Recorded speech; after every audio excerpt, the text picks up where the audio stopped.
Preface. The feeling of having no power over people and events is generally unbearable to us. When we feel helpless, we feel miserable. No one wants less power. Everyone wants more. In the world today, however, it is dangerous to seem too power-hungry, to be overt with your power moves. We have to seem fair and decent. So we need to be subtle, congenial yet cunning, democratic yet devious. This game of constant duplicity most resembles the power dynamic that existed in the scheming world of the old aristocratic court. Throughout history, a court has always formed itself around the person in power: king, queen, emperor, leader. The courtiers who filled this court were in an especially delicate position. They had to serve their masters, but if they seemed to fawn, if they curried favor too obviously, the other courtiers around them would notice and would act against them. Attempts to win the master's favor then had to be subtle. And even skilled courtiers capable of such subtlety still had to protect themselves from their fellow courtiers, who at all moments were scheming to push them aside. Meanwhile, the court was supposed to represent the height of civilization and refinement.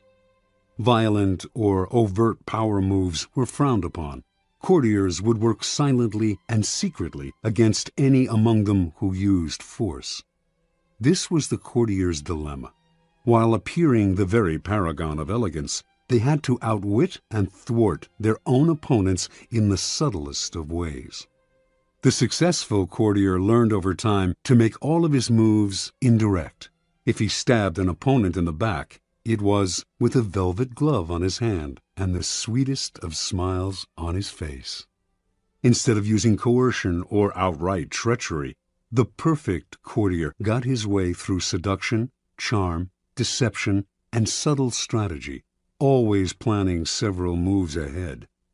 Life in the court was a never-ending game that required constant vigilance and tactical thinking. It was civilized war. Today, we face a peculiarly similar paradox to that of the courtier. Everything must appear civilized, decent, democratic, and fair. But if we play by those rules too strictly, if we take them too literally, we are crushed by those around us who are not so foolish. As the great Renaissance diplomat and courtier Niccolo Machiavelli wrote, "Any man who tries to be good all the time is bound to come to ruin among the great number who are not good."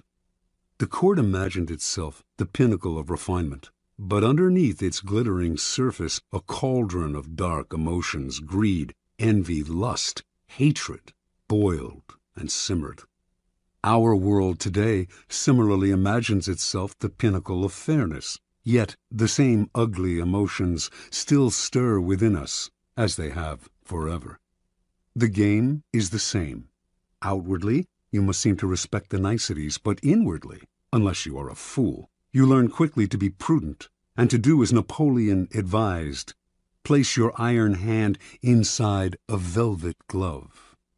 If, like the courtier of times gone by, you can master the arts of indirection, learning to seduce, charm, deceive, and subtly outmaneuver your opponents, you will attain the heights of power.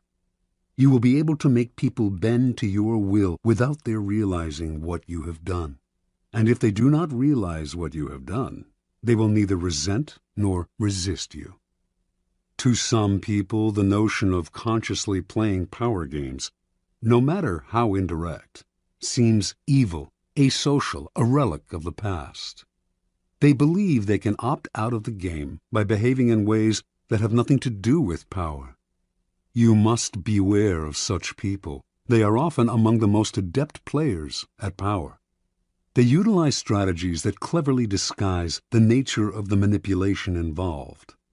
These types, for example, will often display their weakness and lack of power as a kind of moral virtue. But true powerlessness, without any motive of self-interest, would not publicize its weakness to gain sympathy or respect. Making a show of one's weakness is actually a very effective strategy, subtle and deceptive, in the game of power. Another strategy of the supposed non-player is to demand equality in every area of life. Everyone must be treated alike, whatever their status and strength. But if, to avoid the taint of power, you attempt to treat everyone equally and fairly, you will confront the problem that some people do certain things better than others. Treating everyone equally means ignoring their differences, elevating the less skillful, and suppressing those who excel. Again, many of those who behave this way are actually deploying another power strategy, redistributing people's rewards in a way that they determine. Yet another way of avoiding the game would be perfect honesty and straightforwardness, since one of the main techniques of those who seek power is deceit and secrecy. But being perfectly honest will inevitably hurt and insult a great many people, some of whom will choose to injure you in return. No one will see your honest statement as completely objective and free of some personal motivation. And they will be right. In truth, the use of honesty is indeed a power strategy intended to convince people of one's noble, good-hearted, selfless character. It is a form of persuasion, even a subtle form of coercion. Finally, those who claim to be non-players may affect an air of naivete to protect them from the accusation that they are after power. Beware again, however, for the appearance of naivete can be an effective means of deceit, and even genuine naivete is not free of the snares of power. Children may be naive in many ways, but they often act from an elemental need to gain control over those around them. Children suffer greatly from feeling powerless in the adult world, and they use any means available to get their way. Genuinely innocent people may still be playing for power, and are often horribly effective at the game, since they are not hindered by reflection. Once again, those who make a show or display of innocence are the least innocent of all. You can recognize these supposed non-players by the way they flaunt their moral qualities, their piety, their exquisite sense of justice. But since all of us hunger for power, and almost all of our actions are aimed at gaining it, the non-players are merely throwing dust in our eyes, distracting us from their power plays with their air of moral superiority. If you observe them closely, you will see, in fact, that they are often the ones most skillful at indirect manipulation, even if some of them practice it unconsciously. And they greatly resent any publicizing of the tactics they use every day. If the world is like a giant scheming court, and we are trapped inside it, there is no use in trying to opt out of the game. That will only render you powerless, and powerlessness will make you miserable. Instead of struggling against the inevitable, instead of arguing and whining and feeling guilty, it is far better to excel at power. In fact, the better you are at dealing with power, the better friend, lover, husband, wife, and person you become. By following the route of the perfect courtier, you learn to make others feel better about themselves, becoming a source of pleasure to them. They will grow dependent on your abilities and desirous of your presence. By mastering the 48 laws in this book, you spare others the pain that comes from bungling with power, by playing with fire without knowing its properties. If the game of power is inescapable, better to be an artist than a denier or a bungler. Learning the game of power requires a certain way of looking at the world, a shifting of perspective. It takes effort and years of practice, for much of the game may not come naturally. Certain basic skills are required, and once you master these skills, you will be able to apply the laws of power more easily. The most important of these skills, and power's crucial foundation, is the ability to master your emotions. An emotional response to a situation is the single greatest barrier to power, a mistake that will cost you a lot more than any temporary satisfaction you might gain by expressing your feelings. Emotions cloud reason, and if you cannot see the situation clearly, you cannot prepare for and respond to it with any degree of control. Anger is the most destructive of emotional responses, for it clouds your vision the most. It also has a ripple effect that invariably makes situations less controllable and heightens your enemy's resolve. If you are trying to destroy an enemy who has hurt you, far better to keep him off guard by feigning friendliness than showing your anger. Love and affection are also potentially destructive in that they blind you to the often self-serving interests of those whom you least suspect of playing a power game. You cannot repress anger or love, or avoid feeling them, and you should not try. But you should be careful about how you express them. And most important, they should never influence your plans and strategies in any way.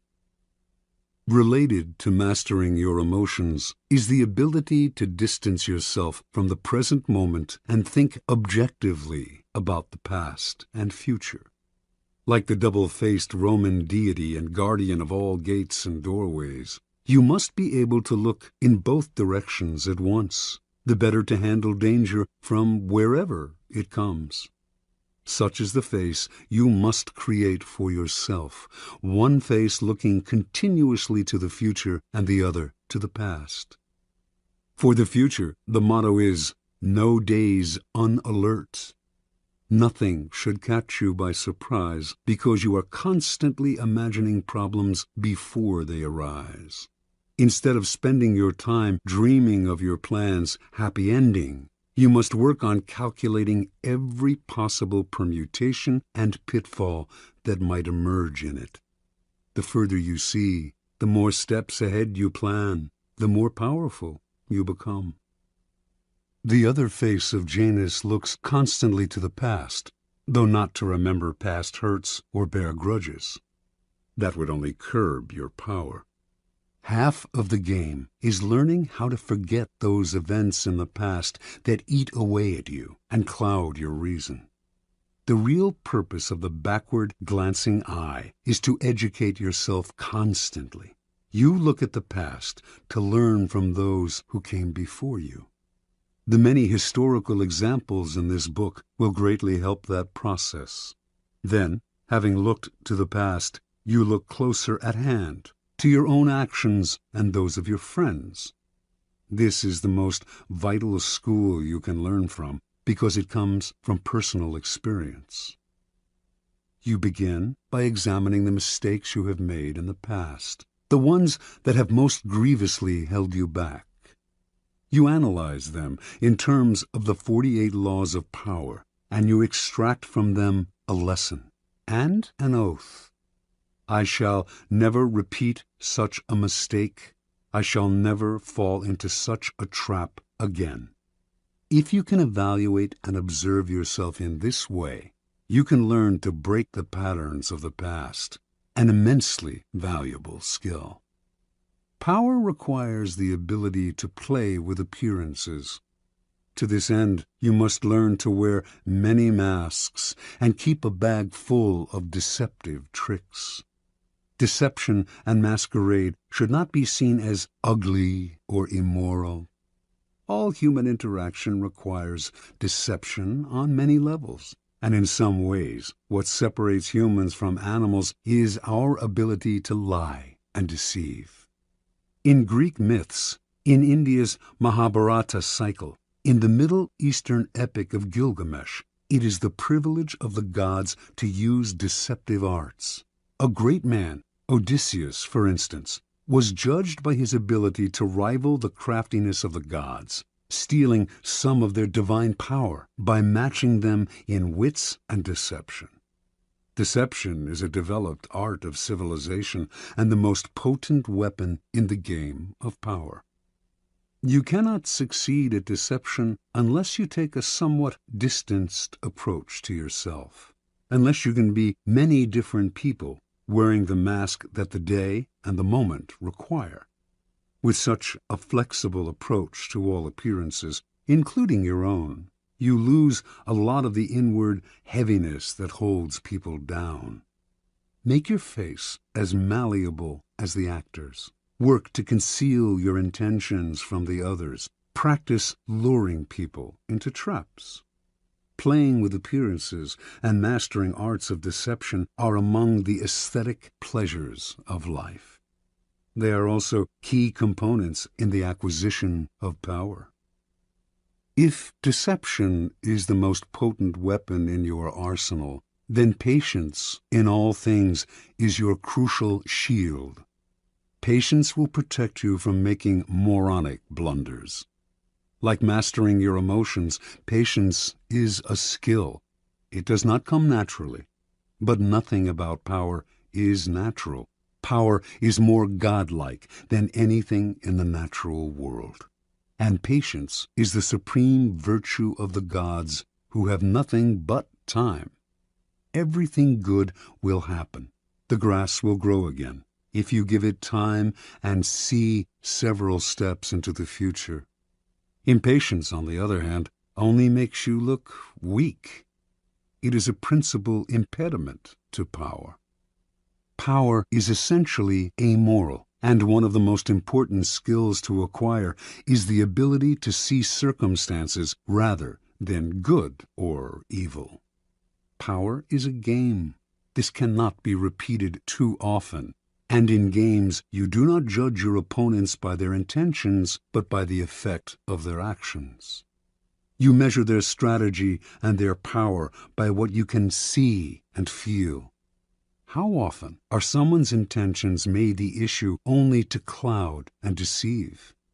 What does it matter if another player, your friend or rival, intended good things and had only your interests at heart, if the effects of his action lead to so much ruin and confusion? It is only natural for people to cover up their actions with all kinds of justifications, always assuming that they have acted out of goodness.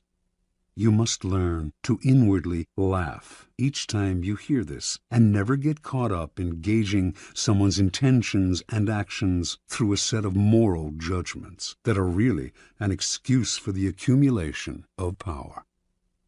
It is a game. Your opponent sits opposite you. Both of you behave as gentlemen or ladies, observing the rules of the game and taking nothing personally. You play with a strategy, and you observe your opponent's moves with as much calmness as you can muster. In the end, you will appreciate the politeness of those you are playing with more than their good and sweet intentions. Train your eye to follow the results of their moves, the outward circumstances, and do not be distracted by anything else. Half of your mastery of power comes from what you do not do, what you do not allow yourself to get dragged into. For this skill, you must learn to judge all things by what they cost you. As Nietzsche wrote, the value of a thing sometimes lies not in what one attains with it, but in what one pays for it, what it costs us. Perhaps you will attain your goal, and a worthy goal at that, but at what price? Apply this standard to everything, including whether to collaborate with other people to come to their aid. In the end, life is short, opportunities are few, and you have only so much energy to draw on. And in this sense, time is as important a consideration as any other. Never waste valuable time or mental peace of mind on the affairs of others. That is too high a price to pay. Power is a social game. To learn and master it, you must develop the ability to study and understand people. As the great 17th century thinker and courtier Balthazar Gracian wrote, many people spend time studying the properties of animals or herbs. How much more important it would be to study those of people with whom we must live or die. To be a master player, you must also be a master psychologist. You must recognize motivations and see through the cloud of dust with which people surround their actions.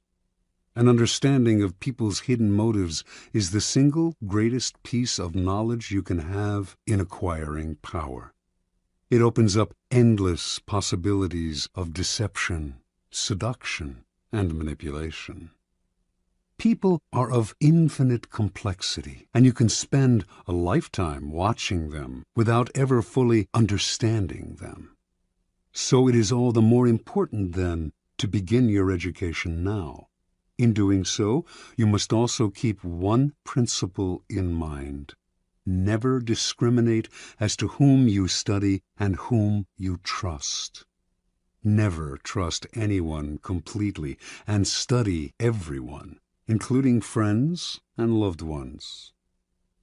Finally, you must learn always to take the indirect route to power.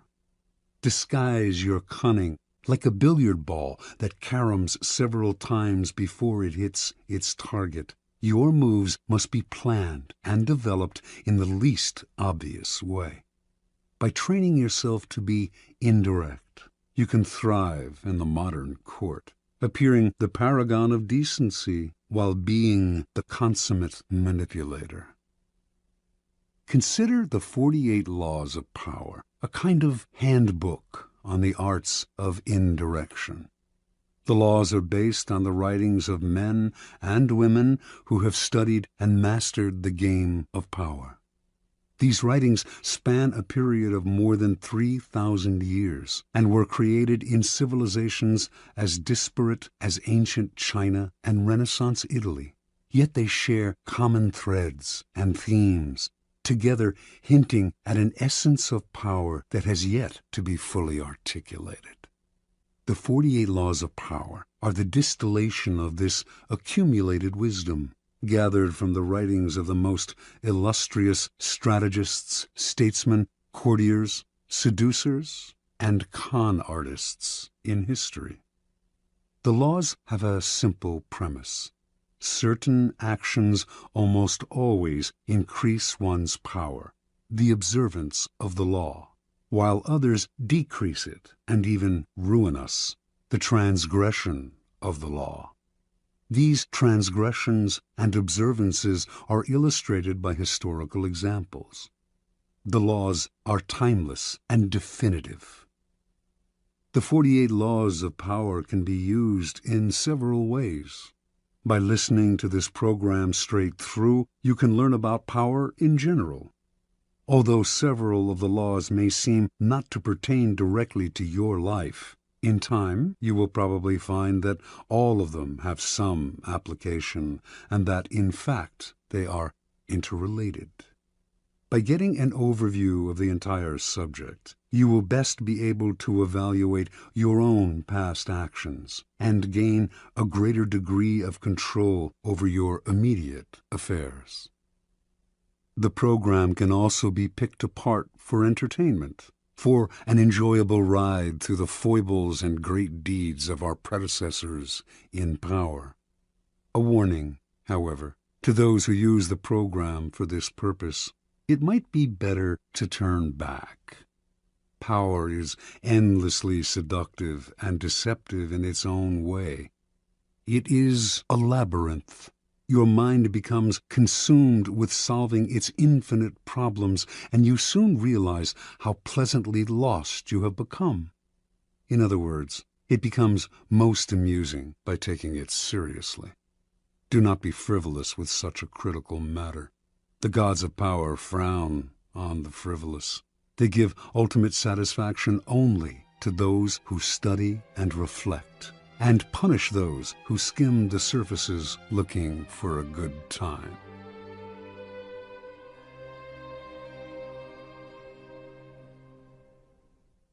Law 1. Never outshine the master. Judgment. Always make those above you feel comfortably superior. In your desire to please and impress them, do not go too far in displaying your talents, or you might accomplish the opposite, inspire fear and insecurity. Make your masters appear more brilliant than they are, and you will attain the heights of power. Transgression of the law.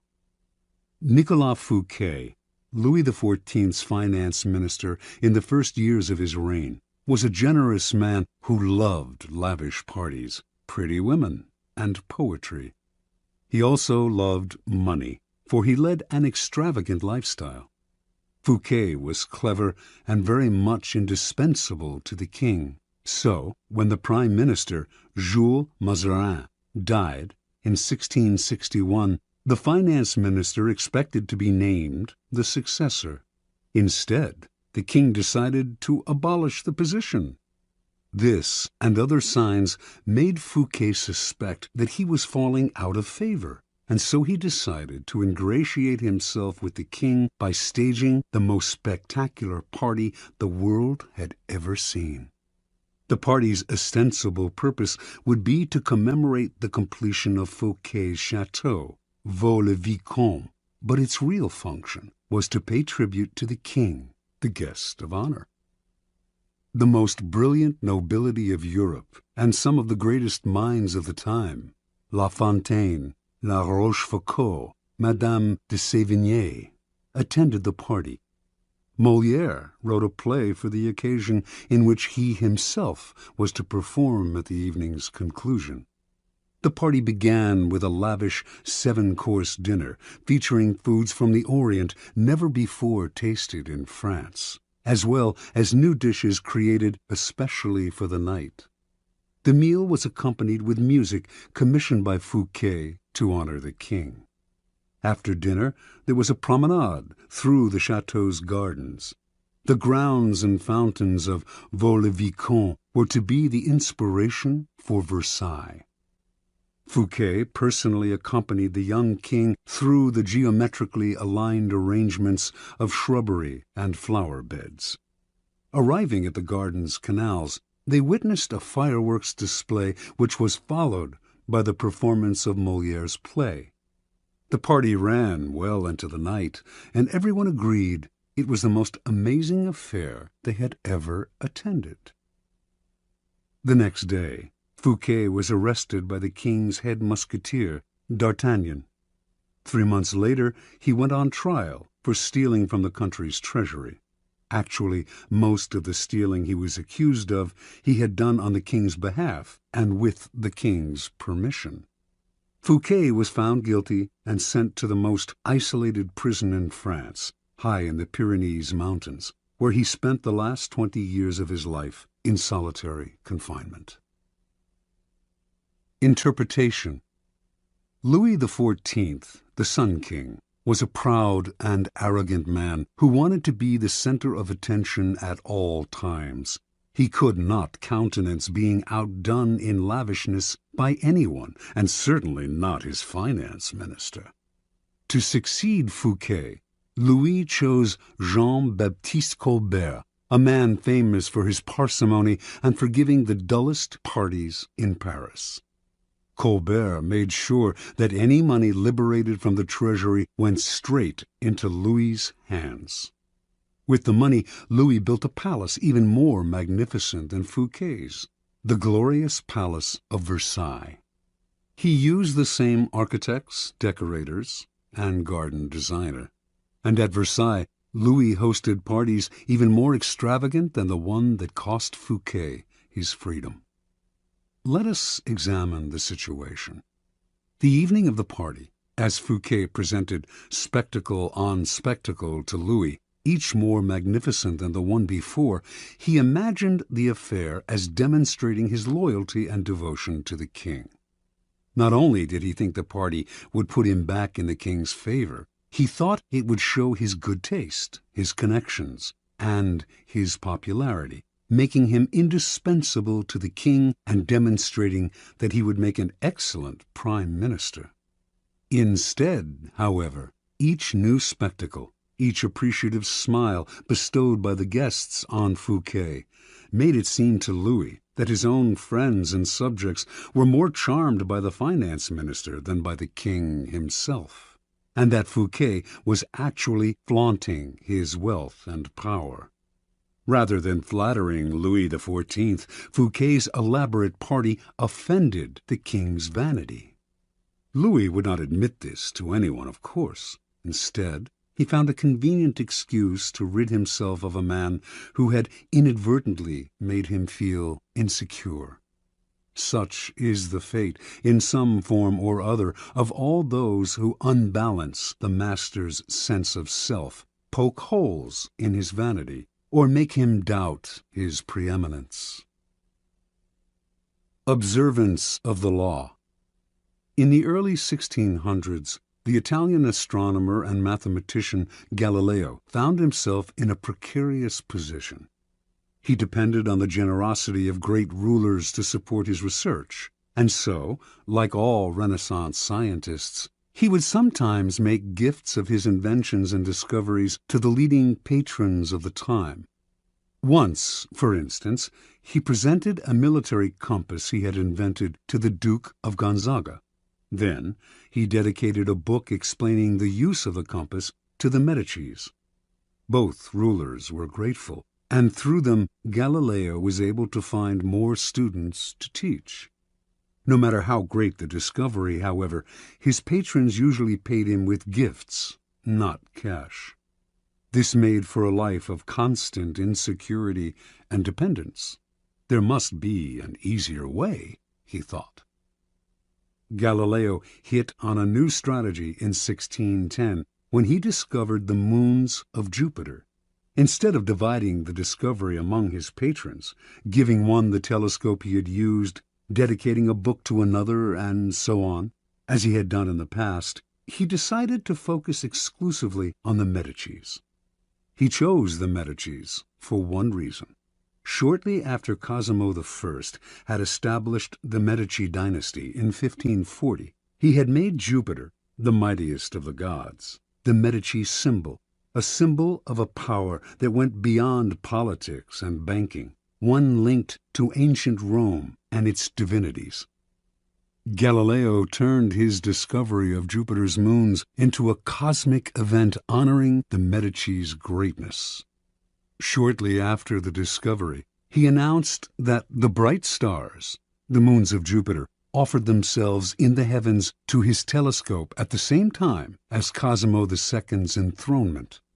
He said that the number of the moons, 4, harmonized with the number of the Medicis. Cosimo II had 3 brothers, and that the moons orbited Jupiter as these 4 suns revolved around Cosimo I, the dynasty's founder. More than coincidence, this showed that the heavens themselves reflected the ascendancy of the Medici family. After he dedicated the discovery to the Medicis, Galileo commissioned an emblem representing Jupiter sitting on a cloud with the 4 stars circling about him, and presented this to Cosimo II as a symbol of his link to the stars. In 1610, Cosimo II made Galileo his official court philosopher and mathematician with a full salary. For a scientist, this was the coup of a lifetime. The days of begging for patronage were over. Interpretation. In one stroke, Galileo gained more with his new strategy than he had in years of begging. The reason is simple. All masters want to appear more brilliant than other people. The producer of a great work wants to feel he is more than just the provider of the financing. He wants to appear creative and powerful, and also more important than the work produced in his name. Instead of insecurity, you must give him glory. Galileo did not challenge the intellectual authority of the Medicis with his discovery, or make them feel inferior in any way. By literally aligning them with the stars, he made them shine brilliantly among the courts of Italy. He did not outshine the master. He made the master outshine all others. Keys to power. When it comes to power, outshining the master is perhaps the worst mistake of all. Do not fool yourself into thinking that life has changed much since the days of Louis XIV and the Medicis. Those who attain high standing in life are like kings and queens. They want to feel secure in their positions and superior to those around them in intelligence, wit, and charm. It is a deadly but common misperception to believe that by displaying and vaunting your gifts and talents, you are winning the master's affection. He may feign appreciation, but at his first opportunity he will replace you with someone less intelligent, less attractive, less threatening, just as Louis XIV replaced the sparkling Fouquet with the bland Colbert. And as with Louis, he will not admit the truth, but will find an excuse to rid himself of your presence. This law involves two rules that you must realize. First, you can inadvertently outshine a master simply by being yourself. There are masters who are more insecure than others, monstrously insecure. You may naturally outshine them by your charm and grace. No one had more natural talents than Astorre Manfredi, Prince of Faenza. The most handsome of all the young princes of Italy, he captivated his subjects with his generosity and open spirit. In the year 1500, Cesare Borgia laid siege to Faenza. When the city surrendered, the citizens expected the worst from the cruel Borgia, who, however, decided to spare the town. He simply occupied its fortress, executed none of its citizens, and allowed Prince Manfredi, 18 at the time, to remain with his court in complete freedom. A few weeks later, though, soldiers hauled Astorre Manfredi away to a Roman prison. A year after that, his body was fished out of the river Tiber, a stone tied around his neck. Borgia justified the horrible deed with some sort of trumped-up charge of treason and conspiracy. But the real problem was that he was notoriously vain and insecure. The young man was outshining him without even trying. Given Manfredi's natural talents, the prince's mere presence made Borgia seem less attractive and charismatic. The lesson is simple. If you cannot help being charming and superior, you must learn to avoid such monsters of vanity. Either that, or find a way to mute your good qualities when in the company of a Cesare Borgia. Second, never imagine that because the master loves you, you can do anything you want. Entire books could be written about favorites who fell out of favor by taking their status for granted, for daring to outshine. Knowing the dangers of outshining your master, you can turn this law to your advantage. First, you must flatter and puff up your master. Overt flattery can be effective, but has its limits. It is too direct and obvious, and looks bad to other courtiers. Discreet flattery is much more powerful. If you are more intelligent than your master, for example, seem the opposite. Make him appear more intelligent than you. Act naive. Make it seem that you need his expertise. Commit harmless mistakes that will not hurt you in the long run, but will give you the chance to ask for his help. Masters adore such requests. A master who cannot bestow on you the gifts of his experience may direct rancor and ill will at you instead. If your ideas are more creative than your master's, ascribe them to him in as public a manner as possible. Make it clear that your advice is merely an echo of his advice. He must appear as the sun around which everyone revolves, radiating power and brilliance, the center of attention. If you are thrust into the position of entertaining him, a display of your limited means may win you his sympathy. Any attempt to impress him with your grace and generosity can prove fatal. Learn from Fouquet. or pay the price. In all of these cases, it is not a weakness to disguise your strengths if, in the end, they lead to power. By letting others outshine you, you remain in control instead of being a victim of their insecurity. This will all come in handy the day you decide to rise above your inferior status. If, like Galileo, you can make your master shine even more in the eyes of others, then you are a godsend, and you will be instantly promoted. Law 2. Never put too much trust in friends. Learn how to use enemies. Judgment. Be wary of friends. They will betray you more quickly, for they are easily aroused to envy. They also become spoiled and tyrannical. But hire a former enemy, and he will be more loyal than a friend, because he has more to prove. In fact, you have more to fear from friends than from enemies. If you have no enemies, find a way to make them. Transgression of the law. In the mid-9th century A.D., a young man named Michael III assumed the throne of the Byzantine Empire. His mother, the Empress Theodora, had been banished to a nunnery, and her lover, Theoctistus, had been murdered. At the head of the conspiracy to depose Theodora and enthrone Michael had been Michael's uncle, Bardas, a man of intelligence and ambition.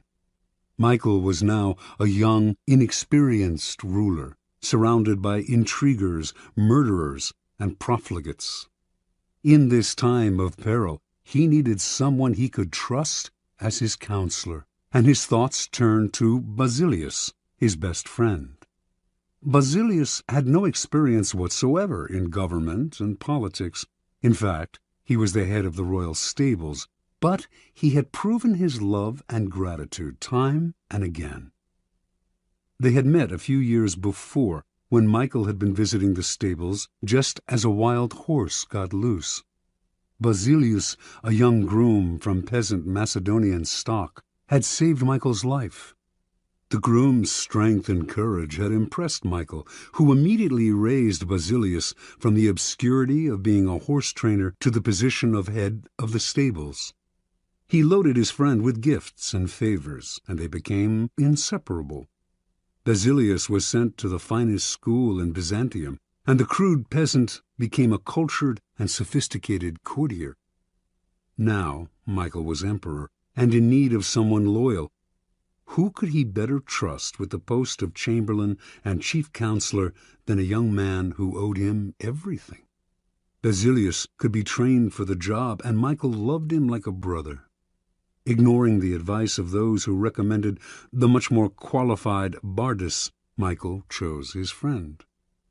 Basilius learned well, and was soon advising the emperor on all matters of state. The only problem seemed to be money. Basilius never had enough. Exposure to the splendor of Byzantine court life made him avaricious for the perks of power. Michael doubled, then tripled his salary, ennobled him, and married him off to his own mistress, Eudoxia Ingerina. Keeping such a trusted friend and adviser satisfied was worth any price. But more trouble was to come. Bardas was now head of the army, and Basilius convinced Michael that the man was hopelessly ambitious. Under the illusion that he could control his nephew, Bardas had conspired to put him on the throne, and he could conspire again, this time to get rid of Michael and assume the crown himself. Basilius poured poison into Michael's ear until the emperor agreed to have his uncle murdered. During a great horse race, Basilius closed in on Bardas in the crowd and stabbed him to death. Soon after, Basilius asked that he replace Bardas as head of the army, where he could keep control of the realm and quell rebellion. This was granted. Now Basilius's power and wealth only grew, and a few years later Michael, in financial straits from his own extravagance, asked him to pay back some of the money he had borrowed over the years. To Michael's shock and astonishment, Basilius refused, with a look of such impudence that the emperor suddenly realized his predicament. The former stable boy had more money, more allies in the army and senate, and in the end, more power than the emperor himself. A few weeks later, after a night of heavy drinking, Michael awoke to find himself surrounded by soldiers. Basilius watched as they stabbed the emperor to death. Then, after proclaiming himself emperor, he rode his horse through the streets of Byzantium, brandishing the head of his former benefactor and best friend at the end of a long pike. Interpretation. Michael staked his future on the sense of gratitude he thought Basilius must feel for him. Surely Basilius would serve him best. He owed the emperor his wealth, his education, and his position. It was only on the fateful day when the emperor saw that impudent smile on Basilius's face that he realized his deadly mistake. He had created a monster. He had allowed a man to see power up close, a man who then wanted more, who asked for anything and got it, who felt encumbered by the charity he had received, and simply did what many people do in such a situation. They forget the favors they have received and imagine they have earned their success by their own merits. At Michael's moment of realization, he could still have saved his own life, but friendship and love blind every man to their interests. Nobody believes a friend can betray, and Michael went on disbelieving until the day his head ended up on a pike. Keys to power. It is natural to want to employ your friends when you find yourself in times of need. The world is a harsh place, and your friends soften the harshness. Besides, you know them. Why depend on a stranger when you have a friend at hand? The problem is that you often do not know your friends as well as you imagine.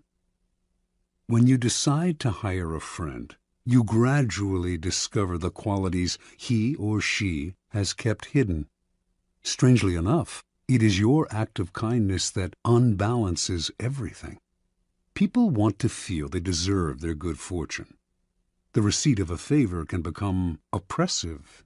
It means you have been chosen because you are a friend, not necessarily because you are deserving. There is almost a touch of condescension in the act of hiring friends that secretly afflicts them.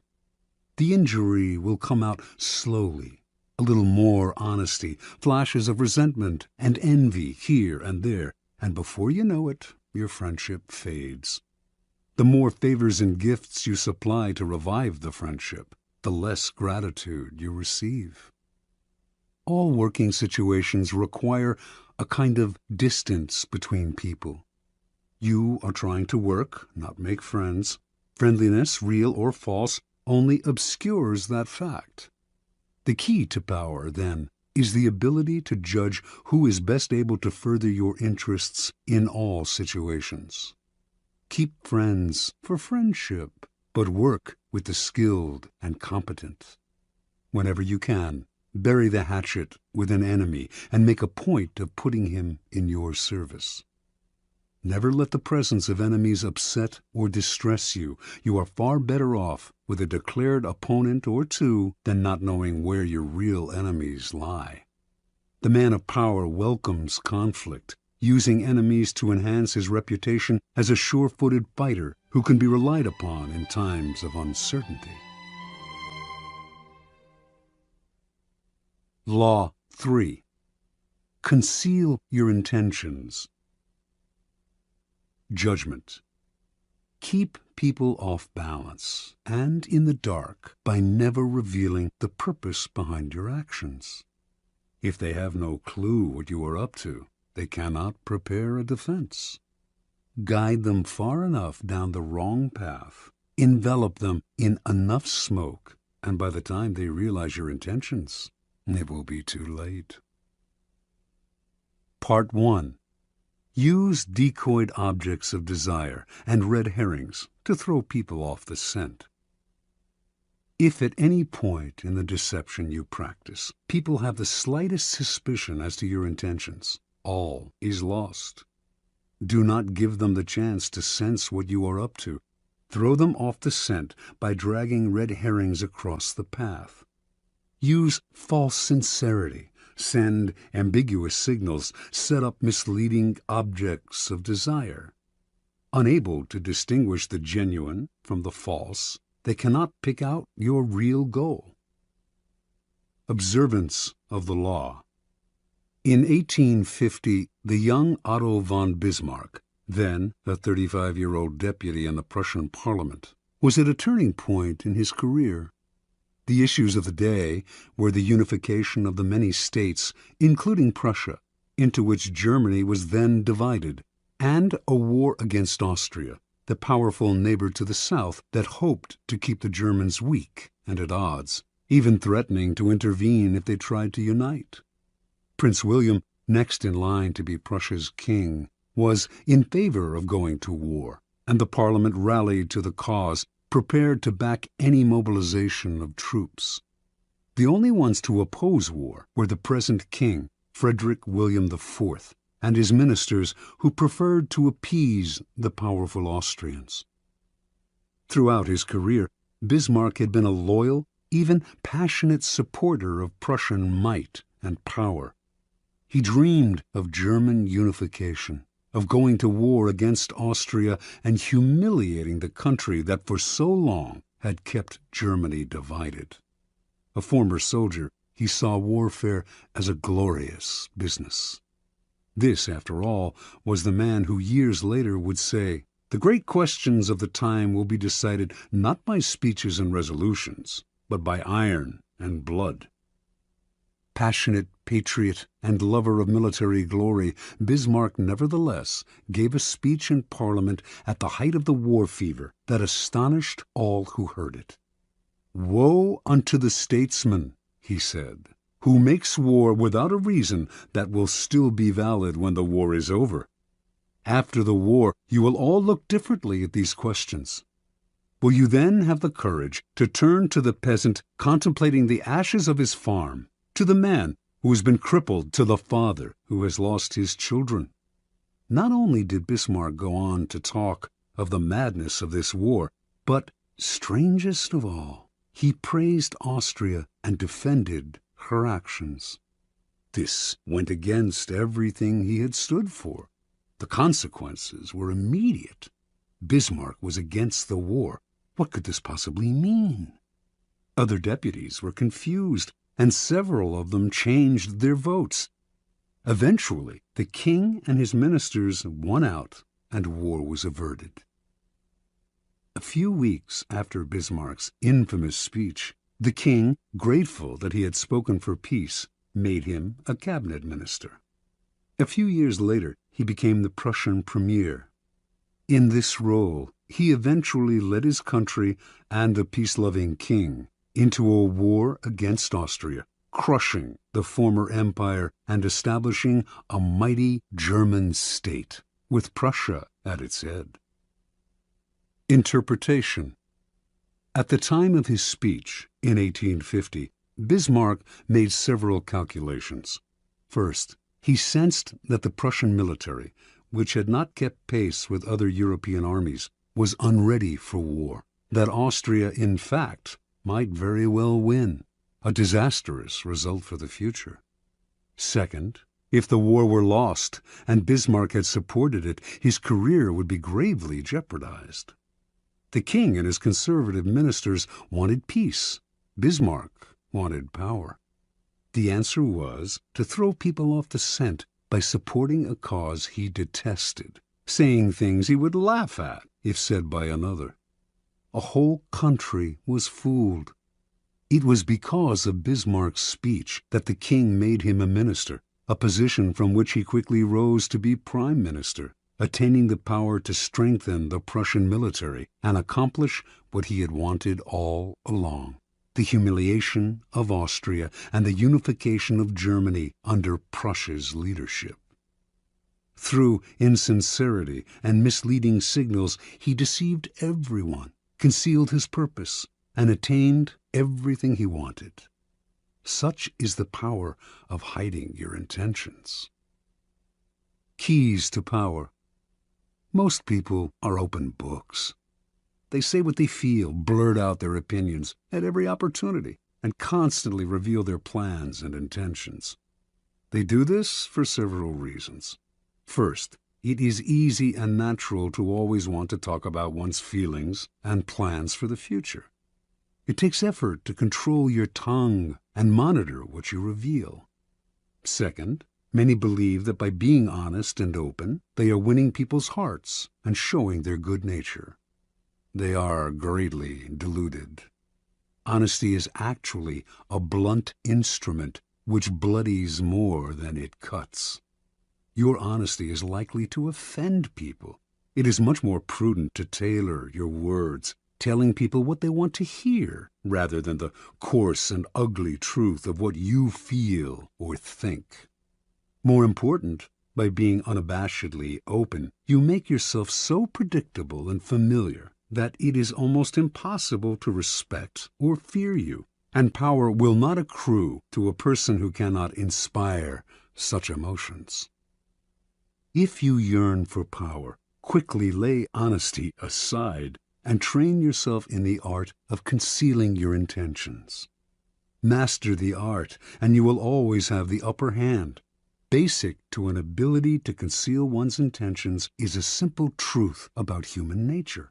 Our first instinct is to always trust appearances. We cannot go around doubting the reality of what we see and hear. Constantly imagining that appearances concealed something else would exhaust and terrify us. This fact makes it relatively easy to conceal one's intentions. Simply dangle an object you seem to desire, a goal you seem to aim for, in front of people's eyes, and they will take the appearance for reality. Once their eyes focus on the decoy, they will fail to notice what you are really up to. You can use this tactic in the following manner. Hide your intentions not by closing up, with the risk of appearing secretive and making people suspicious, but by talking endlessly about your desires and goals, just not your real ones. You will kill 3 birds with 1 stone. You appear friendly, open, and trusting. You conceal your intentions, and you send your rivals on time-consuming goose chases. Another powerful tool in throwing people off the scent is false sincerity. People easily mistake sincerity for honesty. Remember, their first instinct is to trust appearances, and since they value honesty and want to believe in the honesty of those around them, they will rarely doubt you or see through your act. Seeming to believe what you say gives your words great weight. To make your false sincerity an effective weapon in concealing your intentions, espouse a belief in honesty and forthrightness as important social values. Do this as publicly as possible. Emphasize your position on this subject by occasionally divulging some heartfelt thought, though only one that is actually meaningless or irrelevant, of course.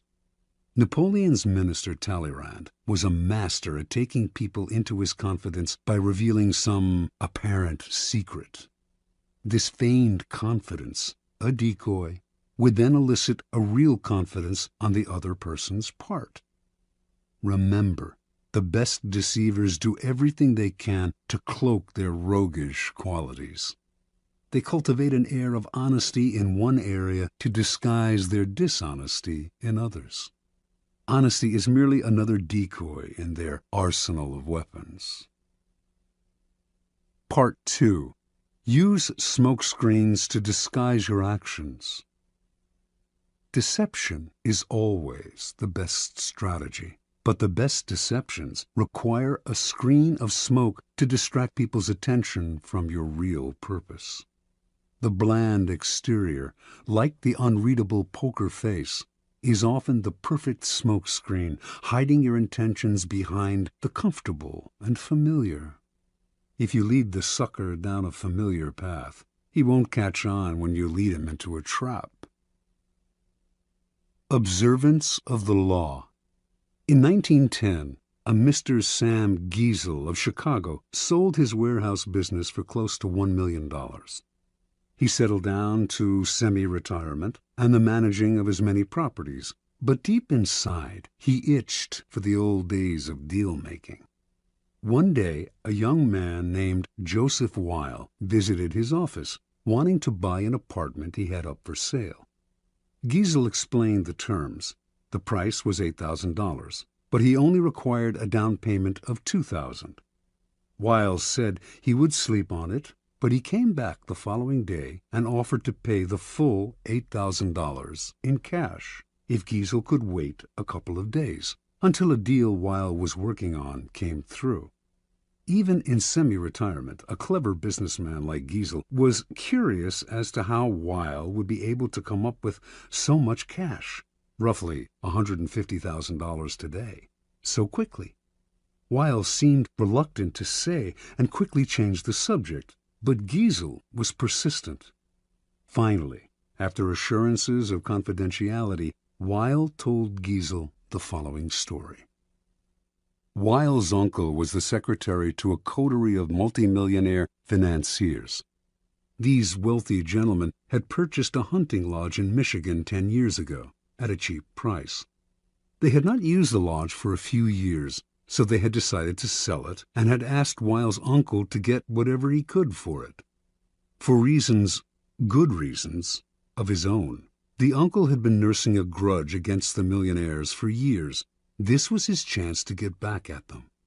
He would sell the property for $35,000 to a setup man, whom it was Weil's job to find. The financiers were too wealthy to worry about this low price. The setup man would then turn around and sell the property again for its real price, around $155,000. The uncle, Weil, and the third man would split the profits from this second sale. It was all legal and for a good cause, the uncle's just retribution. Giesel had heard enough. He wanted to be the set-up buyer. Weil was reluctant to involve him, but Giesel would not back down. The idea of a large profit plus a little adventure had him champing at the bit. Weil explained that Giesel would have to put up the $35,000 in cash to bring the deal off. Giesel, a millionaire, said he could get the money with a snap of his fingers. Weil finally relented and agreed to arrange a meeting between the uncle, Giesel, and the financiers in the town of Galesburg, Illinois. On the train ride to Galesburg, Giesel met the uncle, an impressive man, with whom he avidly discussed business. Weil also brought along a companion, a somewhat paunchy man named George Gross. Weil explained to Giesel that he himself was a boxing trainer, that Gross was one of the promising prize fighters he trained, and that he had asked Gross to come along to make sure the fighters stayed in shape.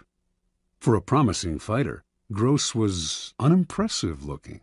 He had gray hair and a beer belly, but Giesel was so excited about the deal that he didn't really think about the man's flabby appearance. Once in Galesburg, Weil and his uncle went to fetch the financiers, while Giesel waited in a hotel room with Gross, who promptly put on his boxing trunks. As Giesel half-watched, Gross began to shadow box. Distracted as he was, Giesel ignored how badly the boxer wheezed after a few minutes of exercise, although his style seemed real enough. An hour later, Weil and his uncle reappeared with the financiers, an impressive, intimidating group of men, all wearing fancy suits. The meeting went well, and the financiers agreed to sell the lodge to Giesel, who had already had the $35,000 wired to a local bank. This minor business now settled, the financiers sat back in their chairs and began to banter about high finance, throwing out the name J.P. Morgan as if they knew the man. Finally, one of them noticed the boxer in the corner of the room. Weil explained what he was doing there. The financier countered that he too had a boxer in his entourage, whom he named. Weil laughed brazenly and exclaimed that his man could easily knock out their man. Conversation escalated into argument. In the heat of passion, Weil challenged the men to a bet. The financiers eagerly agreed and left to get their man ready for a fight the next day. As soon as they had left, the uncle yelled at Weil right in front of Giesel. They did not have enough money to bet with, and once the financiers discovered this, the uncle would be fired. Weil apologized for getting him in this mess, but he had a plan. He knew the other boxer well, and with a little bribe they could fix the fight. But where would the money come from for the bet? The uncle replied. Without it, they were as good as dead. Finally, Giesel had heard enough. Unwilling to jeopardize his deal with any ill will, he offered his own $35,000 cash for part of the bet. Even if he lost that, he would wire for more money and still make a profit on the sale of the lodge. The uncle and nephew thanked him. With their own $15,000 and Giesel's $35,000, they would manage to have enough for the bet. That evening, as Giesel watched the two boxers rehearse the fix in the hotel room, his mind reeled at the killing he was going to make from both the boxing match and the sale of the lodge. The fight took place in a gym the next day. Weil handled the cash, which was placed for security in a locked box.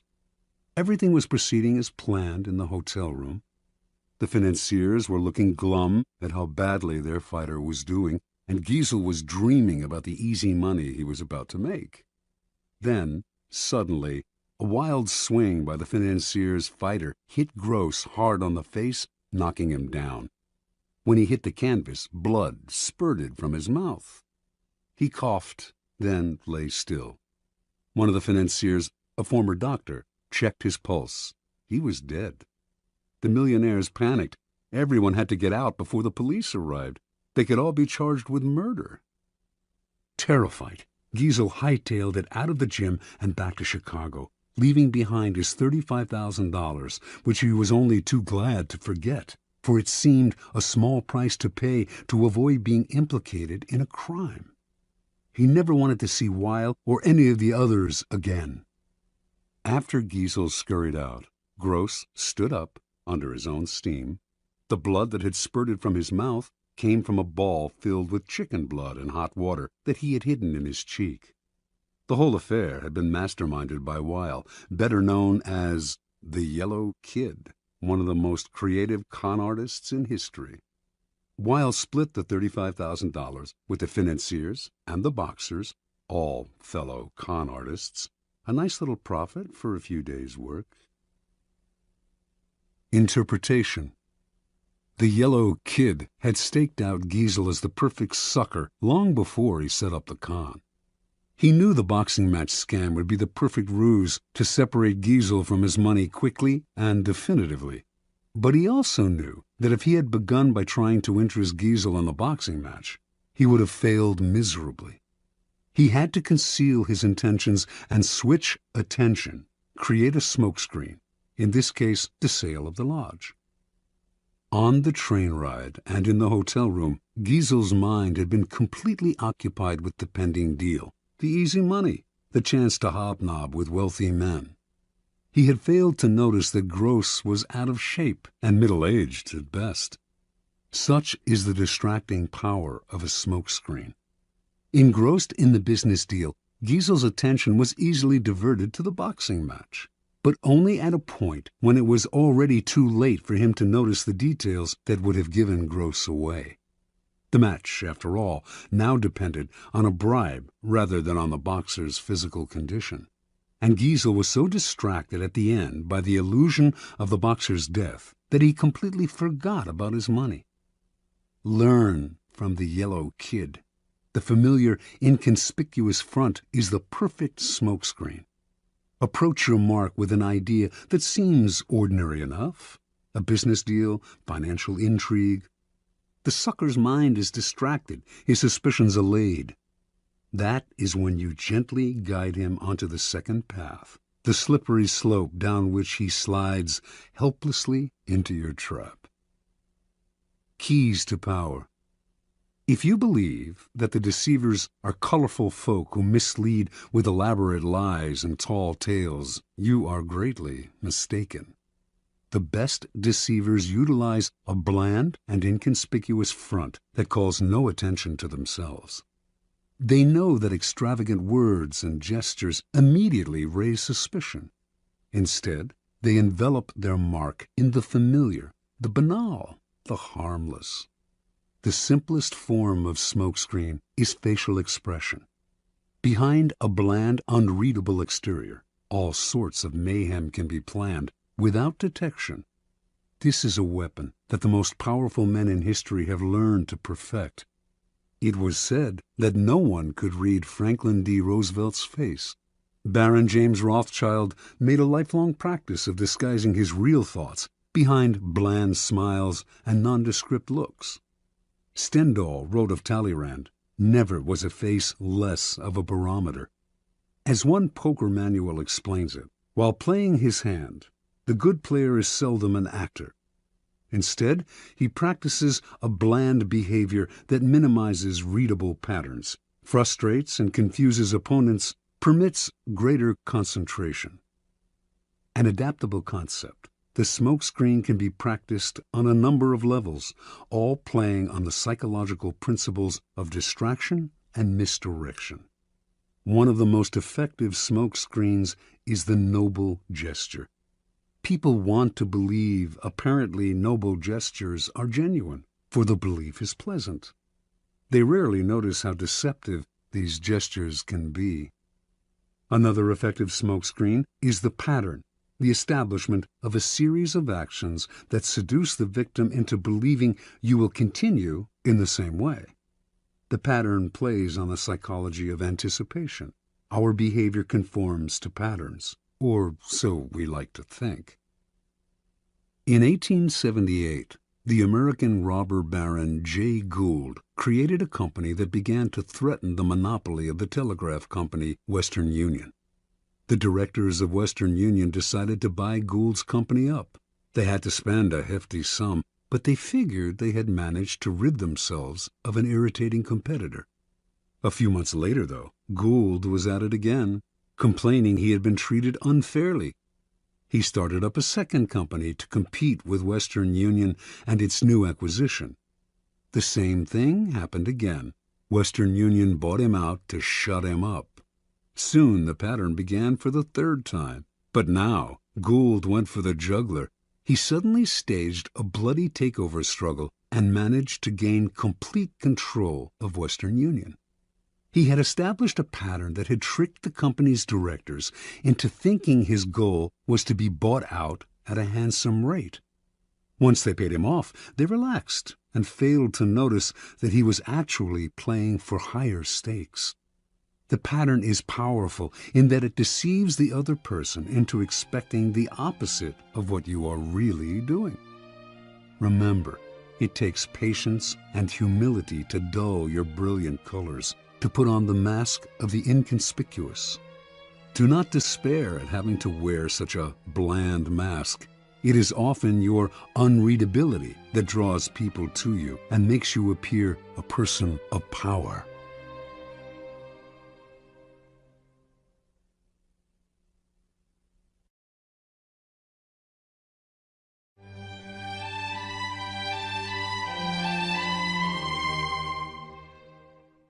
Law 4. Always say less than necessary. Judgment. When you are trying to impress people with words, the more you say, the more common you appear, and the less in control. Even if you're saying something banal, it will seem original if you make it vague, open-ended, and sphinx-like. Powerful people impress and intimidate by saying less. The more you say, the more likely you are to say something foolish. Observance of the law. In the court of Louis XIV, nobles and ministers would spend days and nights debating issues of state. They would confer, argue, make and break alliances, and argue again until finally the critical moment arrived.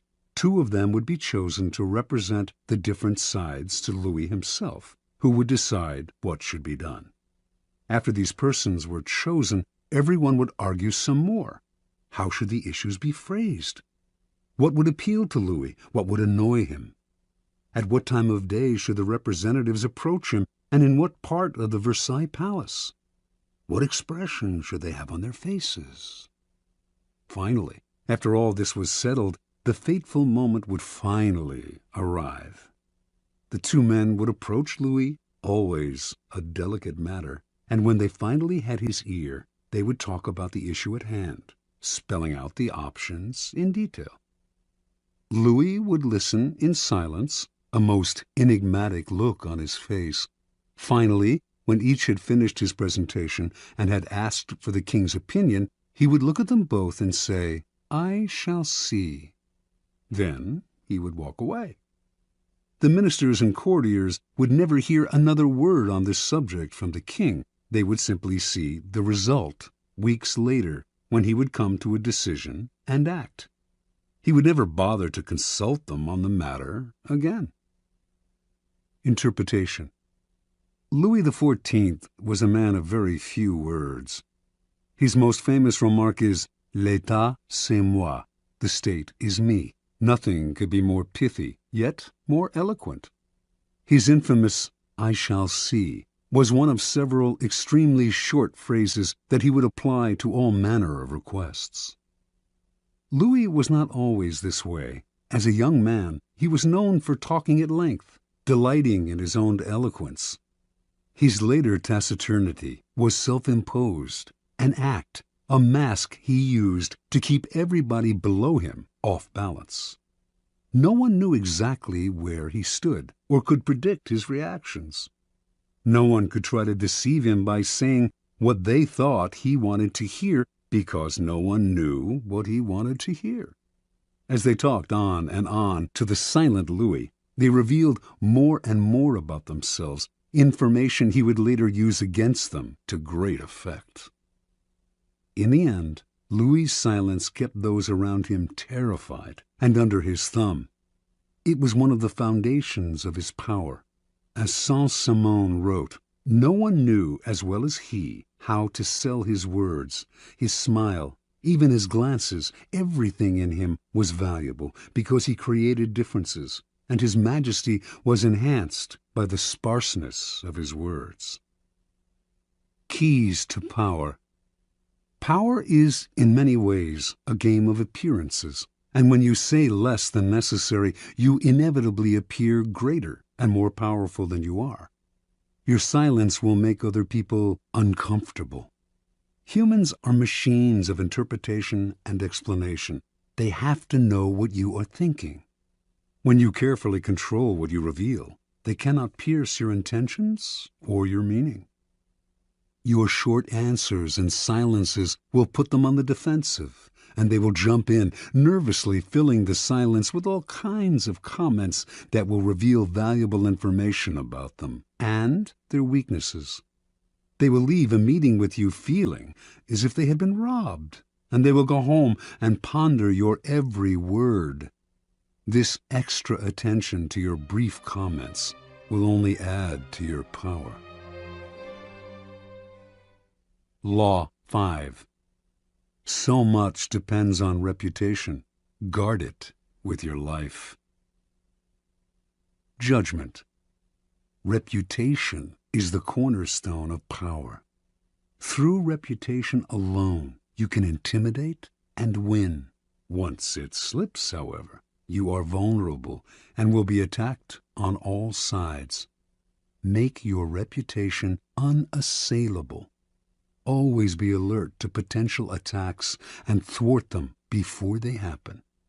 Meanwhile, learn to destroy your enemies by opening holes in their own reputations. Then stand aside and let public opinion hang them. Observance of the law. During China's War of the Three Kingdoms, AD 207 to 65, the great general Zhuge Liang, leading the forces of the Shu kingdom, dispatched his vast army to a distant camp while he rested in a small town with a handful of soldiers. Suddenly, sentinels hurried in with the alarming news that an enemy force of over 150,000 troops under Sima Yi was approaching. With only 100 men to defend him, Zhuge Liang's situation was hopeless. The enemy would finally capture this renowned leader. Without lamenting his fate or wasting time trying to figure out how he had been caught, Liang ordered his troops to take down their flags, throw open the city gates, and hide. He himself then took a seat on the most visible part of the city's wall, wearing a Taoist robe. He lit some incense, strummed his lute, and began to chant. Minutes later, he could see the vast enemy army approaching, an endless phalanx of soldiers. Pretending not to notice them, he continued to sing and play the lute. Soon the army stood at the town gates. At its head was Sima Yi, who instantly recognized the man on the wall. Even so, as his soldiers itched to enter the unguarded town through its open gates, Sima Yi hesitated, held them back, and studied Liang on the wall. Then he ordered an immediate and speedy retreat. Interpretation. Zhuge Liang was commonly known as the Sleeping Dragon. His exploits in the War of the Three Kingdoms were legendary. Once a man claiming to be a disaffected enemy lieutenant came to his camp offering help and information. Liang instantly recognized the situation as a setup. This man was a false deserter and should be beheaded. At the last minute, though, as the axe was about to fall, Liang stopped the execution and offered to spare the man's life if he agreed to become a double agent. Grateful and terrified, the man agreed and began supplying false information to the enemy. Liang won battle after battle. The Sleeping Dragon carefully cultivated his reputation of being the cleverest man in China, one who always had a trick up his sleeve. As powerful as any weapon, this reputation struck fear into his enemy.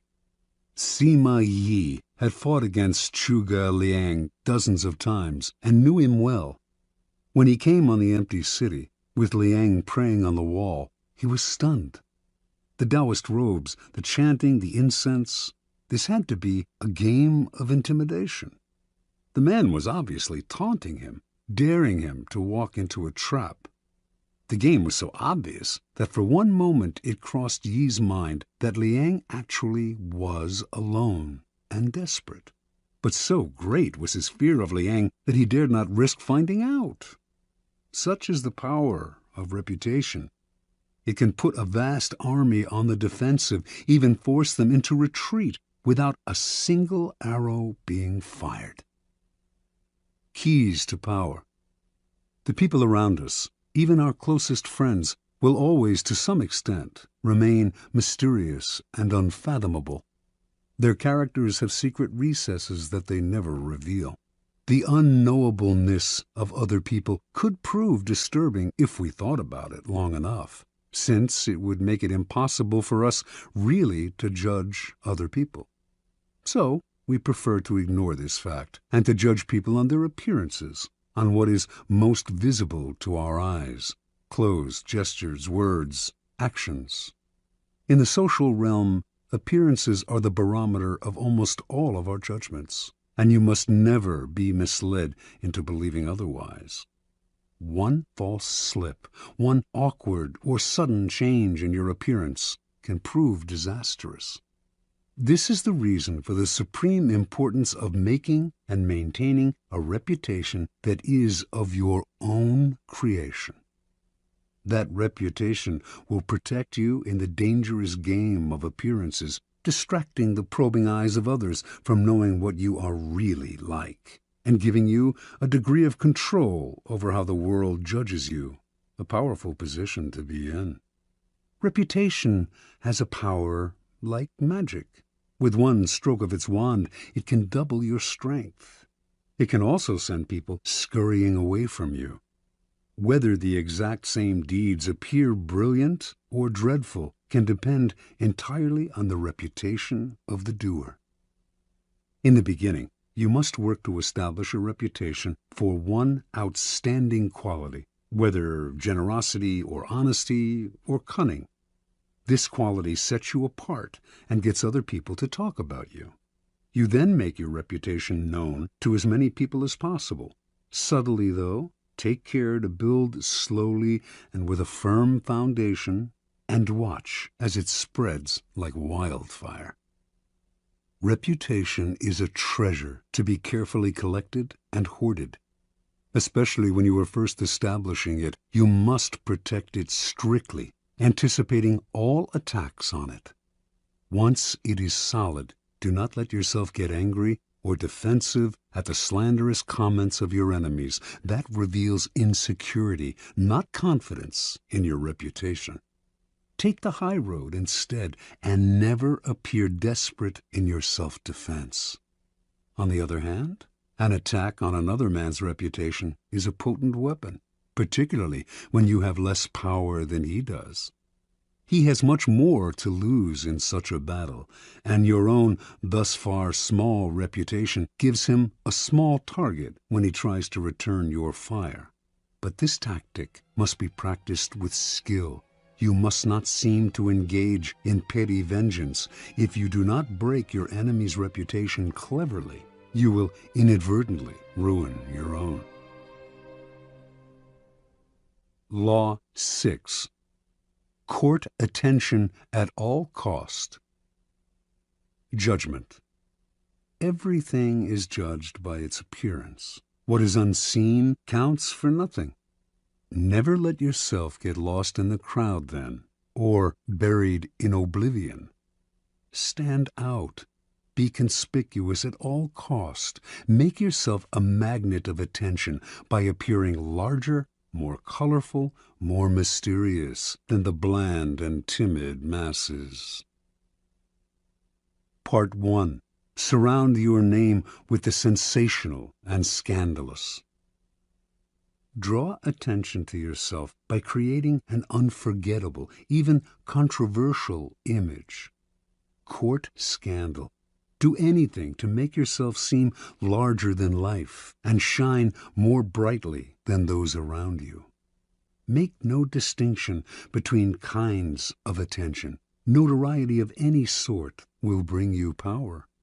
Better to be slandered and attacked than ignored. Observance of the law. P.T. Barnum started his career as an assistant to the owner of a circus, Aaron Turner. In 1836, the circus stopped in Annapolis, Maryland, for a series of performances. On the morning of opening day, Barnum took a stroll through town, wearing a new black suit. People started to follow him. Someone in the gathering crowd shouted out that he was the Reverend Ephraim K. Avery, infamous as a man acquitted of the charge of murder, but still believed guilty by most Americans. The angry mob tore off Barnum's suit and was ready to lynch him. After desperate appeals, Barnum finally convinced them to follow him to the circus where he could verify his identity. Once there, old Turner confirmed that this was all a practical joke. He himself had spread the rumor that Barnum was Avery. The crowd dispersed, but Barnum, who had nearly been killed, was not amused. He wanted to know what could have induced his boss to play such a trick. "My dear Mr. Barnum," Turner replied, "it was all for our good. Remember, all we need to ensure success is notoriety." And indeed, everyone in town was talking about the joke, and the circus was packed that night, and every night it stayed in Annapolis. Barnum had learned a lesson he would never forget. Barnum's first big venture of his own was for the American Museum, a collection of curiosities located in New York. One day, a beggar approached Barnum in the street. Instead of giving him money, Barnum decided to employ him. Taking him back to the museum, he gave the man 5 bricks and told him to make a slow circuit of several blocks. At certain points, he was to lay down a brick on the sidewalk, always keeping 1 brick in hand. On the return journey, he was to replace each brick on the street with the one he held. Meanwhile, he was to remain serious of countenance and to answer no questions. Once back at the museum, he was to enter, walk around inside, then leave through the back door and make the same bricklaying circuit again.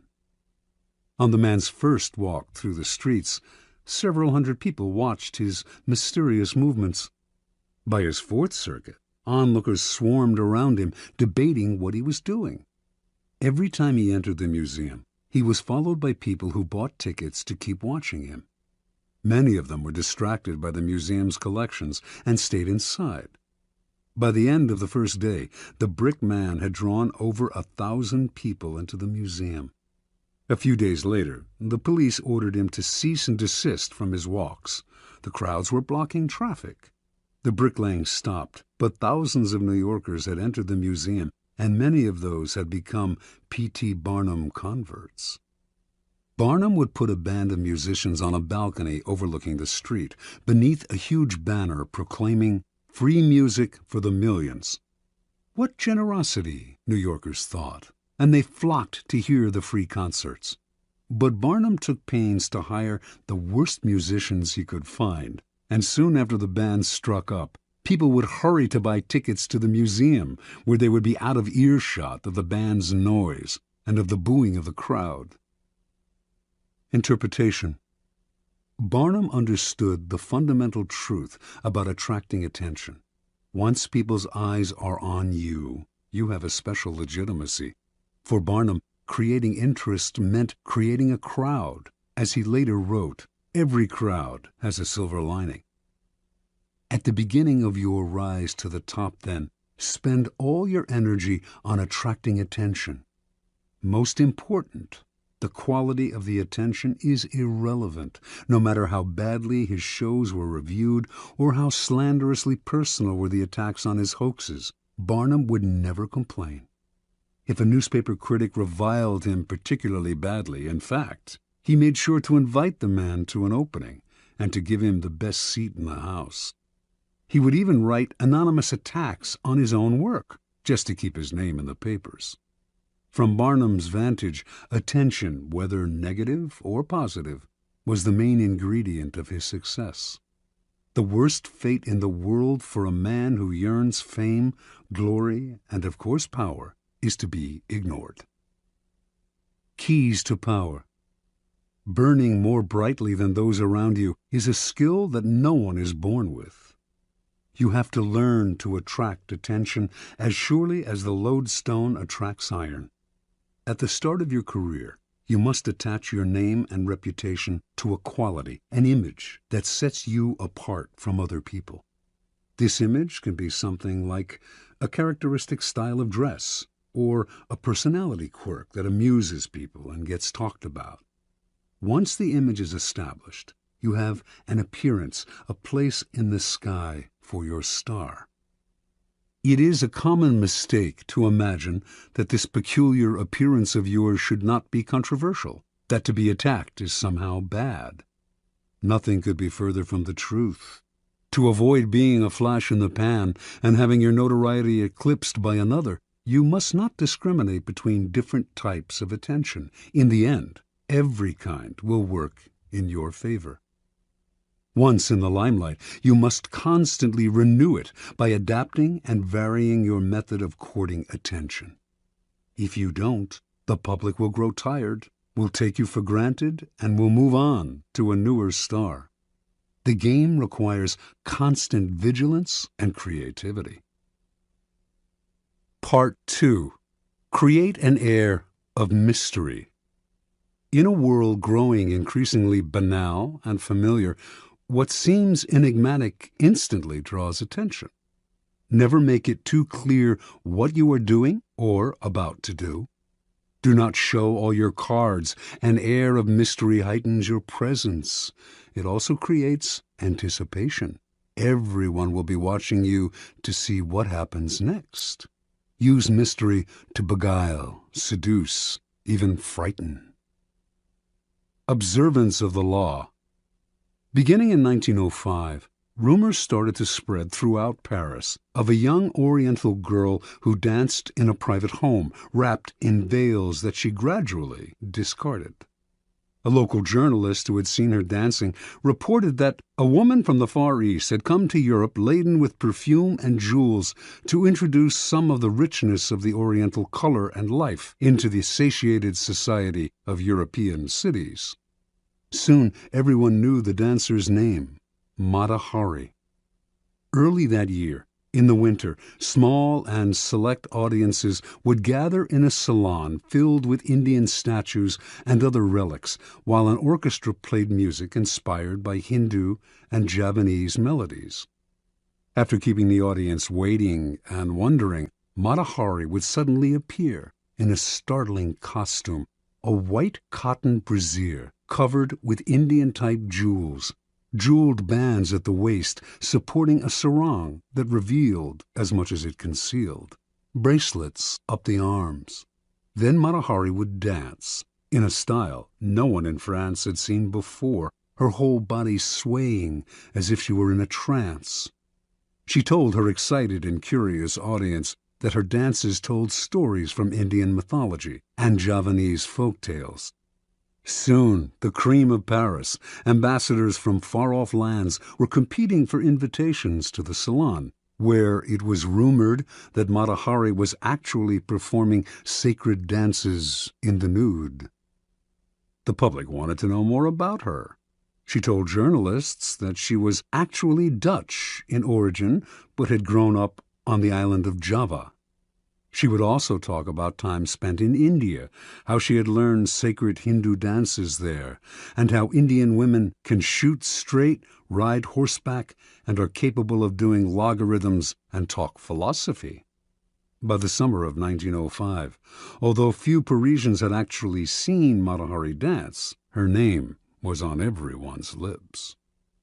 As Mata Hari gave more interviews, the story of her origins kept changing. She had grown up in India. Her grandmother was the daughter of a Javanese princess. She had lived on the island of Sumatra, where she had spent her time horseback riding, gun in hand, and risking her life. No one knew anything certain about her, but journalists did not mind these changes in her biography. They compared her to an Indian goddess, a creature from the pages of Baudelaire, whatever their imagination wanted to see in this mysterious woman from the East. In August of 1905, Mata Hari performed for the first time in public. Crowds thronging to see her on opening night caused a riot. She had now become a cult figure, spawning many imitations. One reviewer wrote, "Mata Hari personifies all the poetry of India, its mysticism, its voluptuousness, its hypnotizing charm." Another noted, "If India possesses such unexpected treasures, then all Frenchmen will emigrate to the shores of the Ganges." Soon, the fame of Mata Hari and her sacred Indian dances spread beyond Paris. She was invited to Berlin, Vienna, Milan. Over the next few years, she performed throughout Europe, mixed with the highest social circles, and earned an income that gave her an independence rarely enjoyed by a woman of the period. Then, near the end of World War I, she was arrested in France, tried, convicted, and finally executed as a German spy. Only during the trial did the truth come out. Mata Hari was not from Java or India, had not grown up in the Orient, did not have a drop of Eastern blood in her body. Her real name was Margarethe Zell, and she came from the stolid northern province of Friesland, Holland. Interpretation. When Margarethe Zell arrived in Paris in 1904, she had half a franc in her pocket. She was one of the thousands of beautiful young girls who flocked to Paris every year, taking work as artists' models, nightclub dancers, or vaudeville performers at the Folies Bergère. After a few years, they would inevitably be replaced by younger girls, and would often end up on the streets, turning to prostitution, or else returning to the town they came from, older and chastened. Zell had higher ambitions. She had no dance experience and had never performed in the theater, but as a young girl, she had traveled with her family and had witnessed local dances in Java and Sumatra. Zell clearly understood that what was important in her act was not the dance itself, or even her face or figure, but her ability to create an air of mystery about herself. The mystery she created lay not just in her dancing, or her costumes, or the stories she would tell, or her endless lies about her origins. It lay in an atmosphere enveloping everything she did. There was nothing you could say for sure about her. She was always changing, always surprising her audience with new costumes, new dances, new stories. This air of mystery left the public always wanting to know more, always wondering about her next move. Mata Hari was no more beautiful than many of the other young girls who came to Paris, and she was not a particularly good dancer. What separated her from the mass, what attracted and held the public's attention and made her famous and wealthy, was her mystery. People are enthralled by mystery because it invites constant interpretation. They never tire of it. The mysterious cannot be grasped, and what cannot be seized and consumed creates power. Keys to power. In a world that is ever more banal, that has had its mystery and myth squeezed out of it, we secretly crave enigmas, people or things that cannot be instantly interpreted, seized, and consumed. That is the power of the mysterious. It invites layers of interpretation, excites our imagination, seduces us into believing that it conceals something marvelous.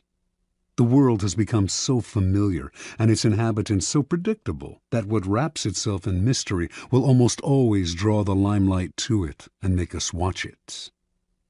Do not imagine that to create an air of mystery, you have to be grand and awe-inspiring. Mystery that is woven into your day-to-day demeanor and is subtle has that much more power to fascinate and attract attention.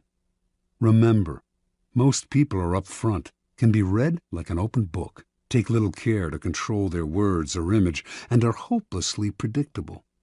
By simply holding back, keeping silent, occasionally uttering ambiguous phrases, deliberately appearing inconsistent, and acting odd in the subtlest of ways, you will emanate an aura of mystery. The people around you will then magnify that aura by constantly trying to interpret you. Mysterious people put others in a kind of inferior position, that of trying to figure them out. To degrees that they can control, they also elicit the fear surrounding anything uncertain or unknown. All great leaders know that an aura of mystery draws attention to them and creates an intimidating presence. If your social position prevents you from completely wrapping your actions in mystery, you must at least learn to make yourself less obvious. Every now and then, act in a way that does not mesh with other people's perception of you. This way, you keep those around you on the defensive, eliciting the kind of attention that makes you powerful. Law 7.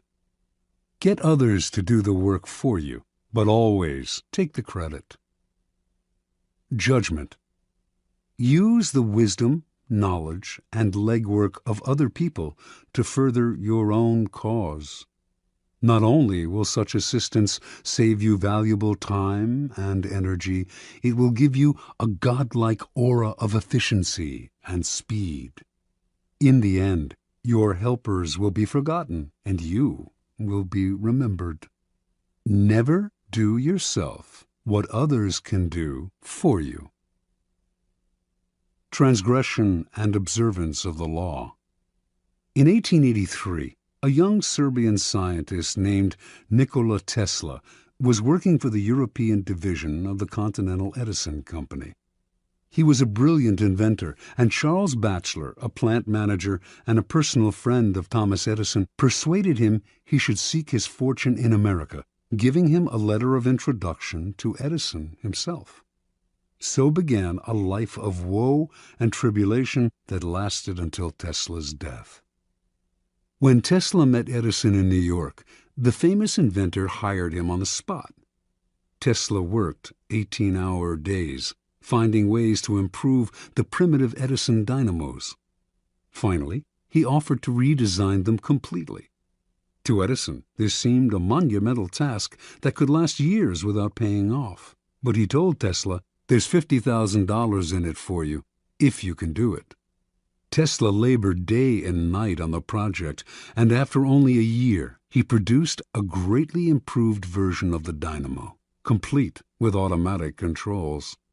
He went to Edison to break the good news and receive his $50,000. Edison was pleased with the improvement, for which he and his company would take credit. But when it came to the issue of the money, he told the young Serb, "Tesla, you don't understand our American humor," and offered a small raise instead. Tesla's obsession was to create an alternating current system, AC, of electricity. Edison believed in the direct current system, DC, and not only refused to support Tesla's research, but later did all he could to sabotage him. Tesla turned to the great Pittsburgh magnate George Westinghouse, who had started his own electricity company. Westinghouse completely funded Tesla's research and offered him a generous royalty agreement on future profits. The AC system Tesla developed is still the standard today, but after patents were filed in his name, other scientists came forward to take credit for the invention, claiming that they had laid the groundwork for him. His name was lost in the shuffle, and the public came to associate the invention with Westinghouse himself. A year later, Westinghouse was caught in a takeover bid from J. Pierpont Morgan, who made him rescind the generous royalty contract he had signed with Tesla. Westinghouse explained to the scientist that his company would not survive if it had to pay him his full royalties. He persuaded Tesla to accept a buyout of his patents for $216,000. A large sum, no doubt, but far less than the $12 million they were worth at the time. The financiers had divested Tesla of the riches, the patents, and essentially the credit for the greatest invention of his career. The name of Guglielmo Marconi is forever linked with the invention of radio. But few know that in producing his invention, he broadcast a signal across the English Channel in 1899. Marconi made use of a patent Tesla had filed in 1897, and that his work depended on Tesla's research. Once again, Tesla received no money and no credit. Tesla invented an induction motor as well as the AC power system, and he is the real father of radio. Yet none of these discoveries bear his name. As an old man, he lived in poverty. In 1917, during his later impoverished years, Tesla was told he was to receive the Edison Medal of the American Institute of Electrical Engineers. He turned the medal down. "You propose," he said, "to honor me with a medal which I could pin upon my coat and strut for a vain hour before the members of your institute. You would decorate my body and continue to let starve for failure to supply recognition my mind and its creative products, which have supplied the foundation upon which the major portion of your institute exists." Interpretation. Many harbor the illusion that science, dealing with facts as it does, is beyond the petty rivalries that trouble the rest of the world. Nikola Tesla was one of those. He believed science had nothing to do with politics and claimed not to care for fame and riches. As he grew older, though, this ruined his scientific work. Not associated with any particular discovery, he could attract no investors to his many ideas. While he pondered great inventions for the future, others stole the patents he had already developed and got the glory for themselves. He wanted to do everything on his own, but merely exhausted and impoverished himself in the process. Edison was Tesla's polar opposite. He wasn't actually much of a scientific thinker or inventor. He once said that he had no need to be a mathematician because he could always hire one. That was Edison's main method. He was really a businessman and publicist, spotting the trends and the opportunities that were out there, then hiring the best in the field to do the work for him. If he had to, he would steal from his competitors. Yet his name is much better known than Tesla's, and is associated with more inventions. The lesson is twofold. First, the credit for an invention or creation is as important, if not more important, than the invention itself. You must secure the credit for yourself and keep others from stealing it away or from piggybacking on your hard work. To accomplish this, you must always be vigilant and ruthless, keeping your creation quiet until you can be sure there are no vultures circling overhead. Second, learn to take advantage of other people's work to further your own cause.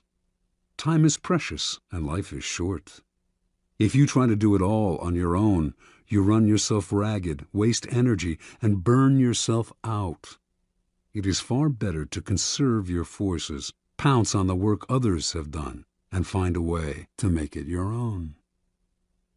Keys to power. This is the essence of the law.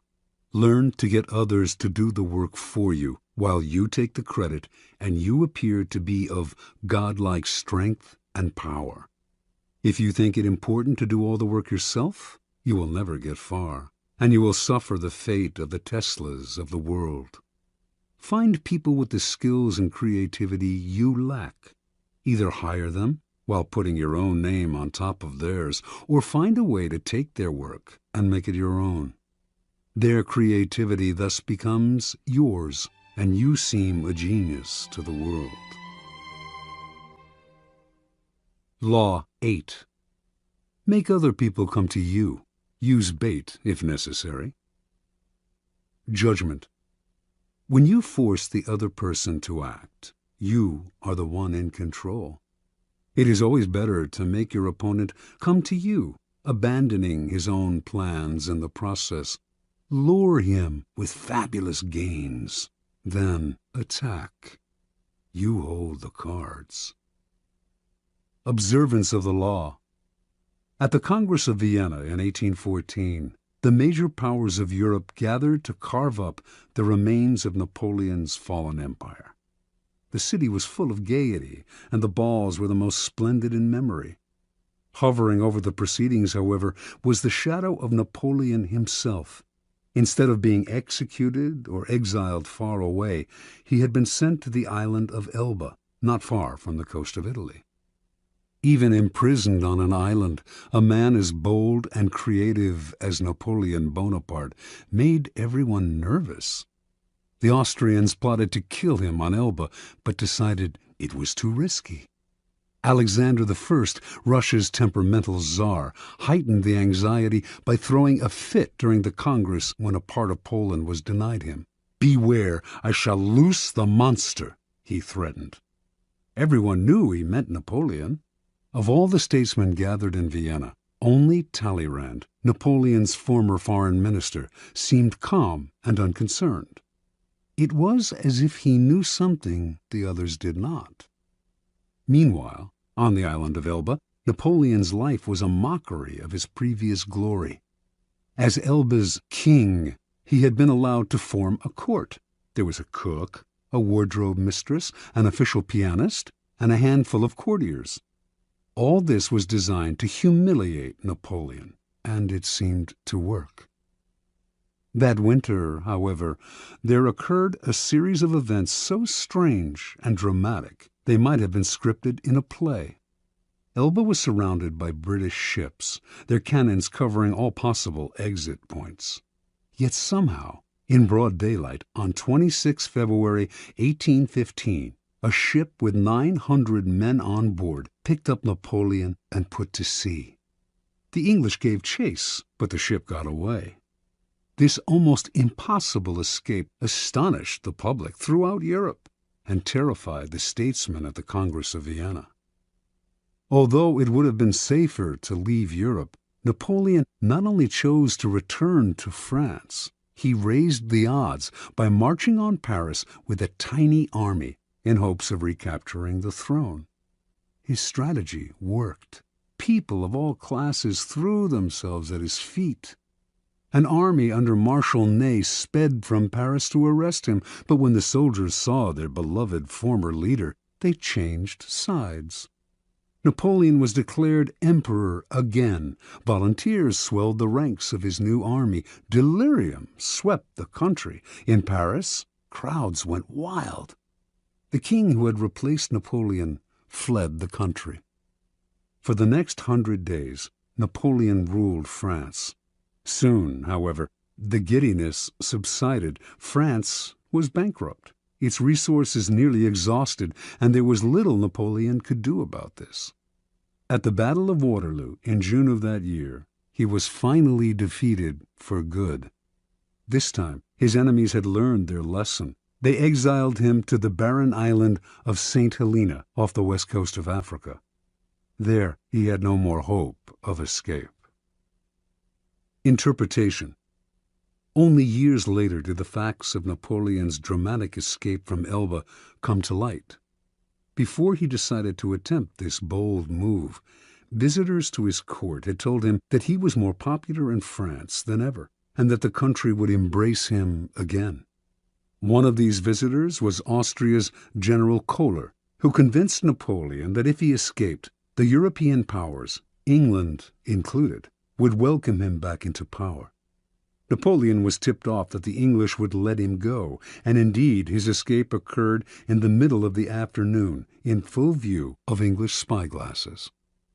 What Napoleon did not know was that there was a man behind it all, pulling the strings, and that this man was his former minister, Talleyrand.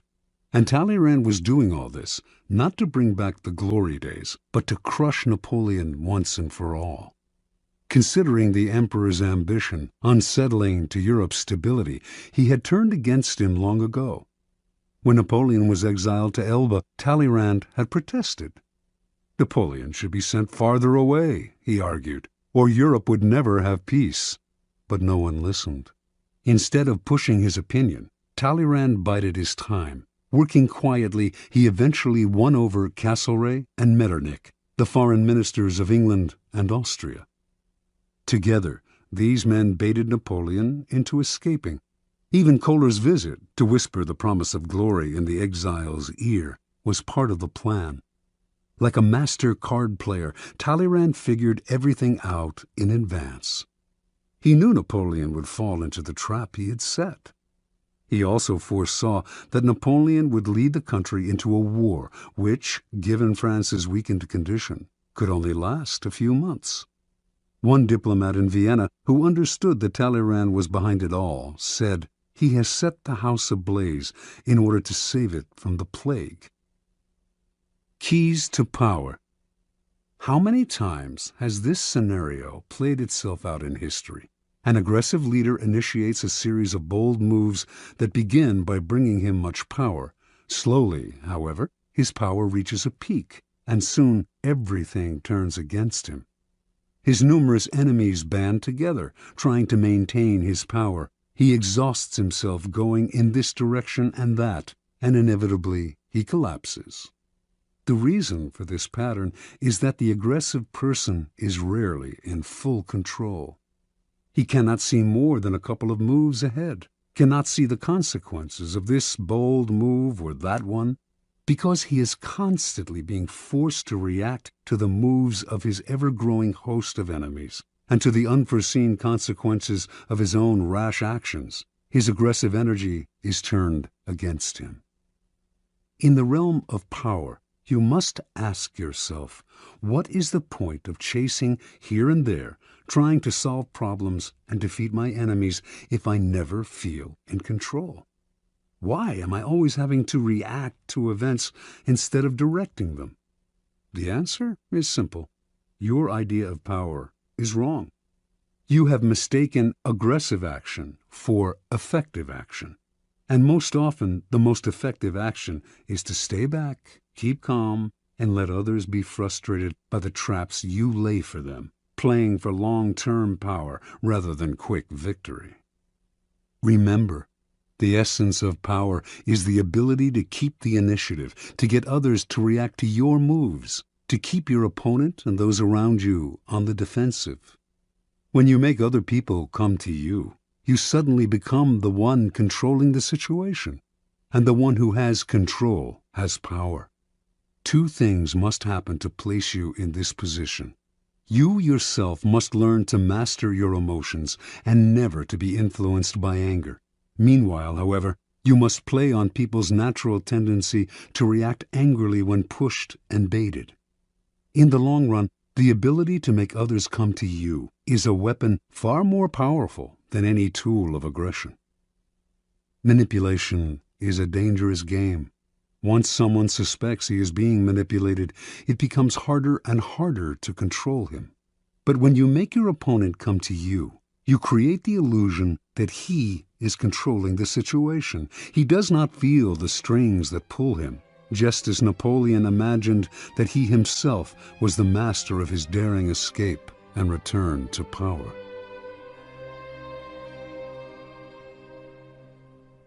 Law 9. Win through your actions, never through argument. Judgment. Any momentary triumph you think you have gained through argument is really a Pyrrhic victory. The resentment and ill will you stir up is stronger and lasts longer than any momentary change of opinion. It is much more powerful to get others to agree with you through your actions without saying a word. Demonstrate, do not explicate. Observance of the law. In 1502, in Florence, Italy, an enormous block of marble stood in the works department of the church of Santa Maria del Fiore. It had once been a magnificent piece of raw stone, but an unskilled sculptor had mistakenly bored a hole through it where there should have been a figure's legs, generally mutilating it. Piero Soderini, Florence's mayor, had contemplated trying to save the block by commissioning Leonardo da Vinci to work on it, or some other master, but had given up, since everyone agreed that the stone had been ruined. So, despite the money that had been wasted on it, it gathered dust in the dark halls of the church. This was where things stood until some Florentine friends of the great Michelangelo decided to write to the artist, then living in Rome. He alone, they said, could do something with the marble, which was still magnificent raw material. Michelangelo traveled to Florence, examined the stone, and came to the conclusion that he could, in fact, carve a fine figure from it by adapting the pose to the way the rock had been mutilated. Soderini argued that this was a waste of time. Nobody could salvage such a disaster, but he finally agreed to let the artist work on it. Michelangelo decided he would depict a young David, sling in hand. Weeks later, as Michelangelo was putting the final touches on the statue, Soderini entered the studio. Fancying himself a bit of a connoisseur, he studied the huge work and told Michelangelo that while he thought it was magnificent, the nose, he judged, was too big. Michelangelo realized that Soderini was standing in a place right under the giant figure and did not have the proper perspective. Without a word, he gestured for Soderini to follow him up the scaffolding. Reaching the nose, he picked up his chisel, as well as a bit of marble dust that lay on the planks. With Soderini just a few feet below him on the scaffolding, Michelangelo started to tap lightly with the chisel, letting the bits of dust he had gathered in his hand to fall little by little. He actually did nothing to change the nose, but gave every appearance of working on it. After a few minutes of the charade, he stood aside. "Look at it now." "I like it better," replied Soderini. "You've made it come alive." Interpretation. Michelangelo knew that by changing the shape of the nose, he might ruin the entire sculpture. Yet Soderini was a patron who prided himself on his aesthetic judgment. To offend such a man by arguing would not only gain Michelangelo nothing, it would put future commissions in jeopardy. Michelangelo was too clever to argue. His solution was to change Soderini's perspective, literally bringing him closer to the nose, without making him realize that this was the cause of his misperception. Fortunately for posterity, Michelangelo found a way to keep the perfection of the statue intact, while, at the same time, making Soderini believe he had improved it. Such is the double power of winning through actions rather than argument. No one is offended, and your point is proven. Keys to power. In the realm of power, you must learn to judge your moves by their long-term effects on other people. The problem in trying to prove a point or gain a victory through argument is that, in the end, you can never be certain how it affects the people you're arguing with. They may appear to agree with you politely, but inside they may resent you. Or perhaps something you said inadvertently even offended them. Words have that insidious ability to be interpreted according to the other person's mood and insecurities. Even the best argument has no solid foundation, for we have all come to distrust the slippery nature of words. And days after agreeing with someone, we often revert to our old opinion out of sheer habit. Understand this: words are a dime a dozen. Everyone knows that in the heat of an argument we will all say anything to support our cause. We will quote the Bible, refer to unverifiable statistics. Who can be persuaded by bags of air like that? Action and demonstration are much more powerful and meaningful. They are there before our eyes for us to see. Yes, now the statue's nose does look just right. There are no offensive words, no possibility of misinterpretation. No one can argue with a demonstrated proof. As Balthazar Gracian remarks, the truth is generally seen, rarely heard. Law 10. Infection. Avoid the unhappy and unlucky. Judgment. You can die from someone else's misery. Emotional states are as infectious as diseases. You may feel you are helping the drowning man, but you are only precipitating your own disaster. The unfortunate sometimes draw misfortune on themselves. They will also draw it on you. Associate with the happy and fortunate instead. Transgression of the law. Born in Limerick, Ireland in 1818, Marie Gilbert came to Paris in the 1840s to make her fortune as a dancer and performer. Taking the name Lola Montez, her mother was of distant Spanish descent. She claimed to be a flamenco dancer from Spain. By 1845, her career was languishing, and to survive, she became a courtesan, quickly one of the more successful in Paris. Only one man could salvage Lola's dancing career: Alexandre Dujarier, owner of the newspaper with the largest circulation in France, and also the newspaper's drama critic. She decided to woo and conquer him. Investigating his habits, she discovered that he went riding every morning. An excellent horsewoman herself, she rode out one morning and accidentally ran into him. Soon they were riding together every day. A few weeks later, Lola moved into his apartment. For a while, the two were happy together. With Dujarrier's help, Lola began to revive her dancing career. Despite the risk to his social standing, Dujarrier told friends he would marry her in the spring. Lola had never told him that she had eloped at age 19 with an Englishman and was still legally married. Although Dujarrier was deeply in love, his life started to slide downhill. His fortunes in business changed, and influential friends began to avoid him. One night, Dujarrier was invited to a party, attended by some of the wealthiest young men in Paris. Lola wanted to go too, but he would not allow it. They had their first quarrel, and Dujarrier attended the party by himself. There, hopelessly drunk, he insulted an influential drama critic, Jean-Baptiste Rosemond de Beauvalon, perhaps because of something the critic had said about Lola. The following morning, Beauvalon challenged him to a duel.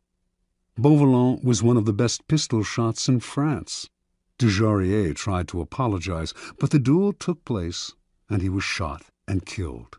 Thus ended the life of one of the most promising young men of Paris society.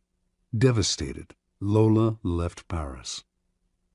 In 1846, Lola Montez found herself in Munich, where she decided to woo and conquer King Ludwig of Bavaria. The best way to Ludwig, she discovered, was through his aide-de-camp, Count Otto von Rechberg, a man with a fondness for pretty girls. One day, when the Count was breakfasting at an outdoor cafe, Lola rode by on her horse, was accidentally thrown from the saddle, and landed at Rechberg's feet. The Count rushed to help her and was enchanted. He promised to introduce her to Ludwig.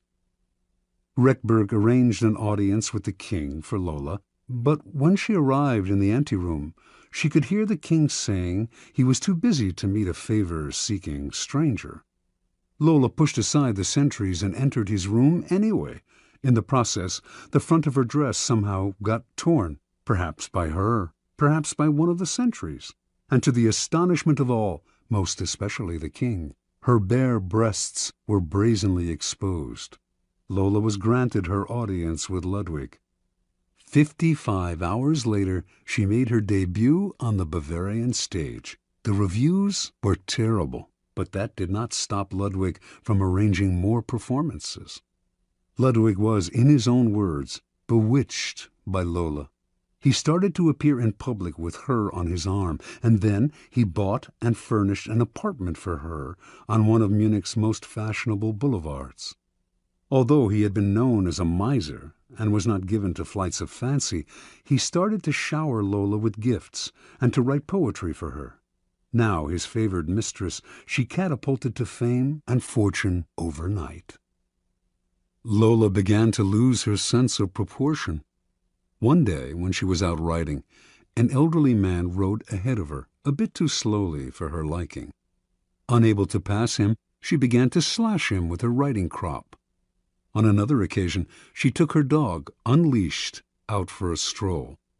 The dog attacked a passer-by, but instead of helping the man get the dog away, she whipped him with the leash. Incidents like this infuriated the stolid citizens of Bavaria, but Ludwig stood by Lola and even had her naturalized as a Bavarian citizen. The king's entourage tried to wake him to the dangers of the affair, but those who criticized Lola were summarily fired. While Bavarians who had loved their king now outwardly disrespected him, Lola was made a countess, had a new palace built for herself, and began to dabble in politics, advising Ludwig on policy. She was the most powerful force in the kingdom. Her influence in the king's cabinet continued to grow, and she treated the other ministers with disdain. As a result, riots broke out throughout the realm. A once peaceful land was virtually in the grip of civil war, and students everywhere were chanting, "Raus mit Lola!" By February of 1848, Ludwig was finally unable to withstand the pressure. With great sadness, he ordered Lola to leave Bavaria immediately. She left, but not until she was paid off. For the next 5 weeks, the Bavarians' wrath was turned against their formerly beloved king. In March of that year, he was forced to abdicate. Lola Montez moved to England. More than anything, she needed respectability, and despite being married, she still had not arranged a divorce from the Englishman she had wed years before. She set her sights on George Trafford Heald, a promising young army officer who was the son of an influential barrister. Although he was 10 years younger than Lola and could have chosen a wife among the prettiest and wealthiest young girls of English society, Heald fell under her spell. They were married in 1849. Soon, arrested on the charge of bigamy, she skipped bail, and she and Heald made their way to Spain. They quarreled horribly, and on one occasion Lola slashed him with a knife. Finally, she drove him away. Returning to England, he found he had lost his position in the army. Ostracized from English society, he moved to Portugal, where he lived in poverty. After a few months, his short life ended in a boating accident. A few years later, the man who published Lola Montez's autobiography, went bankrupt. In 1853, Lola moved to California, where she met and married a man named Pat Hull. Their relationship was as stormy as all the others, and she left Hull for another man. He took to drink and fell into a deep depression that lasted until he died 4 years later, still a relatively young man. At the age of 41, Lola gave away her clothes and finery and turned to God. She toured America lecturing on religious topics, dressed in white and wearing a halo-like white headgear. She died 2 years later, in 1861. Interpretation. Lola Montez attracted men with her wiles, but her power over them went beyond the sexual. It was through the force of her character that she kept her lovers enthralled. Men were sucked into the maelstrom she churned up around her. They felt confused, upset, but the strength of the emotions she stirred also made them feel more alive. As is often the case with infection, the problems would only arise over time. Lola's inherent instability would begin to get under her lover's skin. They would find themselves drawn into her problems, but their emotional attachment to her would make them want to help her. This was the crucial point of the disease, for Lola Montez could not be helped. Her problems were too deep. Once the lover identified with them, he was lost. He would find himself embroiled in quarrels. The infection would spread to his family and friends, or, in the case of Ludwig, to an entire nation. You could spend a lifetime studying the pathology of infecting characters, but don't waste your time. Just learn the lesson. When you suspect you are in the presence of an infector, don't argue, don't try to help, don't pass the person on to your friends, or you will become enmeshed. Flee the infector's presence or suffer the consequences. Keys to power.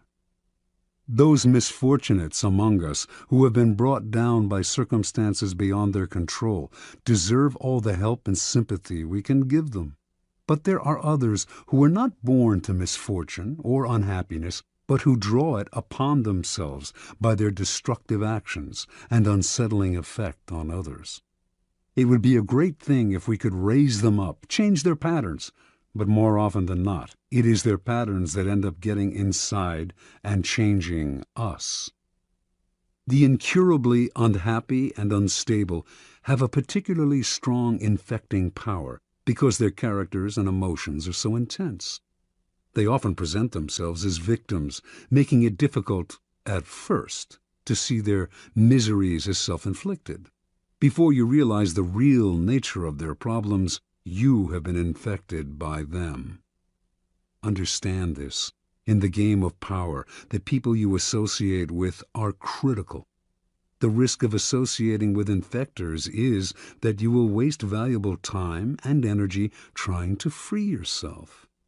Through a kind of guilt by association, you will also suffer in the eyes of others. Never underestimate the dangers of infection. Law 11. Learn to keep people dependent on you. Judgment. To maintain your independence, you must always be needed and wanted. The more you are relied on, the more freedom you have.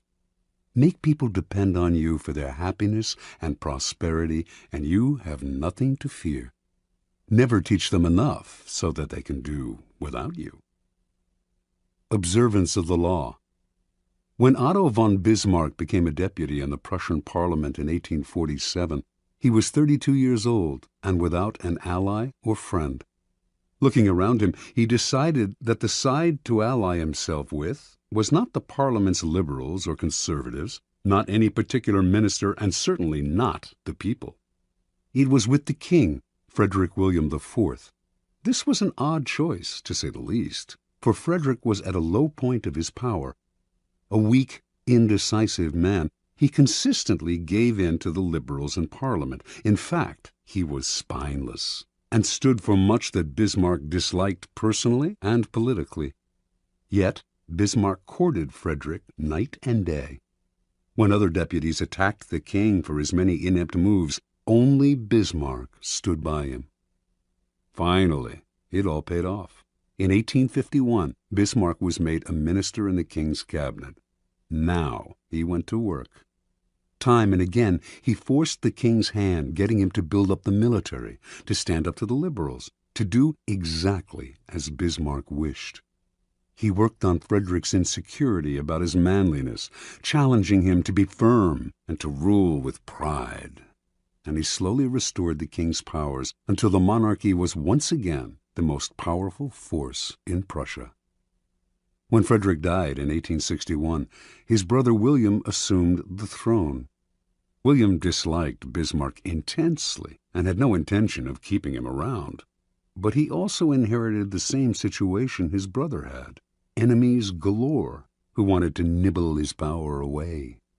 He actually considered abdicating, feeling he lacked the strength to deal with this dangerous and precarious position. But Bismarck insinuated himself once again. He stood by the new king, gave him strength, and urged him into firm and decisive action. The king grew dependent on Bismarck's strong-arm tactics to keep his enemies at bay, and despite his antipathy toward the man, he soon made him his prime minister. The two quarreled often over policy. Bismarck was much more conservative, but the king understood his own dependency. Whenever the prime minister threatened to resign, the king gave in to him, time after time. It was, in fact, Bismarck who set state policy. Years later, Bismarck's actions as Prussia's prime minister led the various German states to be united into one country. Now, Bismarck finagled the king into letting himself be crowned Emperor of Germany. Yet it was really Bismarck who had reached the heights of power. As right-hand man to the emperor and as imperial chancellor and knighted prince, he pulled all the levers. Iron and blood, in Bismarck's phrase. Then you will survive your masters as Bismarck did. You will have all the benefits of power without the thorns that come from being a master. Keys to power. The ultimate power is the power to get people to do as you wish. When you can do this without having to force people or hurt them, when they willingly grant you what you desire, then your power is untouchable. The best way to achieve this position is to create a relationship of dependence. The master requires your services. He is weak or unable to function without you. You have enmeshed yourself in his work so deeply that doing away with you would bring him great difficulty, or at least would mean valuable time lost in training another to replace you. Once such a relationship is established, you have the upper hand, the leverage to make the master do as you wish. It is the classic case of the man behind the throne, the servant of the king who actually controls the king. Do not be one of the many who mistakenly believe that the ultimate form of power is independence. Power involves a relationship between people. You will always need others as allies, pawns, or even as weak masters who serve as your front. The completely independent man would live in a cabin in the woods. He would have the freedom to come and go as he pleased, but he would have no power. The best you can hope for is that others will grow so dependent on you that you enjoy a kind of reverse independence. Their need for you frees you. One last warning. Do not imagine that your master's dependence on you will make him love you. In fact, he may resent and fear you. But as Machiavelli said, it is better to be feared than loved. Fear you can control. Love? Never. Depending on an emotion as subtle and changeable as love or friendship will only make you insecure. Better to have others depend on you out of fear of the consequences of losing you than out of love of your company.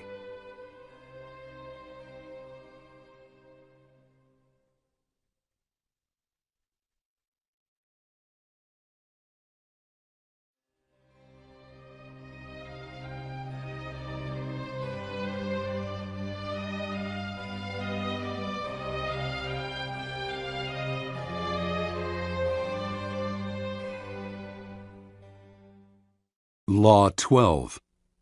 Use selective honesty and generosity to disarm your victim. Judgment. One sincere and honest move will cover over dozens of dishonest ones.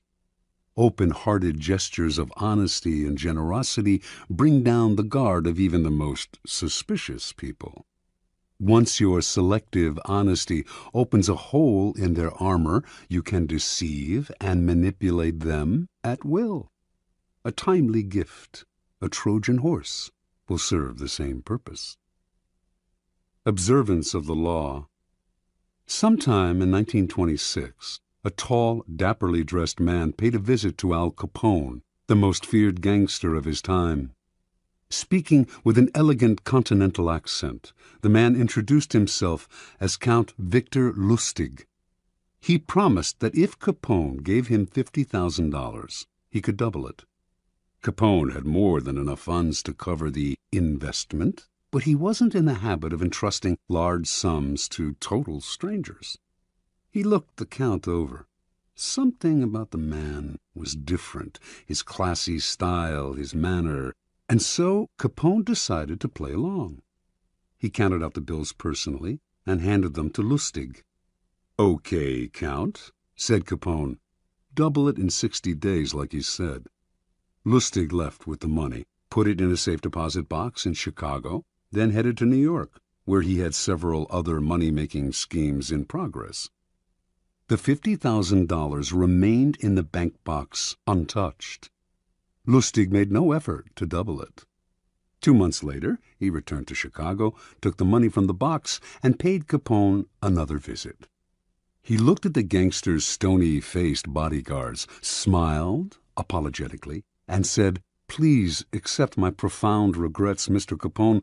I'm sorry to report that the plan failed. I failed." Capone slowly stood up. He glowered at Lustig, debating which part of the river to throw him in, but the Count reached into his coat pocket, withdrew the $50,000, and placed it on the desk. "Here, sir, is your money, to the penny. Again, my sincere apologies. This is most embarrassing. Things didn't work out the way I thought they would. I would have loved to have doubled your money for you and for myself. Lord knows I need it, but the plan just didn't materialize." Capone sagged back into his chair, confused. "I know you're a con man, Count," said Capone. "I knew it the moment you walked in here. I expected either $100,000 or nothing. But this, getting my money back, well... Again, my apologies, Mr. Capone," said Lustig, as he picked up his hat and began to leave. "My God, you're honest," yelled Capone. "If you're on the spot, here's 5 to help you along." He counted out 5 $1,000 bills out of the $50,000. The Count seemed stunned, bowed deeply, mumbled his thanks, and left, taking the money. The $5,000 was what Lustig had been after all along. Interpretation. Count Victor Lustig, a man who spoke several languages and prided himself on his refinement and culture, was one of the great con artists of modern times. He was known for his audacity, his fearlessness, and, most important, his knowledge of human psychology. He could size up a man in minutes, discovering his weaknesses, and he had radar for suckers. Lustig knew that most men build up defenses against crooks and other troublemakers. The con artist's job is to bring those defenses down. One sure way to do this is through an act of apparent sincerity and honesty. Who will distrust a person literally caught in the act of being honest? Lustig used selective honesty many times, but with Capone he went a step further. No normal con man would have dared such a con. He would have chosen his suckers for their meekness, for that look about them that says they will take their medicine without complaint. Con Capone, and you would spend the rest of your life, whatever remained of it, afraid. But Lustig understood that a man like Capone spends his life mistrusting others. No one around him is honest or generous, and being so much in the company of wolves is exhausting, even depressing. A man like Capone yearns to be the recipient of an honest or generous gesture, to feel that not everyone has an angle or is out to rob him. Lustig's act of selective honesty disarmed Capone because it was so unexpected. A con artist loves conflicting emotions like these, since the person caught up in them is so easily distracted and deceived. Do not shy away from practicing this law on the Capones of the world. With a well-timed gesture of honesty or generosity, you will have the most brutal and cynical beast in the kingdom eating out of your hand. Keys to power. The essence of deception is distraction.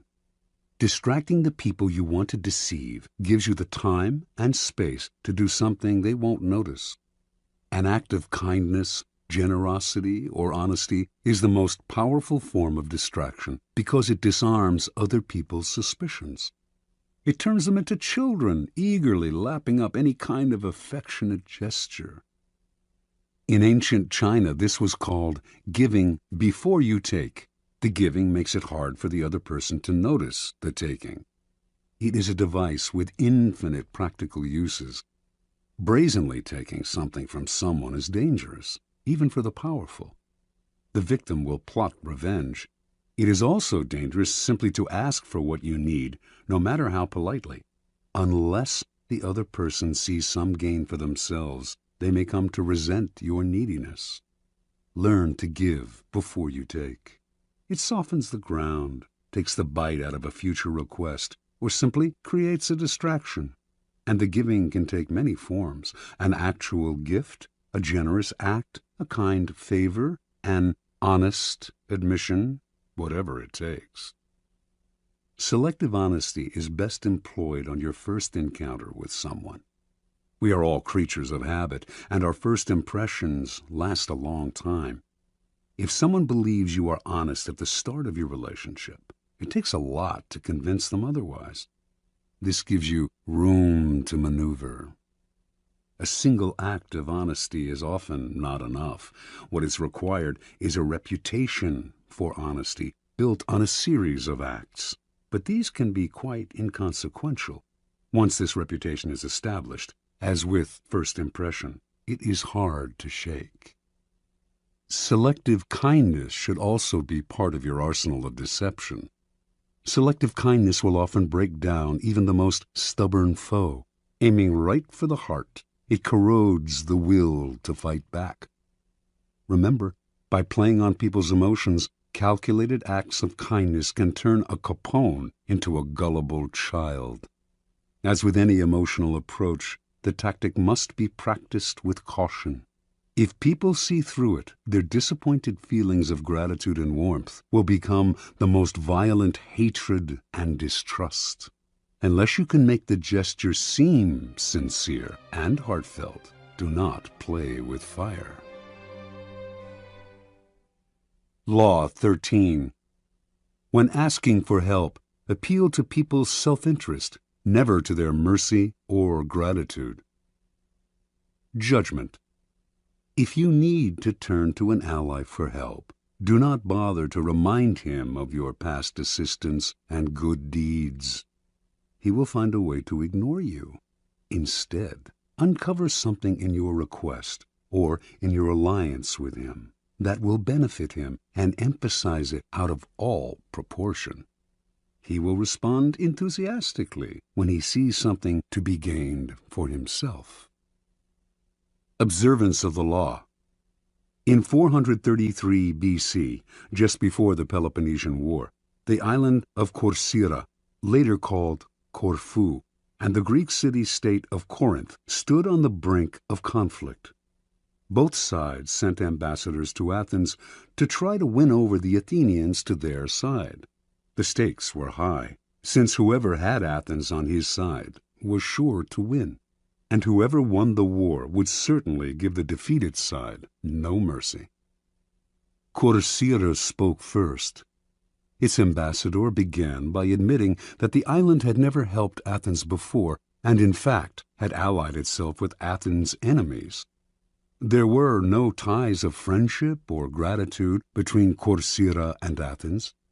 Yes, the ambassador admitted, he had come to Athens now out of fear and concern for Corcyra's safety.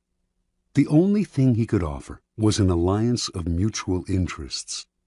Corcyra had a navy only surpassed in size and strength by Athens' own.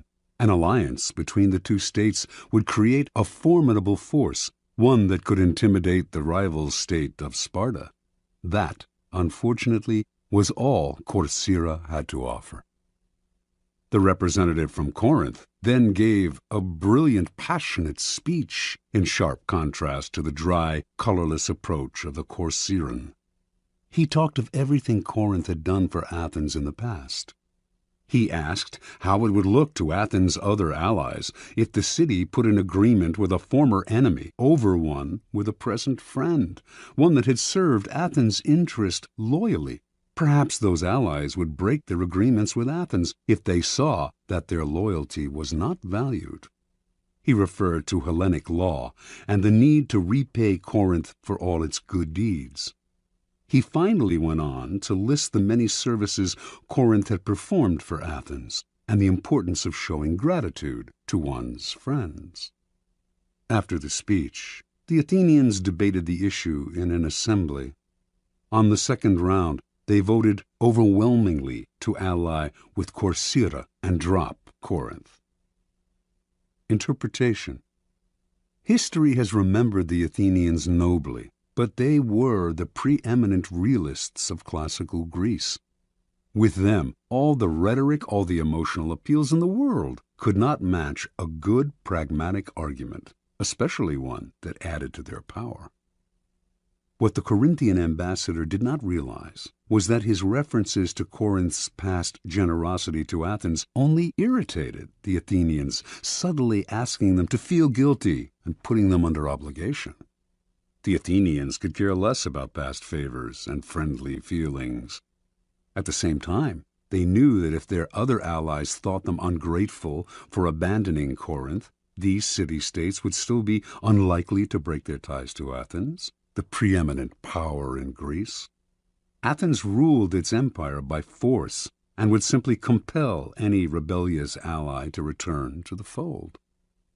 When people choose between talk about the past and talk about the future, a pragmatic person will always opt for the future and forget the past.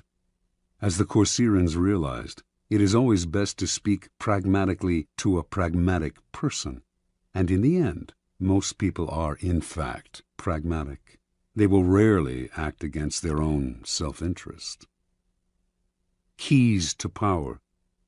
In your quest for power, you will constantly find yourself in the position of asking for help from those more powerful than you. There is an art to asking for help, an art that depends on your ability to understand the person you are dealing with and to not confuse your needs with theirs. Most people never succeed at this because they are completely trapped in their own wants and desires. They start from the assumption that the people they are appealing to have a selfless interest in helping them. They talk as if their needs mattered to these people, who probably couldn't care less. Sometimes they refer to larger issues, a great cause, or grand emotions such as love and gratitude. They go for the big picture when simple, everyday realities would have much more appeal. What they do not realize is that even the most powerful person is locked inside needs of his own, and that if you make no appeal to his self-interest, he merely sees you as desperate, or at best, a waste of time. A key step in the process is to understand the other person's psychology. Is he vain? Is he concerned about his reputation or his social standing? Does he have enemies you could help him vanquish? Is he simply motivated by money and power? When the Mongols invaded China in the 12th century, they threatened to obliterate a culture that had thrived for over 2,000 years. Their leader, Genghis Khan, saw nothing in China but a country that lacked pasturing for his horses, and he decided to destroy the place, leveling all its cities, for it would be better to exterminate the Chinese and let the grass grow. It was not a soldier, a general, or a king who saved the Chinese from devastation, but a man named Yelu Chutsai. A foreigner himself, Chutsai had come to appreciate the superiority of Chinese culture. He managed to make himself a trusted advisor to Genghis Khan and persuaded him that he would reap riches out of the place if, instead of destroying it, he simply taxed everyone who lived there. Khan saw the wisdom in this and did as Chutsai advised. When Khan took the city of Kaifeng after a long siege and decided to massacre its inhabitants, as he had in other cities that had resisted him, Chutsai told him that the finest craftsmen and engineers in China had fled to Kaifeng, and it would be better to put them to use. Kaifeng was spared. Never before had Genghis Khan shown such mercy, but then it really wasn't mercy that saved Kaifeng. Chutsai knew Khan well. He was a barbaric peasant who cared nothing for culture, or indeed for anything other than warfare and practical results. Chutsai chose to appeal to the only emotion that would work on such a man: greed. Self-interest is the lever that will move people. Once you make them see how you can in some way meet their needs or advance their cause, their resistance to your requests for help will magically fall away. At each step on the way to acquiring power, you must train yourself to think your way inside the other person's mind, to see their needs and interests, to get rid of the screen of your own feelings that obscure the truth. Master this art, and there will be no limits to what you can accomplish. Law 14. Pose as a friend, work as a spy. Judgment. Knowing about your rival is critical. Use spies to gather valuable information that will keep you a step ahead. Better still, play the spy yourself. In polite social encounters, learn to probe. Ask indirect questions to get people to reveal their weaknesses and intentions. There is no occasion that is not an opportunity for artful spying. Observance of the law. Joseph Duveen was undoubtedly the greatest art dealer of his time. From 1904 to 1940, he almost single-handedly monopolized America's millionaire art collecting market. But one prize plum eluded him: the industrialist Andrew Mellon. Before he died, Duveen was determined to make Mellon a client. Duveen's friends said this was an impossible dream. Mellon was a stiff, taciturn man. The stories he had heard about the congenial, talkative Duveen rubbed him the wrong way. He had made it clear he had no desire to meet the man. Yet Duveen told his doubting friends, "Not only will Mellon buy from me, but he will buy only from me." For several years he tracked his prey, learning the man's habits, tastes, phobias. To do this, he secretly put several of Mellon's staff on his own payroll, worming valuable information out of them. By the time he moved into action, he knew Mellon about as well as Mellon's wife did. In 1921, Mellon was visiting London and staying in a palatial suite on the third floor of Claridge's Hotel. Duveen booked himself into the suite just below Mellon's on the second floor. He had arranged for his valet to befriend Mellon's valet, and on the fateful day he had chosen to make his move, Mellon's valet told Duveen's valet, who told Duveen, that he had just helped Mellon on with his overcoat and that the industrialist was making his way down the corridor to ring for the lift. Duveen's valet hurriedly helped Duveen with his own overcoat. Seconds later, Duveen entered the lift, and lo and behold, there was Mellon. "How do you do, Mr. Mellon?" said Duveen, introducing himself. "I am on my way to the National Gallery to look at some pictures." How uncanny! That was precisely where Mellon was headed. And so Duveen was able to accompany his prey to the one location that would ensure his success. He knew Mellon's taste, inside and out, and while the two men wandered through the museum, he dazzled the magnate with his knowledge. Once again, quite uncannily, they seemed to have remarkably similar tastes. Mellon was pleasantly surprised. This wasn't the Duveen he had expected. The man was charming and agreeable, and clearly had exquisite taste. When they returned to New York, Mellon visited Duveen's exclusive gallery and fell in love with the collection. Everything, surprisingly enough, seemed to be precisely the kind of work he wanted to collect. For the rest of his life, he was Duveen's best and most generous client. Interpretation. A man as ambitious and competitive as Joseph Duveen left nothing to chance. What's the point of winging it, or just hoping you may be able to charm this or that client? It's like shooting ducks blindfolded. Arm yourself with a little knowledge and your aim improves. Mellon was the most spectacular of Duveen's catches, but he spied on many a millionaire. By secretly putting members of his clients' household staffs on his own payroll, he would gain constant access to valuable information about their master's comings and goings, changes in taste, and other such tidbits of information that would put him a step ahead. A rival of Duveen's, who wanted to make Henry Frick a client, noticed that whenever he visited this wealthy New Yorker, Duveen was there before him, as if he had a sixth sense. To other dealers, Duveen seemed to be everywhere, and to know everything before they did. His powers discouraged and disheartened them, until many simply gave up going after the wealthy clients who could make a dealer rich. Such is the power of artful spying. It makes you seem all-powerful, clairvoyant. Your knowledge of your mark can also make you seem charming. So well can you anticipate their desires. No one sees the source of your power, and what they cannot see, they cannot fight. Keys to power. In the realm of power, your goal is a degree of control over future events.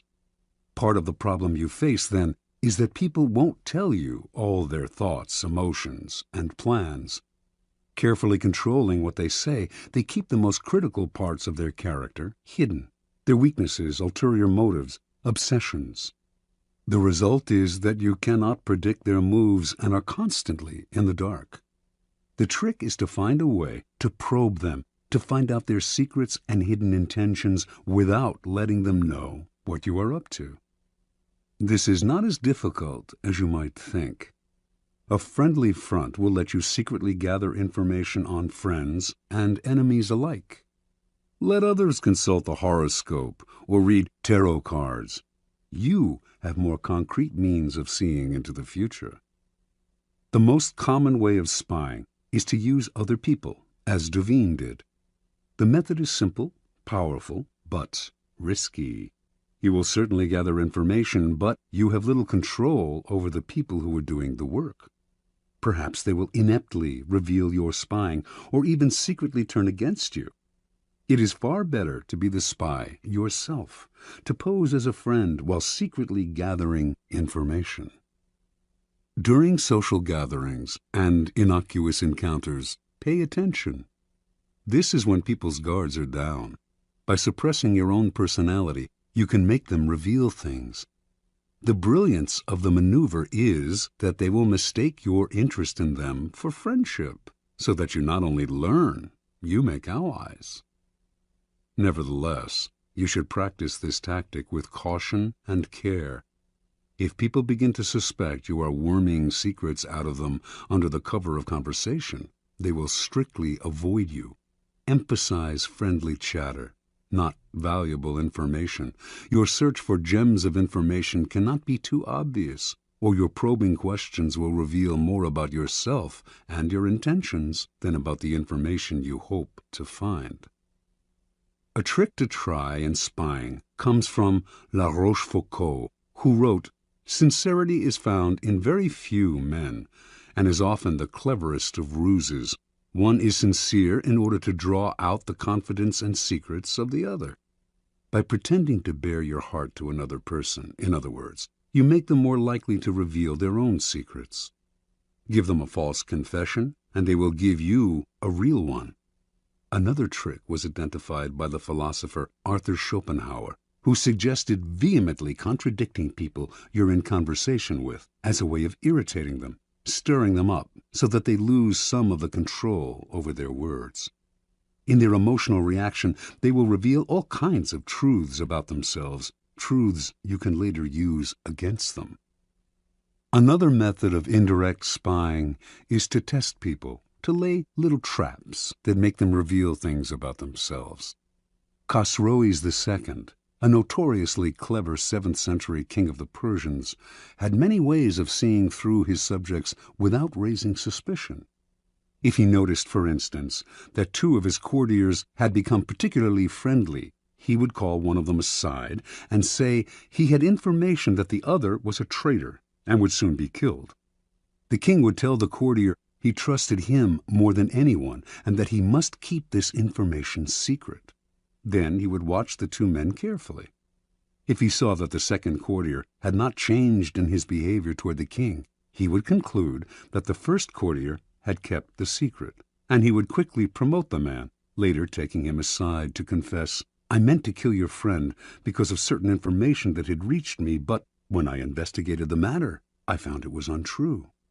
If, on the other hand, the second courtier started to avoid the king, acting aloof and tense, Khosroes would know that the secret had been revealed. He would ban the second courtier from his court, letting him know that the whole business had only been a test, but that even though the man had done nothing wrong, he could no longer trust him. The first courtier, however, had revealed the secret, and him Khosroes would ban from his entire kingdom. It may seem an odd form of spying that reveals not empirical information, but a person's character. Often, however, it is the best way of solving problems before they arise. By tempting people into certain acts, you learn about their loyalty, their honesty, and so on. And this kind of knowledge is often the most valuable of all. Armed with it, you can predict their actions in the future.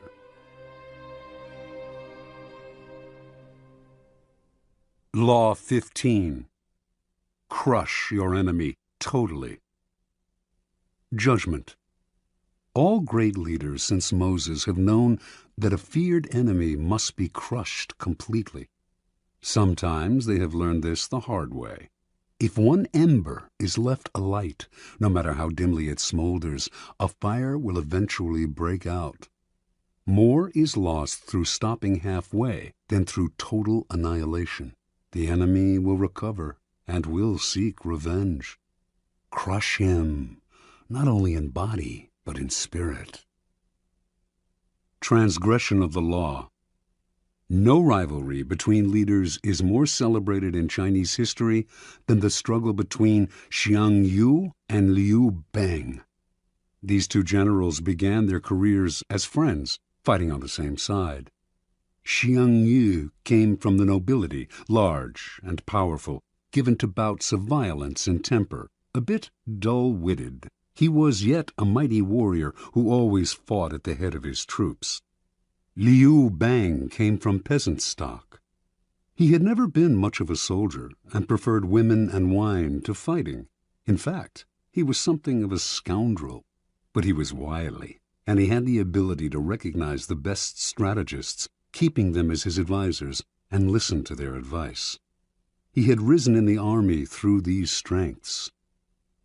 In 208 BC, the king of Chu sent 2 massive armies to conquer the powerful kingdom of Qin. One army went north, under the generalship of Song Yi, with Xiang Yu second in command. The other, led by Liu Bang, headed straight toward Qin. The target was the kingdom's splendid capital, Xianyang, and Xiang Yu, ever violent and impatient, could not stand the idea that Liu Bang would get to Xianyang first and perhaps would assume command of the entire army. At one point on the northern front, Xiang's commander, Song Yi, hesitated in sending his troops into battle. Furious, Xiang entered Song Yi's tent, proclaimed him a traitor, cut off his head, and assumed sole command of the army. Without waiting for orders, he left the northern front and marched directly on Xianyang. He felt certain he was the better soldier and general than Liu, but, to his utter astonishment, his rival, leading a smaller, swifter army, managed to reach Xianyang first. Xiang had an advisor, Fan Tsang, who warned him, this village headman, Liu Bang, used to be greedy only for riches and women, but since entering the capital, he has not been led astray by wealth, wine, or sex. That shows he is aiming high. Fan Tsang urged Xiang to kill his rival before it was too late. He told the general to invite the wily peasant to a banquet at their camp outside Xianyang, and, in the midst of a celebratory sword dance, to have his head cut off. The invitation was sent. Liu fell for the trap and came to the banquet. But Xiang hesitated in ordering the sword dance, and by the time he gave the signal, Liu had sensed a trap and managed to escape. "Bah!" cried Fan Tsang in disgust, seeing that Xiang had botched the plot. "One cannot plan with a simpleton. Liu Bang will steal your empire yet and make us all his prisoners." Realizing his mistake, Xiang hurriedly marched on Xianyang, this time determined to hack off his rival's head. Liu was never one to fight when the odds were against him, and he abandoned the city. Xiang captured Xianyang, murdered the young prince of Qin, and burned the city to the ground. Liu was now Xiang's bitter enemy, and he pursued him for many months, finally cornering him in a walled city. Lacking food, his army in disarray, Liu sued for peace. Again, Fan Tsang warned Xiang, "Crush him now. If you let him go again, you will be sorry later." But Xiang decided to be merciful. He wanted to bring Liu back to Chu alive and to force his former friend to acknowledge him as master. But Fan proved right. Liu managed to use the negotiations for surrender as a distraction, and he escaped with a small army. Xiang, amazed that he had yet again let his rival slip away, once more set out after Liu, this time with such ferocity that he seemed to have lost his mind. A few weeks later, in the thick of the hunt, Xiang scattered his forces unwisely, and in a surprise attack, Liu was able to surround his main garrison. For the first time, the tables were turned. Now it was Xiang who sued for peace. Liu's top advisor urged him to destroy Xiang, crush his army, show no mercy. Making a false treaty, he lured Xiang into relaxing his defense, then slaughtered almost all of his army. Xiang managed to escape. Alone and on foot, knowing that Liu had put a bounty on his head, he came upon a small group of his own retreating soldiers and cried out, "I hear Liu Bang has offered 1,000 pieces of gold and a fief of 10,000 families for my head.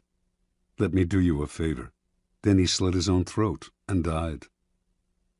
Interpretation. This is the fate that faces all of us when we sympathize with our enemies, when pity or the hope of reconciliation makes us pull back from doing away with them. We only strengthen their fear and hatred of us. We have beaten them and they are humiliated, yet we nurture these resentful vipers who will one day kill us. Power cannot be dealt with this way. It must be exterminated, crushed, and denied the chance to return to haunt us. This is all the truer with a former friend who has become an enemy. The law governing fatal antagonisms reads, "Reconciliation is out of the question. Only one side can win, and it must win totally." Liu Bang learned this lesson well. After defeating Xiang Yu, this son of a farmer went on to become supreme commander of the armies of Chu. Crushing his next rival, the king of Chu, his own former leader, he crowned himself emperor, defeated everyone in his path, and went down in history as one of the greatest rulers of China, the immortal Han Gao Tzu, founder of the Han Dynasty. Keys to Power. It is no accident that the story illustrating this law comes from China. Chinese history abounds with examples of enemies who were left alive and returned to haunt the lenient. Crush the enemy is a key strategic tenet of Sun Tzu, the 4th century BC author of The Art of War. The idea is simple. Your enemies wish you ill. There is nothing they want more than to eliminate you. If, in your struggles with them, you stop halfway or even 3/4 of the way, out of mercy or hope of reconciliation, you only make them more determined, more embittered, and they will someday take revenge. They may act friendly for the time being, but this is only because you have defeated them. They have no choice but to bide their time. The solution? Have no mercy. Crush your enemies as totally as they would crush you. Ultimately, the only peace and security you can hope for from your enemies is their disappearance. Law 16. Use absence to increase respect and honor. Judgment. Too much circulation makes the price go down. The more you are seen and heard from, the more common you appear. If you are already established in a group, temporary withdrawal from it will make you more talked about, even more admired. You must learn when to leave, create value through scarcity. Observance of the law. For many centuries, the Assyrians ruled Upper Asia with an iron fist. In the 8th century BC, however, the people of Media, now northwestern Iran, revolted against them and finally broke free. Now the Medes had to establish a new government. Determined to avoid any form of despotism, they refused to give ultimate power to any one man or to establish a monarchy. Without a leader, however, the country soon fell into chaos and fractured into small kingdoms with village fighting against village. In one such village lived a man named Deioces, who began to make a name for himself for fair dealing and the ability to settle disputes. He did this so successfully, in fact, that soon any legal conflict in the area was brought to him, and his power increased. Throughout the land, the law had fallen into disrepute. The judges were corrupt, and no one entrusted their cases to the courts anymore, resorting to violence instead. When news spread of Deioces' wisdom, incorruptibility, and unshakable impartiality, Median villages far and wide turned to him to settle all manner of cases. Soon he became the sole arbiter of justice in the land. At the height of his power, Deioces suddenly decided he had had enough. He would no longer sit in the chair of judgment, would hear no more suits, settle no more disputes between brother and brother, village and village. Complaining that he was spending so much time dealing with other people's problems that he had neglected his own affairs, he retired. The country once again descended into chaos. With the sudden withdrawal of a powerful arbiter like Deioces, crime increased, and contempt for the law was never greater. The Medes held a meeting of all the villages to decide how to get out of their predicament. "We cannot continue to live in this country under these conditions," said one tribal leader.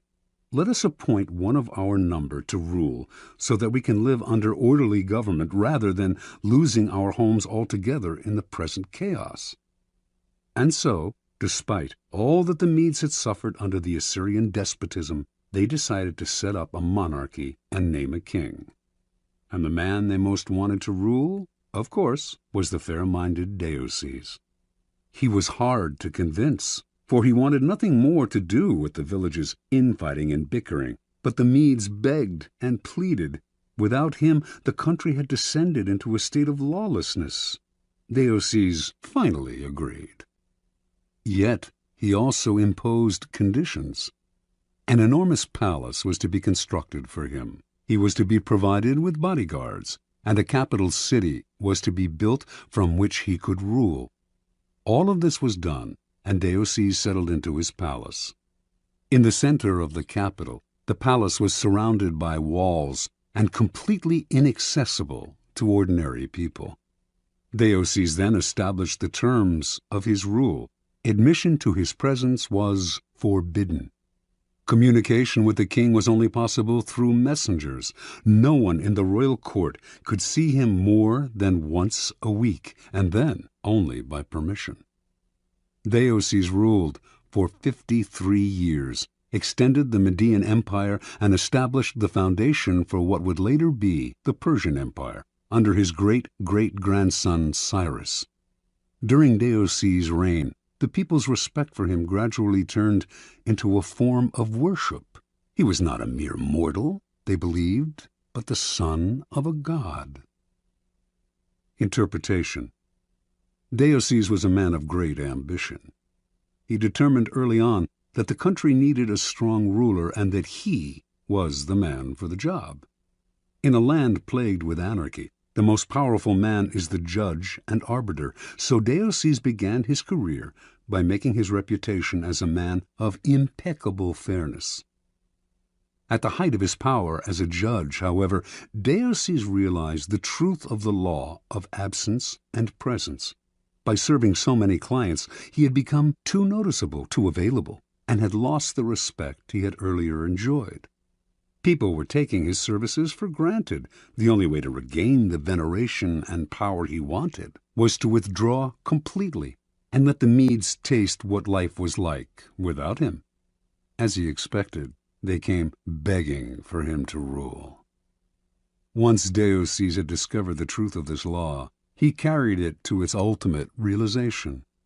In the palace his people had built for him, none could see him except a few courtiers, and those only rarely. As Herodotus wrote, there was a risk that if they saw him habitually, it might lead to jealousy and resentment, and plots would follow. But if nobody saw him, the legend would grow that he was a being of a different order from mere men. Keys to power. Everything in the world depends on absence and presence. A strong presence will draw power and attention to you. You shine more brightly than those around you. But a point is inevitably reached where too much presence creates the opposite effect. The more you are seen and heard from, the more your value degrades. You become a habit.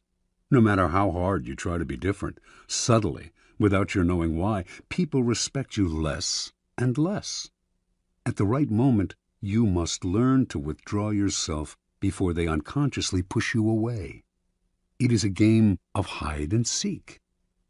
Another, more everyday side of this law, but one that demonstrates its truth even further, is the law of scarcity in the science of economics. By withdrawing something from the market, you create instant value.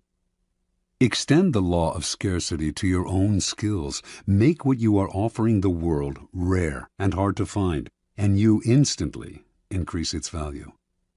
There always comes a point when those in power overstay their welcome. We have grown tired of them, lost respect for them.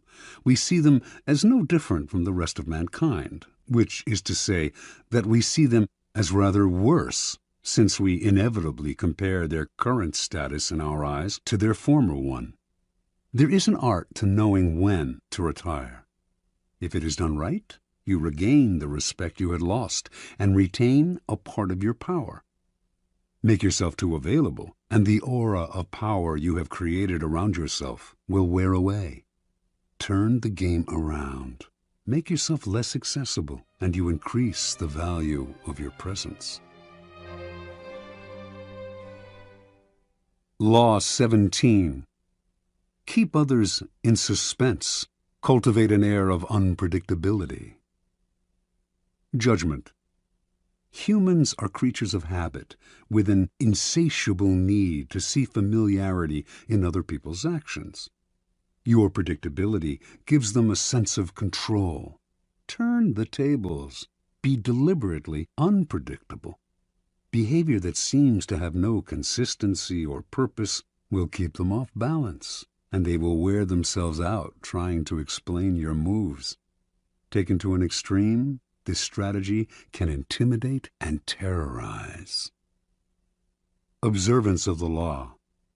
In May of 1972, chess champion Boris Spassky anxiously awaited his rival Bobby Fischer in Reykjavik, Iceland.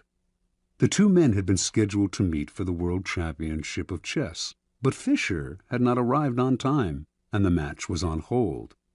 Fischer had problems with the size of the prize money, problems with the way the money was to be distributed, problems with the logistics of holding the match in Iceland. He might back out at any moment. Spassky tried to be patient. His Russian bosses felt that Fischer was humiliating him and told him to walk away, but Spassky wanted this match. He knew he could destroy Fischer, and nothing was going to spoil the greatest victory of his career. "So it seems that all our work may come to nothing," Spassky told a comrade. "But what can we do?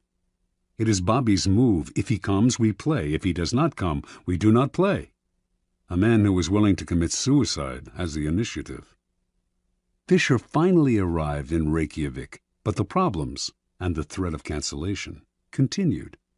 He disliked the hall where the match was to be fought. He criticized the lighting. He complained about the noise of the cameras. He even hated the chairs in which he and Spassky were to sit. Now the Soviet Union took the initiative and threatened to withdraw their man. The bluff apparently worked. After all the weeks of waiting, the endless and infuriating negotiations, Fischer agreed to play. Everyone was relieved. No one more than Spassky, but on the day of the official introductions, Fischer arrived very late, and on the day when the match of the century was to begin, he was late again. This time, however, the consequences would be dire. If he showed up too late, he would forfeit the first game. What was going on? Was he playing some sort of mind game, or was Bobby Fischer perhaps afraid of Boris Spassky? It seemed to the assembled Grand Masters and to Spassky that this young kid from Brooklyn had a terrible case of the jitters. At 5:09, Fischer showed up exactly 1 minute before the match was to be cancelled. The first game of a chess tournament is critical, since it sets the tone for the months to come. It is often a slow and quiet struggle, with the two players preparing themselves for the war and trying to read each other's strategies. This game was different. Fischer made a terrible move early on, perhaps the worst of his career, and when Spassky had him on the ropes, he seemed to give up. Yet Spassky knew that Fischer never gave up. Even when facing checkmate, he fought to the bitter end, wearing the opponent down. This time, though, he seemed resigned. Then, suddenly, he broke out a bold move that put the room in a buzz. The move shocked Spassky, but he recovered and managed to win the game. But no one could figure out what Fischer was up to. Had he lost deliberately? Or was he rattled? Unsettled? Even as some thought, insane? After his defeat in the first game, Fischer complained all the more loudly about the room, the cameras, and everything else. He also failed to show up on time for the second game. This time, the organizers had had enough. He was given a forfeit. Now he was down 2-0, a position from which no one had ever come back to win a chess championship. Fischer was clearly unhinged. Yet, in the third game, as all those who witnessed it remember, he had a ferocious look in his eye, a look that clearly bothered Spassky. And despite the hole he had dug for himself, he seemed supremely confident. He did make what appeared to be another blunder, as he had in the first game, but his cocky air made Spassky smell a trap. Yet, despite the Russian's suspicions, he could not figure out the trap, and before he knew it, Fischer had checkmated him. In fact, Fischer's unorthodox tactics had completely unnerved his opponent.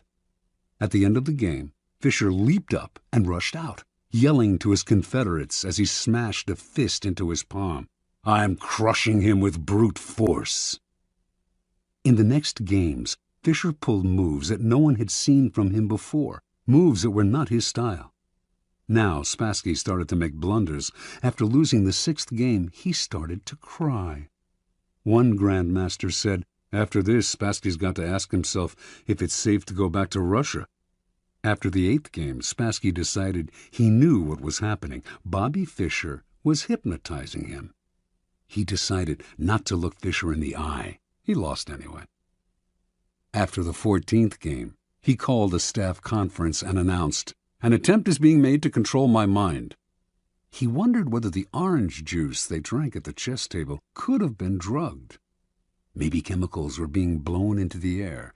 Finally, Spassky went public, accusing the Fischer team of putting something in the chairs that was altering Spassky's mind. The KGB went on alert. Boris Spassky was embarrassing the Soviet Union. The chairs were taken apart and x-rayed. A chemist found nothing unusual in them. The only things anyone found anywhere, in fact, were 2 dead flies in the lighting fixture. Spassky began to complain of hallucinations. He tried to keep playing, but his mind was unraveling. He could not go on. On September 2nd, he resigned. Although still relatively young, he never recovered from this defeat. Interpretation. In previous games between Fischer and Spassky, Fischer had not fared well. Spassky had an uncanny ability to read his opponent's strategy and use it against him. Adaptable and patient, he would build attacks that would defeat not in 7 moves, but in 70. He defeated Fischer every time they played because he saw much further ahead and because he was a brilliant psychologist who never lost control. One master said, "He doesn't just look for the best move, he looks for the move that will disturb the man he is playing." Fischer, however, finally understood that this was one of the keys to Spassky's success. He played on your predictability, defeated you at your own game. Everything Fischer did for the championship match was an attempt to put the initiative on his side and to keep Spassky off balance. Clearly, the endless waiting had an effect on Spassky's psyche. Most powerful of all, though, were Fischer's deliberate blunders and his appearance of having no clear strategy. In fact, he was doing everything he could to scramble his old patterns, even if it meant losing the first match and forfeiting the second. Spassky was known for his sang-froid and level-headedness, but for the first time in his life he could not figure out his opponent. He slowly melted down, until at the end he was the one who seemed insane. Chess contains the concentrated essence of life. First, because to win, you have to be supremely patient and far-seeing. And second, because the game is built on patterns, whole sequences of moves that have been played before and will be played again with slight alterations in any one match. Your opponent analyzes the patterns you are playing and uses them to try to foresee your moves. Allowing him nothing predictable to base his strategy on gives you a big advantage. In chess, as in life, when people cannot figure out what you are doing, they are kept in a state of terror, waiting, uncertain, confused. Keys to power. Nothing is more terrifying than the sudden and unpredictable. That is why we are so frightened by earthquakes and tornadoes. We do not know when they will strike. After one has occurred, we wait in terror for the next one. To a lesser degree, this is the effect that unpredictable human behavior has on us. Animals behave in set patterns, which is why we are able to hunt and kill them. Only man has the capacity consciously to alter his behavior, to improvise and overcome the weight of routine and habit. Yet most men do not realize this power. They prefer the comforts of routine, of giving in to the animal nature that has them repeating the same compulsive actions time and time again. They do this because it requires no effort, and because they mistakenly believe that if they do not unsettle others, they will be left alone. Understand, a person of power instills a kind of fear by deliberately unsettling those around him to keep the initiative on his side. You sometimes need to strike without warning to make others tremble when they least expect it. It is a device that the powerful have used for centuries. Unpredictability is most often the tactic of the master, but the underdog, too, can use it to great effect. If you find yourself outnumbered or cornered, throw in a series of unpredictable moves. Your enemies will be so confused that they will pull back or make a tactical blunder. People are always trying to read the motives behind your actions and to use your predictability against you. Throw in a completely inexplicable move, and you put them on the defensive. Because they do not understand you, they are unnerved, and in such a state you can easily intimidate them. Unpredictability is not only a weapon of terror. Scrambling your patterns on a day-to-day basis will cause a stir around you and stimulate interest. People will talk about you, ascribe motives and explanations that have nothing to do with the truth, but that keep you constantly in their minds. In the end, the more capricious you appear, the more respect you will garner. Only the terminally subordinate act in a predictable manner. Law 18. Do not build fortresses to protect yourself. Isolation is dangerous. Judgment. The world is dangerous and enemies are everywhere. Everyone has to protect themselves. A fortress seems the safest, but isolation exposes you to more dangers than it protects you from. It cuts you off from valuable information. It makes you conspicuous and an easy target. Better to circulate among people, find allies, mingle. You are shielded from your enemies by the crowd. Transgression of the law. Qin Shi Huangdi, the first emperor of China in 221 to 210 BC, was the mightiest man of his day. His empire was vaster and more powerful than that of Alexander the Great.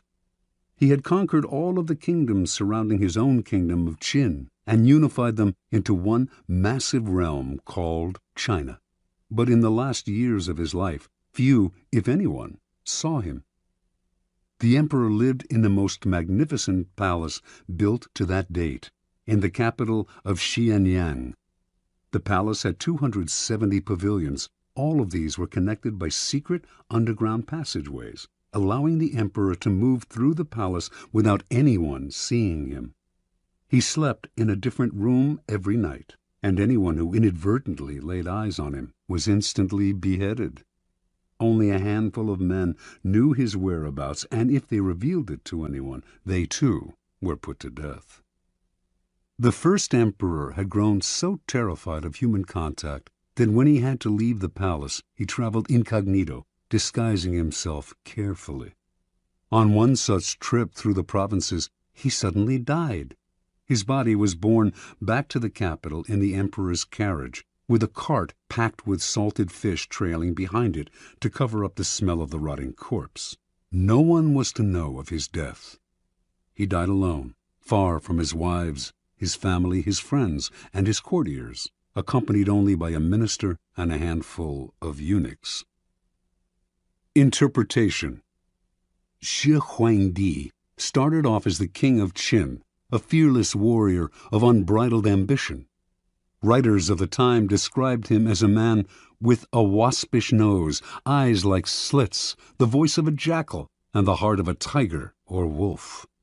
He could be merciful sometimes, but more often he swallowed men up without a scruple. It was through trickery and violence that he conquered the provinces surrounding his own and created China, forging a single nation and culture out of many.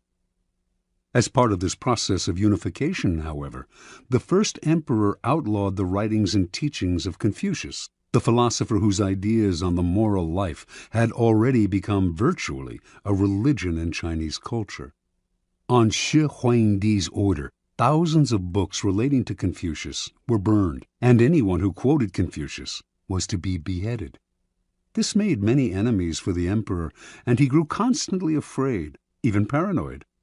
The executions mounted. A contemporary, the writer Han Tzu, noted that Qin has been victorious for 4 generations, yet has lived in constant terror and apprehension of destruction. As the emperor withdrew deeper and deeper into the palace to protect himself, he slowly lost control of the realm. Eunuchs and ministers enacted political policies without his approval or even his knowledge. They also plotted against him. By the end, he was emperor in name only, and was so isolated that barely anyone knew he had died. He had probably been poisoned by the same scheming ministers who encouraged his isolation. That is what isolation brings. Retreat into a fortress, and you lose contact with the sources of your power.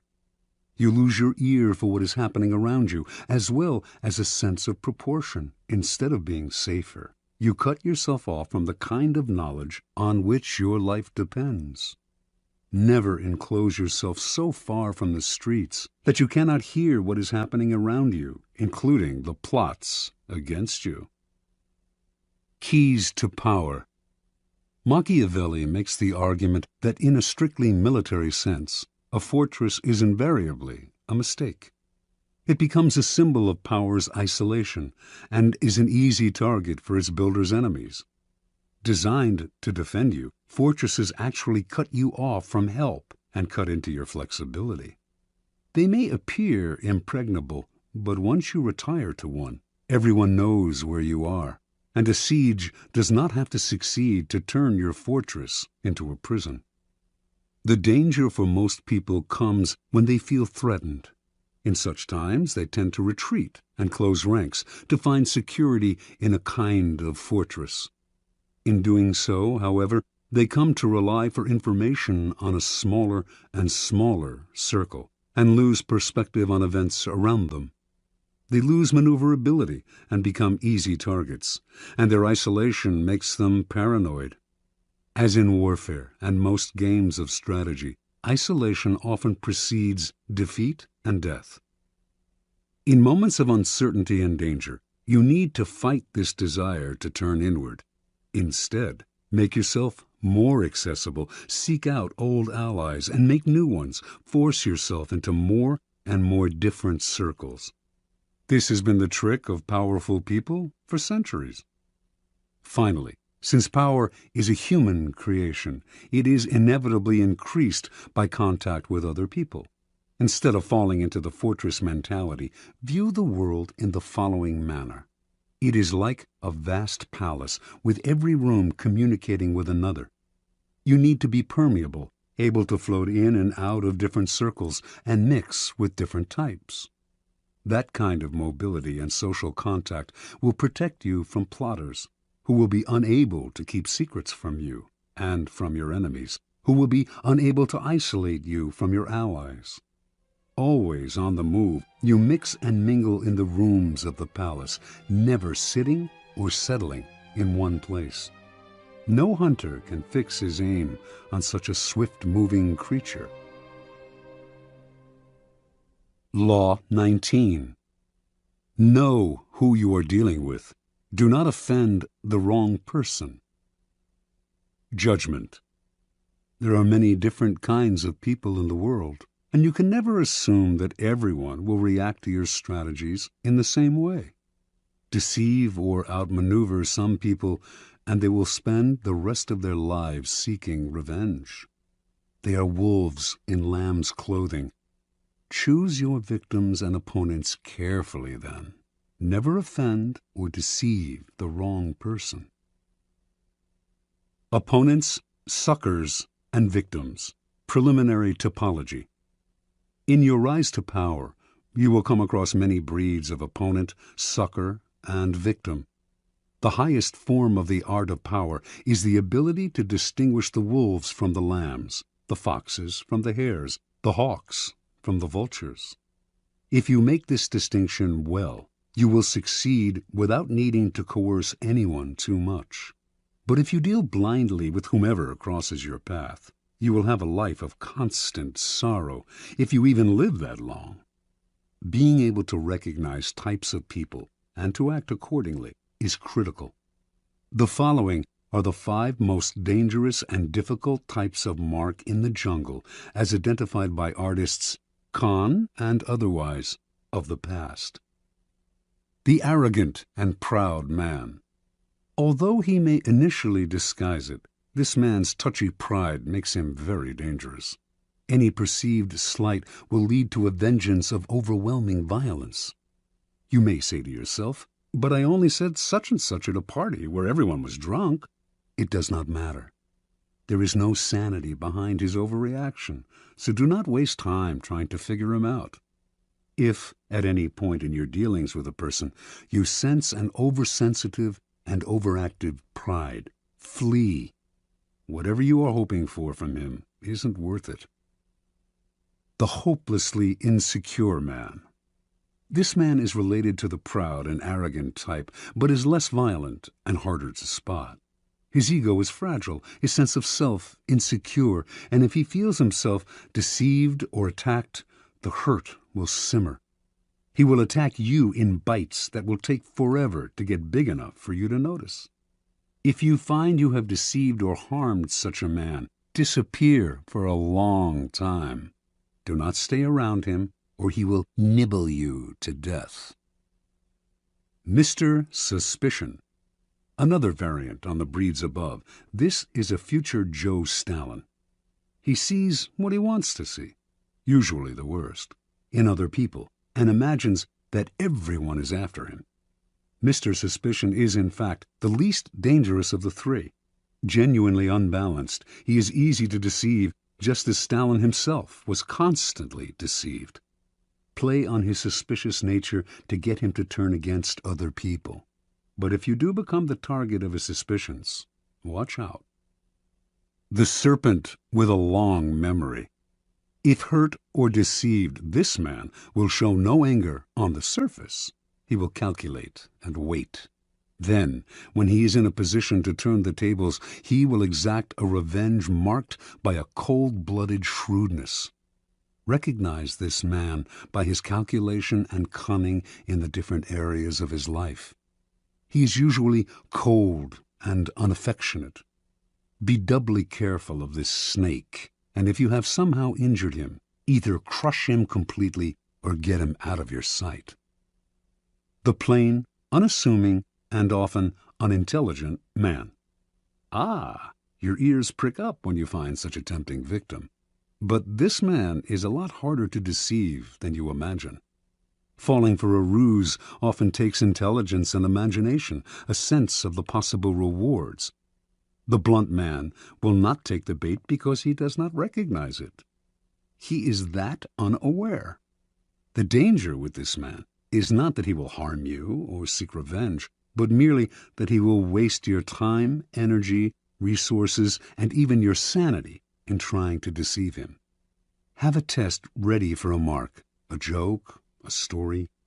If his reaction is utterly literal, this is the type you are dealing with. Continue at your own risk. Transgression of the law. In the early part of the 13th century, Muhammad, the Shah of Khwarezm, managed after many wars to forge a huge empire, extending west to present-day Turkey and south to Afghanistan. The empire's center was the great Asian capital of Samarkand. The Shah had a powerful, well-trained army and could mobilize 200,000 warriors within days. In 1219, Muhammad received an embassy from a new tribal leader to the east, Genghis Khan.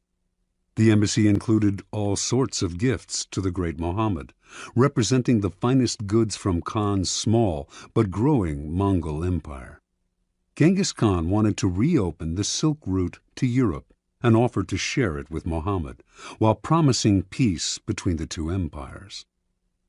Muhammad did not know this upstart from the east, who, it seemed to him, was extremely arrogant to try to talk as an equal to one so clearly his superior. He ignored Khan's offer. Khan tried again. This time, he sent a caravan of 100 camels filled with the rarest articles he had plundered from China. Before the caravan reached Muhammad, however, Inalchik, the governor of a region bordering on Samarkand, seized it for himself and executed its leaders. Genghis Khan was sure that this was a mistake, that Inalchik had acted without Muhammad's approval. He sent yet another mission to Muhammad, reiterating his offer and asking that the governor be punished. This time, Muhammad himself had one of the ambassadors beheaded and sent the other two back with shaved heads, a horrifying insult in the Mongol code of honor. Khan sent a message to the Shah. You have chosen war. What will happen, and what is to be, we know not. Only God knows. Mobilizing his forces, in 1220 he attacked Inalchik's province, where he seized the capital, captured the governor, and ordered him executed by having molten silver poured into his eyes and ears. Over the next year, Khan led a series of guerrilla-like campaigns against the Shah's much larger army. His method was totally novel for the time. His soldiers could move very fast on horseback and had mastered the art of firing with bow and arrow while mounted. The speed and flexibility of his forces allowed him to deceive Mohammed as to his intentions and the directions of his movements. Eventually, he managed first to surround Samarkand, then to seize it. Mohammed fled, and a year later died, his vast empire broken and destroyed. Genghis Khan was sole master of Samarkand, the Silk Route, and most of northern Asia. Interpretation. Never assume that the person you are dealing with is weaker or less important than you are. Some men are slow to take offense, which may make you misjudge the thickness of their skin and fail to worry about insulting them. But should you offend their honor and their pride, they will overwhelm you with a violence that seems sudden and extreme, given their slowness to anger. If you want to turn people down, it is best to do so politely and respectfully, even if you feel their request is impudent or their offer ridiculous. Never reject them with an insult until you know them better. You may be dealing with a Genghis Khan. Keys to power. The ability to measure people and to know who you are dealing with is the most important skill of all in gathering and conserving power. Without it, you are blind. Not only will you offend the wrong people, you will choose the wrong people to work on, and will think you are flattering people when you are actually insulting them. Before embarking on any move, take the measure of your mark or potential opponent. Otherwise, you will waste time and make mistakes. Study people's weaknesses, the chinks in their armor, their areas of both pride and insecurity. Know their ins and outs before you even decide whether or not to deal with them. Two final words of caution. First, in judging and measuring your opponent, never rely on your instincts. You will make the greatest mistakes of all if you rely on such inexact indicators. Nothing can substitute for gathering concrete knowledge. Study and spy on your opponent for however long it takes. This will pay off in the long run. Second, never trust appearances. Anyone with a serpent's heart can use a show of kindness to cloak it. A person who is blustery on the outside is often really a coward. Learn to see through appearances and their contradictions. Never trust the version that people give of themselves. It is utterly unreliable.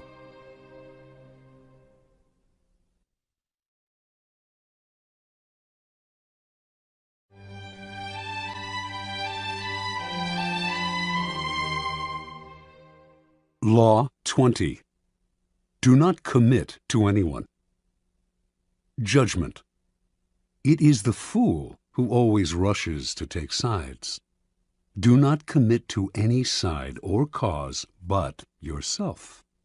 By maintaining your independence, you become the master of others, playing people against one another, making them pursue you. Part 1. Do not commit to anyone, but be courted by all.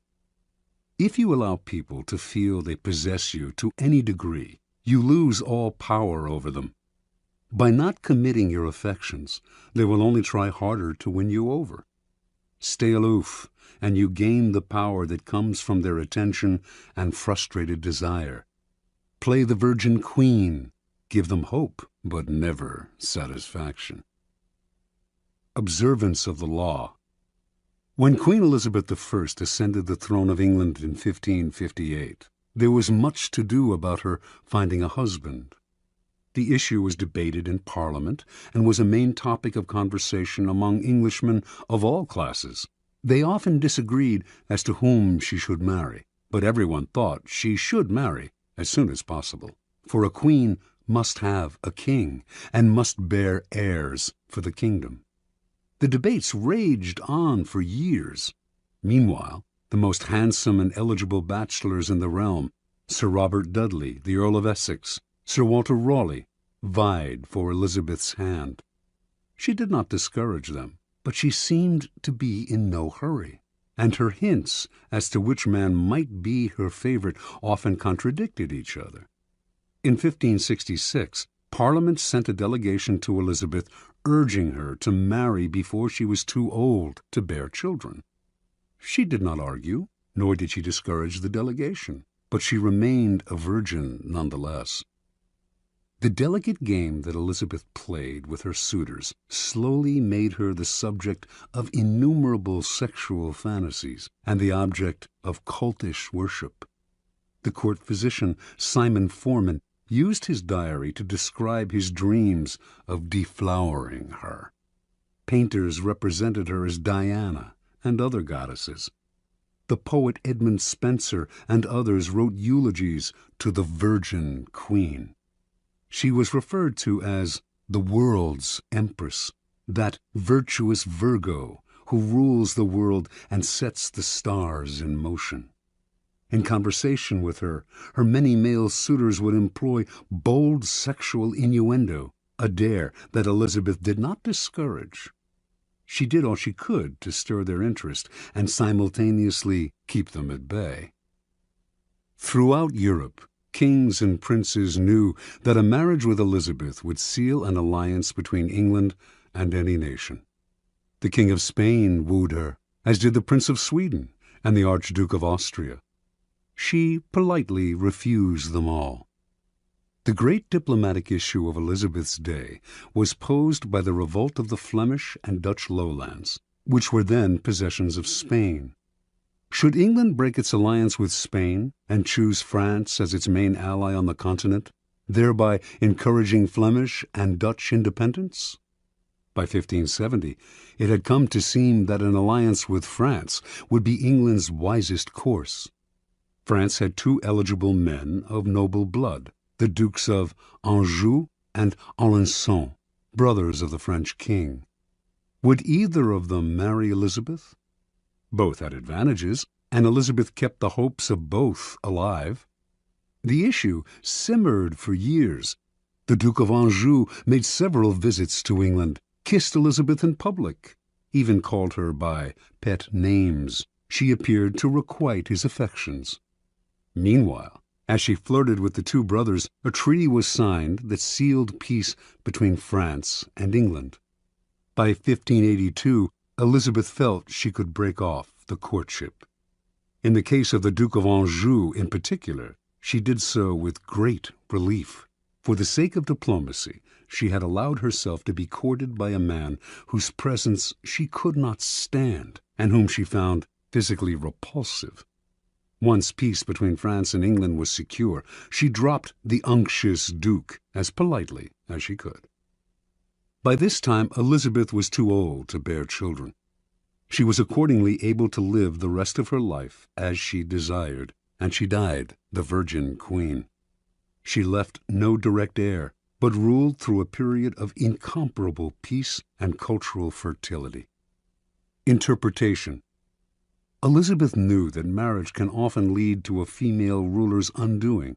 By marrying and committing to an alliance with one party or nation, the queen becomes embroiled in conflicts that are not of her choosing, conflicts which may eventually overwhelm her or lead her into a futile war. Also, the husband becomes the de facto ruler and often tries to do away with his wife, the queen. She had two goals as a ruler: to avoid marriage and to avoid war. She managed to combine these goals by dangling the possibility of marriage in order to forge alliances. The moment she committed to any single suitor would have been the moment she lost her power. She had to emanate mystery and desirability, never discouraging anyone's hopes, but never yielding. Through this lifelong game of flirting and withdrawing, Elizabeth dominated the country and every man who sought to conquer her. As the center of attention, she was in control. Keeping her independence above all, Elizabeth protected her power and made herself an object of worship. Keys to power. When you hold yourself back, you incur not anger, but a kind of respect. You instantly seem powerful because you make yourself ungraspable rather than succumbing to the group or to the relationship, as most people do. This aura of power only grows with time. As your reputation for independence grows, more and more people will come to desire you, wanting to be the one who gets you to commit. Desire is like a virus. If we see that someone is desired by other people, we tend to find this person desirable too. The moment you commit, the magic is gone. You become like everyone else. People will try all kinds of underhanded methods to get you to commit. They will give you gifts, shower you with favors, all to put you under obligation. Encourage the attention, stimulate their interest, but do not commit at any cost. Accept the gifts and favors if you so desire, but be careful to maintain your inner aloofness. You cannot inadvertently allow yourself to feel obligated to anyone. Stay aloof, and people will come to you. It will become a challenge for them to win your affections. As long as you imitate the wise virgin queen and stimulate their hopes, you will remain a magnet of attention and desire.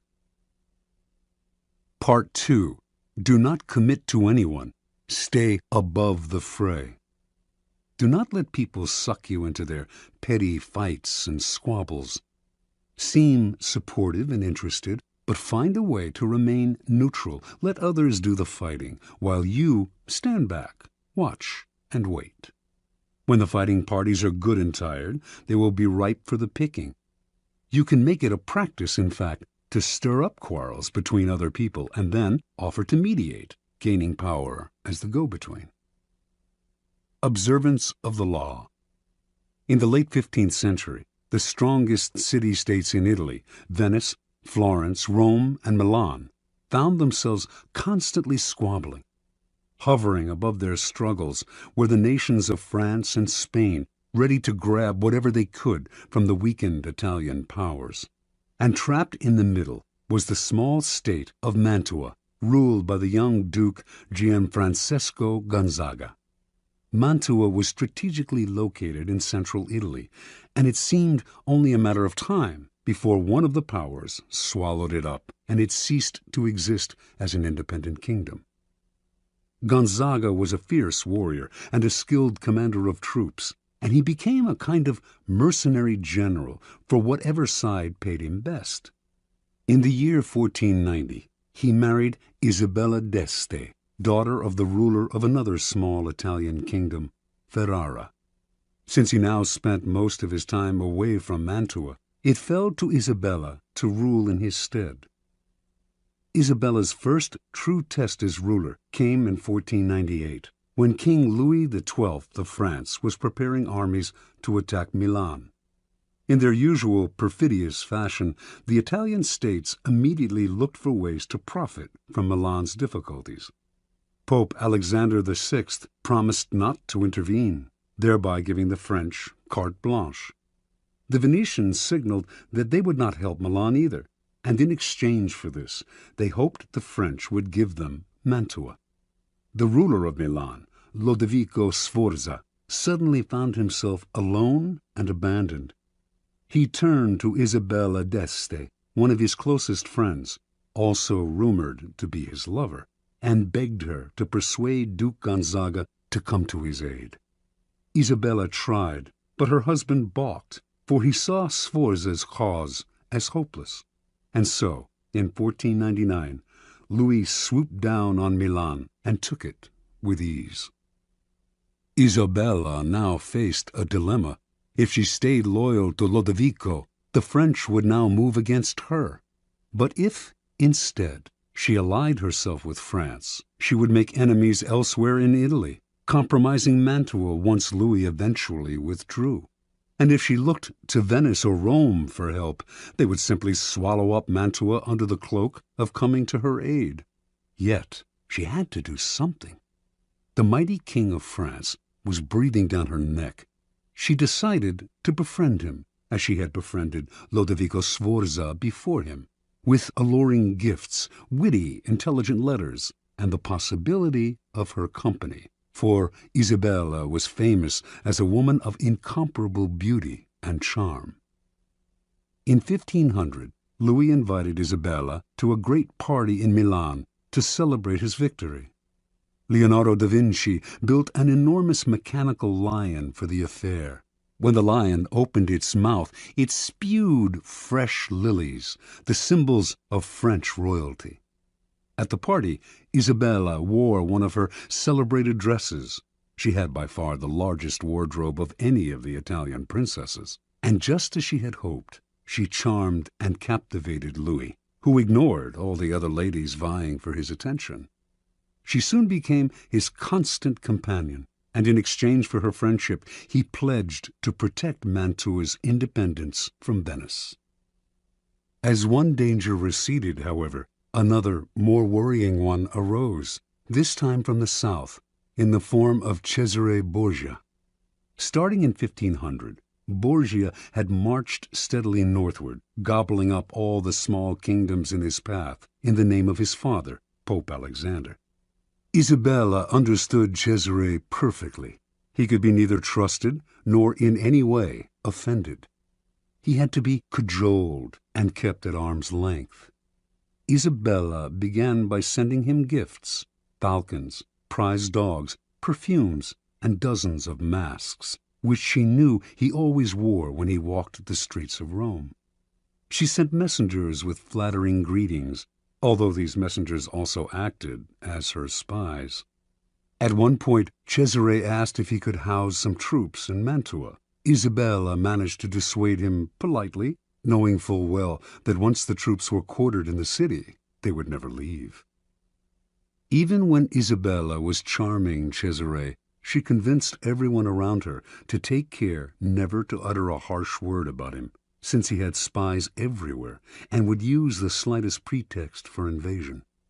When Isabella had a child, she asked Cesare to be the godfather.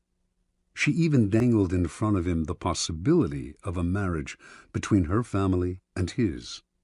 Somehow it all worked, for although elsewhere he seized everything in his path, he spared Mantua.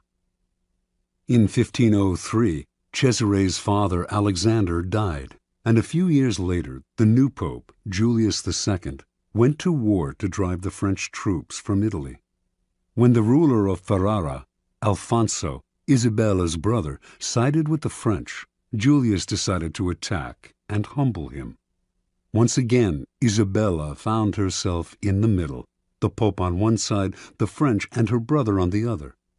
She dared not ally herself with either, but to offend either would be equally disastrous. Again, she played the double game at which she had become so expert. On the one hand, she got her husband Gonzaga to fight for the Pope, knowing he would not fight very hard. On the other, she let French troops pass through Mantua to come to Ferrara's aid. While she publicly complained that the French had invaded her territory, she privately supplied them with valuable information. To make the invasion plausible to Julius, she even had the French pretend to plunder Mantua. It worked once again. The Pope left Mantua alone. In 1513, after a lengthy siege, Julius defeated Ferrara, and the French troops withdrew. Worn out by the effort, the Pope died a few months later. With his death, the nightmarish cycle of battles and petty squabbles began to repeat itself.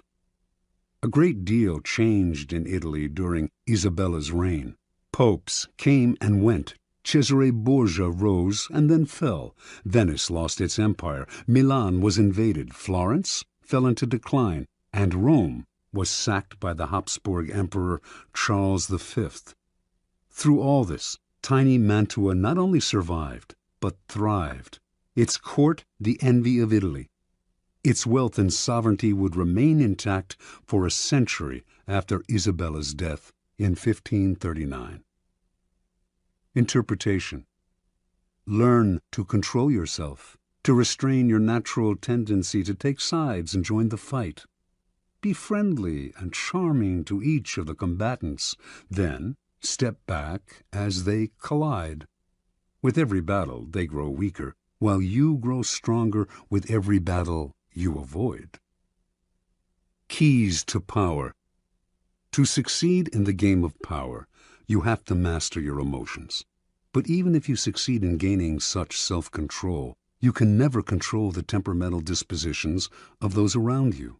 And this presents a great danger. Most people operate in a whirlpool of emotions, constantly reacting, churning up squabbles and conflicts. Your self-control and autonomy will only bother and infuriate them. They will try to draw you into the whirlpool, begging you to take sides in their endless battles or to make peace for them. If you succumb to their emotional entreaties, little by little, you will find your mind and time occupied by their problems. Do not allow whatever compassion and pity you possess to suck you in. You can never win in this game. The conflicts can only multiply. On the other hand, you cannot completely stand aside, for that would cause needless offense. To play the game properly, you must seem interested in other people's problems, even sometimes appear to take their side. But while you make outward gestures of support, you must maintain your inner energy and sanity by keeping your emotions disengaged.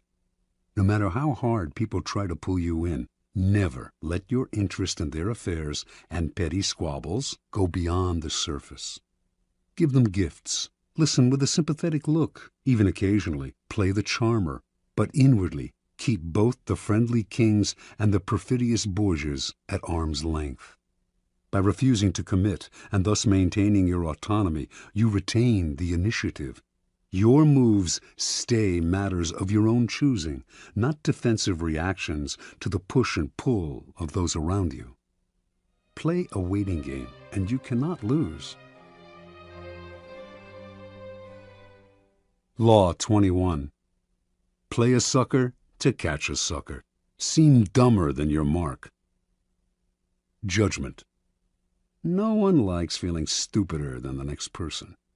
The trick, then, is to make your victims feel smart, and not just smart, but smarter than you are.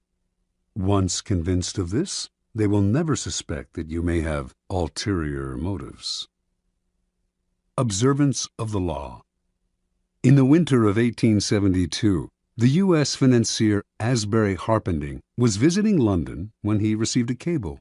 A diamond mine had been discovered in the American West. The cable came from a reliable source, William Ralston, owner of the Bank of California, but Harpending nevertheless took it as a practical joke, probably inspired by the recent discovery of huge diamond mines in South Africa. True, when reports had first come in of gold being discovered in the western United States, everyone had been skeptical, and those had turned out to be true. But a diamond mine in the West? Harpending showed the cable to his fellow financier, Baron Rothschild, one of the richest men in the world, saying it must be a joke. The Baron, however, replied, "Don't be too sure about that. America is a very large country. It has furnished the world with many surprises already. Perhaps it has others in store." Harpending promptly took the first ship back to the States.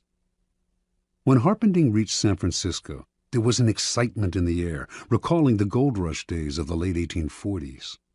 Two crusty prospectors named Philip Arnold and John Slack had been the ones to find the diamond mine. They had not divulged its location in Wyoming, but had led a highly respected mining expert to it several weeks back, taking a circular route so he could not guess his whereabouts. Once there, the expert had watched as the miners dug up diamonds. Back in San Francisco, the expert had taken the gems to various jewelers, one of whom had estimated their worth at $1.5 million. Harpending and Ralston now asked Arnold and Slack to accompany them back to New York, where the jeweler Charles Tiffany would verify the original estimates. The prospectors responded uneasily. They smelled a trap. How could they trust these city slickers? What if Tiffany and the financiers managed to steal the whole mine out from under them? Ralston tried to allay their fears by giving them $100,000 and placing another $300,000 in escrow for them. If the deal went through, they would be paid an additional $300,000. The miners agreed. The little group traveled to New York, where a meeting was held at the mansion of Samuel L. Barlow. The cream of the city's aristocracy was in attendance. General George Brenton McClellan, commander of the Union forces in the Civil War, General Benjamin Butler, Horace Greeley, editor of the newspaper The New York Tribune, Harpending, Ralston, and Tiffany. Only Slack and Arnold were missing. As tourists in the city, they had decided to go sightseeing. When Tiffany announced that the gems were real and worth a fortune, the financiers could barely control their excitement. They wired Rothschild and other tycoons to tell them about the diamond mine and inviting them to share in the investment. At the same time, they also told the prospectors that they wanted one more test. They insisted that a mining expert of their choosing accompany Slack and Arnold to the site to verify its wealth. The prospectors reluctantly agreed. In the meantime, they said, they had to return to San Francisco. The jewels that Tiffany had examined they left with Harpending for safekeeping. Several weeks later, a man named Louis Janin, the best mining expert in the country, met the prospectors in San Francisco. Janin was a born skeptic who was determined to make sure that the mine was not a fraud. Accompanying Janin were Harpending and several other interested financiers. As with the previous expert, the prospectors led the team through a complex series of canyons, completely confusing them as to their whereabouts. Arriving at the site, the financiers watched in amazement as Janin dug the area up, leveling anthills, turning over boulders, and finding emeralds, rubies, sapphires, and most of all, diamonds. The dig lasted 8 days, and by the end, Janin was convinced. He told the investors that they now possessed the richest field in mining history. With 100 men and proper machinery, he told them, I would guarantee to send out $1 million in diamonds every 30 days. Returning to San Francisco a few days later, Ralston, Harpending, and Company acted fast to form a $10 million corporation of private investors. First, however, they had to get rid of Arnold and Slack. That meant hiding their excitement. They certainly did not want to reveal the field's real value. So they played possum. Who knows if Janin is right, they told the prospectors. The mine may not be as rich as we think. This just made the prospectors angry. Trying a different tactic, the financiers told the two men that if they insisted on having shares in the mine, they would end up being fleeced by the unscrupulous tycoons and investors who would run the corporation. Better, they said, to take the $700,000 already offered, an enormous sum at the time, and put their greed aside. This the prospectors seemed to understand, and they finally agreed to take the money, in return signing the rights to the site over to the financiers and leaving maps to it. News of the mine spread like wildfire. Prospectors fanned out across Wyoming. Meanwhile, Harpending and group began spending the millions they had collected from their investors, buying equipment, hiring the best men in the business, and furnishing luxurious offices in New York and San Francisco. A few weeks later, on their first trip back to the site, they learned the hard truth. Not a single diamond or ruby was to be found. It was all a fake. They were ruined. Harpending had unwittingly lured the richest men in the world into the biggest scam of the century. Interpretation. Arnold and Slack pulled off their stupendous con, not by using a fake engineer or bribing Tiffany. All of the experts had been real. All of them honestly believed in the existence of the mine and in the value of the gems. What had fooled them all was nothing else than Arnold and Slack themselves. The two men seemed to be such rubes, such hayseeds, so naive, that no one for an instant had believed them capable of an audacious scam. The prospectors had simply observed the law of appearing more stupid than the mark, the deceiver's first commandment. The logistics of the con were quite simple. Months before Arnold and Slack announced the discovery of the diamond mine, they traveled to Europe, where they purchased some real gems for around $12,000, part of the money they had saved from their days as gold miners. They then salted the mine with these gems, which the first expert dug up and brought to San Francisco. The jewelers who had appraised these stones, including Tiffany himself, had gotten caught up in the fever and had grossly overestimated their value. Then Ralston gave the prospectors $100,000 as security, and immediately after their trip to New York, they simply went to Amsterdam, where they bought sacks of uncut gems before returning to San Francisco. The second time they salted the mine, there were many more jewels to be found. The effectiveness of the scheme, however, rested not on tricks like these, but on the fact that Arnold and Slack played their parts to perfection. On their trip to New York, where they mingled with millionaires and tycoons, they played up their clodhopper image, wearing pants and coats a size or two too small, and acting incredulous at everything they saw in the big city. No one believed that these country simpletons could possibly be conning the most devious, unscrupulous financiers of the time. Keys to power. Given how important the idea of intelligence is to most people's vanity, it is critical never inadvertently to insult or impugn a person's brain power. That is an unforgivable sin, but if you can make this iron rule work for you, it opens up all sorts of avenues of deception. Subliminally reassure people that they are more intelligent than you are, or even that you are a bit of a moron, and you can run rings around them. The feeling of intellectual superiority you give them will disarm their suspicion muscles. Intelligence is the obvious quality to downplay, but why stop there?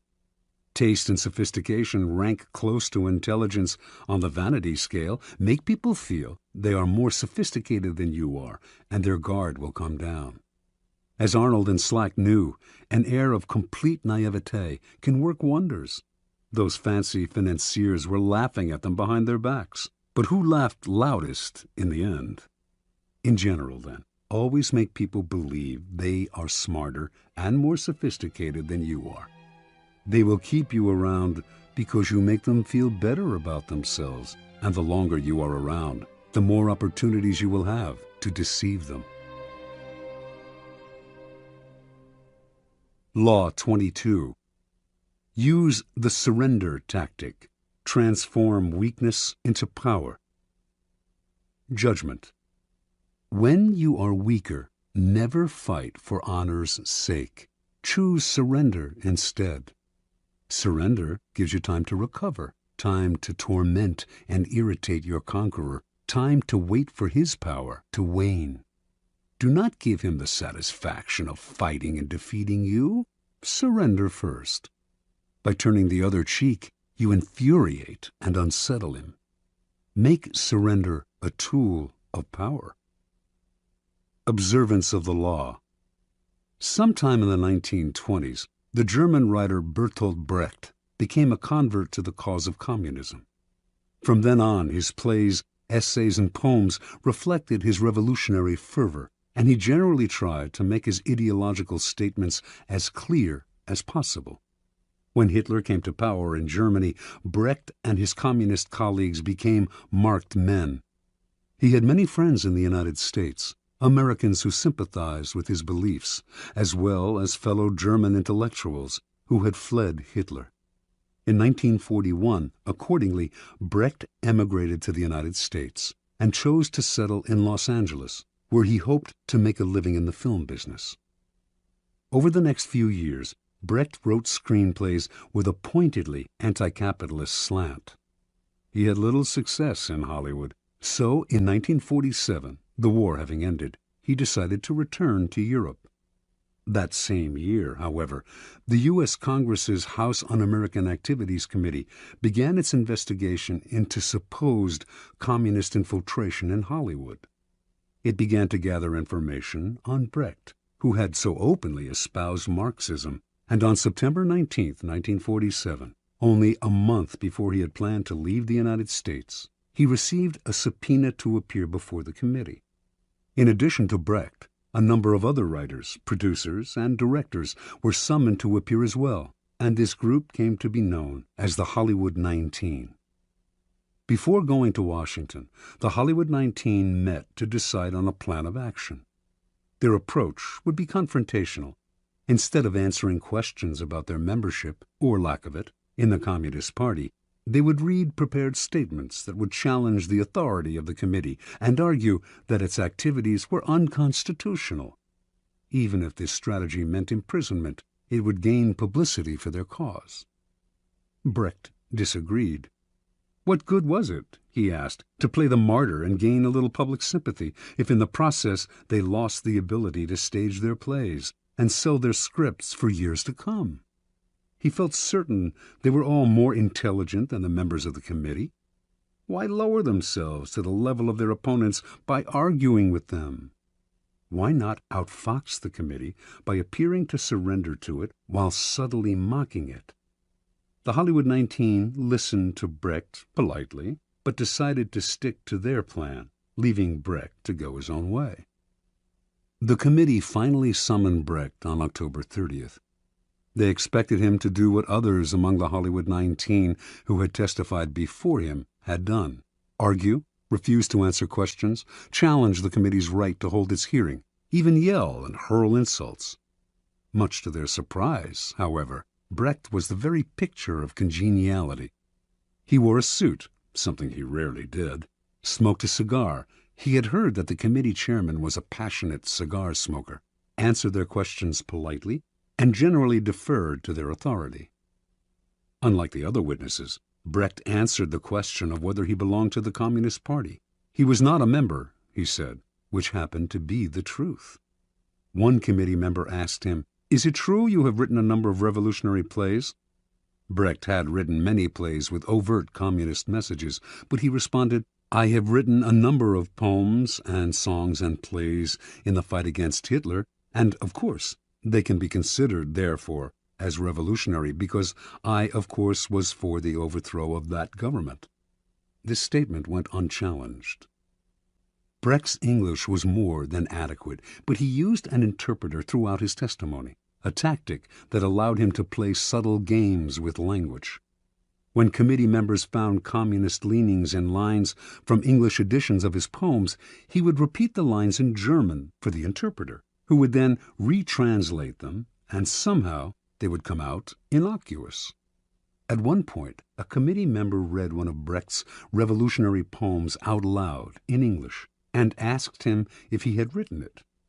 "No," he responded, "I wrote a German poem, which is very different from this." The author's elusive answers baffled the committee members, but his politeness and the way he yielded to their authority made it impossible for them to get angry with him. After only an hour of questioning, the committee members had had enough. "Thank you very much," said the chairman.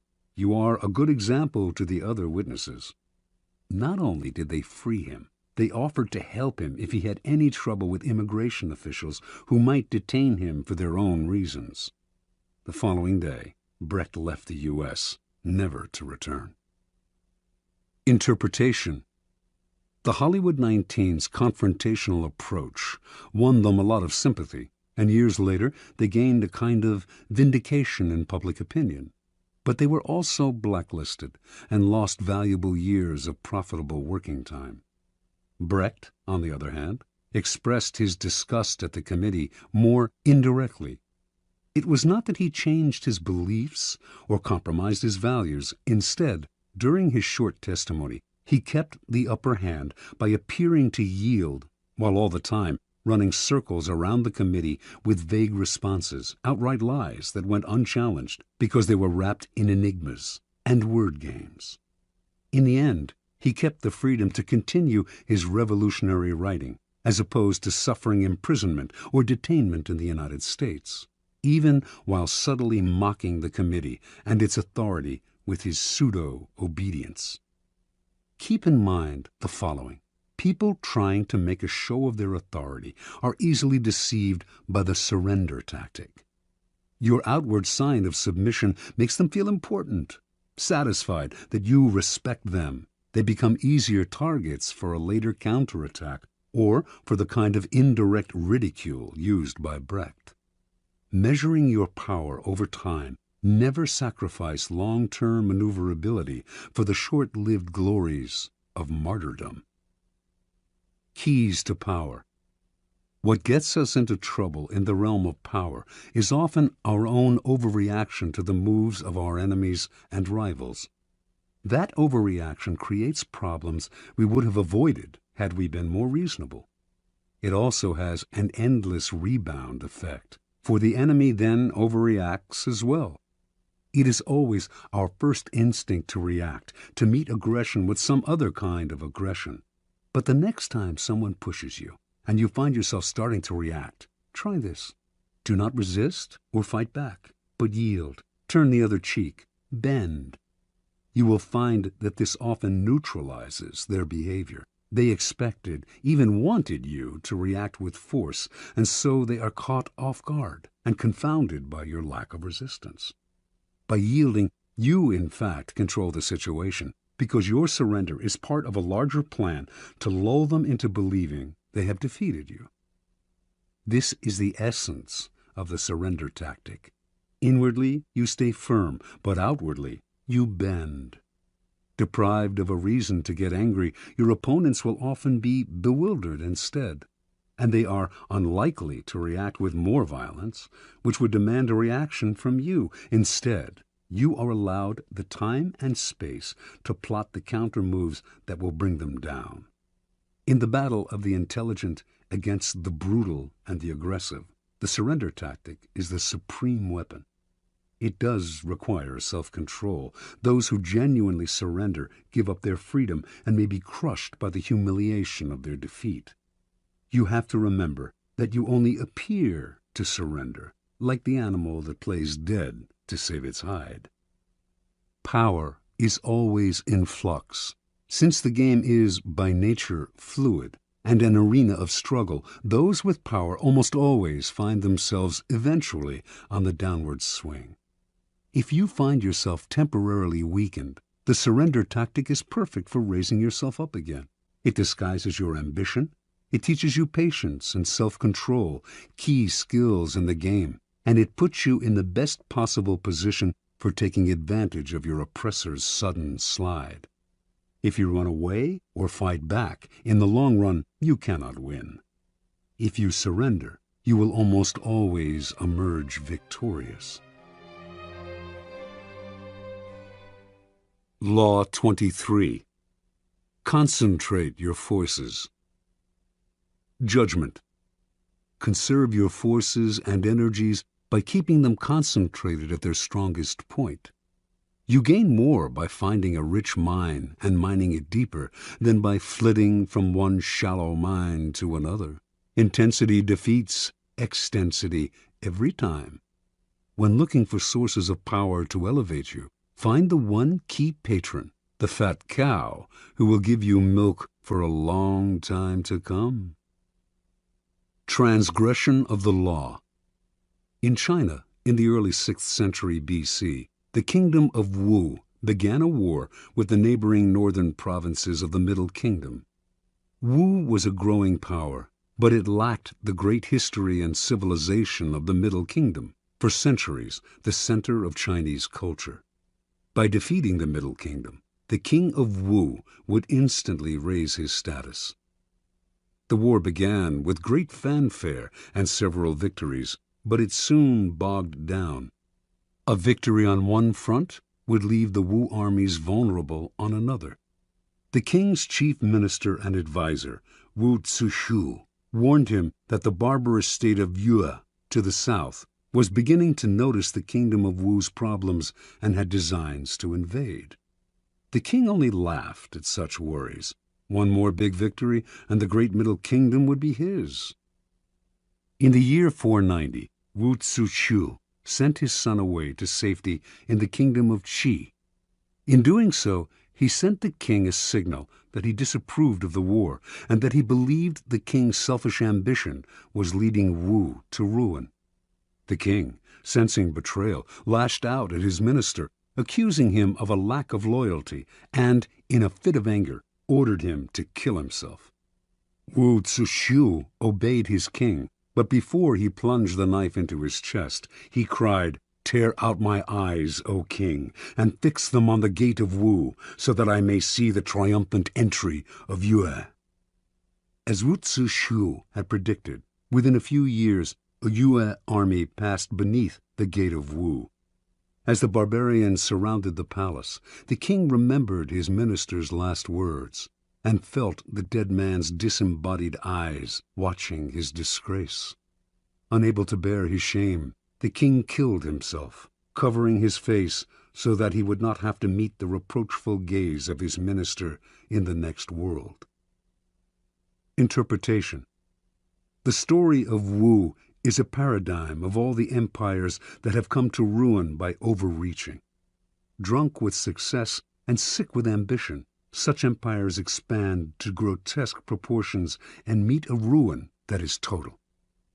For the Chinese, the fate of the kingdom of Wu serves as an elemental lesson on what happens when you dissipate your forces on several fronts, losing sight of distant dangers for the sake of present gain.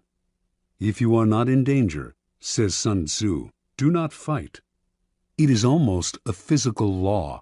What is bloated beyond its proportions inevitably collapses. The mind must not wander from goal to goal, or be distracted by success from its sense of purpose and proportion. What is concentrated, coherent, and connected to its past has power. What is dissipated, divided, and distended rots and falls to the ground. The bigger it bloats, the harder it falls. Keys to power. As Schopenhauer wrote, intellect is a magnitude of intensity, not a magnitude of extensity. Napoleon knew the value of concentrating your forces at the enemy's weakest spot. It was the secret of his success on the battlefield. But his willpower and his mind were equally modeled on this notion. Single-mindedness of purpose, total concentration on the goal, and the use of these qualities against people less focused, people in a state of distraction. Such an arrow will find its mark every time and overwhelm the enemy. Concentrate on a single goal, a single task, and beat it into submission. In the world of power, you will constantly need help from other people, usually those more powerful than you. The fool flits from one person to another, believing that he will survive by spreading himself out. It is a corollary of the law of concentration, however, that much energy is saved and more power is attained by affixing yourself to a single, appropriate source of power. Throughout his life, the 16th century writer Pietro Aretino suffered the indignities of having to please this prince and that. At last, he had had enough and decided to woo Charles V, promising the emperor the services of his powerful pen. He finally discovered the freedom that came from attachment to a single source of power.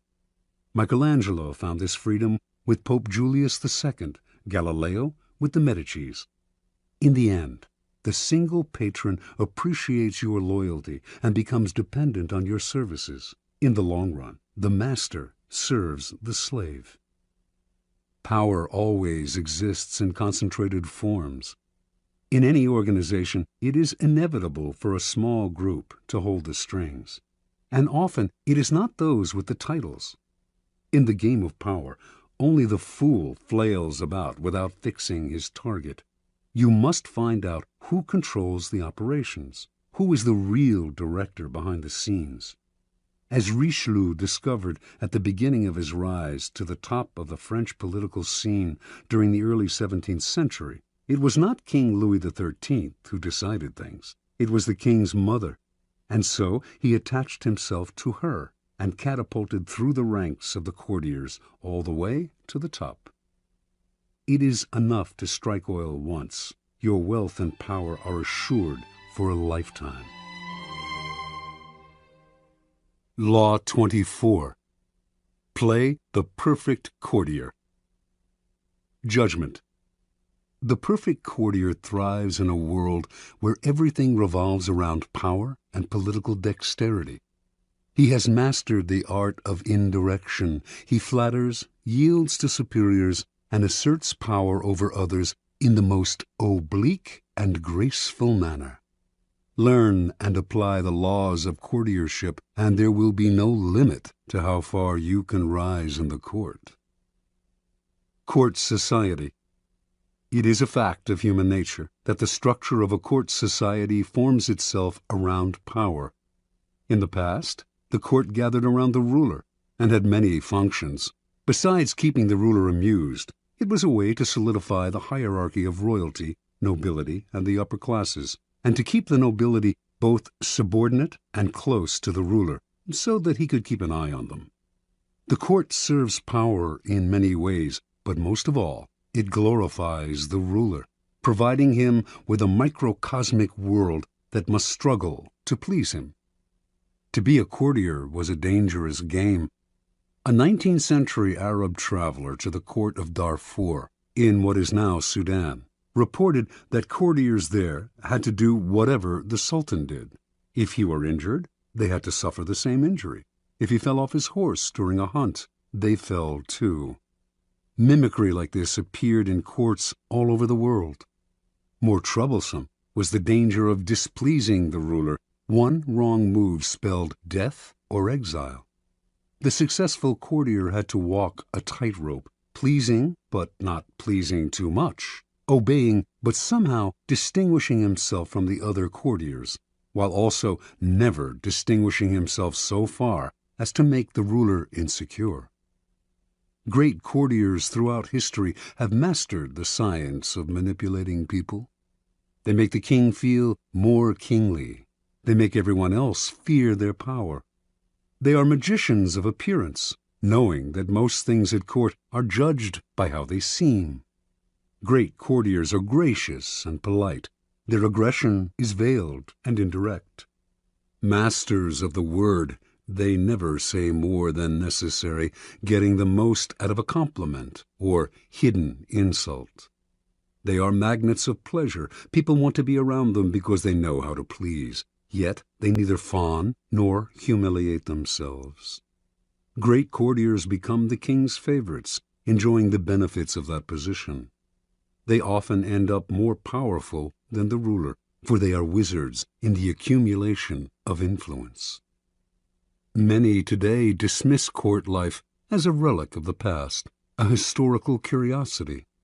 They reason, according to Machiavelli, as though heaven, the sun, the elements, and men had changed the order of their motions and power, and were different from what they were in ancient times. There may be no more sun kings, but there are still plenty of people who believe the sun revolves around them. The royal court may have more or less disappeared, or at least lost its power, but courts and courtiers still exist because power still exists. A courtier is rarely asked to fall off a horse anymore, but the laws that govern court politics are as timeless as the laws of power. There is much to be learned, then, from great courtiers past and present. The laws of court politics. Avoid ostentation. It is never prudent to prattle on about yourself or call too much attention to your actions. The more you talk about your deeds, the more suspicion you cause. You also stir up enough envy among your peers to induce treachery and backstabbing. Be careful, ever so careful, in trumpeting your own achievements, and always talk less about yourself than about other people. Modesty is generally preferable. Practice nonchalance. Never seem to be working too hard. Your talent must appear to flow naturally with an ease that makes people take you for a genius rather than a workaholic. Be frugal with flattery.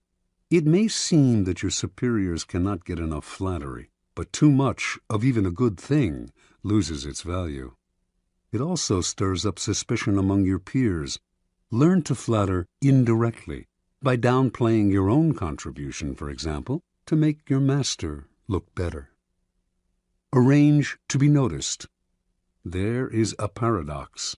You cannot display yourself too brazenly, yet you must also get yourself noticed. You stand no chance of rising if the ruler does not notice you in the swamp of courtiers. This task requires much art. It is often initially a matter of being seen in the literal sense. Pay attention to your physical appearance then, and find a way to create a subtly distinctive style and image. Alter your style and language according to the person you are dealing with. The pseudo-belief in equality, the idea that talking and acting the same way with everyone, no matter what their rank, makes you somehow a paragon of civilization, is a terrible mistake.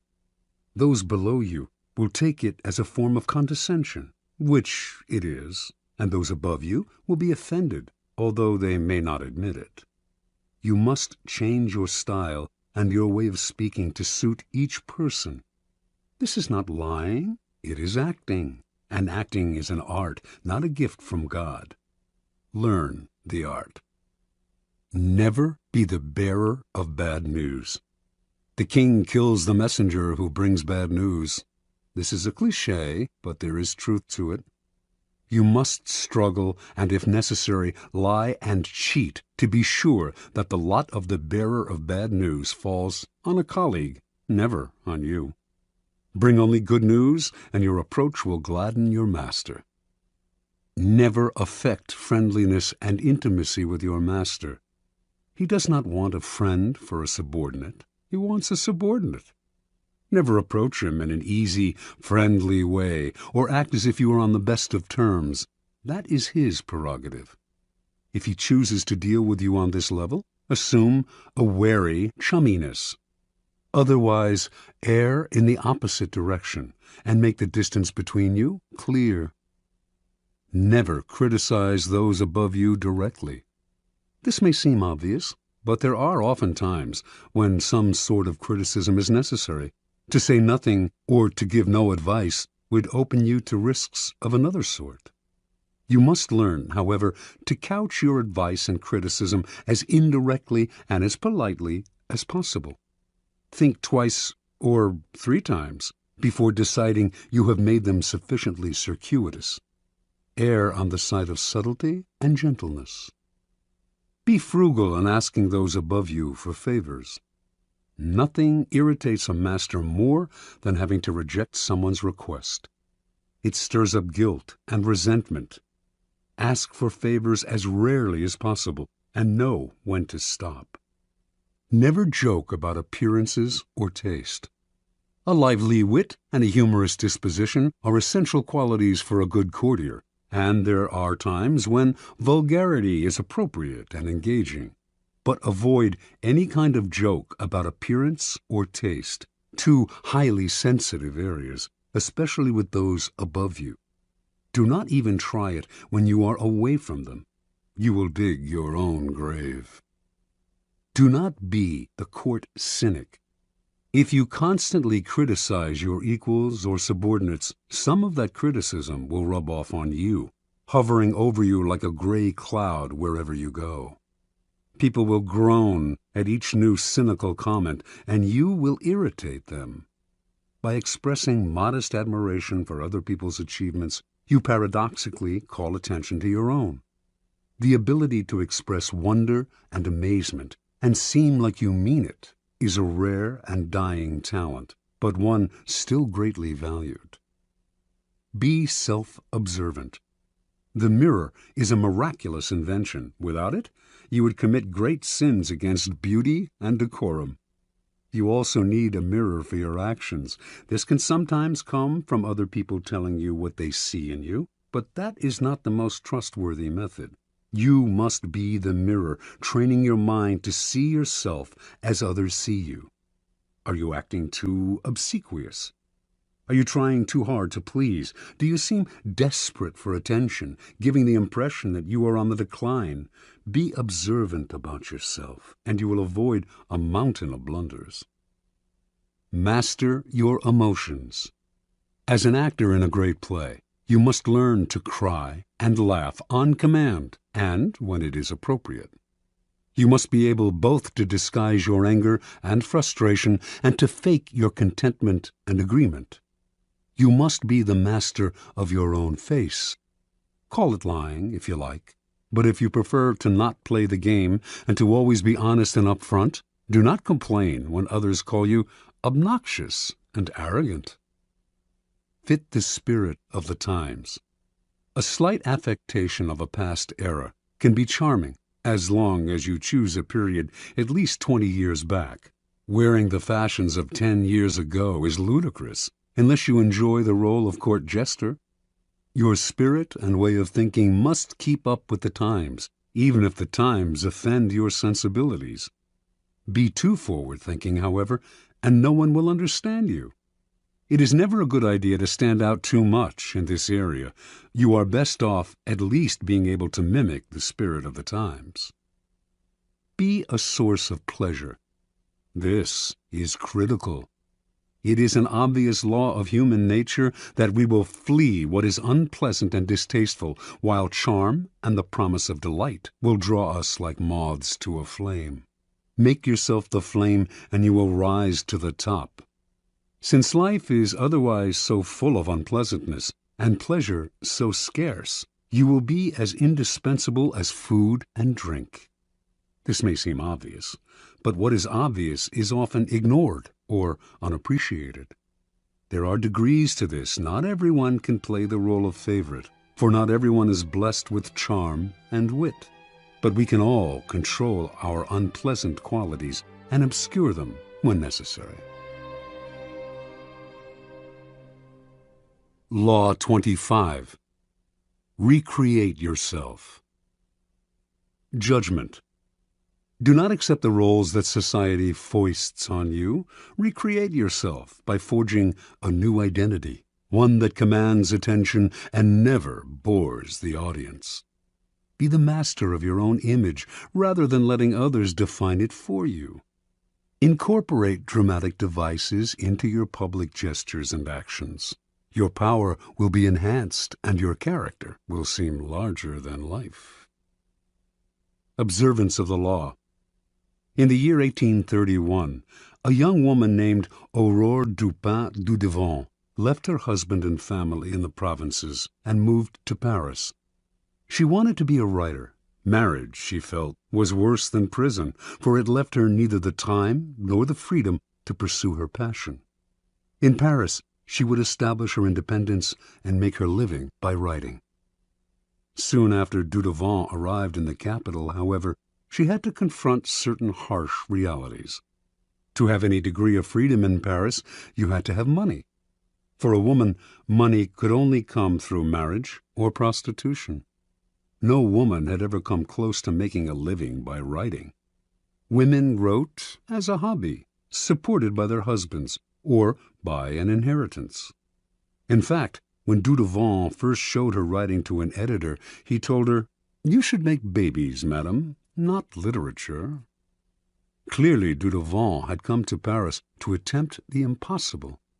In the end, though, she came up with a strategy to do what no woman had ever done, a strategy to recreate herself completely, forging a public image of her own making.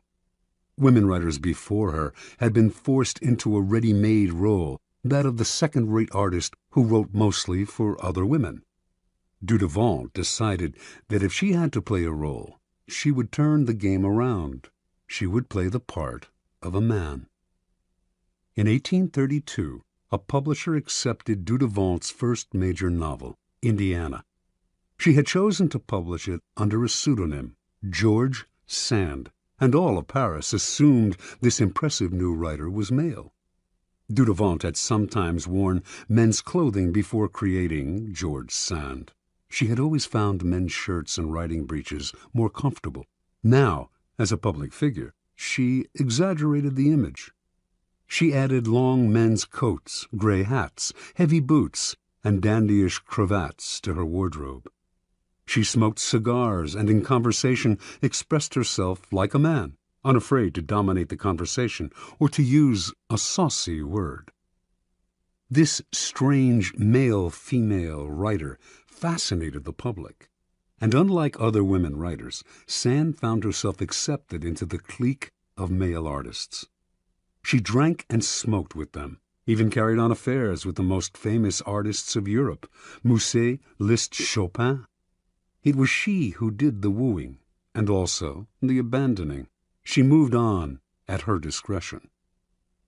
Those who knew Sand well understood that her male persona protected her from the public's prying eyes. Out in the world, she enjoyed playing the part to the extreme. In private, she remained herself.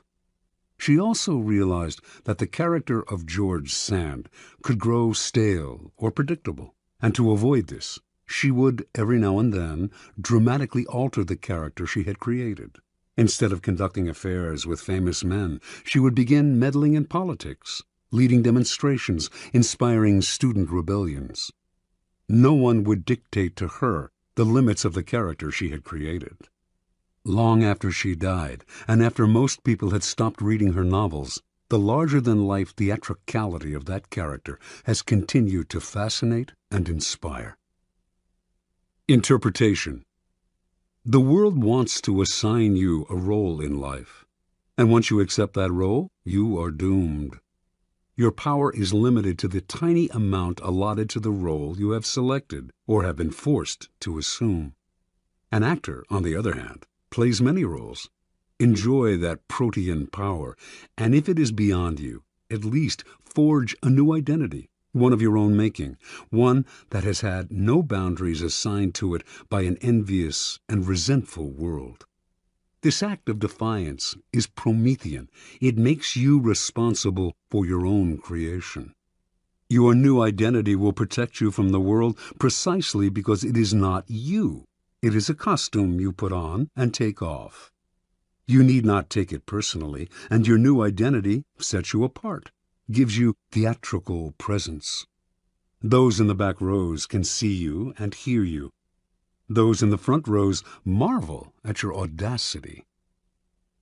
Keys to power. The character you seem to have been born with is not necessarily who you are. Beyond the characteristics you have inherited, your parents, your friends, and your peers have helped to shape your personality. The Promethean task of the powerful is to take control of the process, to stop allowing others that ability to limit and mold them. Remake yourself into a character of power. Working on yourself like clay should be one of your greatest and most pleasurable life tasks.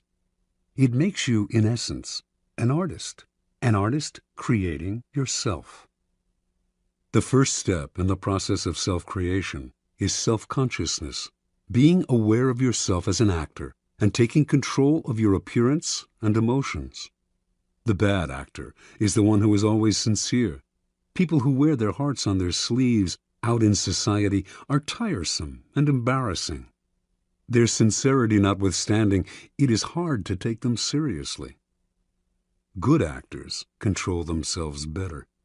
They can play sincere and heartfelt, can affect a tear and a compassionate look at will, but they don't have to feel it. They externalize emotion in a form that others can understand.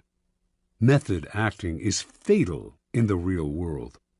No ruler or leader could possibly play the part if all the emotions he showed had to be real.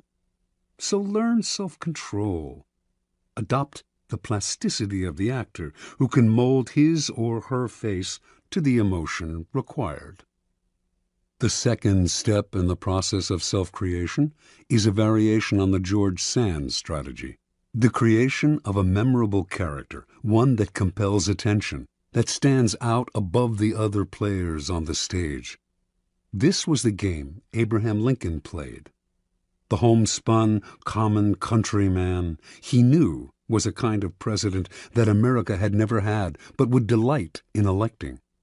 Although many of these qualities came naturally to him, he played them up: the hat and clothes, the beard.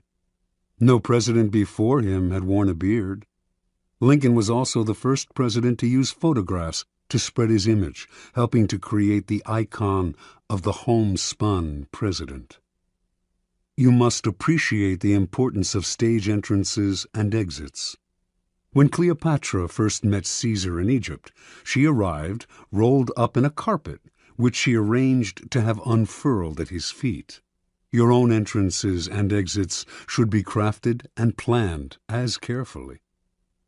Remember that overacting can be counterproductive. It is another way of spending too much effort trying to attract attention. The actor Richard Burton discovered early in his career that by standing totally still on stage, he drew attention to himself and away from the other actors. It is less what you do that matters clearly than how you do it.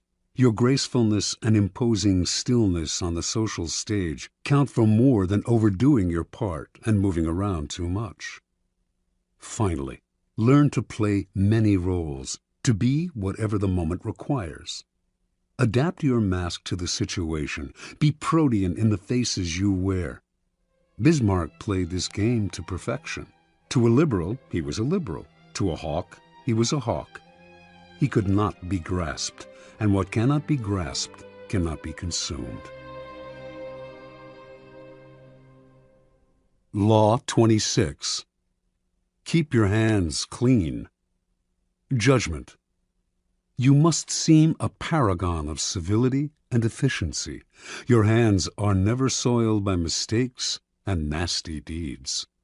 Maintain such a spotless appearance by using others as unwitting pawns and screens to disguise your involvement. Part 1. Conceal your mistakes. Have a scapegoat around to take the blame. Our good name and reputation depend more on what we conceal than on what we reveal. Everyone makes mistakes, but those who are truly clever manage to hide them and to make sure someone else is blamed. A convenient scapegoat should always be kept around for such moments. Observance of the law. Near the end of the 2nd century A.D., as China's mighty Han Empire slowly collapsed, the great general and imperial minister Cao Cao emerged as the most powerful man in the country. Seeking to extend his power base and to rid himself of the last of his rivals, Cao Cao began a campaign to take control of the strategically vital Central Plain. During the siege of a key city, he slightly miscalculated the timing for supplies of grain to arrive from the capital. As he waited for the shipment to come in, the army ran low on food, and Cao Cao was forced to order the chief of commissariat to reduce its rations. Cao Cao kept a tight rein on the army and ran a network of informers. His spies soon reported that the men were complaining, grumbling that he was living well while they themselves had barely enough to eat. Perhaps Cao Cao was keeping the food for himself, they murmured. If the grumbling spread, Cao Cao could have a mutiny on his hands. He summoned the chief of commissariat to his tent. "I want to ask you to lend me something, and you must not refuse," Cao Cao told the chief. "What is it?" the chief replied. "I want the loan of your head to show to the troops," said Cao Cao. "But I've done nothing wrong," cried the chief. "I know," said Cao Cao with a sigh, "but if I do not put you to death, there will be a mutiny. Do not grieve. After you're gone, I'll look after your family."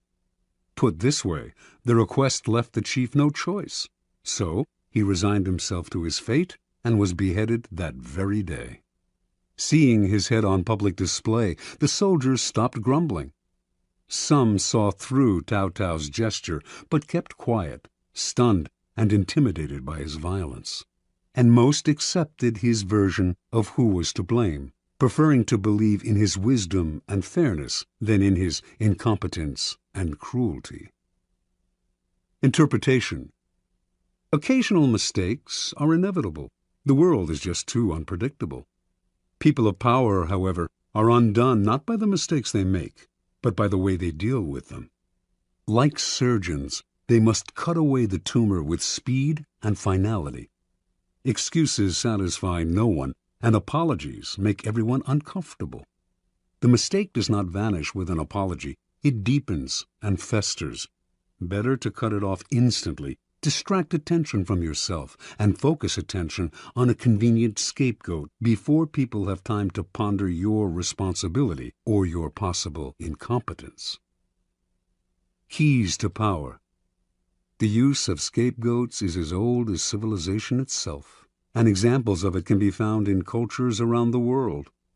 The main idea behind these sacrifices is the shifting of guilt and sin to an outside figure, object, animal, or man, which is then banished or destroyed.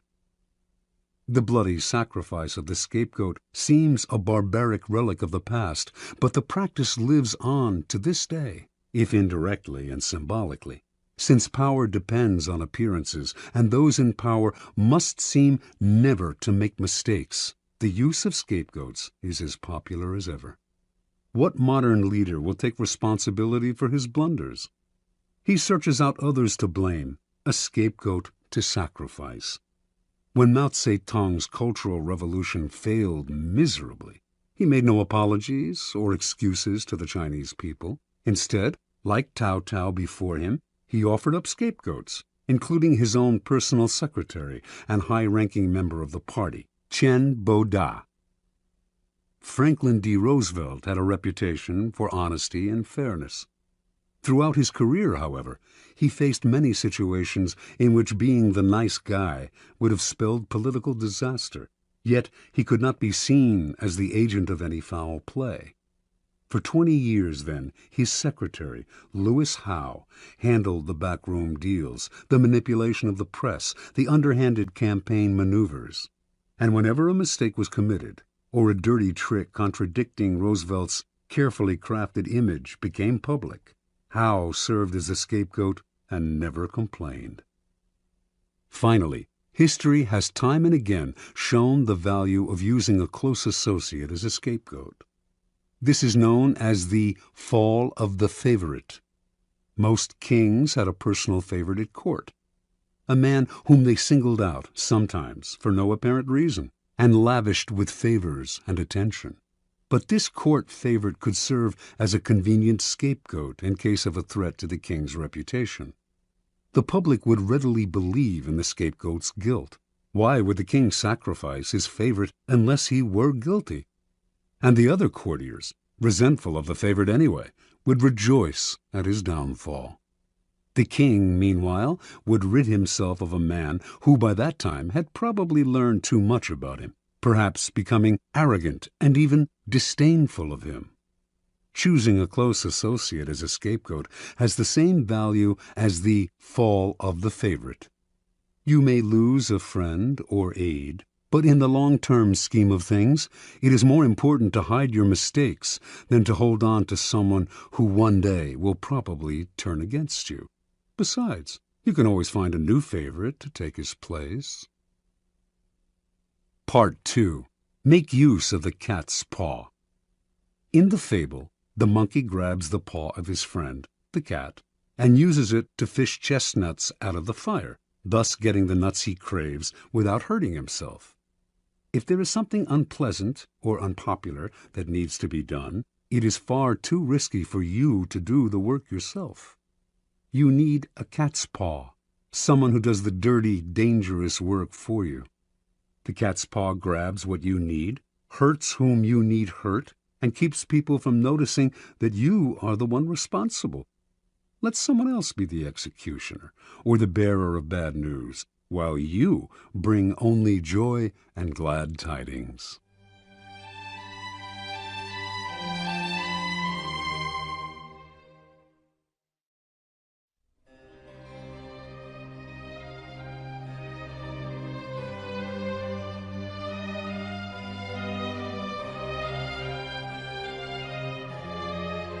Observance of the law. In 59 BC, the future Queen Cleopatra of Egypt, then 10 years old, witnessed the overthrow and banishment of her father, Ptolemy XII, at the hand of his eldest daughters, her own sisters. One of the daughters, Berenice, emerged as the leader of the rebellion, and to ensure that she would now rule Egypt alone, she imprisoned her other sisters and murdered her own husband. This may have been necessary as a practical step to secure her rule, but that a member of the royal family, a queen no less, would so overtly exact such violence on her own family horrified her subjects and stirred up powerful opposition. 4 years later, this opposition was able to return Ptolemy to power, and he promptly had Berenice and the other elder sisters beheaded. In 51 B.C., Ptolemy died, leaving 4 remaining children as heirs. As was the tradition in Egypt, the eldest son, Ptolemy XIII, only 10 at the time, married the elder sister, Cleopatra, now 18, and the couple took the throne together as king and queen. None of the 4 children felt satisfied with this. Everyone, including Cleopatra, wanted more power. A struggle emerged between Cleopatra and Ptolemy, each trying to push the other to the side. In 48 B.C., with the help of a government faction that feared Cleopatra's ambitions, Ptolemy was able to force his sister to flee the country, leaving himself as sole ruler. In exile, Cleopatra schemed. She wanted to rule alone and to restore Egypt to its past glory, a goal she felt none of her other siblings could achieve, yet as long as they were alive, she could not realize her dream. And the example of Berenice had made it clear that no one would serve a queen who was seen murdering her own kind. Even Ptolemy XIII had not dared murder Cleopatra, although he knew she would plot against him from abroad.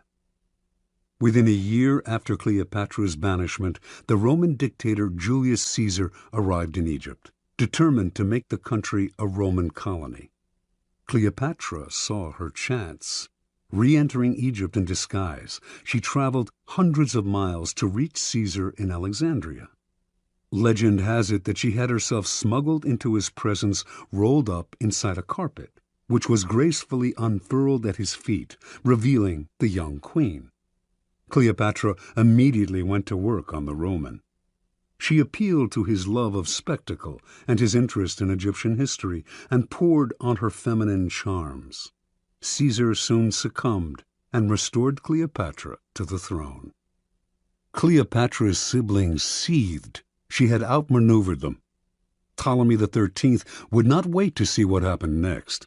From his palace in Alexandria, he summoned a great army to march on the city and attack Caesar. In response, Caesar immediately put Ptolemy and the rest of the family under house arrest. But Cleopatra's younger sister, Arsinoe, escaped from the palace and placed herself at the head of the approaching Egyptian troops, proclaiming herself Queen of Egypt. Now Cleopatra finally saw her chance. She convinced Caesar to release Ptolemy from house arrest, under the agreement that he would broker a truce. Of course, she knew he would do the opposite, that he would fight Arsinoe for control of the Egyptian army.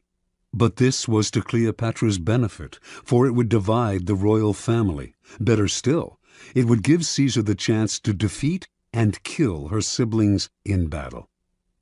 Reinforced by troops from Rome, Caesar swiftly defeated the rebels. In the Egyptians' retreat, Ptolemy drowned in the Nile. Caesar captured Arsinoe and had her sent to Rome as a prisoner.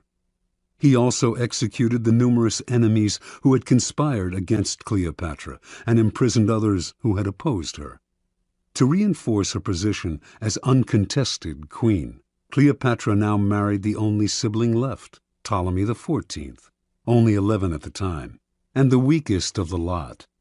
4 years later, Ptolemy mysteriously died of poison. In 41 B.C., Cleopatra employed on a second Roman leader, Mark Antony, the same tactic she had used so well on Julius Caesar. After seducing him, she hinted to him that her sister Arsinoe, still a prisoner in Rome, had conspired to destroy him. Mark Antony believed her and promptly had Arsinoe executed, thereby getting rid of the last of the siblings who had posed such a threat to Cleopatra. Interpretation. Legend has it that Cleopatra succeeded through her seductive charms, but in reality, her power came from an ability to get people to do her bidding without realizing they were being manipulated. Caesar and Antony not only rid her of her most dangerous siblings, Ptolemy XIII and Arsinoe, they decimated all of her enemies in both the government and the military. The two men became her cat's paws. They entered the fire for her, did the ugly but necessary work while shielding her from appearing as the destroyer of her siblings and fellow Egyptians.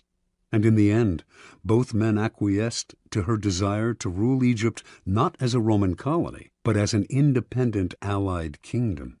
And they did all this for her without realizing how she had manipulated them. This was persuasion of the subtlest and most powerful kind. A queen must never dirty her hands with ugly tasks, nor can a king appear in public with blood on his face.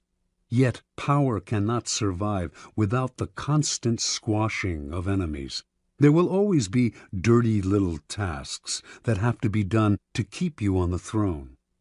Like Cleopatra, you need a cat's paw. This will usually be a person from outside your immediate circle, who will therefore be unlikely to realize how he or she is being used. You will find these dupes everywhere, people who enjoy doing you favors, especially if you throw them a minimal bone or two in exchange. But as they accomplish tasks that may seem to them innocent enough, or at least completely justified, they are actually clearing the field for you, spreading the information you feed them, undermining people they do not realize are your rivals, inadvertently furthering your cause, dirtying their hands while yours remain spotless. Keys to power. As a leader, you may imagine that constant diligence and the appearance of working harder than anyone else signify power. Actually, though, they have the opposite effect. They imply weakness. Why are you working so hard? Perhaps you are incompetent and have to put in extra effort just to keep up. Perhaps you are one of those people who does not know how to delegate and has to meddle in everything. The truly powerful, on the other hand, seem never to be in a hurry or overburdened. While others work their fingers to the bone, they take their leisure. They know how to find the right people to put in the effort while they save their energy and keep their hands out of the fire. Similarly, you may believe that by taking on the dirty work yourself, involving yourself directly in unpleasant actions, you impose your power and instill fear. In fact, you make yourself look ugly and abusive of your high position. Truly powerful people keep their hands clean. Only good things surround them, and the only announcements they make are of glorious achievements. You will often find it necessary, of course, to expend energy or to effect an evil but necessary action. But you must never appear to be this action's agent. Find a cat's paw. Develop the arts of finding, using, and, in time, getting rid of these people when their cat's paw role has been fulfilled. The easiest and most effective way to use a cat's paw is often to plant information with him that he will then spread to your primary target. False or planted information is a powerful tool, especially if spread by a dupe whom no one suspects. You will find it very easy to play innocent and disguise yourself as the source. Law 27. Play on people's need to believe to create a cult-like following. Judgment. People have an overwhelming desire to believe in something. Become the focal point of such desire by offering them a cause, a new faith to follow. Keep your words vague but full of promise. Emphasize enthusiasm over rationality and clear thinking. Give your new disciples rituals to perform. Ask them to make sacrifices on your behalf.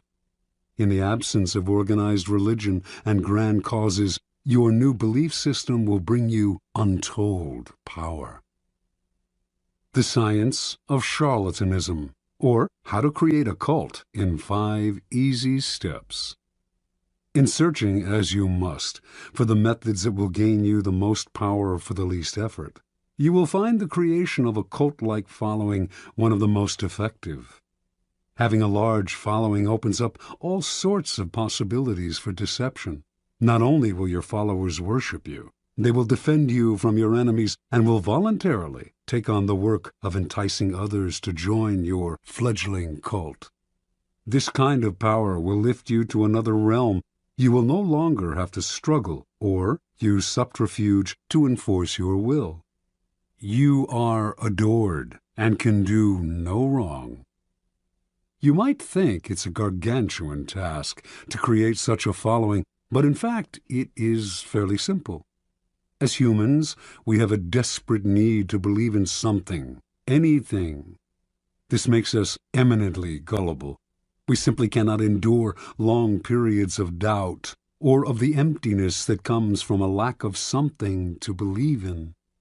Dangle in front of us some new cause, elixir, get-rich-quick scheme, or the latest technological trend or art movement, and we leap from the water as one to take the bait. Look at history, the chronicles of the new trends and cults that have made a mass following for themselves could fill a library. After a few centuries, a few decades, a few years, a few months, they generally look ridiculous. But at the time, they seemed so attractive, so transcendental, so divine. Always in a rush to believe in something, we will manufacture saints and faiths out of nothing. Do not let this gullibility go to waste. Make yourself the object of worship. Make people form a cult around you. The great European charlatans of the 16th and 17th centuries mastered the art of cult-making.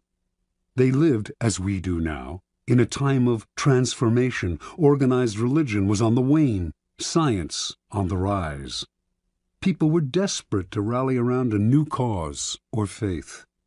The charlatans had begun by peddling health elixirs and alchemic shortcuts to wealth.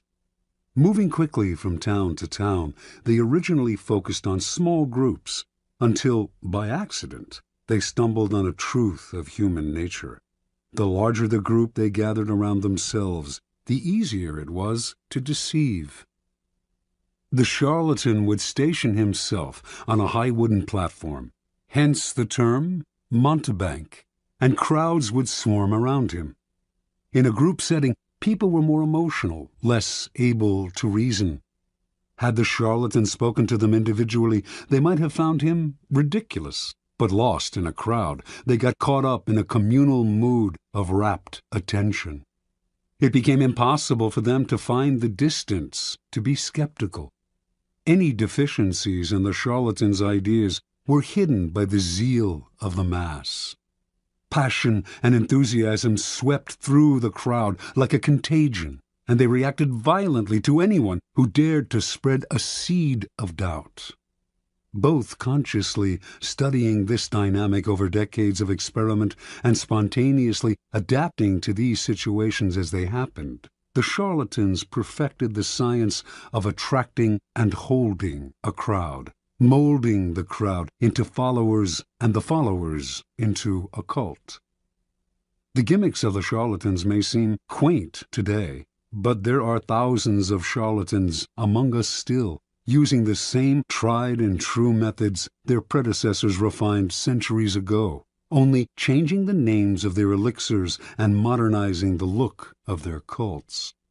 We find these latter-day charlatans in all arenas of life: business, fashion, politics, art. Many of them, perhaps, are following in the charlatan tradition without having any knowledge of its history. But you can be more systematic and deliberate. Simply follow the 5 steps of cult-making that our charlatan ancestors perfected over the years. Step 1. Keep it vague. Keep it simple. To create a cult, you must first attract attention. This you should do not through actions, which are too clear and readable, but through words, which are hazy and deceptive. Your initial speeches, conversations, and interviews must include two elements. On the one hand, the promise of something great and transformative, and on the other, a total vagueness.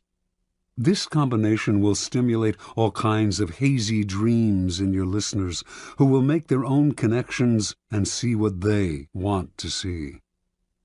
As a corollary to its vagueness, your appeal should also be simple. Most people's problems have complex causes, deep-rooted neurosis, interconnected social factors, roots that go way back in time and are exceedingly hard to unravel. Few, however, have the patience to deal with this. Most people want to hear that a simple solution will cure their problems. The ability to offer this kind of solution will give you great power and build you a following. Step 2. Emphasize the visual and the sensual over the intellectual. Once people have begun to gather around you, two dangers will present themselves: boredom and skepticism. Boredom will make people go elsewhere. Skepticism will allow them the distance to think rationally about whatever it is you are offering, blowing away the mist you have artfully created and revealing your ideas for what they are. You need to amuse the bored, then ward off the cynics.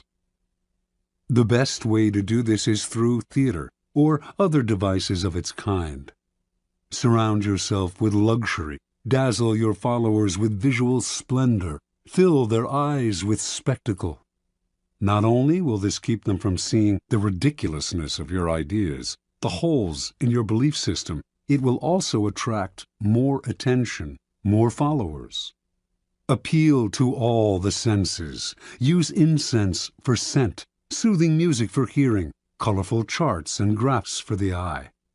You might even tickle the mind, perhaps by using new technological gadgets to give your cult a pseudo-scientific veneer, as long as you do not make anyone really think.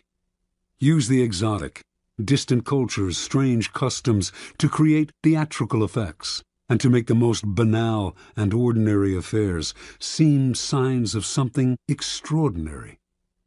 Step 3. Borrow the forms of organized religion to structure the group. Your cult-like following is growing. It is time to organize it. Find a way, both elevating and comforting.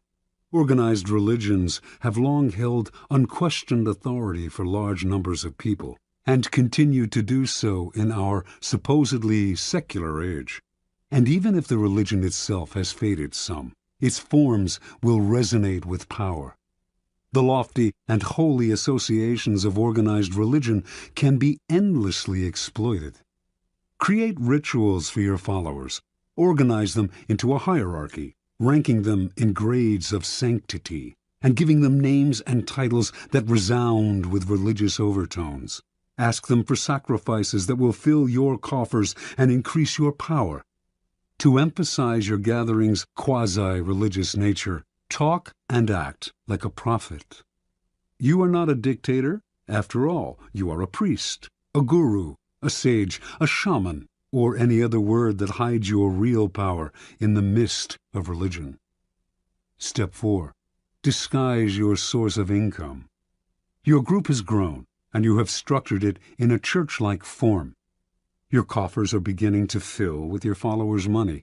You must never be seen as hungry for money and the power it brings. It is at this moment that you must disguise the source of your income. Your followers want to believe that if they follow you, all sorts of good things will fall into their lap.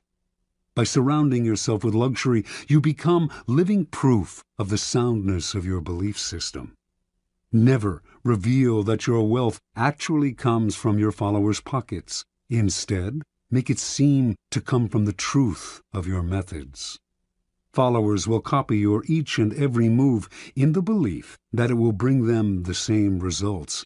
and their imitative enthusiasm will blind them to the charlatan nature of your wealth.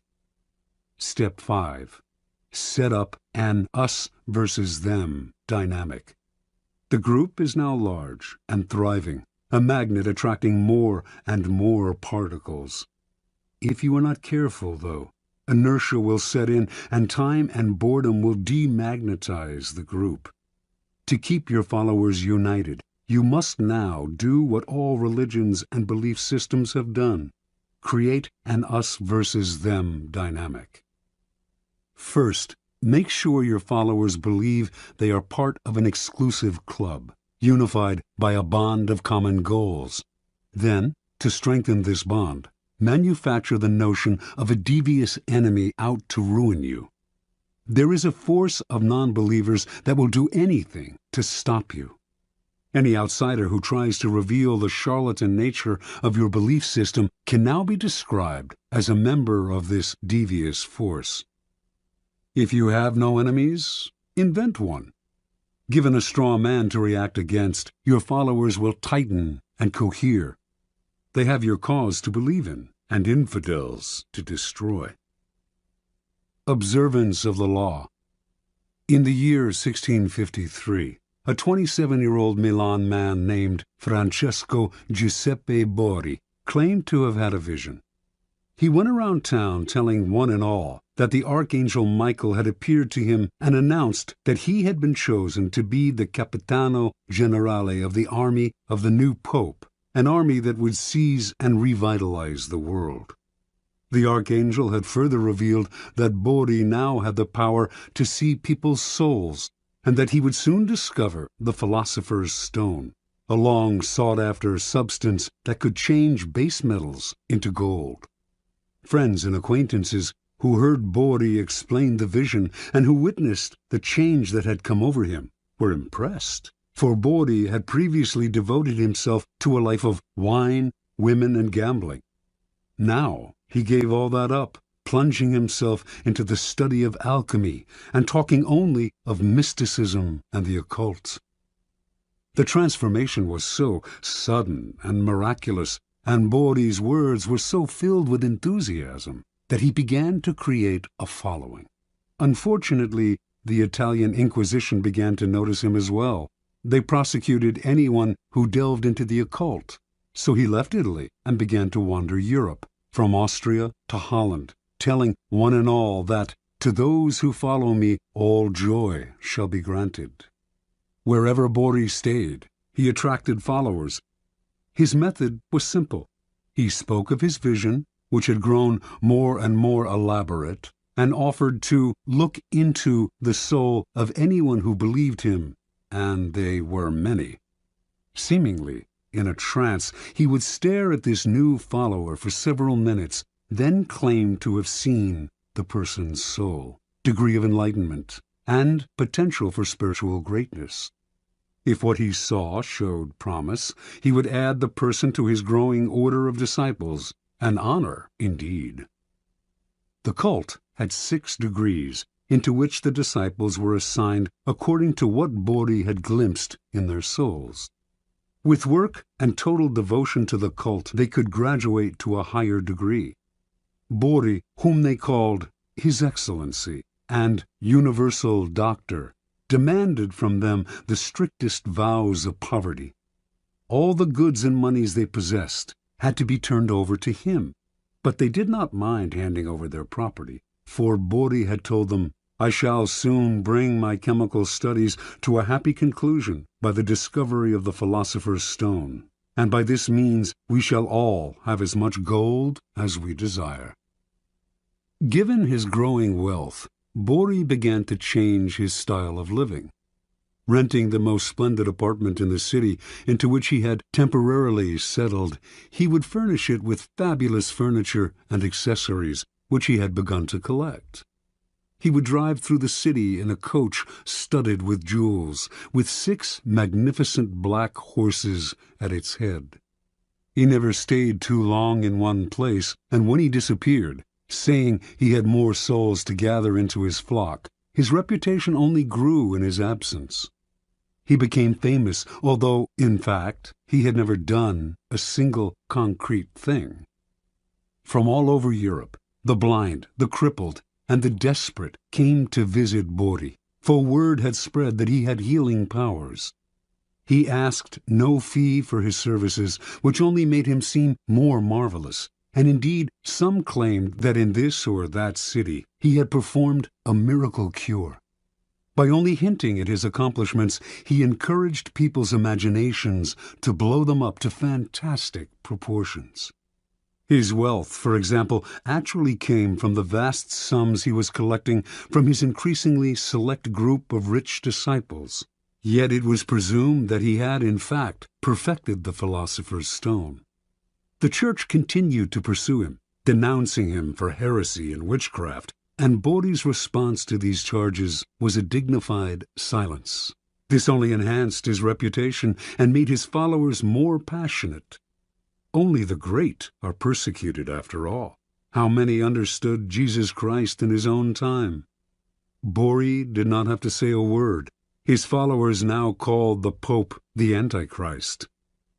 And so Bori's power grew and grew, until one day he left the city of Amsterdam, where he had settled for a while, absconding with huge sums of borrowed money and diamonds that had been entrusted to him.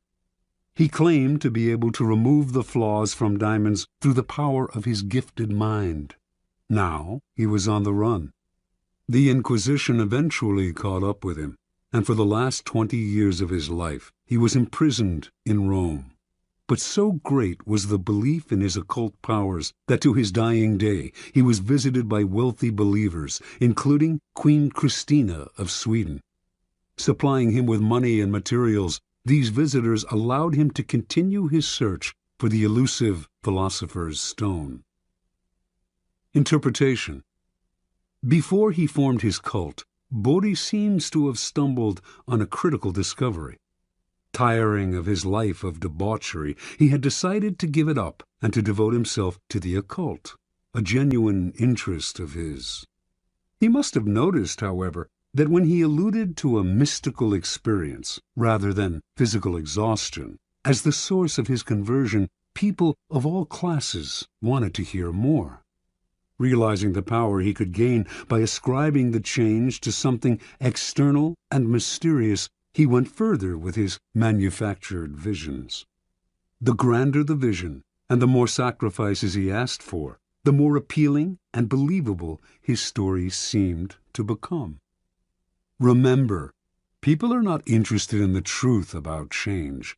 They do not want to hear that it has come from hard work or from anything as banal as exhaustion, boredom, or depression. They are dying to believe in something romantic, otherworldly. They want to hear of angels and out-of-body experiences. Indulge them. Hint at the mystical source of some personal change. Wrap it in ethereal colors. An occult-like following will form around you. Adapt to people's needs. The Messiah must mirror the desires of his followers, and always aim high. The bigger and bolder your illusion, the better. Law 28. Enter action with boldness. Judgment. If you are unsure of a course of action, do not attempt it. Your doubts and hesitations will infect your execution. Timidity is dangerous. Better to enter with boldness. Any mistakes you commit through audacity are easily corrected with more audacity. Everyone admires the bold. No one honors the timid. Boldness and hesitation. A brief psychological comparison. Boldness and hesitation elicit very different psychological responses in their targets. Hesitation puts obstacles in your path. Boldness eliminates them. Once you understand this, you will find it essential to overcome your natural timidity and practice the art of audacity. The following are among the most pronounced psychological effects of boldness and timidity. The bolder the lie, the better. We all have weaknesses, and our efforts are never perfect. But entering action with boldness has the magical effect of hiding our deficiencies. Con artists know that the bolder the lie, the more convincing it becomes. The sheer audacity of the story makes it more credible, distracting attention from its inconsistencies. When putting together a con, or entering any kind of negotiation, go further than you planned. Ask for the moon, and you will be surprised how often you get it. Lions circle the hesitant prey. People have a sixth sense for the weaknesses of others. If, in a first encounter, you demonstrate your willingness to compromise, back down, and retreat, you bring out the lion even in people who are not necessarily bloodthirsty. Everything depends on perception, and once you are seen as the kind of person who quickly goes on the defensive, who is willing to negotiate and be amenable, you will be pushed around without mercy. Boldness strikes fear. Fear creates authority. The bold move makes you seem larger and more powerful than you are. If it comes suddenly, with the stealth and swiftness of a snake, it inspires that much more fear. By intimidating with a bold move, you establish a precedent. In every subsequent encounter, people will be on the defensive, in terror of your next strike. Going halfway with half a heart digs the deeper grave. If you enter an action with less than total confidence, you set up obstacles in your own path.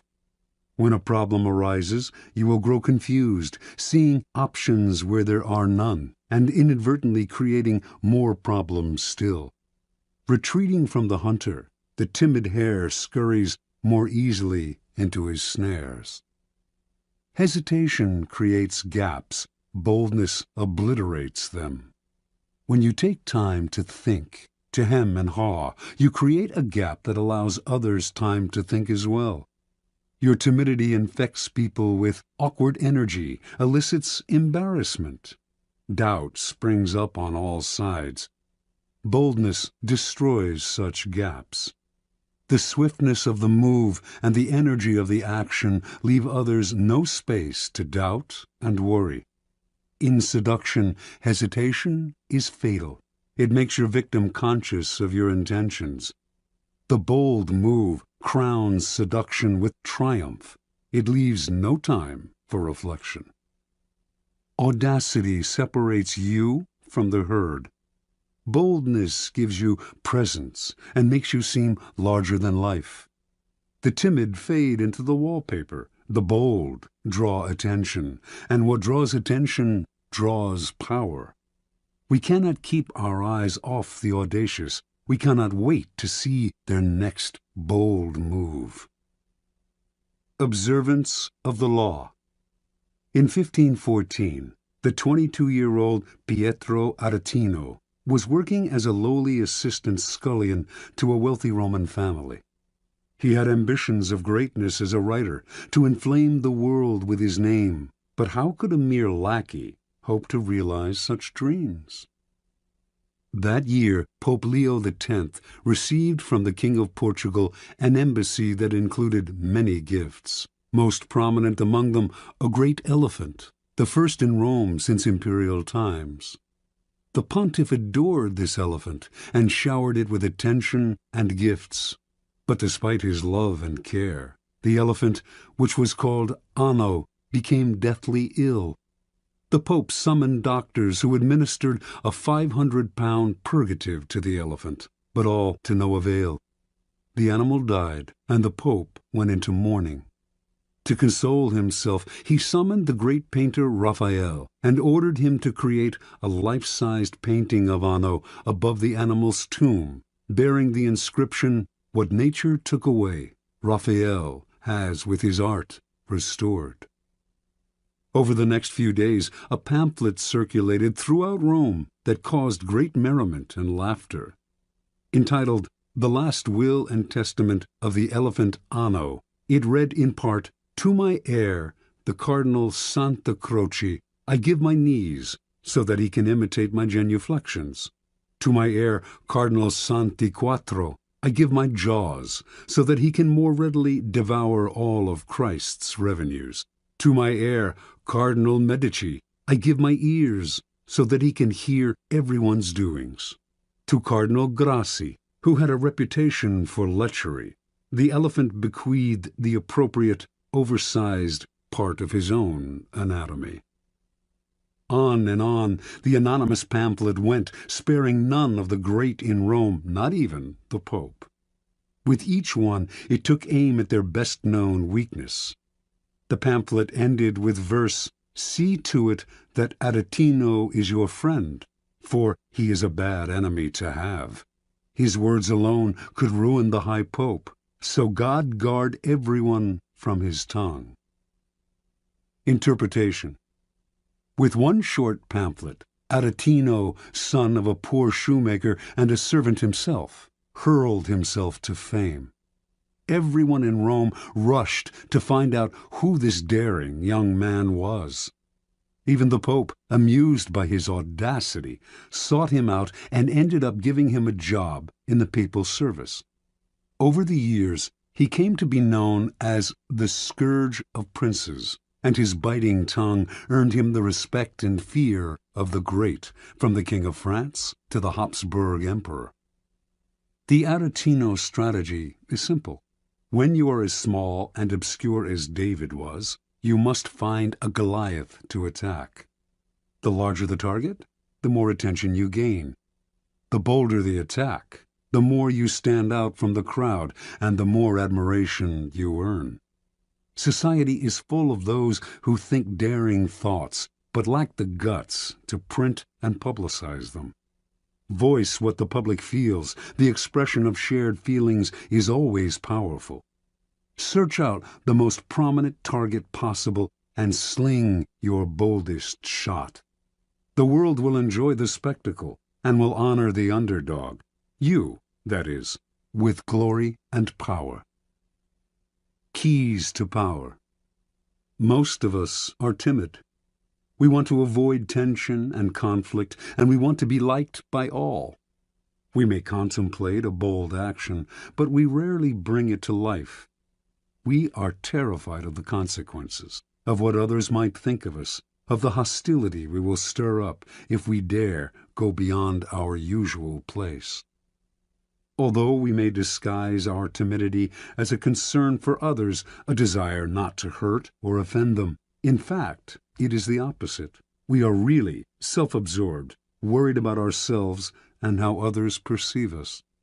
Boldness, on the other hand, is outer-directed and often makes people feel more at ease, since it is less self-conscious and less repressed. Few are born bold. Even Napoleon had to cultivate the habit on the battlefield, where he knew it was a matter of life and death. In social settings, he was awkward and timid, but he overcame this and practiced boldness in every part of his life because he saw its tremendous power, how it could literally enlarge a man, even one who, like Napoleon, was in fact conspicuously small. You must practice and develop your boldness. You will often find uses for it. The best place to begin is often the delicate world of negotiation, particularly those discussions in which you are asked to set your own price. How often we put ourselves down by asking for too little. When Christopher Columbus proposed that the Spanish court finance his voyage to the Americas, he also made the insanely bold demand that he be called Grand Admiral of the Ocean. The court agreed. The price he set was the price he received. He demanded to be treated with respect, and so he was. Understand, if boldness is not natural, neither is timidity. It is an acquired habit, picked up out of a desire to avoid conflict. If timidity has taken hold of you, then root it out. Your fears of the consequences of a bold action are way out of proportion to reality. And in fact, the consequences of timidity are worse.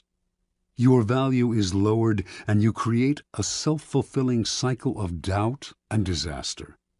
Remember, The problems created by an audacious move can be disguised, even remedied, by more and greater audacity. Law 29. Plan all the way to the end. Judgment.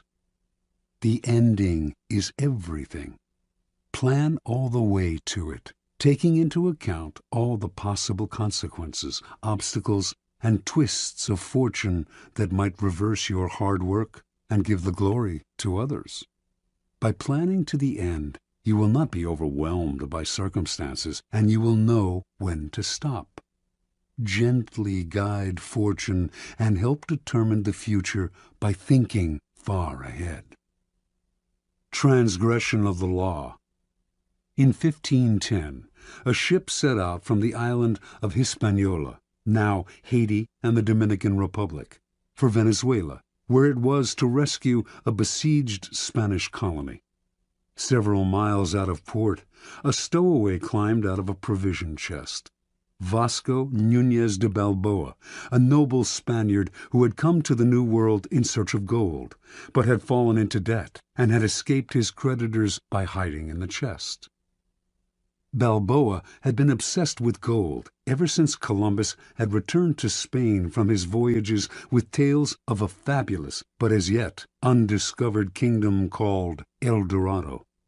Balboa was one of the first adventurers to come in search of Columbus's land of gold, and he had decided from the beginning that he would be the one to find it, through sheer audacity and single-mindedness. Now that he was free of his creditors, nothing would stop him. Unfortunately, the ship's owner, a wealthy jurist named Francisco Fernandez de Incisco, was furious when told of the stowaway, and he ordered that Balboa be left on the first island they came across. Before they found any island, however, Incisco received news that the colony he was to rescue had been abandoned.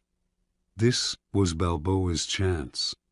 He told the sailors of his previous voyages to Panama and of the rumors he had heard of gold in the area. The excited sailors convinced Incisco to spare Balboa's life and to establish a colony in Panama. Weeks later, they named their new settlement Darien. Darien's first governor was Incisco, but Balboa was not a man to let others steal the initiative.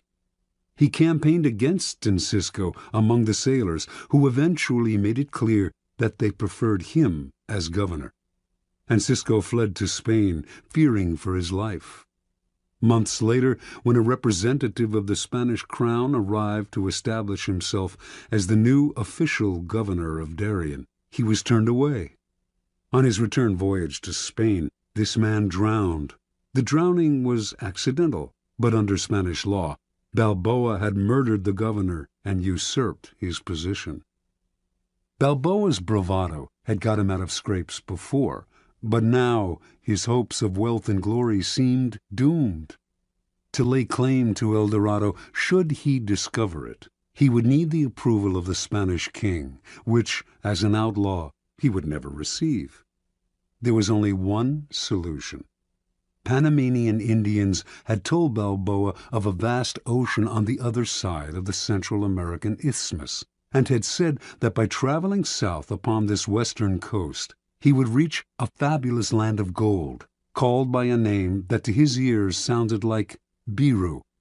Balboa decided he would cross the treacherous jungles of Panama and become the first European to bathe his feet in this new ocean. From there he would march on El Dorado. If he did this on Spain's behalf, he would obtain the eternal gratitude of the king and would secure his own reprieve. Only he had to act before Spanish authorities came to arrest him. In 1513, then, Balboa set out with 190 soldiers.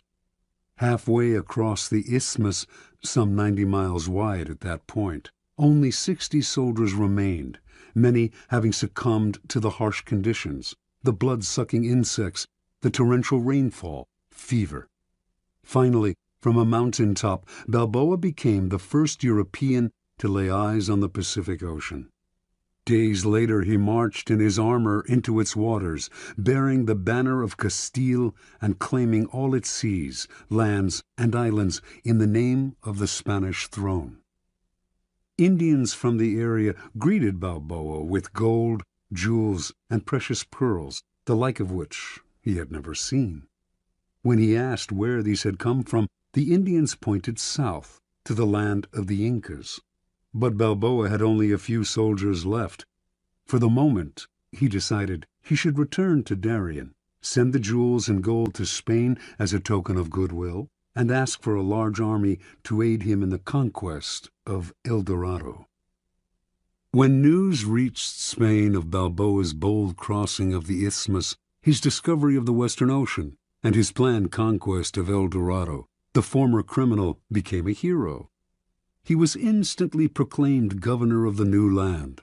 But before the king and queen received word of his discovery, they had already sent a dozen ships under the command of a man named Pedro Arias Davila, Pedrerius, with orders to arrest Balboa for murder and to take command of the colony. By the time Pedrerius arrived in Panama, he had learned that Balboa had been pardoned and that he was to share the governorship with the former outlaw. All the same, Balboa felt uneasy. Gold was his dream, El Dorado his only desire. In pursuit of this goal, he had nearly died many times over, and to share the wealth and glory with a newcomer would be intolerable. He also soon discovered that Pedrerius was a jealous, bitter man, and equally unhappy with the situation. Once again, the only solution for Balboa was to seize the initiative by proposing to cross the jungle with a larger army, carrying shipbuilding materials and tools. Once on the Pacific coast, he would create an armada with which to conquer the Incas. Surprisingly enough, Pedrerius agreed to the plan, perhaps sensing it would never work. Hundreds died in this second march through the jungle, and the timber they carried rotted in the torrential rains. Balboa, as usual, was undaunted. No power in the world could thwart his plan, and on arriving at the Pacific he began to cut down trees for new lumber. But the men remaining to him were too few and too weak to mount an invasion, and once again Balboa had to return to Darien. Pedrerius had, in any case, invited Balboa back to discuss a new plan, and on the outskirts of the settlement the explorer was met by Francisco Pizarro, an old friend who had accompanied him on his first crossing of the isthmus. But this was a trap. Leading 100 soldiers, Pizarro surrounded his former friend, arrested him, and returned him to Pedrerius, who tried him on charges of rebellion. A few days later, Balboa's head fell into a basket, along with those of his most trusted followers. Years later, Pizarro himself reached Peru, and Balboa's deeds were forgotten. Interpretation. Most men are ruled by the heart, not the head. Their plans are vague, and when they meet obstacles, they improvise. But improvisation will only bring you as far as the next crisis, and is never a substitute for thinking several steps ahead and planning to the end. Balboa had a dream of glory and wealth, and a vague plan to reach it. Yet his bold deeds and his discovery of the Pacific are largely forgotten, for he committed what in the world of power is the ultimate sin. He went part way, leaving the door open for others to take over. A real man of power would have had the prudence to see the dangers in the distance, the rivals who would want to share in the conquests, the vultures that would hover once they heard the word gold. Balboa should have kept his knowledge of the Incas secret until after he had conquered Peru. Only then would his wealth and his head have been secure. Once Pedrerius arrived on the scene, a man of power and prudence would have schemed to kill or imprison him, and to take over the army he had brought for the conquest of Peru. But Balboa was locked in the moment, always reacting emotionally, never thinking ahead. What good is it to have the greatest dream in the world if others reap the benefits and the glory? Never lose your head over a vague, open-ended dream. Plan to the end. Keys to power. Most people believe that they are, in fact, aware of the future, that they are planning and thinking ahead. They are usually deluded. What they are really doing is succumbing to their desires, to what they want the future to be. Their plans are vague, based on their imaginations rather than their reality. They may believe they are thinking all the way to the end, but they are really only focusing on the happy ending and deluding themselves by the strength of their desire. The ending is everything.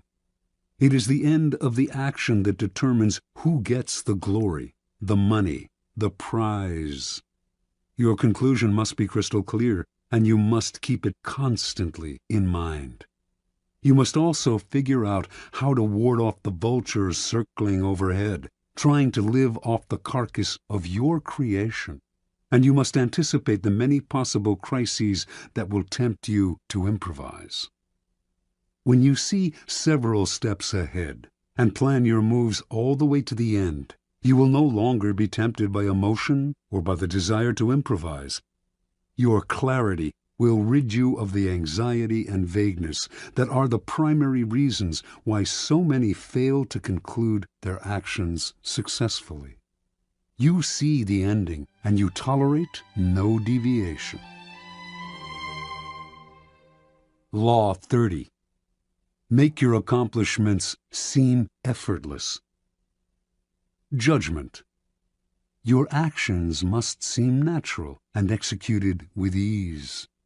All the toil and practice that go into them, and also all the clever tricks, must be concealed. When you act effortlessly, as if you could do much more. Avoid the temptation of revealing how hard you work.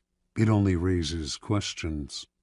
Teach no one your tricks, or they will be used against you. Observance of the law. The great escape artist Harry Houdini once advertised his act as the impossible possible.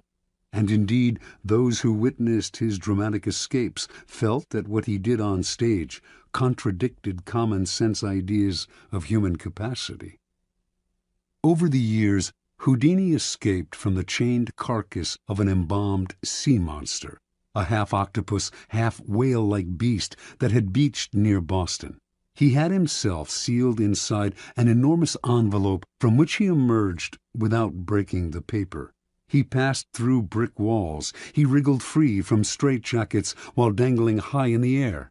He leaped from bridges into icy waters, his hands manacled and his legs in chains. He had himself submerged in glass cases full of water, hands padlocked, while the audience watched in amazement as he worked himself free, struggling for close to an hour, apparently without breathing. Each time he seemed to court certain death, yet survived with superhuman aplomb. Meanwhile, he said nothing about his methods, gave no clues as to how he accomplished any of his tricks. He left his audiences and critics speculating, his power and reputation enhanced by their struggles with the inexplicable. Perhaps the most baffling trick of all was making a 10,000-pound elephant disappear before an audience's eyes, a feat he repeated on stage for over 19 weeks. No one has ever really explained how he did this, for in the auditorium where he performed the trick, there was simply nowhere for an elephant to hide. The effortlessness of Houdini's escapes led some to think he used occult forces, his superior psychic abilities giving him special control over his body. But a German escape artist named Clapini claimed to know Houdini's secret. He simply used elaborate gadgets. Clapini also claimed to have defeated Houdini in a handcuff challenge in Holland. Houdini did not mind all kinds of speculation floating around about his methods, but he would not tolerate an outright lie, and in 1902 he challenged Clapini to a handcuff duel. Clopini accepted. Through a spy, he found out the secret word to unlock a pair of French combination lock cuffs that Houdini liked to use. His plan was to choose these cuffs to escape from on stage. This would definitely debunk Houdini. His genius simply lay in his use of mechanical gadgets. On the night of the challenge, just as Clopini had planned, Houdini offered him a choice of cuffs, and he selected the ones with the combination lock. He was even able to disappear with them behind a screen to make a quick test, and re-emerged seconds later, confident of victory. Acting as if he had sensed fraud, Houdini refused to lock Clopini in the cuffs. The two men argued and began to fight, even wrestling with each other on stage. After a few minutes of this, an apparently angry, frustrated Houdini gave up and locked Clopini in the cuffs. For the next few minutes, Clopini strained to get free. Something was wrong. Minutes earlier, he had opened the cuffs behind the screen. Now, the same code no longer worked. He sweated, racking his brain. Hours went by, the audience left, and finally an exhausted and humiliated Clopini gave up and asked to be released. The cuffs that Clopini himself had opened behind the screen with the word CLEFS, French for keys, now clicked open only with the word FRAUD. Clopini never figured out how Houdini had accomplished this uncanny feat. Interpretation. Although we do not know for certain how Houdini accomplished many of his most ingenious escapes, one thing is clear. It was not the occult, or any kind of magic, that gave him his powers, but hard work and endless practice, all of which he carefully concealed from the world. Houdini never left anything to chance. Day and night he studied the workings of locks, researched centuries-old sleight-of-hand tricks, pored over books on mechanics, whatever he could use. Every moment not spent researching, he spent working his body, keeping himself exceptionally limber, and learning how to control his muscles and his breathing.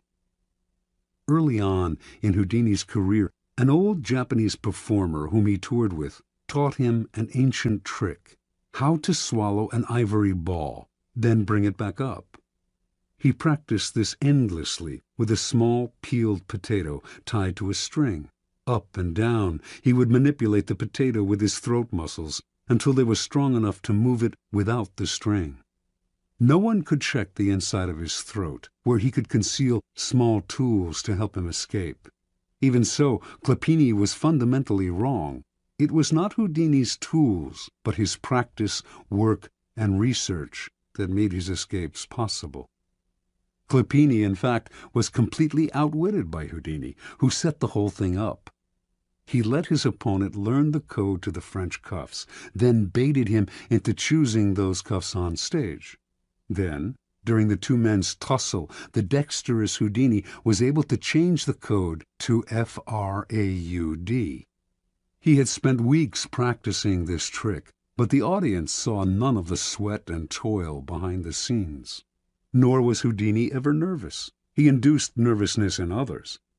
He deliberately dragged out the time it would take to escape as a way of heightening the drama and making the audience squirm. His escapes from death, always graceful and easy, made him look like a Superman. As a person of power, you must research and practice endlessly before appearing in public, on stage, or anywhere else. Never expose the sweat and labor behind your poise. Some think such exposure will demonstrate their diligence and honesty, but it actually just makes them look weaker, as if anyone who practiced and worked at it could do what they had done, or as if they weren't really up to the job. Keep your effort and your tricks to yourself, and you seem to have the grace and ease of a god. One never sees the source of a god's power revealed. One only sees its effects. Keys to Power. In the Book of the Courtier, published in 1528, Baldassare Castiglione describes the highly elaborate and codified manners of the perfect court citizen. And yet, Castiglione explains the courtier must execute these gestures with what he calls sprezzatura, the capacity to make the difficult seem easy. He urges the courtier to practice in all things a certain nonchalance which conceals all artistry and makes whatever one says or does seem uncontrived and effortless. We all admire the achievement of some unusual feat, but if it is accomplished naturally and gracefully, our admiration increases tenfold. Whereas to labor at what one is doing and to make bones over it shows an extreme lack of grace and causes everything, whatever it's worth, to be discounted. The idea of sprezzatura is relevant to all forms of power, for power depends vitally on appearances and the illusions you create. Your public actions are like artworks. They must have visual appeal, must create anticipation, even entertain. When you reveal the inner workings of your creation, you become just one more mortal among others. What is understandable is not awe-inspiring. We tell ourselves we could do as well if we had the money and time.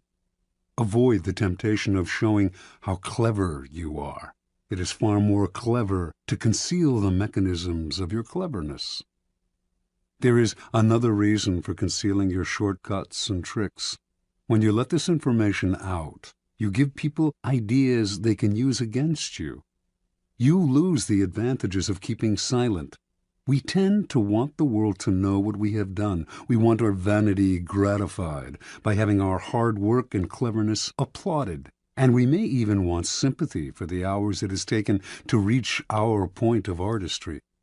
Learn to control this propensity to blab, for its effect is often the opposite of what you expected.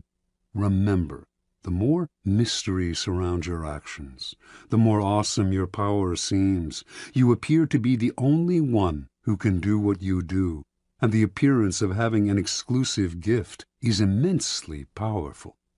Finally, because you achieve your accomplishments with grace and ease, people believe that you could always do more if you tried harder. This elicits not only admiration, but a touch of fear. Your powers are untapped. No one can fathom their limits. Law 31. Control the options. Get others to play with the cards you deal. Judgment. The best deceptions are the ones that seem to give the other person a choice. Your victims feel they are in control, but are actually your puppets. Give people options that come out in your favor, whichever one they choose. Force them to make choices between the lesser of two evils, both of which serve your purpose. Put them on the horns of a dilemma. They are gored wherever they turn. Observance of the law. From early in his reign, Ivan IV, later known as Ivan the Terrible, had to confront an unpleasant reality. The country desperately needed reform, but he lacked the power to push it through. The greatest limit to his authority came from the boyars, the Russian princely class that dominated the country and terrorized the peasantry. In 1553, at the age of 23, Ivan fell ill. Lying in bed, nearing death, he asked the boyars to swear allegiance to his son as the new Tsar. Some hesitated, some even refused. Then and there, Ivan saw he had no power over the boyars. He recovered from his illness, but he never forgot the lesson. The boyars were out to destroy him, and indeed, in the years to come, many of the most powerful of them defected to Russia's main enemies, Poland and Lithuania, where they plotted their return and the overthrow of the Tsar. Even one of Ivan's closest friends, Prince Andrei Kurbsky, suddenly turned against him, defecting to Lithuania in 1564 and becoming the strongest of Ivan's enemies. When Kurbsky began raising troops for an invasion, The royal dynasty seemed suddenly more precarious than ever. With émigré nobles fomenting invasion from the west, Tartars bearing down from the east, and the boyars stirring up trouble within the country, Russia's vast size made it a nightmare to defend. In whatever direction Ivan struck, he would leave himself vulnerable on the other side. Only if he had absolute power could he deal with this many-headed hydra, and he had no such power. Ivan brooded until the morning of December 3rd, 1564, when the citizens of Moscow awoke to a strange sight. Hundreds of sleds filled the square before the Kremlin, loaded with the Tsar's treasures and with provisions for the entire court. They watched in disbelief as the Tsar and his court boarded the sleds and left town. Without explaining why, he established himself in a village south of Moscow. For an entire month, a kind of terror gripped the capital, for the Muscovites feared that Ivan had abandoned them to the bloodthirsty boyars. Shops closed up, and riotous mobs gathered daily. Finally, on January 3rd of 1565, a letter arrived from the Tsar explaining that he could no longer bear the boyars' betrayals and had decided to abdicate once and for all. Read aloud in public, the letter had a startling effect. Merchants and commoners blamed the boyars for Ivan's decision and took to the streets, terrifying the nobility with their fury. Soon a group of delegates representing the church, the princes, and the people made the journey to Ivan's village and begged the Tsar, in the name of the Holy Land of Russia, to return to the throne. Ivan listened, but would not change his mind. After days of hearing their pleas, however, he offered his subjects a choice. Either they grant him absolute powers to govern as he pleased, with no interference from the boyars, or they find a new leader. Faced with a choice between civil war and the acceptance of despotic power, almost every sector of Russian society opted for a strong Tsar, calling for Ivan's return to Moscow and the restoration of law and order. In February, with much celebration, Ivan returned to Moscow. The Russians could no longer complain if he behaved dictatorially. They had given him this power themselves. Interpretation. Withdrawal and disappearance are classic ways of controlling the options. You give people a sense of how things will fall apart without you, and you offer them a choice. I stay away, and you suffer the consequences, or I return under circumstances that I dictate. In this method of controlling people's options, they choose the option that gives you power because the alternative is just too unpleasant. You force their hand, but indirectly. They seem to have a choice. Whenever people feel they have a choice, they walk into your trap that much more easily. Keys to power. Words like freedom, options, and choice evoke a power of possibility far beyond the reality of the benefits they entail. When examined closely, the choices we have in the marketplace, in elections, in our jobs, tend to have noticeable limitations. They are often a matter of a choice simply between A and B, with the rest of the alphabet out of the picture. Yet, as long as the faintest mirage of choice flickers on, we rarely focus on the missing options. We choose to believe that the game is fair and that we have our freedom.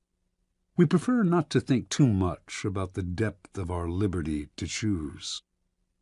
This supplies the clever and cunning with enormous opportunities for deception. For people who are choosing between alternatives find it hard to believe they are being manipulated or deceived. They cannot see that you are allowing them a small amount of free will in exchange for a much more powerful imposition of your own will. Setting up a narrow range of choices, then, should always be a part of your deceptions. There is a saying, if you can get the bird to walk into the cage on its own, it will sing that much more prettily. The following are among the most common forms of controlling the options. Color the choices. This was a favored technique of Henry Kissinger. As President Nixon's Secretary of State, Kissinger considered himself better informed than his boss and believed that in most situations he could make the best decision on his own. But if he tried to determine policy, he would offend, or perhaps enrage, a notoriously insecure man. So Kissinger would propose 3 or 4 choices of action for each situation, and would present them in such a way that the one he preferred always seemed the best solution compared to the others. Time after time, Nixon fell for the bait, never suspecting that he was moving where Kissinger pushed him. This is an excellent device to use on the insecure master. Force the resistor. This is a good technique to use on children and other willful people who enjoy doing the opposite of what you ask them to. Push them to choose what you want them to do by appearing to advocate the opposite. Alter the playing field. In the 1860s, John D. Rockefeller set out to create an oil monopoly. If he tried to buy up the smaller oil companies, they would figure out what he was doing and fight back. Instead, he began secretly buying up the railway companies that transported the oil. When he then attempted to take over a particular company and met with resistance, he reminded them of their dependence on the rails. Refusing them shipping or simply raising their fees could ruin their business. Rockefeller altered the playing field so that the only options the small oil producers had were the ones he gave them. In this tactic, your opponents know their hand is being forced, but it doesn't matter. The technique is effective against those who resist at all costs. The shrinking options. The late 19th century art dealer Ambrose Vollard perfected this technique. Customers would come to Vollard's shop to see some Cézannes. He would show 3 paintings, neglect to mention a price, and pretend to doze off. The visitors would have to leave without deciding. They would usually come back the next day to see the paintings again, but this time Vollard would pull out less interesting works, pretending he thought they were the same ones. The baffled customers would look at the new offerings, leave to think them over, and return yet again. Once again, the same thing would happen. Vollard would show paintings of lesser quality still. Finally, the buyers would realize they had better grab what he was showing them because tomorrow they would have to settle for something worse, perhaps at even higher prices. A variation on this technique is to raise the price every time the buyer hesitates and another day goes by. This is an excellent negotiating ploy to use on the chronically indecisive, who will fall for the idea that they are getting a better deal today than if they wait till tomorrow. The weak man on the precipice. The weak are the easiest to maneuver by controlling their options. Cardinal de Retz, the great 17th century provocateur, served as an unofficial assistant to the Duke of Orleans, who was notoriously indecisive. It was a constant struggle to convince the Duke to take action. He would hem and haw, weigh the options, and wait until the last moment, giving everyone around him an ulcer. But Retz discovered a way to handle him. He would describe all sorts of dangers, exaggerating them as much as possible, until the Duke saw a yawning abyss in every direction except one, the one Retz was pushing him to take. This tactic is similar to color the choices, but with the weak, you have to be more aggressive. Work on their emotions, use fear and terror to propel them into action. Try reason, and they will always find a way to procrastinate. The horns of a dilemma. This idea was demonstrated by General William Sherman's infamous march through Georgia during the American Civil War. Although the Confederates knew what direction Sherman was heading in, they never knew if he would attack from the left or the right, for he divided his army into 2 wings, and if the rebels retreated from one wing, they found themselves facing the other.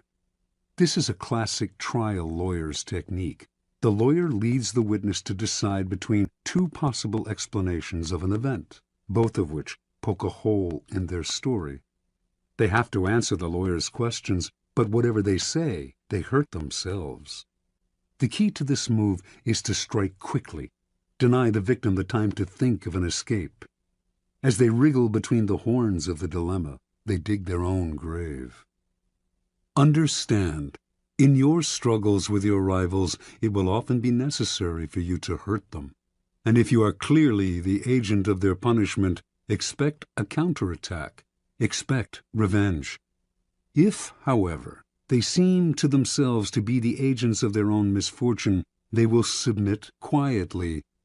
When Ivan left Moscow for his rural village, the citizens asking him to return agreed to his demand for absolute power. Over the years to come, they resented him less for the terror he unleashed on the country, because, after all, they had granted him his power themselves. This is why it is always good to allow your victims their choice of poison and to cloak your involvement in providing it to them as far as possible.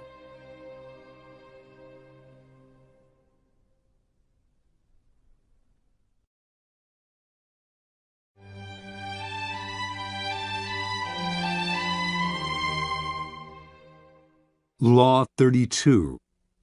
Play to people's fantasies. Judgment. The truth is often avoided because it is ugly and unpleasant. Never appeal to truth and reality unless you are prepared for the anger that comes from disenchantment.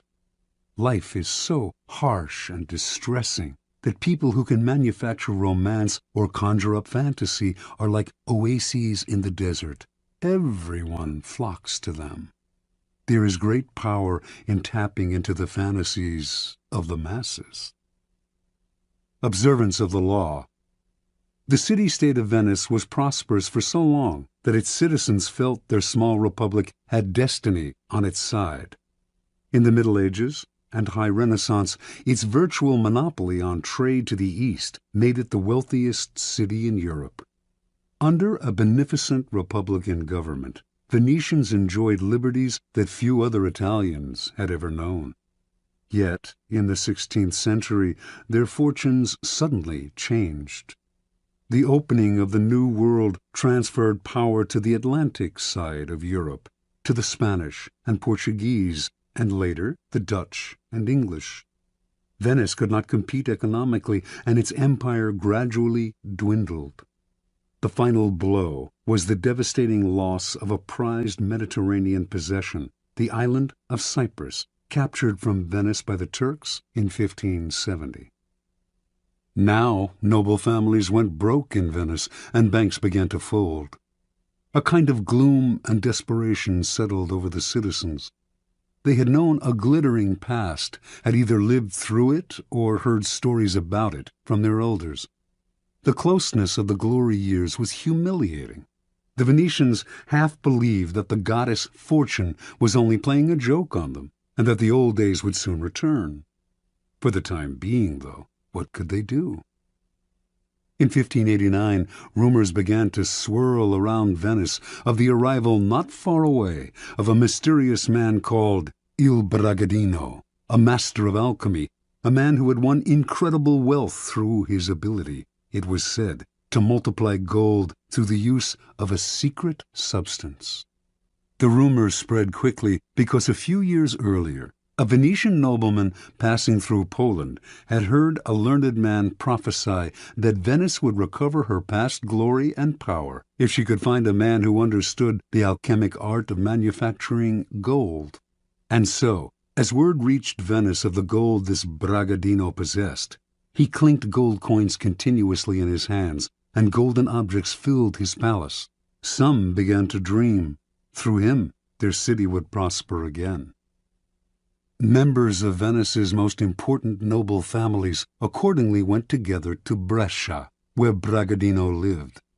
They toured his palace and watched in awe as he demonstrated his gold-making abilities, taking a pinch of seemingly worthless minerals and transforming it into several ounces of gold dust.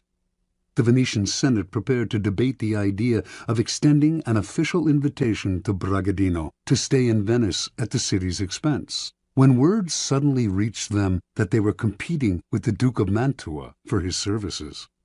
They heard of a magnificent party in Bragadino's palace for the Duke, featuring garments with golden buttons, gold watches, gold plates, and on and on. Worried they might lose Bragadino to Mantua, the Senate voted almost unanimously to invite him to Venice, promising him the mountain of money he would need to continue living in his luxurious style, but only if he came right away. Late that year, the mysterious Bragadino arrived in Venice.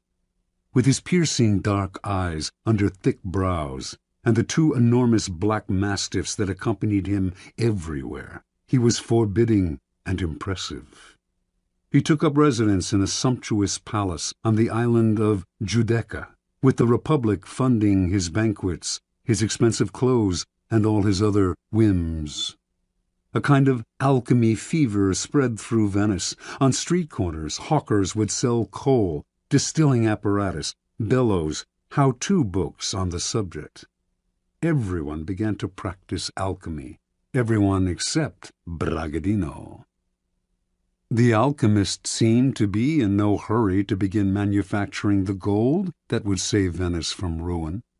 Strangely enough, this only increased his popularity and following. People thronged from all over Europe, even Asia, to meet this remarkable man. Months went by, with gifts pouring in to Bragadino from all sides. Still, he gave no sign of the miracle that the Venetians confidently expected him to produce. Eventually, the citizens began to grow impatient, wondering if he would wait forever. At first the senators warned them not to hurry him. He was a capricious devil who needed to be cajoled. Finally, though, the nobility began to wonder too, and the Senate came under pressure to show a return on the city's ballooning investment. Bragadino had only scorn for the doubters, but he responded to them. He had, he said, already deposited in the city's mint the mysterious substance with which he multiplied gold. He could use this substance up all at once and produce double the gold, but the more slowly the process took place, the more it would yield. If left alone for 7 years, sealed in a casket, the substance would multiply the gold in the mint 30 times over.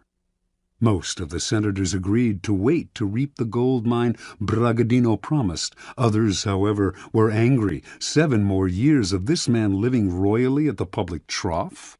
And many of the common citizens of Venice echoed these sentiments. Finally, the alchemist's enemies demanded he produce a proof of his skills, a substantial amount of gold, and soon. Lofty, apparently devoted to his art, Bragadino responded that Venice, in its impatience, had betrayed him, and would therefore lose his services. He left town, going first to nearby Padua, then, in 1590, to Munich, at the invitation of the Duke of Bavaria, who, like the entire city of Venice, had known great wealth but had fallen into bankruptcy through his own profligacy, and hoped to regain his fortune through the famous alchemist's services. And so Bragadino resumed the comfortable arrangement he had known in Venice, and the same pattern repeated itself. Interpretation. The young Cypriot Mammunia had lived in Venice for several years before reincarnating himself as the alchemist Bragadino. He saw how gloom had settled on the city, how everyone was hoping for a redemption from some indefinite source. At first, Mammunia did not use vulgar demonstrations to convince people of his alchemic skill. His sumptuous palace, his opulent garments, the clink of gold in his hands, all these provided a superior argument to anything rational, and these established the cycle that kept him going.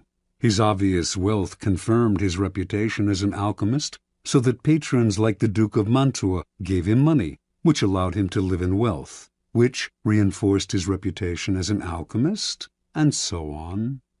Only once this reputation was established, and dukes and senators were fighting over him, did he resort to the trifling necessity of a demonstration. By then, however, people were easy to deceive. They wanted to believe.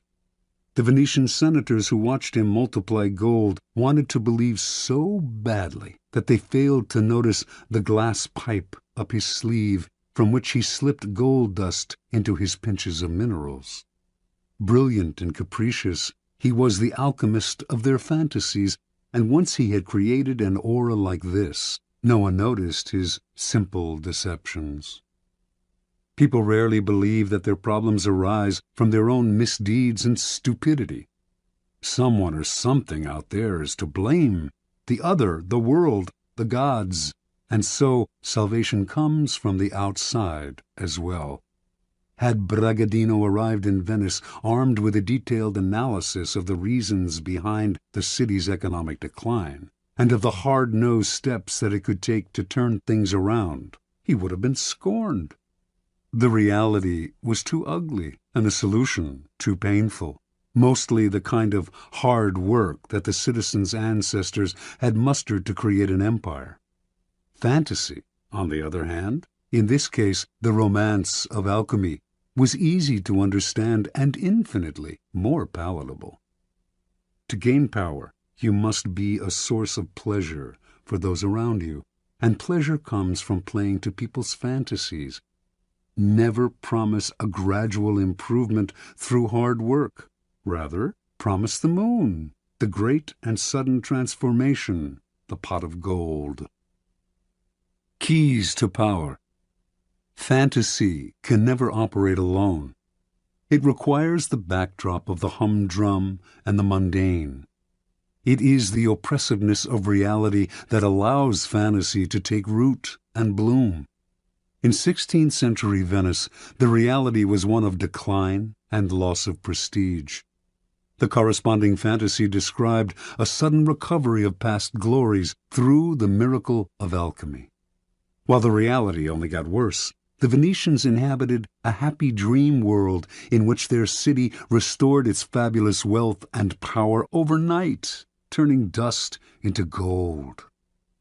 The person who can spin a fantasy out of an oppressive reality has access to untold power. As you search for the fantasy that will take hold of the masses, then, keep your eye on the banal truths that weigh heavily on us all. Never be distracted by people's glamorous portraits of themselves and their lives. Search and dig for what really imprisons them.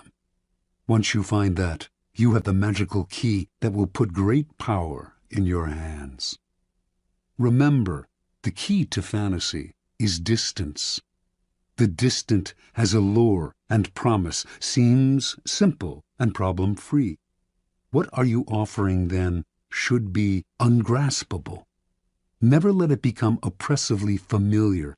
It is the mirage in the distance, withdrawing as the sucker approaches. Never be too direct in describing the fantasy. Keep it vague. As a forger of fantasies, let your victim come close enough to see and be tempted, but keep him far away enough that he stays dreaming and desiring. Law 33.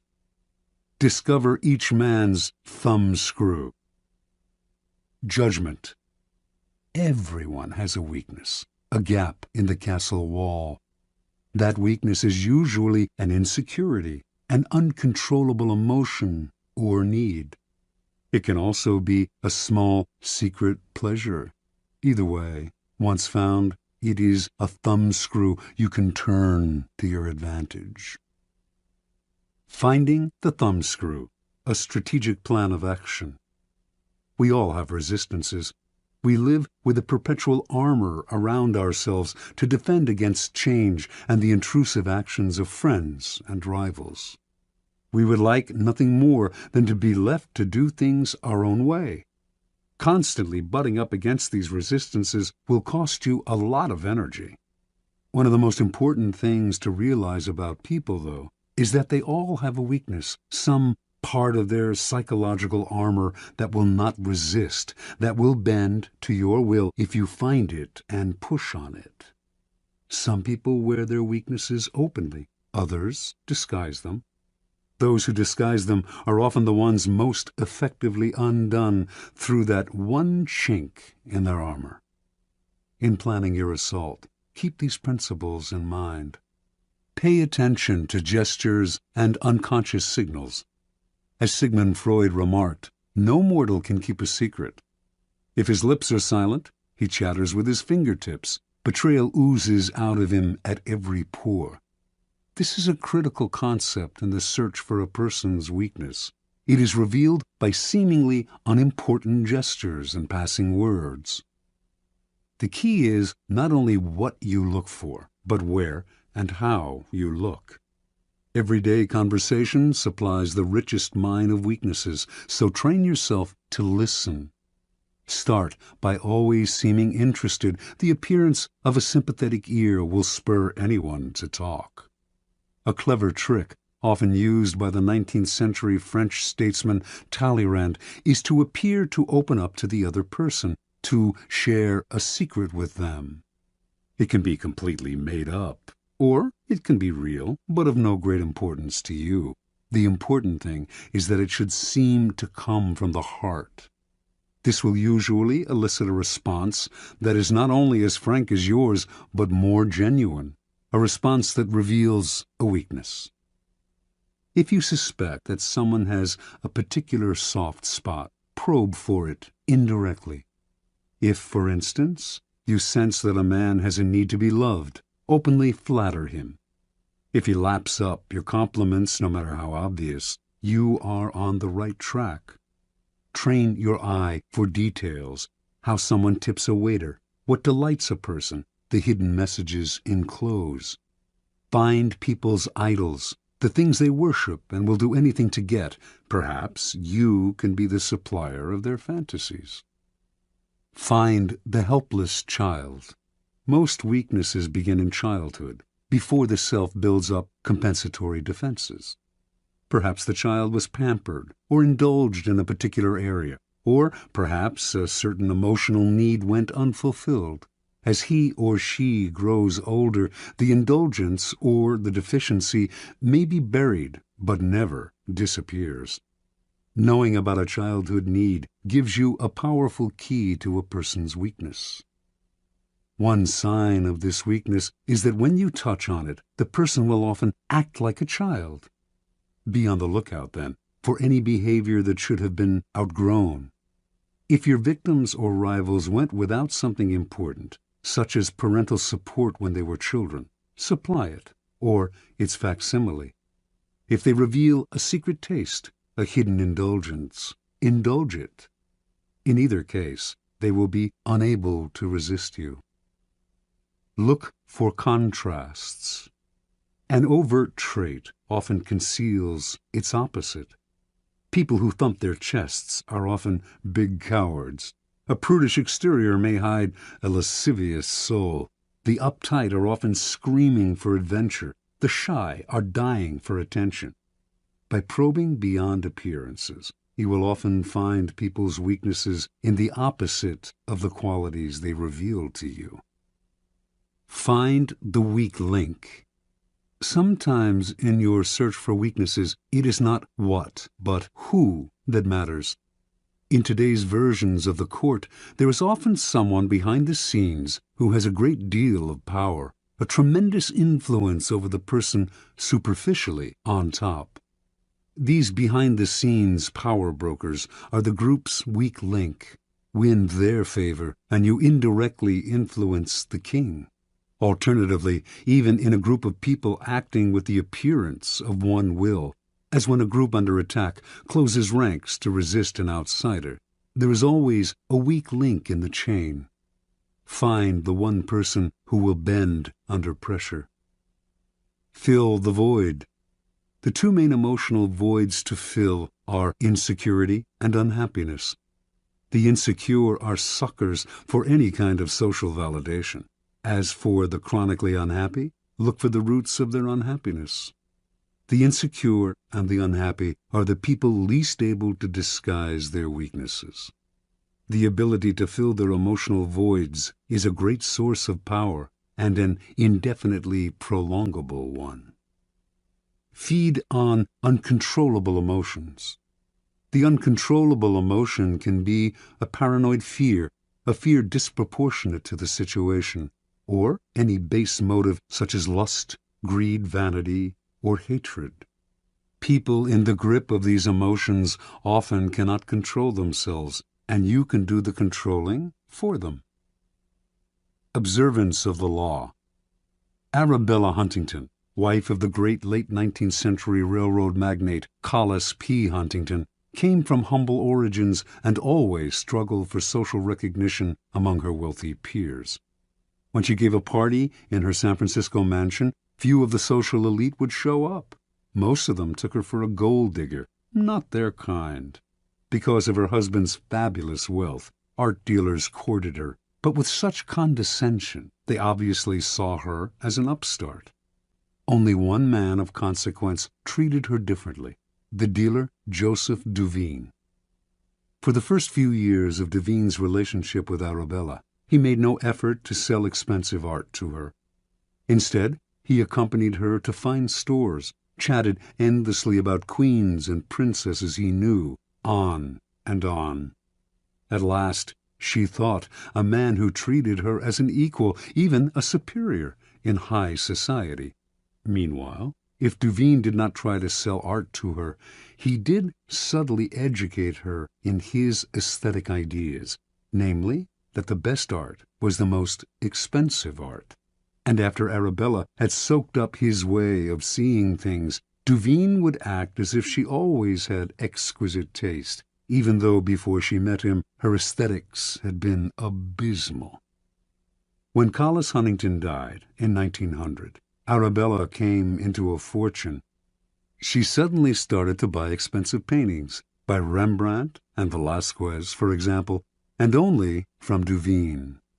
Years later, Duveen sold her Gainsborough's Blue Boy for the highest price ever paid for a work of art at the time, an astounding purchase for a family that previously had shown little interest in collecting. Interpretation. Joseph Duveen instantly understood Arabella Huntington and what made her tick. She wanted to feel important, at home in society. Intensely insecure about her lower-class background, she needed confirmation of her new social status. Duveen waited. Instead of rushing into trying to persuade her to collect art, he subtly went to work on her weaknesses. He made her feel that she deserved his attention not because she was the wife of one of the wealthiest men in the world, but because of her own special character, and this completely melted her. Duveen never condescended to Arabella. Rather than lecturing to her, he instilled his ideas in her indirectly. The result was one of his best and most devoted clients, and also the sale of the Blue Boy. People's need for validation and recognition, their need to feel important, is the best kind of weakness to exploit. First, it is almost universal. Second, exploiting it is so very easy. All you have to do is find ways to make people feel better about their taste, their social standing, their intelligence.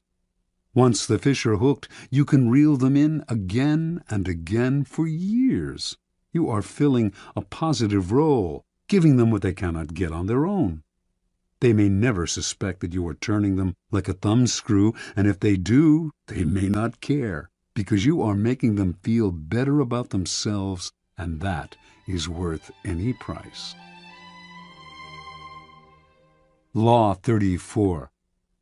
Be royal in your own fashion. Act like a king to be treated like one. Judgment. The way you carry yourself will often determine how you are treated. In the long run, appearing vulgar or common will make people disrespect you. For a king respects himself and inspires the same sentiment in others. By acting regally and confident of your powers, you make yourself seem destined to wear a crown. Observance of the law. When Christopher Columbus was trying to find funding for his legendary voyages, many around him believed he came from the Italian aristocracy. This view was passed into history through a biography written after the explorer's death by his son, which describes him as a descendant of a Count Colombo of the castle of Cuccaro in Montferrat. Colombo, in turn, was said to be descended from the legendary Roman general Colonius, and two of his first cousins were supposedly direct descendants of an emperor of Constantinople. An illustrious background indeed. But it was nothing more than illustrious fantasy, for Columbus was actually the son of Domenico Colombo, a humble weaver who had opened a wine shop when Christopher was a young man, and who then made his living by selling cheese. Columbus himself had created the myth of his noble background, because from early on he felt that destiny had singled him out for great things, and that he had a kind of royalty in his blood. Accordingly, he acted as if he were indeed descended from noble stock. After an uneventful career as a merchant on a commercial vessel, Columbus, originally from Genoa, settled in Lisbon. Using the fabricated story of his noble background, he married into an established Lisbon family that had excellent connections with Portuguese royalty. Through his in-laws, Columbus finagled a meeting with the King of Portugal, João II, whom he petitioned to finance a westward voyage aimed at discovering a shorter route to Asia. In return for announcing that any discoveries he achieved would be made in the king's name, Columbus wanted a series of rights: the title Grand Admiral of the Ocean Sea, the office of Viceroy over any lands he found, and 10% of the future commerce with such lands. All of these were to be hereditary and for all time. Columbus made these demands even though he had previously been a mere merchant. He knew almost nothing about navigation. He could not work a quadrant, and he had never led a group of men. In short, he had absolutely no qualifications for the journey he proposed. Furthermore, his petition included no details as to how he would accomplish his plans, just vague promises. When Columbus finished his pitch, João II smiled. He politely declined the offer, but left the door open for the future. Here Columbus must have noticed something he would never forget. Even as the king turned down the sailors' demands, he treated them as legitimate. He neither laughed at Columbus nor questioned his background and credentials. In fact, the king was impressed by the boldness of Columbus's requests, and clearly felt comfortable in the company of a man who acted so confidently. The meeting must have convinced Columbus that his instincts were correct. By asking for the moon, he had instantly raised his own status, for the king assumed that unless a man who set such a high price on himself were mad, which Columbus did not appear to be, he must somehow be worth it. A few years later, Columbus moved to Spain. Using his Portuguese connections, he moved in elevated circles at the Spanish court, receiving subsidies from illustrious financiers and sharing tables with dukes and princes. To all these men, he repeated his request for financing for a voyage to the West, and also for the rights he had demanded from João II. Some, such as the powerful Duke of Medina, wanted to help, but could not, since they lacked the power to grant him the titles and rights he wanted. But Columbus would not back down. He soon realized that only one person could meet his demands: Queen Isabella. In 1487, he finally managed a meeting with the Queen, and although he could not convince her to finance the voyage, he completely charmed her and became a frequent guest in the palace. In 1492, the Spanish finally expelled the Moorish invaders who centuries earlier had seized parts of the country. With the wartime burden on her treasury lifted, Isabella felt she could finally respond to the demands of her explorer friend, and she decided to pay for 3 ships, equipment, the salaries of the crews, and a modest stipend for Columbus. More important, she had a contract drawn up that granted Columbus the titles and rights on which he had insisted. The only one she denied, and only in the contract's fine print, was the 10% of all revenues from any lands discovered, an absurd demand, since he wanted no time limit on it. Had the clause been left in, it would eventually have made Columbus and his heirs the wealthiest family on the planet. Columbus never read the fine print. Satisfied that his demands had been met, Columbus set sail that same year in search of the passage to Asia. Before he left, he was careful to hire the best navigator he could find to help get him there. The mission failed to find such a passage, yet when Columbus petitioned the Queen to finance an even more ambitious voyage the following year, she agreed. By then, she had come to see Columbus as destined for great things. Interpretation. Columbus had an amazing power to charm the nobility, and it all came from the way he carried himself. He projected a sense of confidence that was completely out of proportion to his means. Nor was his confidence the aggressive, ugly self-promotion of an upstart. It was a quiet and calm self-assurance. In fact, it was the same confidence usually shown by the nobility themselves. The powerful in the old-style aristocracies felt no need to prove or assert themselves. Being noble, they knew they always deserved more, and asked for it. With Columbus, then, they felt an instant affinity, for he carried himself just the way they did, elevated above the crowd, destined for greatness. Understand, it is within your power to set your own price. How you carry yourself reflects what you think of yourself.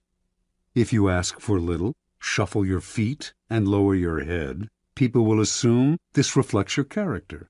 But this behavior is not you. It is only how you have chosen to present yourself to other people. You can just as easily present the Columbus front, buoyancy, confidence, and the feeling that you were born to wear a crown. Keys to power. As children, we start our lives with great exuberance, expecting and demanding everything from the world.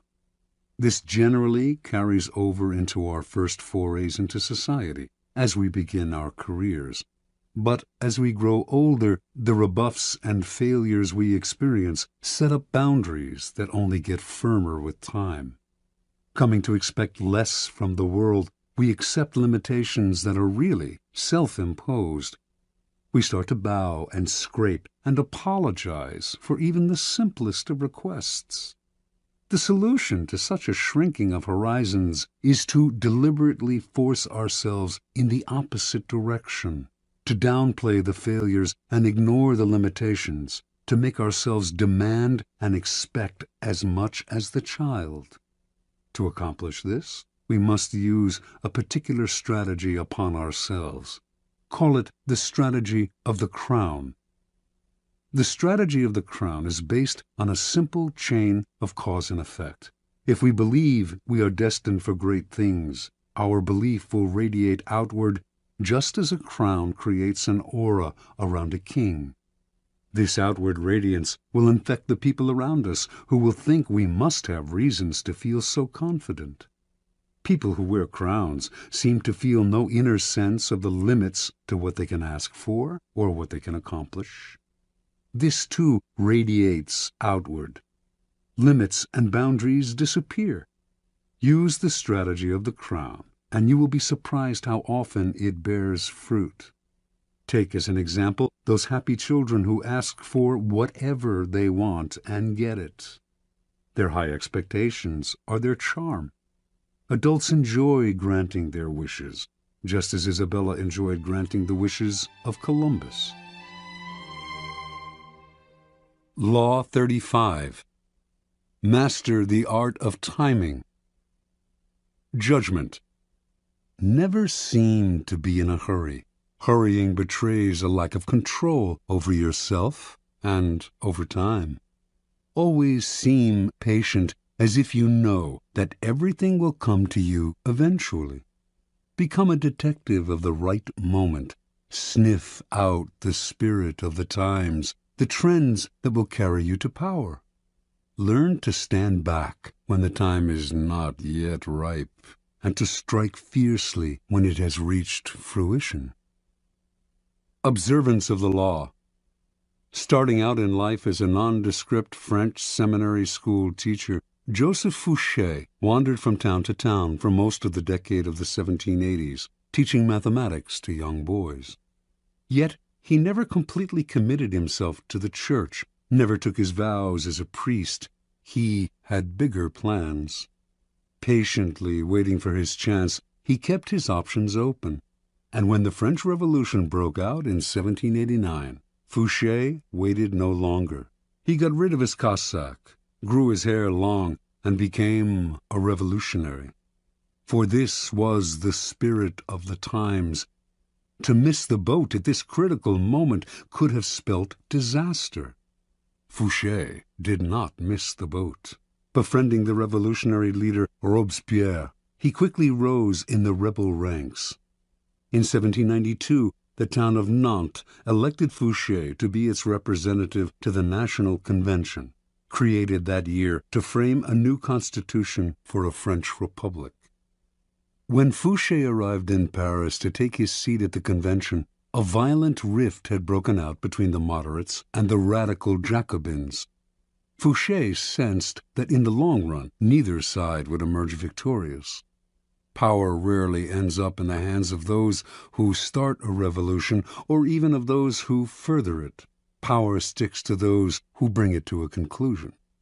That was the side Fouché wanted to be on. His sense of timing was uncanny. He started as a moderate, for moderates were in the majority. When the time came to decide on whether or not to execute Louis XVI, however, he saw that the people were clamoring for the king's head, so he cast the deciding vote for the guillotine. Now he had become a radical. Yet, as tensions came to the boil in Paris, he foresaw the danger of being too closely associated with any one faction, so he accepted a position in the provinces where he could lay low for a while. A few months later, he was assigned to the post of proconsul in Lyon, where he oversaw the execution of dozens of aristocrats. At a certain moment, however, he called a halt to the killings, sensing that the mood of the country was turning, and despite the blood already on his hands, the citizens of Lyon hailed him as a savior from what had become known as the Terror. So far, Fouché had played his cards brilliantly, but in 1794, his old friend Robespierre recalled him to Paris to account for his actions in Lyon. Robespierre had been the driving force behind the Terror. He had sent heads on both the right and the left rolling, and Fouché, whom he no longer trusted, seemed destined to provide the next head. Over the next few weeks, a tense struggle ensued, while Robespierre railed openly against Fouché, accusing him of dangerous ambitions and calling for his arrest. The crafty Fouché worked more indirectly, quietly gaining support among those who were beginning to tire of Robespierre's dictatorial control. Fouché was playing for time. He knew that the longer he survived, the more disaffected citizens he could rally against Robespierre. He had to have broad support before he moved against the powerful leader. He rallied support among both the moderates and the Jacobins, playing on the widespread fear of Robespierre. Everyone was afraid of being the next to go to the guillotine. It all came to fruition on July 27th. The convention turned against Robespierre, shouting down his usual lengthy speech. He was quickly arrested, and a few days later it was Robespierre's head, not Fouché's, that fell into the basket. When Fouché returned to the convention after Robespierre's death, he played his most unexpected move. Having led the conspiracy against Robespierre, he was expected to sit with the moderates, but, lo and behold, he once again changed sides, joining the radical Jacobins. For perhaps the first time in his life, he aligned himself with the minority. Clearly he sensed a reaction stirring. He knew that the moderate faction that had executed Robespierre and was now about to take power would initiate a new round of the terror, this time against the radicals. In siding with the Jacobins, then, Fouché was sitting with the martyrs of the days to come, the people who would be considered blameless in the troubles that were on their way. Taking sides with what was about to become the losing team was a risky gambit, of course, but Fouché must have calculated he could keep his head long enough to quietly stir up the populace against the moderates and watch them fall from power. And indeed, although the moderates did call for his arrest in December of 1795 and would have sent him to the guillotine, too much time had passed. The executions had become unpopular with the people, and Fouché survived the swing of the pendulum one more time. A new government took over, the Directoire. It was not, however, a Jacobin government, but a moderate one, more moderate than the government that had reimposed the terror. Fouché, the radical, had kept his head, but now he had to keep a low profile. He waited patiently on the sidelines for several years, allowing time to soften any bitter feelings against him. Then he approached the Directoire and convinced them he had a new passion, intelligence gathering. He became a paid spy for the government, excelled at the job, and in 1799 was rewarded by being made Minister of Police. Now he was not just empowered, but required to extend his spying to every corner of France, a responsibility that would greatly reinforce his natural ability to sniff out where the wind was blowing. One of the first social trends he detected, in fact, came in the person of Napoleon, a brash young general whose destiny he right away saw was entwined with the future of France. When Napoleon unleashed a coup d'etat on November 9, 1799, Fouché pretended to be asleep. Indeed, he slept the whole day. For this indirect assistance, it might have been thought his job, after all, to prevent a military coup. Napoleon kept him on as Minister of Police in the new regime. Over the next few years, Napoleon came to rely on Fouché more and more. He even gave this former revolutionary a title, Duke of Otranto, and rewarded him with great wealth. By 1808, however, Fouché, always attuned to the times, sensed that Napoleon was on the downswing. His feudal war with Spain, a country that posed no threat to France, was a sign that he was losing a sense of proportion. Never one to be caught on a sinking ship, Fouché conspired with Talleyrand to bring about Napoleon's downfall. Although the conspiracy failed, Talleyrand was fired. Fouché stayed, but was kept on a tight leash. It publicized a growing discontent with the emperor, who seemed to be losing control. By 1814, Napoleon's power had crumbled, and Allied forces finally conquered him. The next government was a restoration of the monarchy in the form of King Louis XVIII, brother of Louis XVI. Fouché, his nose always sniffing the air for the next social shift, knew Louis would not last long. He had none of Napoleon's flair. Fouché once again played his waiting game, laying low, staying away from the spotlight. Sure enough, in February of 1815, Napoleon escaped from the island of Elba, where he had been imprisoned. Louis XVIII panicked. His policies had alienated the citizenry, who were clamoring for Napoleon's return. So Louis turned to the one man who could maybe have saved his hide, Fouché, the former radical who had sent his brother Louis XVI to the guillotine, but was now one of the most popular and widely admired politicians in France. Fouché, however, would not side with a loser.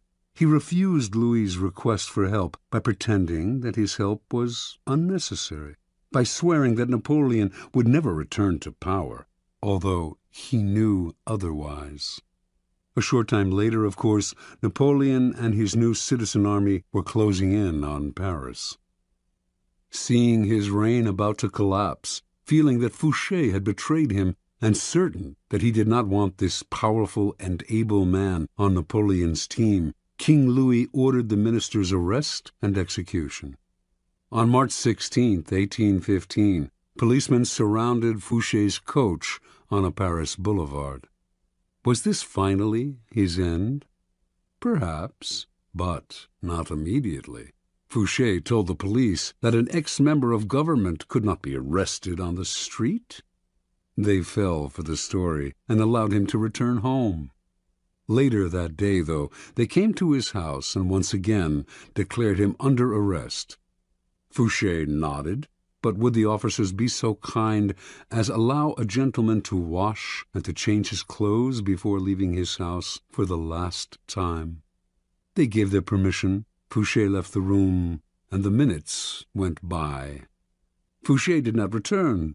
Finally, the policemen went into the next room, where they saw a ladder against an open window leading down to the garden below. That day and the next, the police combed Paris for Fouché, but by then Napoleon's cannons were audible in the distance, and the king and all the king's men had to flee the city.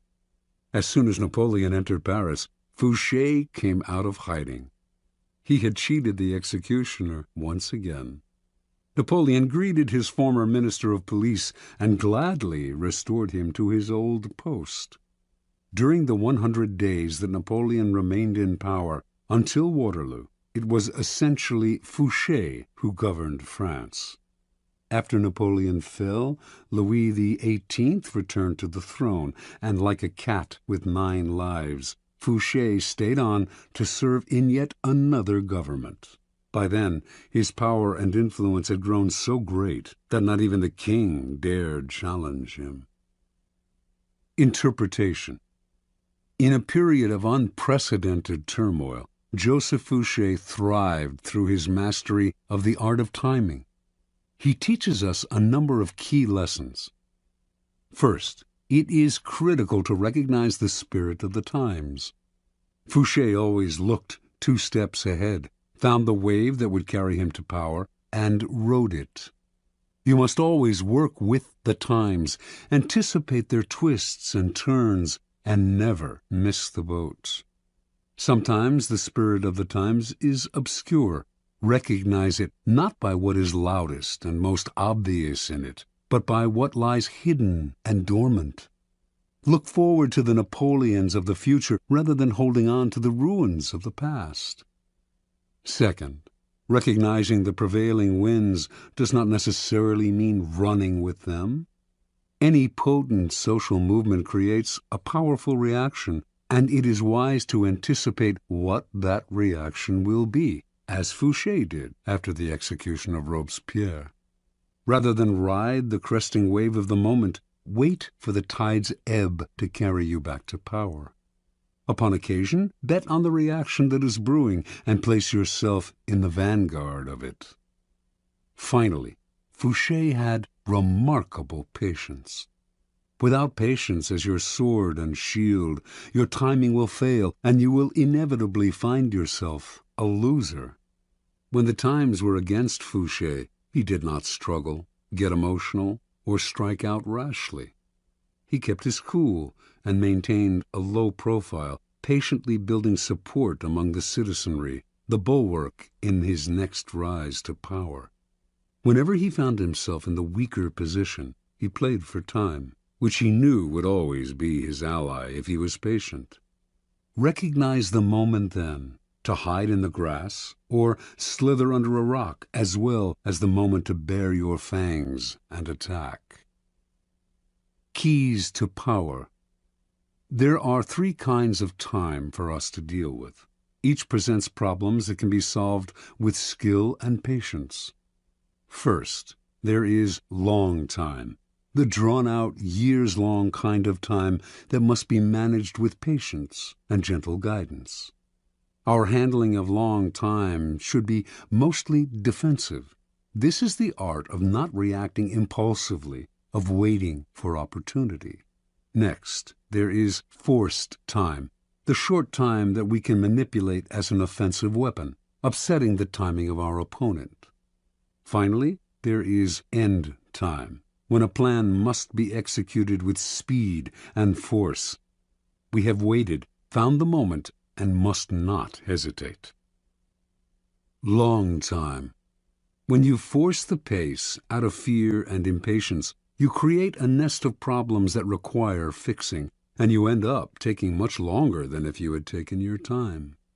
Hurriers may occasionally get there quicker, but papers fly everywhere, new dangers arise, and they find themselves in constant crisis mode, fixing the problems that they themselves have created. Sometimes not acting in the face of danger is your best move. You wait. You deliberately slow down. As time passes, it will eventually present opportunities you had not imagined.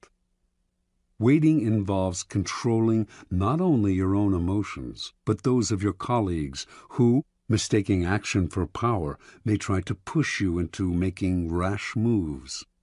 In your rivals, on the other hand, you can encourage this same mistake if you let them rush headlong into trouble while you stand back and wait. You will soon find ripe moments to intervene and pick up the pieces. You do not deliberately slow time down to live longer or to take more pleasure in the moment, but the better to play the game of power. First, when your mind is uncluttered by constant emergencies, you will see further into the future. Second, you will be able to resist the baits that people dangle in front of you and will keep yourself from becoming another impatient sucker. Third, you will have more room to be flexible. Opportunities will inevitably arise that you had not expected and would have missed had you forced the pace. Fourth, you will not move from one deal to the next without completing the first one.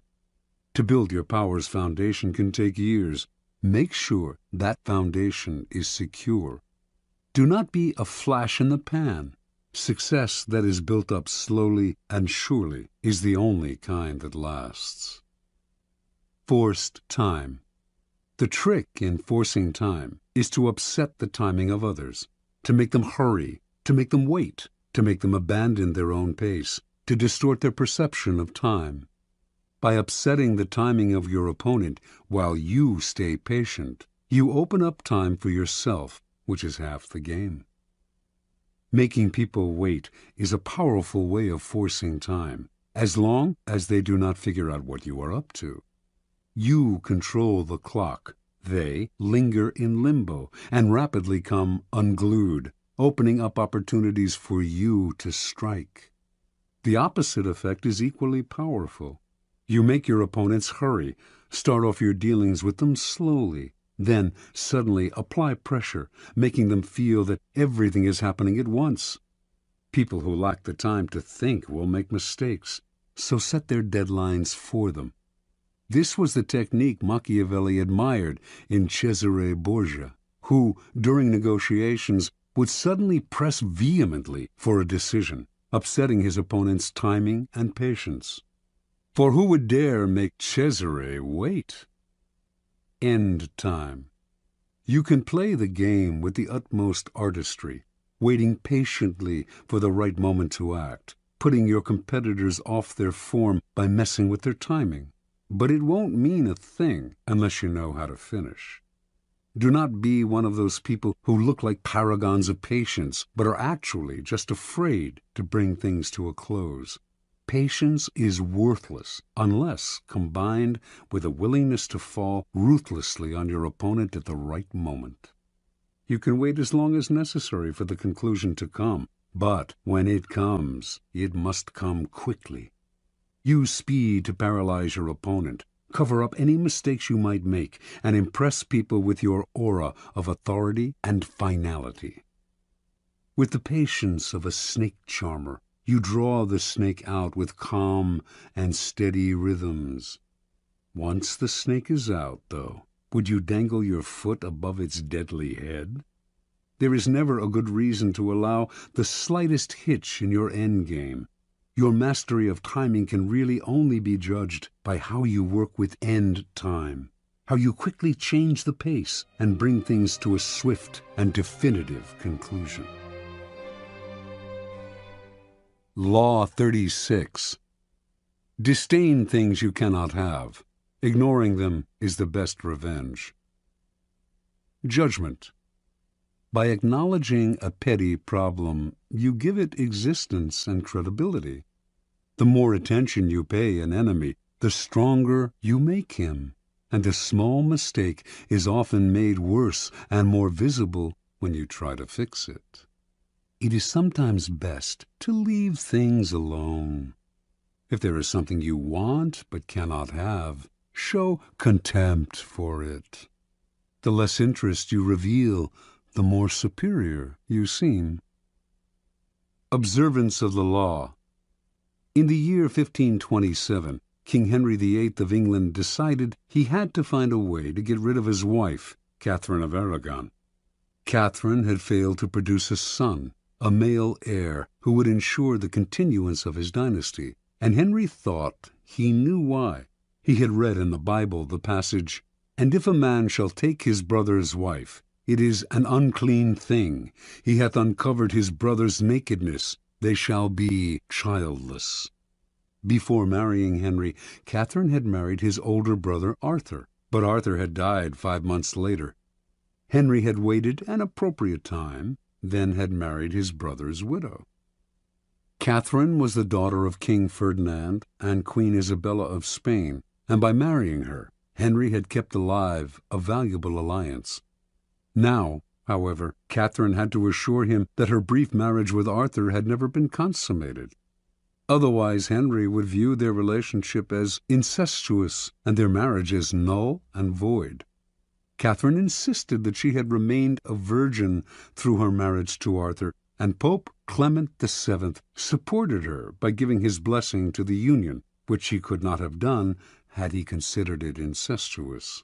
Yet, after years of marriage to Henry, Catherine had failed to produce a son, and in the early 1520s she had entered menopause. To the king, this could only mean one thing. She had lied about her virginity. Their union was incestuous, and God had punished them. There was another reason why Henry wanted to get rid of Catherine. He had fallen in love with a younger woman, Anne Boleyn. Not only was he in love with her, but if he married her, he could still hope to sire a legitimate son. The marriage to Catherine had to be annulled. For this, however, Henry had to apply to the Vatican, but Pope Clement would never annul their marriage. By the summer of 1527, rumors spread throughout Europe that Henry was about to attempt the impossible, to annul his marriage against Clement's wishes. Catherine would never abdicate, let alone voluntarily enter a nunnery, as Henry had urged her. But Henry had his own strategy. He stopped sleeping in the same bed with Catherine, since he considered her his sister-in-law, not his lawful wife. He insisted on calling her Princess Dowager of Wales, her title as Arthur's widow. Finally, in 1531, he banished her from court and shipped her off to a distant castle. The Pope ordered him to return her to court on pain of excommunication, the most severe penalty a Catholic could suffer. Henry not only ignored this threat, he insisted that his marriage to Catherine had been dissolved, and in 1533 he married Anne Boleyn.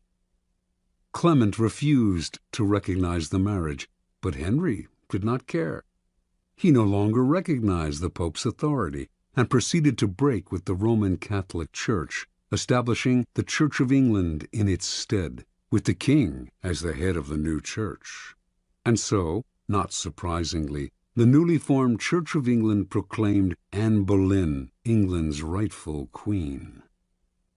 The Pope tried every threat in the book, but nothing worked. Henry simply ignored him. Clement fumed. No one had ever treated him so contemptuously. Henry had humiliated him, and he had no power of recourse. Even excommunication, which he constantly threatened but never carried out, would no longer matter. Catherine, too, felt the devastating sting of Henry's disdain. She tried to fight back, but in appealing to Henry, her words fell on deaf ears, and soon they fell on no one's. Isolated from the court, ignored by the king, mad with anger and frustration, Catherine slowly deteriorated and finally died in January of 1536 from a cancerous tumor of the heart. Interpretation. When you pay attention to a person, the two of you become partners of sorts, each moving in step to the actions and reactions of the other. In the process, you lose your initiative. It is a dynamic of all interactions. By acknowledging other people, even if only to fight with them, you open yourself to their influence. Had Henry locked horns with Catherine, he would have found himself mired in endless arguments that would have weakened his resolve and eventually worn him down. Had he set out to convince Clement to change his verdict on the marriage's validity, or tried to compromise and negotiate with him, he would have gotten bogged down in Clement's favorite tactic, playing for time, promising flexibility, but actually getting what popes always got, their way. Henry would have none of this. He played a devastating power game, total disdain. By ignoring people, you cancel them out. This unsettles and infuriates them, but since they have no dealings with you, there is nothing they can do.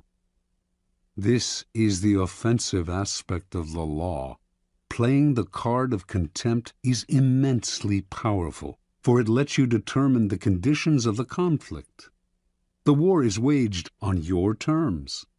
This is the ultimate power pose. You are the king, and you ignore what offends you. Watch how this tactic infuriates people. Half of what they do is to get your attention, and when you withhold it from them, they flounder in frustration. Keys to power. If choosing to ignore enhances your power, it follows that the opposite approach, commitment and engagement, often weakens you. By paying undue attention to a puny enemy, you look puny, and the longer it takes you to crush such an enemy, the larger the enemy seems.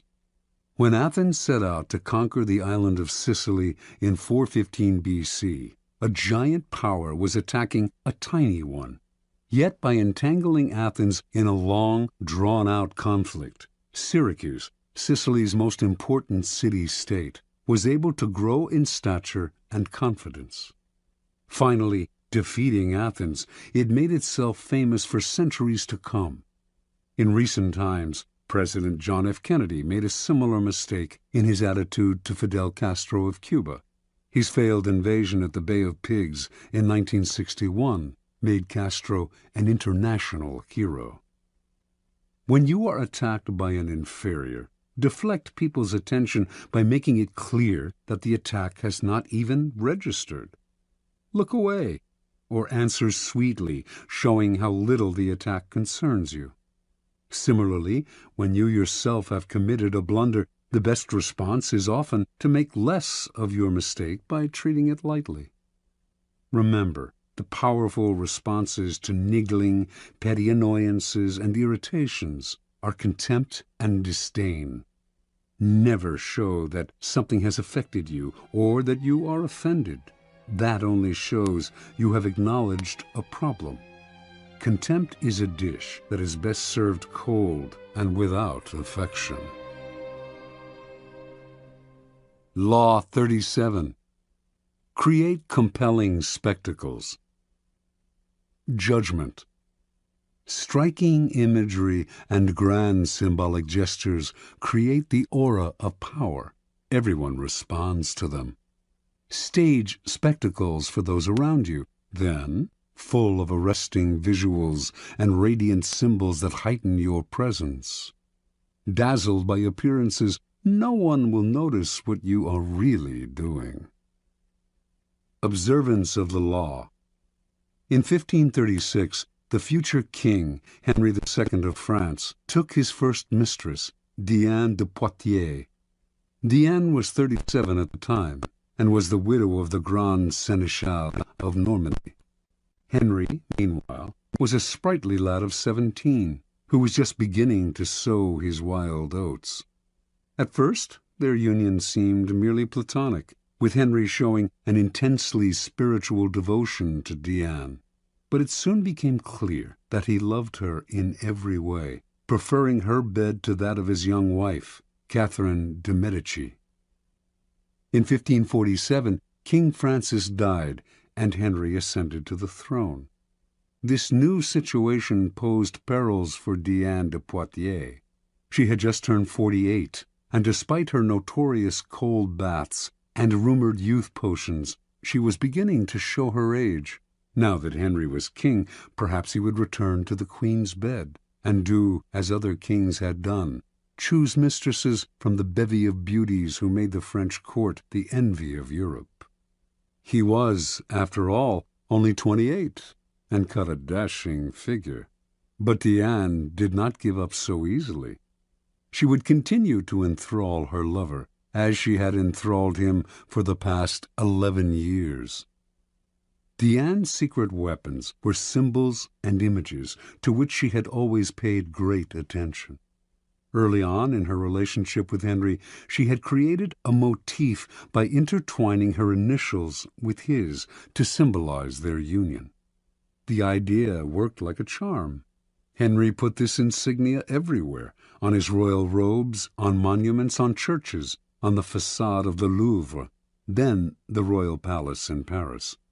Diane's favorite colors were black and white, which she wore exclusively, and wherever it was possible, the insignia appeared in these colors. Everyone recognized the symbol and its meaning. Soon after Henry took the throne, however, Diane went still further. She decided to identify herself with the Roman goddess Diana, her namesake. Diana was the goddess of the hunt, the traditional royal pastime, and the particular passion of Henry. Equally important, in Renaissance art, she symbolized chastity and purity. For a woman like Diane to identify herself with this goddess would instantly call up those images in the court, giving her an air of respectability. Symbolizing her chaste relationship with Henry, it would also set her apart from the adulterous liaisons of royal mistresses past. To effect this association, Diane began by completely transforming her castle at Aunay. She razed the building's structure and in its place erected a magnificent Doric-columned edifice modeled after a Roman temple. It was made in white Normandy stone, flecked with black silex, reproducing Diane's trademark colors of black and white. The insignia of her and Henry's initials appeared on the columns, the doors, the windows, the carpet. Meanwhile, symbols of Diana, crescent moons, stags, and hounds, adorned the gates and façade. Inside, enormous tapestries depicting episodes in the life of the goddess lay on the floors and hung on the walls. In the garden stood the famous Goujon sculpture Diane Chasseresse, which is now in the Louvre, and which had an uncanny resemblance to Diane de Poitiers. Paintings and other depictions of Diana appeared in every corner of the castle. Aunay overwhelmed Henry, who soon was trumpeting the image of Diane de Poitiers as a Roman goddess. In 1548, when the couple appeared together in Lyon for a royal celebration, the townspeople welcomed them with a tableau vivant depicting a scene with Diana the huntress. France's greatest poet of the period, Pierre de Ronsard, began to write verses in honor of Diana. Indeed, a kind of cult of Diana sprang up, all inspired by the king's mistress. It seemed to Henry that Diane had given herself a kind of divine aura, and as if he were destined to worship her for the rest of his life. And until his death in 1559, he did remain faithful to her, making her a duchess, giving her untold wealth, and displaying an almost religious devotion to his first and only mistress. Interpretation. Diane de Poitiers, a woman from a modest bourgeois background, managed to captivate Henry for over 20 years. By the time she died, she was well into her 60s, yet his passion for her only increased with the years. She knew the king well. He was not an intellectual, but a lover of the outdoors. He particularly loved jousting tournaments, with their bright pennants, brilliantly caparisoned horses, and beautifully dressed women. Henry's love of visual splendor seemed childlike to Diane, and she played on this weakness of his at every opportunity. Most astute of all was Diane's appropriation of the goddess Diana. Here she took the game beyond physical imagery into the realm of the psychic symbol. It was quite a feat to transform a king's mistress into an emblem of power and purity, but she managed it. Without the resonance of the goddess, Diane was merely an aging courtesan. With the imagery and symbolism of Diana on her shoulders, she seemed a mythic force destined for greatness. You, too, can play with images like these, weaving visual clues into an encompassing gestalt, as Diane did with her colors and her insignia. Establishing a trademark like these to set yourself apart. Then take the game further. Find an image or symbol from the past that will neatly fit your situation, and put it on your shoulders like a cape. It will make you seem larger than life. Keys to power. Words put you on the defensive. If you have to explain yourself, your power is already in question. The image, on the other hand, imposes itself as a given. It discourages questions, creates forceful associations, resists unintended interpretations, communicates instantly, and forges bonds that transcend social differences. Words stir up arguments and divisions. Images bring people together. They are the quintessential instruments of power. The symbol has the same force, whether it is visual or a verbal description of something visual. The symbol of the Sun King, as explained by Louis XIV, who is known by that epithet, can be read on many layers, but the beauty of it is that its associations required no explanation, spoke immediately to his subjects, distinguished him from all other kings, and conjured up a kind of majesty that went far beyond the words themselves. The symbol contains untold power. Things change in the game of symbols. It is probably no longer possible to pose as a Sun King or to wrap the mantle of Diana around you. Yet you can associate yourself with such symbols more indirectly. And, of course, you can make your own mythology out of figures from more recent history, people who are comfortably dead but still powerfully associative in the public eye. The idea is to give yourself an aura, a stature that your normal banal appearance simply will not create. By herself, Diane de Poitiers had no such radiant powers. She was as human and ordinary as most of us, but the symbol elevated her above the human lot and made her seem divine. Use the power of symbols as a way to rally, animate, and unite your troops or team. Always find a symbol to represent your cause. The more emotional associations, the better. The best way to use images and symbols is to organize them into a grand spectacle that awes people and distracts them from unpleasant realities. This is easy to do. People love what is grand, spectacular, and larger than life. Appeal to their emotions, and they will flock to your spectacle in hordes. The visual is the easiest route to their hearts.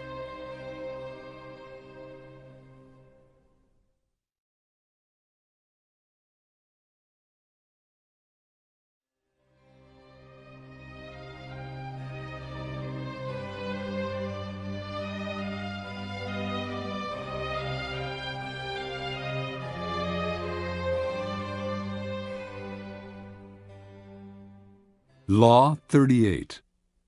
Think as you like, but behave like others. Judgment. If you make a show of going against the times, flaunting your unconventional ideas and unorthodox ways, people will think that you only want attention and that you look down upon them. They will find a way to punish you for making them feel inferior.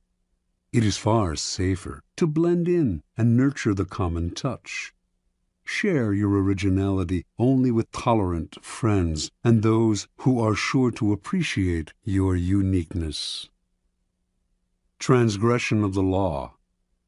Around the year 478 BC, the city of Sparta sent an expedition to Persia, led by the young Spartan nobleman Pausanias. The city-states of Greece had recently fought off a mighty invasion from Persia, and now Pausanias, along with allied ships from Athens, had orders to punish the invaders and win back the islands and coastal towns that the Persians had occupied. Both the Athenians and the Spartans had great respect for Pausanias. He had proven himself as a fearless warrior with a flair for the dramatic. With amazing speed, Pausanias and his troops took Cyprus, then moved on to the mainland of Asia Minor known as the Hellespont, and captured Byzantium, modern-day Istanbul. Now, master of part of the Persian Empire, Pausanias began to show signs of behavior that went beyond his normal flamboyance.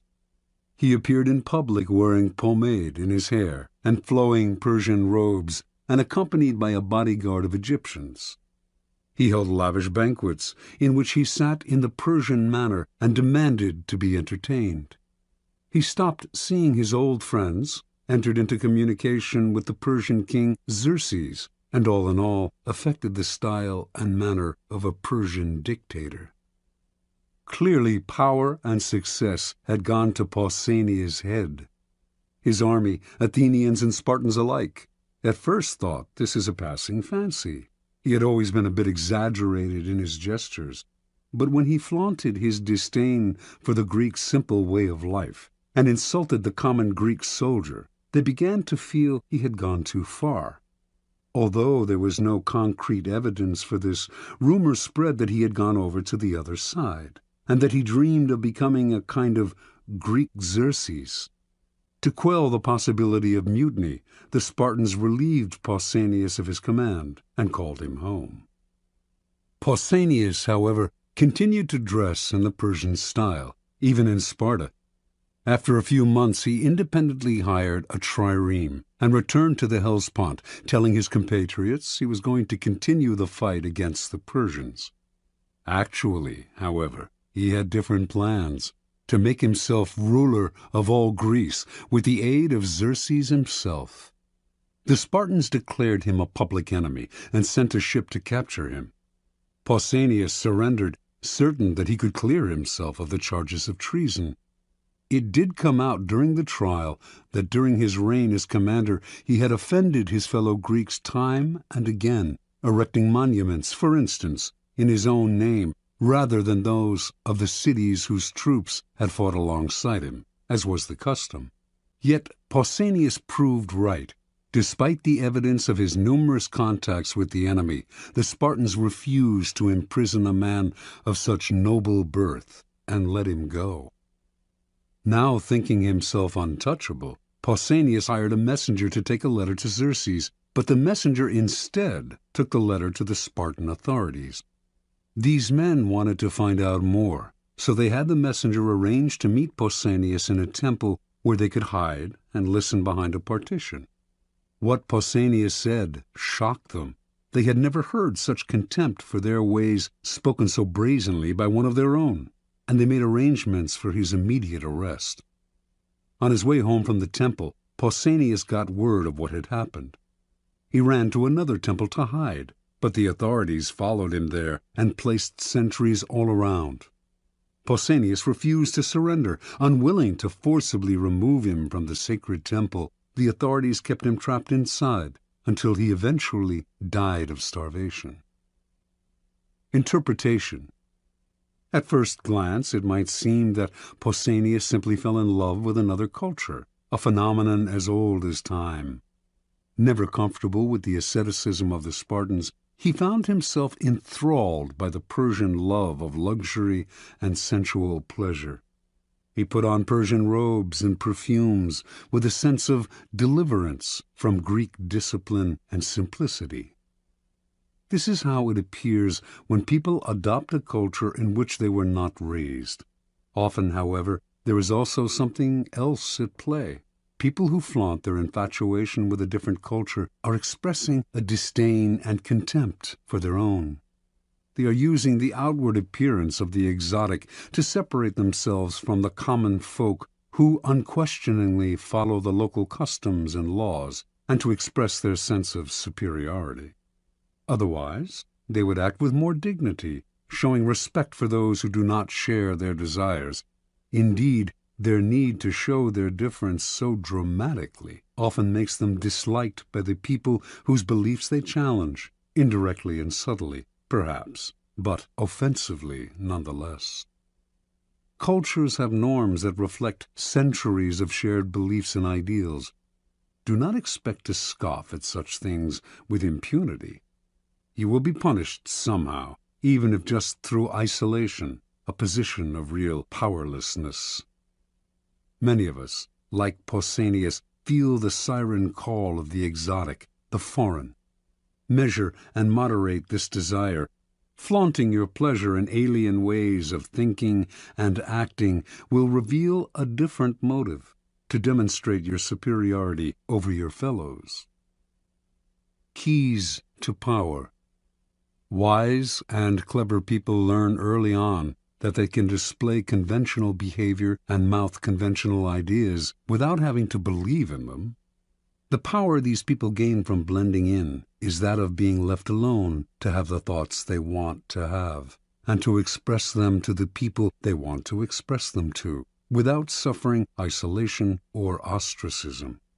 Once they have established themselves in a position of power, they can try to convince a wider circle of the correctness of their ideas, perhaps working indirectly. Make a show of blending in, even going so far as to be the most zealous advocate of the prevailing orthodoxy. If you stick to conventional appearances in public, few will believe you think differently in private. Do not be so foolish as to imagine that in our own time the old orthodoxies are gone. Jonas Salk, for instance, thought science had gotten past politics and protocol, and so, in his search for a polio vaccine, he broke all the rules, going public with the discovery before showing it to the scientific community, taking credit for the vaccine without acknowledging the scientists who had paved the way, making himself a star. The public may have loved him, but scientists shunned him. His disrespect for his community's orthodoxies left him isolated, and he wasted years trying to heal the breach and struggling for funding and cooperation. The logical extension of this law is the invaluable ability to be all things to all people. When you go into society, leave behind your own ideas and values, and put on the mask that is most appropriate for the group in which you find yourself. People will swallow the bait because it flatters them to believe that you share their ideas. They will not take you as a hypocrite if you are careful, for how can they accuse you of hypocrisy if you do not let them know exactly what you stand for? Nor will they see you as lacking in values. Of course you have values, the values you share with them while in their company. Law 39. Stir up waters to catch fish. Judgment. Anger and emotion are strategically counterproductive. You must always stay calm and objective, but if you can make your enemies angry while staying calm yourself, you gain a decided advantage. Put your enemies off balance. Find the chink in their vanity through which you can rattle them and you hold the strings. Observance of the law. By the late 1920s, Haile Selassie had nearly achieved his goal of assuming total control over Ethiopia, a country he felt needed strong and unified leadership. As regent to the Empress Zauditu, Stepdaughter of the late queen and heir to the throne, Selassie had spent several years weakening the power of Ethiopia's various warlords. Now, only one real obstacle stood in his way: the empress and her husband, Ras Gugsa. Selassie knew the royal couple hated him and wanted to get rid of him. So, to cut short their plotting, he made Gugsa the governor of the northern province of Begemeder, forcing him to leave the capital, where the empress lived. For several years, Gugsa played the loyal administrator, but Selassie did not trust him. He knew that Gugsa and the empress were plotting revenge. As time passed, and Gugsa made no move, the chances of a plot only increased. Selassie knew what he had to do: draw Gugsa out, get under his skin, and push him into action before he was ready. For several years, a northern tribe, the Azibu Galas, had been in virtual rebellion against the throne, robbing and pillaging local villages and refusing to pay taxes. Selassie had done nothing to stop them, letting them grow stronger. Finally, in 1929, he ordered Ras Gugsa to lead an army against these disobedient tribesmen. Gugsa agreed, but inwardly he seethed. He had no grudge against the Azibu Galas, and the demand that he fight them hurt his pride. He could not disobey the order, but as he worked to put together an army, he began to spread an ugly rumor that Selassie was in cahoots with the Pope and planned to convert the country to Roman Catholicism and make it a colony of Italy. Gugsa's armies swelled, and some of the tribes from which his soldiers came secretly agreed to fight Selassie. In March of 1930, an enormous force of 35,000 men began to march, not on the Azibu Galas, but south, toward the capital of Addis Ababa. Made confident by his growing strength, Gugsa now openly led a holy war to depose Selassie and put the country back in the hands of true Christians. He did not see the trap that had been laid for him. Before Selassie had ordered Gugsa to fight the Azibu Galas, he had secured the support of the Ethiopian Church. And before the revolt got underway, he had bribed several of Gugsa's key allies not to show up for the battle. As the rebel army marched south, airplanes flew overhead, dropping leaflets announcing that the highest church officials had recognized Selassie as the true Christian leader of Ethiopia, and that they had excommunicated Gugsa for fomenting a civil war. These leaflets severely blunted the emotions behind the Holy Crusade. And as battle loomed and the support that Gugsa's allies had promised him failed to show up, soldiers began to flee or defect. When the battle came, the rebel army quickly collapsed. Refusing to surrender, Ras Gugsa was killed in the fighting. The empress, distraught over her husband's death, died a few days later. On April 30th, Selassie issued a formal proclamation announcing his new title, Emperor of Ethiopia. Interpretation. Haile Selassie always saw several moves ahead. He knew that if he let Ras Gugsa decide the time and place of the revolt, the danger would be much greater than if he forced Gugsa to act on Selassie's terms. So he goaded him into rebellion by offending his manly pride, asking him to fight people he had no quarrel with on behalf of a man he hated.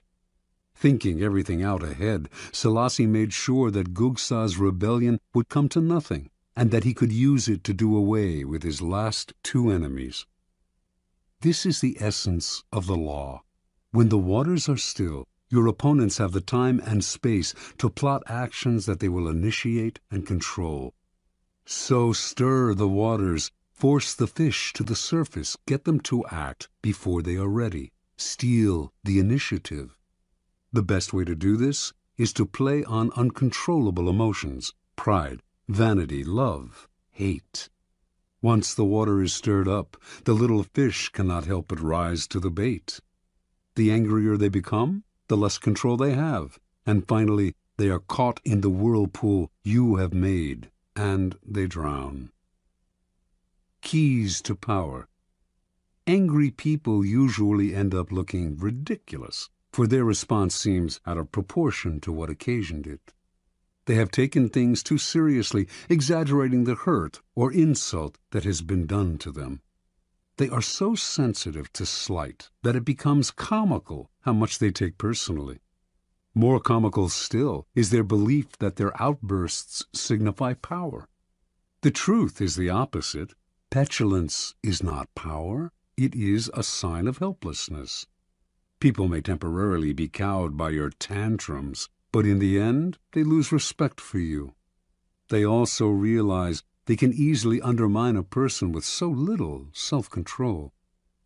If a person explodes with anger at you, and it seems out of proportion to what you did to them, you must remind yourself that it is not exclusively directed at you. Do not be so vain. The cause is much larger, goes way back in time, involves dozens of prior hurts, and is actually not worth the bother to understand. Instead of seeing it as a personal grudge, look at the emotional outburst as a disguised power move, an attempt to control or punish you, cloaked in the form of hurt feelings and anger. This shift of perspective will let you play the game of power with more clarity and energy. Instead of overreacting and becoming ensnared in people's emotions, you will turn their loss of control to your advantage. You keep your head while they are losing theirs. Once you train yourself not to take matters personally and to control your emotional responses, you will have placed yourself in a position of tremendous power. Now you can play with the emotional responses of other people. Stir the insecure into action by impugning their manhood and by dangling the prospect of an easy victory before their faces. With the arrogant, too, you can appear weaker than you are, taunting them into a rash action. Law 40. Despise the free lunch. Judgment. What is offered for free is dangerous. It usually involves either a trick or a hidden obligation. What has worth is worth paying for. By paying your own way, you stay clear of gratitude, guilt, and deceit. It is also often wise to pay the full price. There is no cutting corners with excellence. Be lavish with your money and keep it circulating, for generosity is a sign and a magnet for power. Money and power. In the realm of power, everything must be judged by its cost, and everything has a price. What is offered for free or at bargain rates often comes with a psychological price tag. Complicated feelings of obligation, compromises with quality, the insecurity those compromises bring, on and on. The powerful learn early to protect their most valuable resources, independence and room to maneuver. By paying the full price, they keep themselves free of dangerous entanglements and worries. Being open and flexible with money also teaches the value of strategic generosity, a variation on the old trick of giving when you are about to take. By giving the appropriate gift, you put the recipient under obligation. Generosity softens people up to be deceived. By gaining a reputation for liberality, you win people's admiration while distracting them from your power plays. By strategically spreading your wealth, you charm the other courtiers, creating pleasure and making valuable allies. Look at the masters of power, the Caesars, the Queen Elizabeths, the Michelangelos, the Medicis. Not a miser among them. Even the great con artists spend freely to swindle. Tight purse strings are unattractive. When engaged in seduction, Casanova would give completely, not only of himself, but of his wallet. The powerful understand that money is psychologically charged. and that it is also a vessel of politeness and sociability. They make the human side of money a weapon in their armory. For everyone able to play with money, thousands more are locked in a self-destructive refusal to use money creatively and strategically. These types represent the opposite pole to the powerful, and you must learn to recognize them, either to avoid their poisonous natures or to turn their inflexibility to your advantage. The greedy fish. The greedy fish take the human side out of money. Cold and ruthless, they see only the lifeless balance sheet, viewing others solely as either pawns or obstructions in their pursuit of wealth. They trample on people's sentiments and alienate valuable allies. No one wants to work with the greedy fish, and over the years they end up isolated, which often proves their undoing. The bargain demon. Powerful people judge everything by what it costs, not just in money, but in time, dignity, and peace of mind. And this is exactly what bargain demons cannot do. Wasting valuable time digging for bargains, they worry endlessly about what they could have gotten elsewhere for a little less. On top of that, the bargain item they do buy is often shabby. Perhaps it needs costly repairs, or will have to be replaced twice as fast as a high-quality item.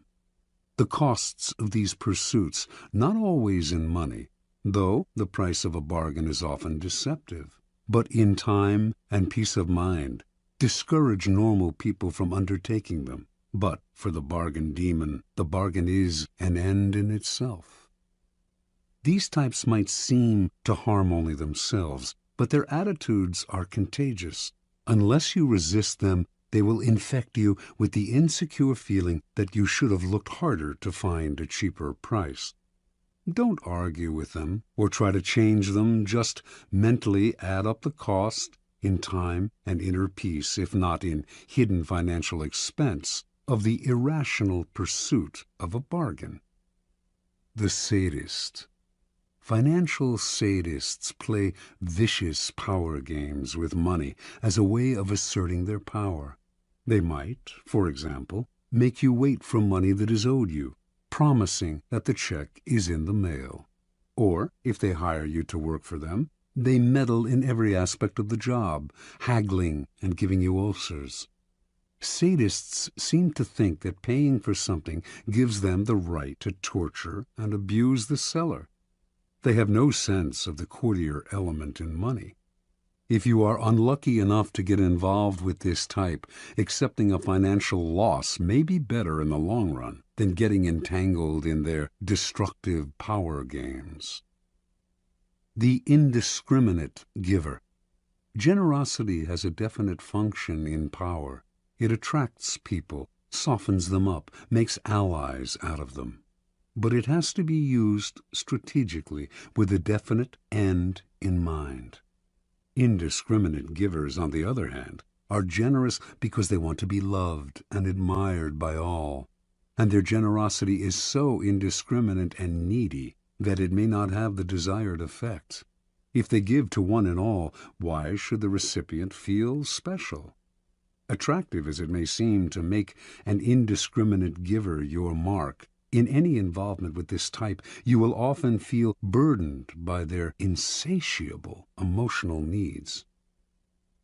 Transgression of the law. In the early 18th century, no one stood higher in English society than the Duke and Duchess of Marlborough. The Duke, having led successful campaigns against the French, was considered Europe's premier general and strategist, and his wife, the Duchess, after much maneuvering, had established herself as the favorite of Queen Anne, who became ruler of England in 1702. In 1704, the Duke's triumph at the Battle of Blenheim made him the toast of England, and to honor him, the Queen awarded him a large plot of land in the town of Woodstock, and the funds to create a great palace there. Calling his planned home the Palace of Blenheim, the Duke chose as his architect the young John Vanbrugh, a kind of Renaissance man who wrote plays as well as designed buildings. And so construction began in the summer of 1705, with much fanfare and great hopes. Vanbrugh had a dramatist's sense of architecture. His palace was to be a monument to Marlborough's brilliance and power, and was to include artificial lakes, enormous bridges, elaborate gardens, and other fantastical touches. From day one, however, the Duchess could not be pleased. She thought Vanbrugh was wasting money on yet another stands of trees. She wanted the palace finished as soon as possible. The Duchess tortured Vanbrugh and his workmen on every detail. She was consumed with petty matters. Although the government was paying for Blenheim, she counted every penny. Eventually, her grumbling about Blenheim and other things too created an irreparable rift between her and Queen Anne, who, in 1711, dismissed her from the court, ordering her to vacate her apartments at the royal palace. When the Duchess left, fuming over the loss of her position and also of her royal salary, she emptied the apartment of every fixture down to the brass doorknobs. Over the next 10 years, work on Blenheim would stop and start as the funds became harder to procure from the government. The Duchess thought Vanbrugh was out to ruin her. She quibbled over every carload of stone and bushel of lime, counted every extra yard of iron railing or foot of wainscot, hurling abuse at the wasteful workmen, contractors, and surveyors. Marlborough, old and weary, wanted nothing more than to settle into the palace in his last years, but the project became bogged down in a swamp of litigation. The workmen suing the Duchess for wages, the Duchess suing the architect right back. In the midst of this interminable wrangling, the Duke died. He had never spent a night in his beloved Blenheim. After Marlborough's death, it became clear that he had a vast estate, worth over £2 million, more than enough to pay for finishing the palace. But the Duchess would not relent. She held back Vanbrugh's wages as well as the workmen's, and finally had the architect dismissed. The man who took his place finished Blenheim in a few years, following Vanbrugh's designs to the letter. Vanbrugh died in 1726, locked out of the palace by the Duchess, unable to set foot in his greatest creation. Foreshadowing the Romantic movement, Blenheim had started a whole new trend in architecture, but had given its creator a 20-year nightmare. Interpretation. For the Duchess of Marlborough, money was a way to play sadistic power games. She saw the loss of money as a symbolic loss of power. With Vanbrugh, her contortions went deeper still. He was a great artist, and she envied his power to create, to attain a fame outside her reach. She may not have had his gifts, but she did have the money to torture and abuse him over the pettiest details, to ruin his life. This kind of sadism, however, bears an awful price. It made construction that should have lasted 10 years take 20. It poisoned many a relationship, alienated the Duchess from the court, deeply pained the Duke, who wanted only to live peacefully in Blenheim, created endless lawsuits, and took years off Vanbrugh's life. Finally, too, posterity had the last word. Vanbrugh is recognized as a genius, while the Duchess is forever remembered for her consummate cheapness. The powerful must have grandeur of spirit. They can never reveal any pettiness. And money is the most visible arena in which to display either grandeur or pettiness. Best spend freely, then, and create a reputation for generosity, which in the end will pay great dividends. Never let financial details blind you to the bigger picture of how people perceive you. Their resentment will cost you in the long run, and if you want to meddle in the work of creative people under your hire, at least pay them well. Your money will buy their submission better than your displays of power. Law 41. Avoid stepping into a great man's shoes. Judgment. What happens first always appears better and more original than what comes after. If you succeed a great man or have a famous parent, you will have to accomplish double their achievements to outshine them. Do not get lost in their shadow or stuck in a past not of your own making. Establish your own name and identity by changing course. Slay the overbearing father, disparage his legacy, and gain power by shining in your own way. Observance of the law. Alexander the Great had a dominant passion as a young man, an intense dislike for his father, King Philip of Macedonia. He hated Philip's cunning, cautious style of ruling, his bombastic speeches, his drinking and whoring, and his love of wrestling and of other wastes of time. Alexander knew he had to make himself the very opposite of his domineering father.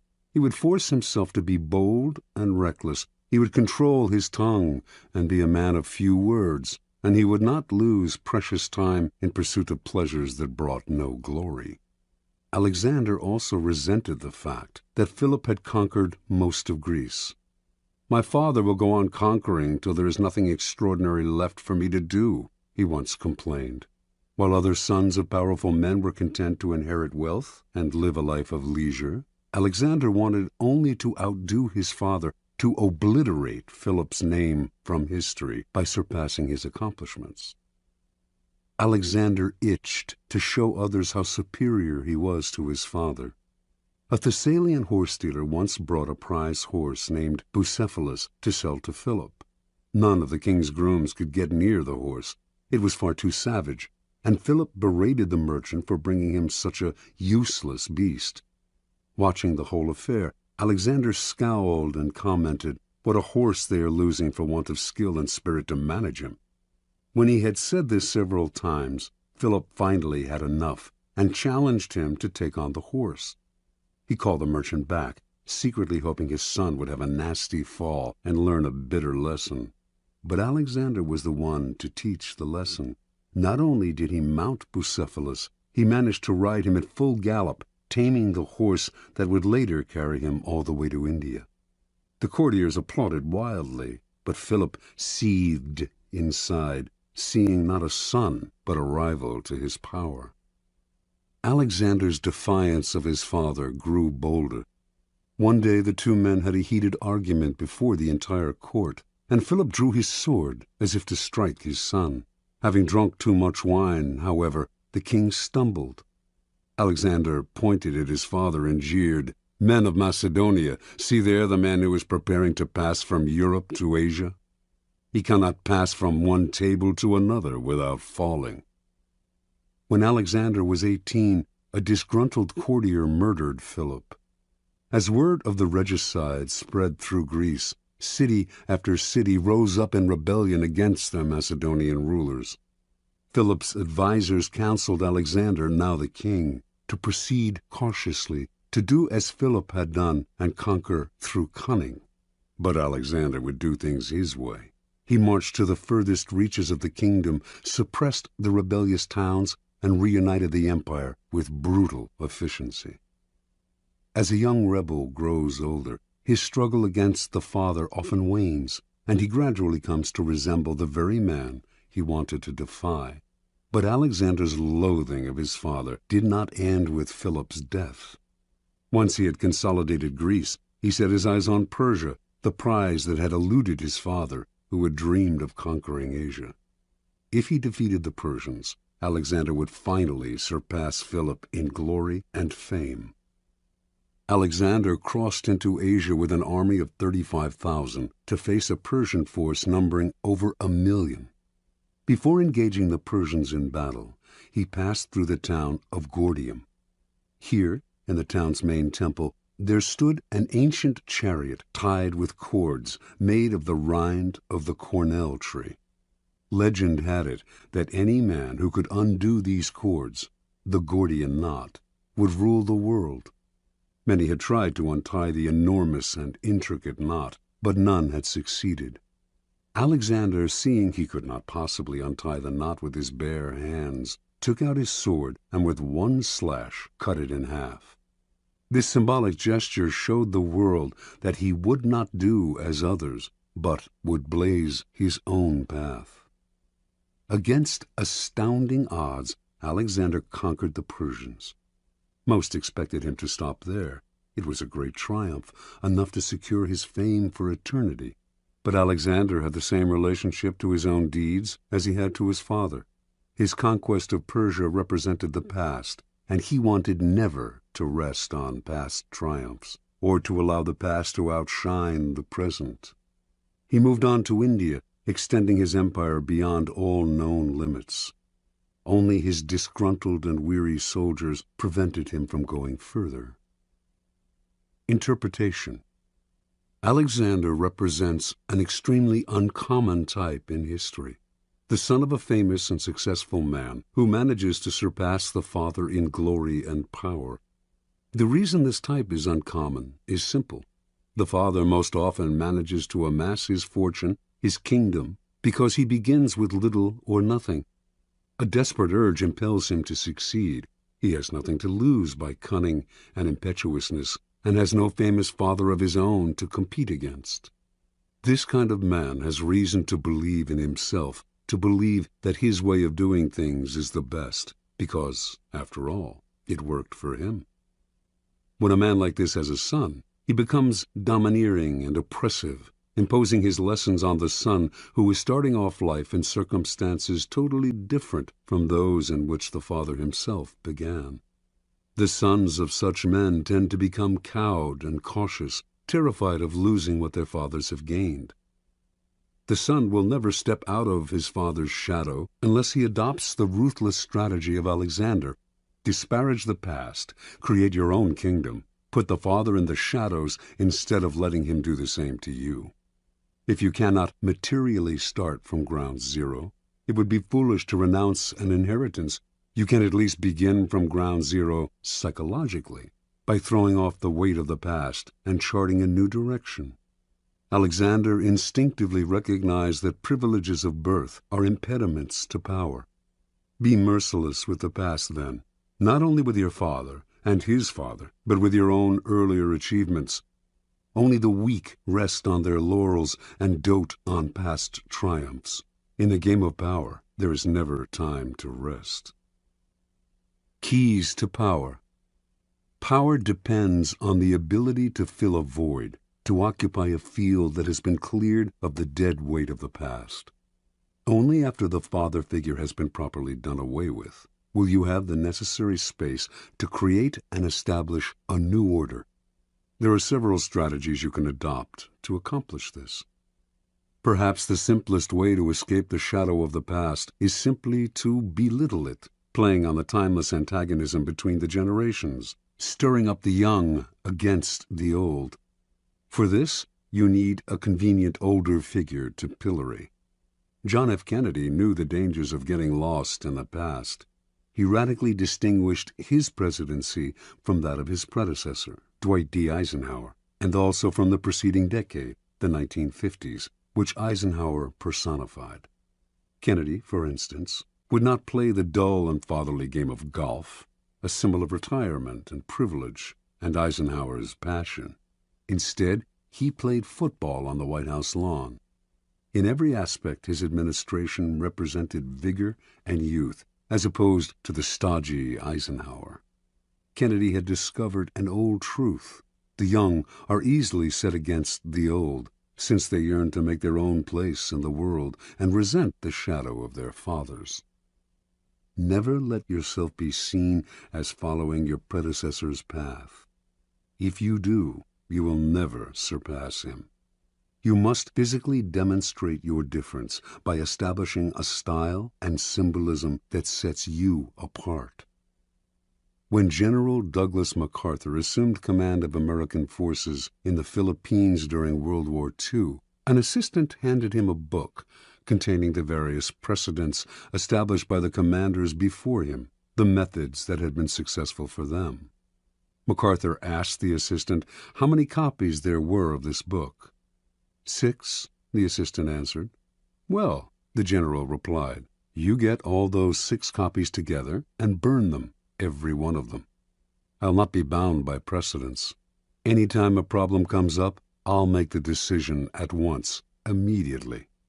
Adopt this ruthless strategy toward the past. Burn all the books and train yourself to react to circumstances as they happen.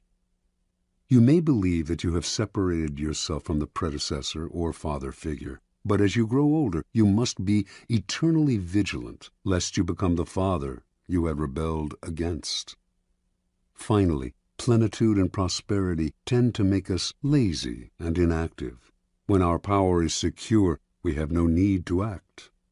This is a serious danger, especially for those who achieve success and power at an early age. You must be prepared to return to square one psychologically, rather than growing fat and lazy with prosperity.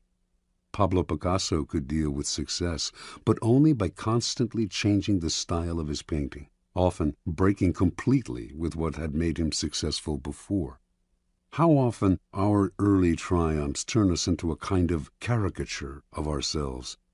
Powerful people recognize these traps. Like Alexander the Great, they struggle constantly to recreate themselves. The father must not be allowed to return. He must be slain at every step of the way.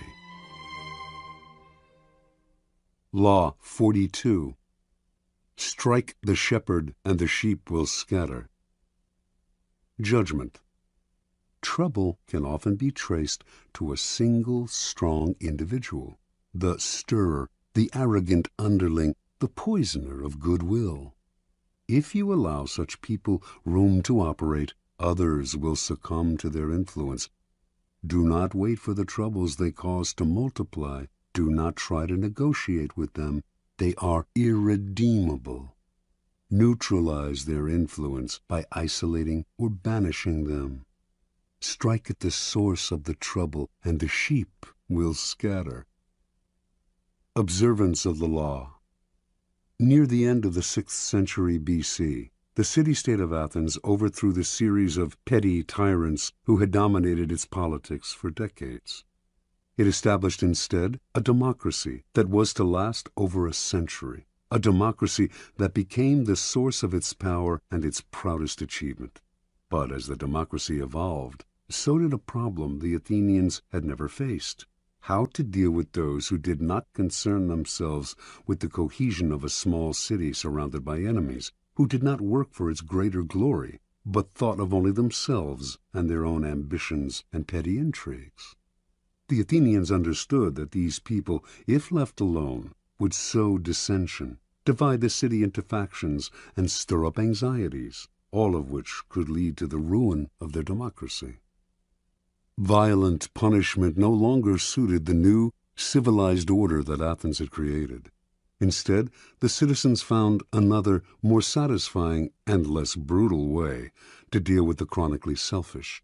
Every year, they would gather in the marketplace and write on a piece of earthenware, an ostrakon, the name of an individual they wanted to see banished from the city for 10 years. If a particular name appeared on 6,000 ballots, that person would instantly be exiled.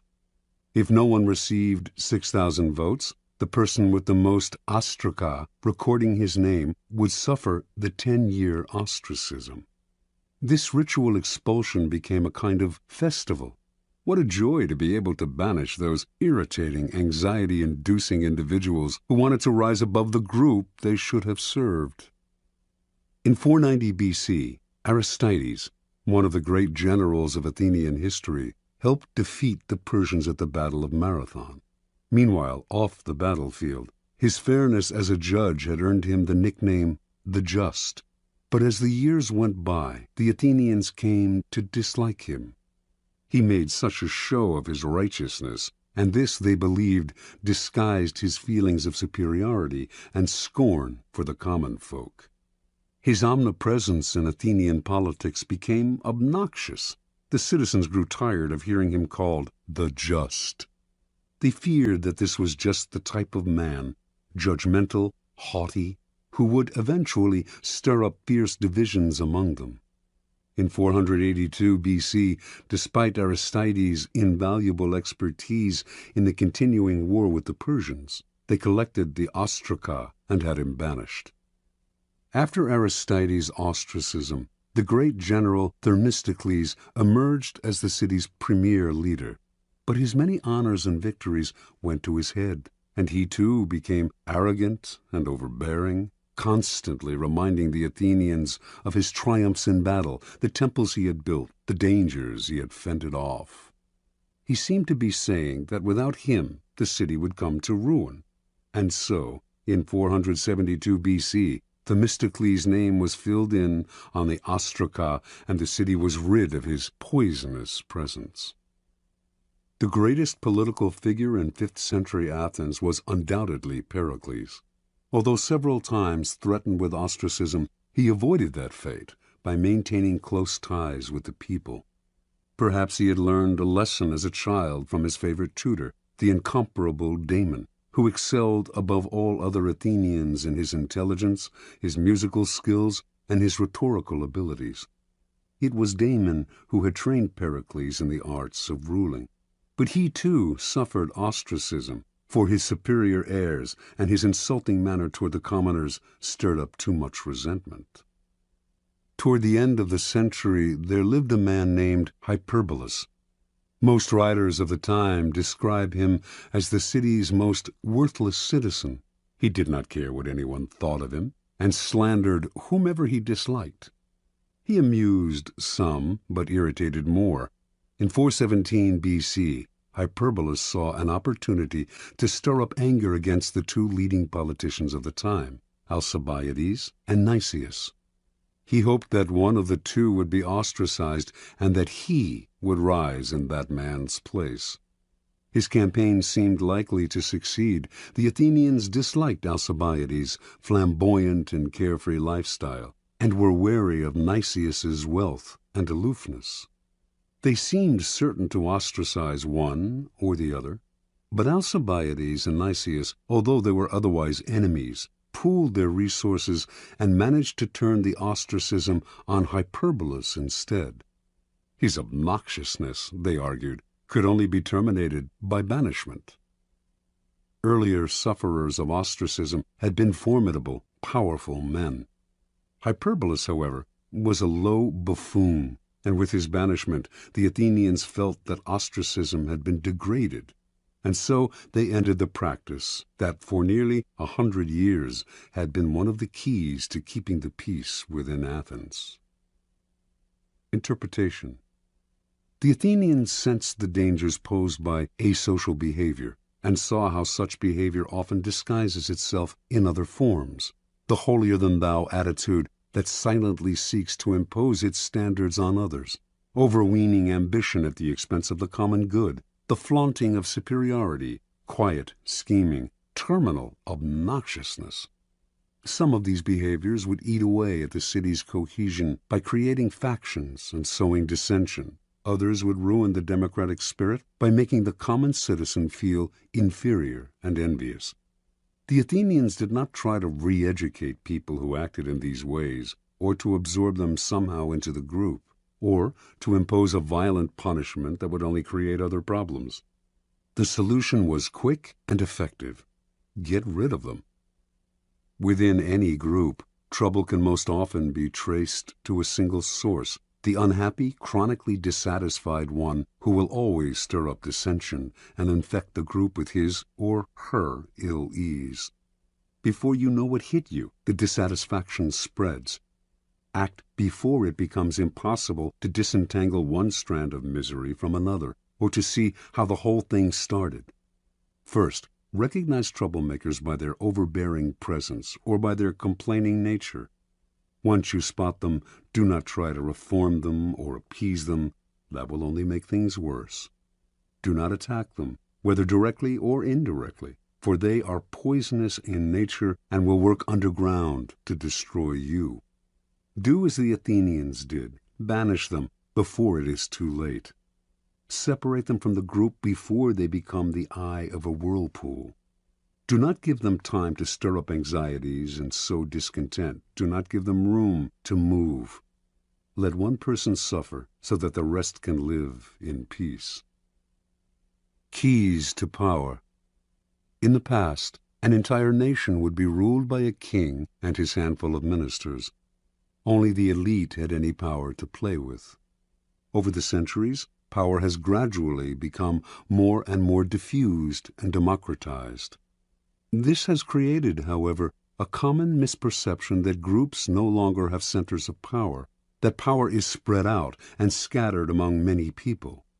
Actually, however, power has changed in its numbers, but not in its essence.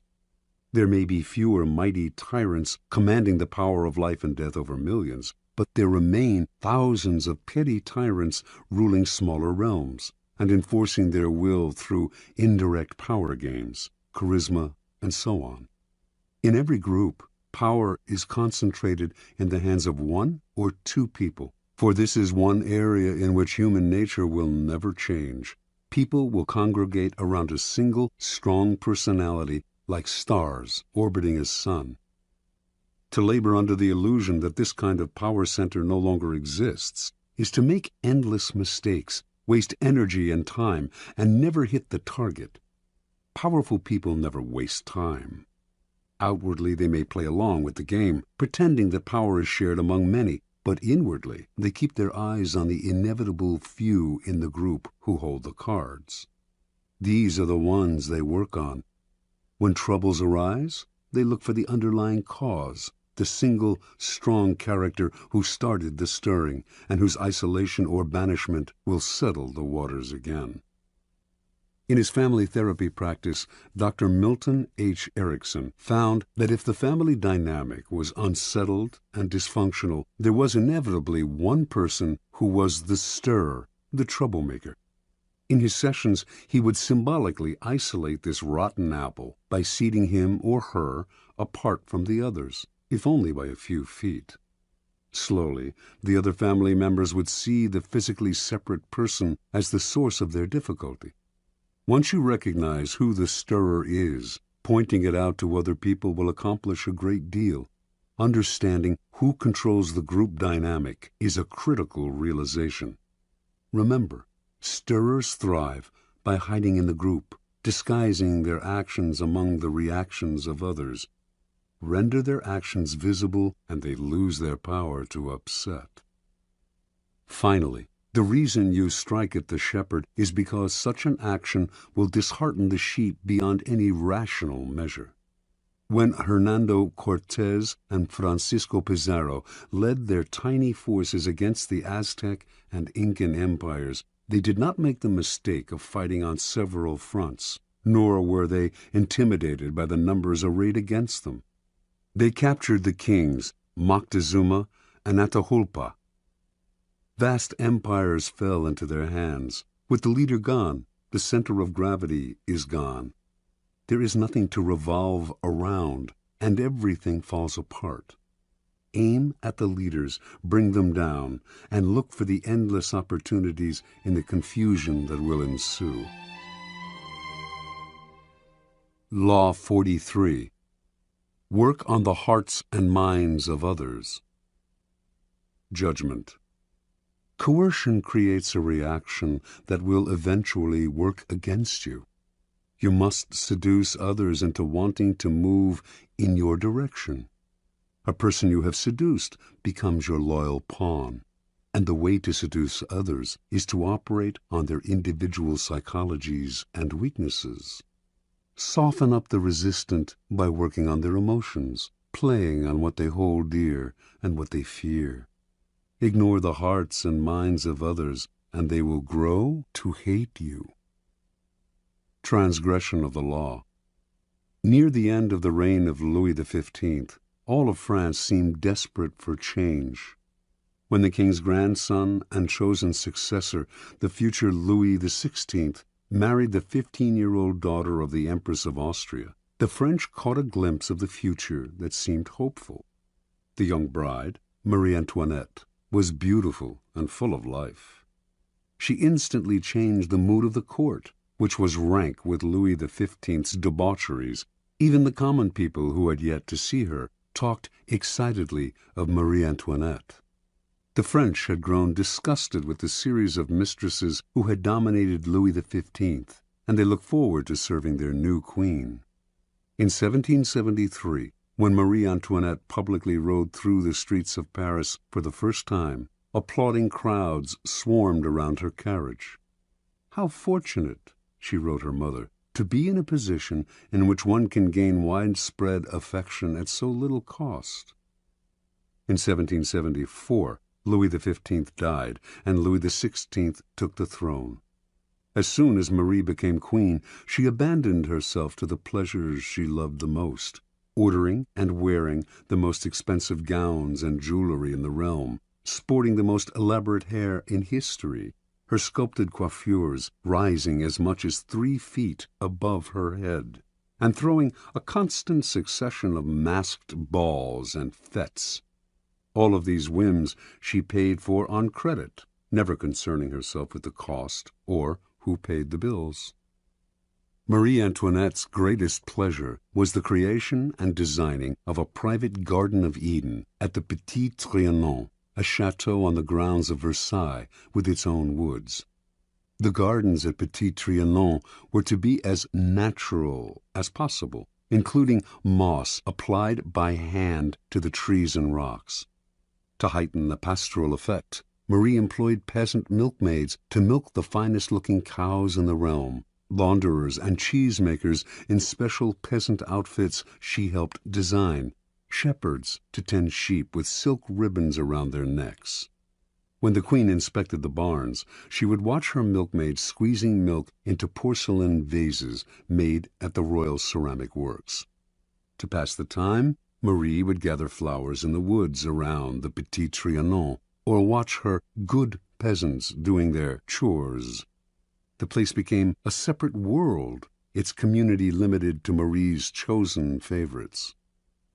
With each new whim of Marie's, the cost of maintaining the Petit Trianon soared. Meanwhile, France itself was deteriorating. There was famine and widespread discontent. Even socially insulated courtiers seethed with resentment. The queen treated them like children. Only her favorites mattered, and these were becoming fewer and fewer. But Marie did not concern herself with this. Not once throughout her reign did she read a minister's report. Not once did she tour the provinces and rally the people to her side. Not once did she mingle among the Parisians or receive a delegation from them. She did none of these things because, as queen, she felt the people owed her their affection, and she was not required to love them in return. In 1784, the queen became embroiled in a scandal. As part of an elaborate swindle, the most expensive diamond necklace in Europe had been purchased under her name, and during the swindler's trial, her lavish lifestyle became public. People heard about the money she spent on jewels and dresses and masked dances. They gave her the nickname Madame Deficit, and from then on she became the focus of the people's growing resentment. When she appeared in her box at the opera, the audience greeted her with hisses. Even the court turned against her, for while she had been running up her huge expenditures, the country was headed for ruin. 5 years later, in 1789, an unprecedented event took place, the beginning of the French Revolution. The queen did not worry. Let the people have their little rebellion, she seemed to think. It would soon quiet down, and she would be able to resume her life of pleasure. That year, the people marched on Versailles, forcing the royal family to quit the palace and take residence in Paris. This was a triumph for the rebels, but it offered the queen an opportunity to heal the wounds she had opened and establish contact with the people. The queen, however, had not learned her lesson. Not once would she leave the palace during her stay in Paris. Her subjects could rot in hell for all she cared. In 1792, the royal couple was moved from the palace to a prison, as the revolution officially declared the end of the monarchy. The following year, Louis XVI was tried, found guilty, and guillotined. As Marie Antoinette awaited the same fate, hardly a soul came to her defense. Not one of her former friends in the court, not one of Europe's other monarchs, who, as members of their own country's royal families, had all the reason in the world to show that revolution did not pay. Not even her own family in Austria, including her brother, who now sat on the throne. She had become the world's pariah. In October of 1793, she finally knelt at the guillotine, unrepentant and defiant to the bitter end. Interpretation. From early on, Marie Antoinette acquired the most dangerous of attitudes. As a young princess in Austria, she was endlessly flattered and cajoled. As the future queen of the French court, she was the center of everyone's attention. She never learned to charm or please other people, to become attuned to their individual psychologies. She never had to work to get her way, to use calculation or cunning or the arts of persuasion. And like everyone who was indulged from an early age, she evolved into a monster of insensitivity. Marie became the focus of an entire country's dissatisfaction because it is so infuriating to meet with a person who makes no effort to seduce you or attempt to persuade you, even if only for the purpose of deception. And do not imagine that she represents a bygone era, or that she is even rare. Her type is today more common than ever. Such types live in their own bubble. They seem to feel they are born kings and queens, and that attention is owed them.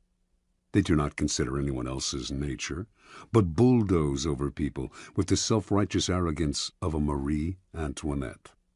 Pampered and indulged as children, as adults, they still believe that everything must come to them. Convinced of their own charm, they make no effort to charm, seduce, or gently persuade. In the realm of power, such attitudes are disastrous. At all times you must attend to those around you, gauging their particular psychology, tailoring your words to what you know will entice and seduce them. This requires energy and art. The higher your station, the greater the need to remain attuned to the hearts and minds of those below you, creating a base of support to maintain you at the pinnacle.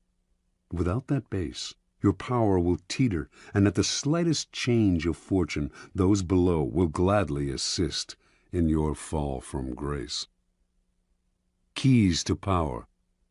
In the game of power, you are surrounded by people who have absolutely no reason to help you unless it is in their interest to do so.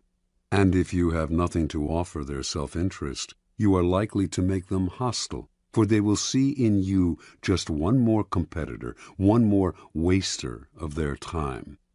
Those that overcome this prevailing coldness are the ones who find the key that unlocks the stranger's heart and mind, seducing him into their corner, if necessary, softening them up for a punch. But most people never learn this side of the game. When they meet someone new, rather than stepping back and probing to see what makes this person unique, they talk about themselves, eager to impose their own willpower and prejudices. They argue, boast, and make a show of their power. They may not know it, but they are secretly creating an enemy, a resistor, because there is no more infuriating feeling than having your individuality ignored, your own psychology unacknowledged. It makes you feel lifeless and resentful. Remember, the key to persuasion is softening people up and breaking them down, gently. Seduce them with a two-pronged approach. Work on their emotions and play on their intellectual weaknesses. Be alert to both what separates them from everyone else, their individual psychology, and what they share with everyone else, their basic emotional responses. Aim at the primary emotions: love, hate, jealousy. Once you move their emotions, you have reduced their control, making them more vulnerable to persuasion. Mao Tse-tung always appealed to popular emotions and spoke in the simplest terms. Educated and well-read himself, in his speeches he used visceral metaphors, voicing the public's deepest anxieties and encouraging them to vent their frustrations in public meetings. Rather than arguing the practical aspects of a particular program, he would describe how it would affect them on the most primitive, down-to-earth level. Do not believe that this approach works only with the illiterate and unschooled. It works on one and all. All of us are mortal and face the same dreadful fate, and all of us share the desire for attachment and belonging. Stir up these emotions, and you captivate our hearts. Finally, learn to play the numbers game. The wider your support base, the stronger your power. Understanding that one alienated, disaffected soul can spark a blaze of discontent, Louis XIV made sure to endear himself to the lowest members of his staff. You, too, must constantly win over more allies on all levels. A time will inevitably come when you will need them. Law 44. Disarm and infuriate with the mirror effect. Judgment. The mirror reflects reality, but it is also the perfect tool for deception. When you mirror your enemies, doing exactly as they do, they cannot figure out your strategy. The mirror effect mocks and humiliates them, making them overreact. By holding up a mirror to their psyches, you seduce them with the illusion that you share their values. By holding up a mirror to their actions, you teach them a lesson. Few can resist the power of the mirror effect. Mirror effects. Preliminary typology. Mirrors have the power to disturb us. Gazing at our own reflection in the mirror, we most often see what we want to see, the image of ourselves with which we are most comfortable. We tend not to look too closely, ignoring the wrinkles and blemishes.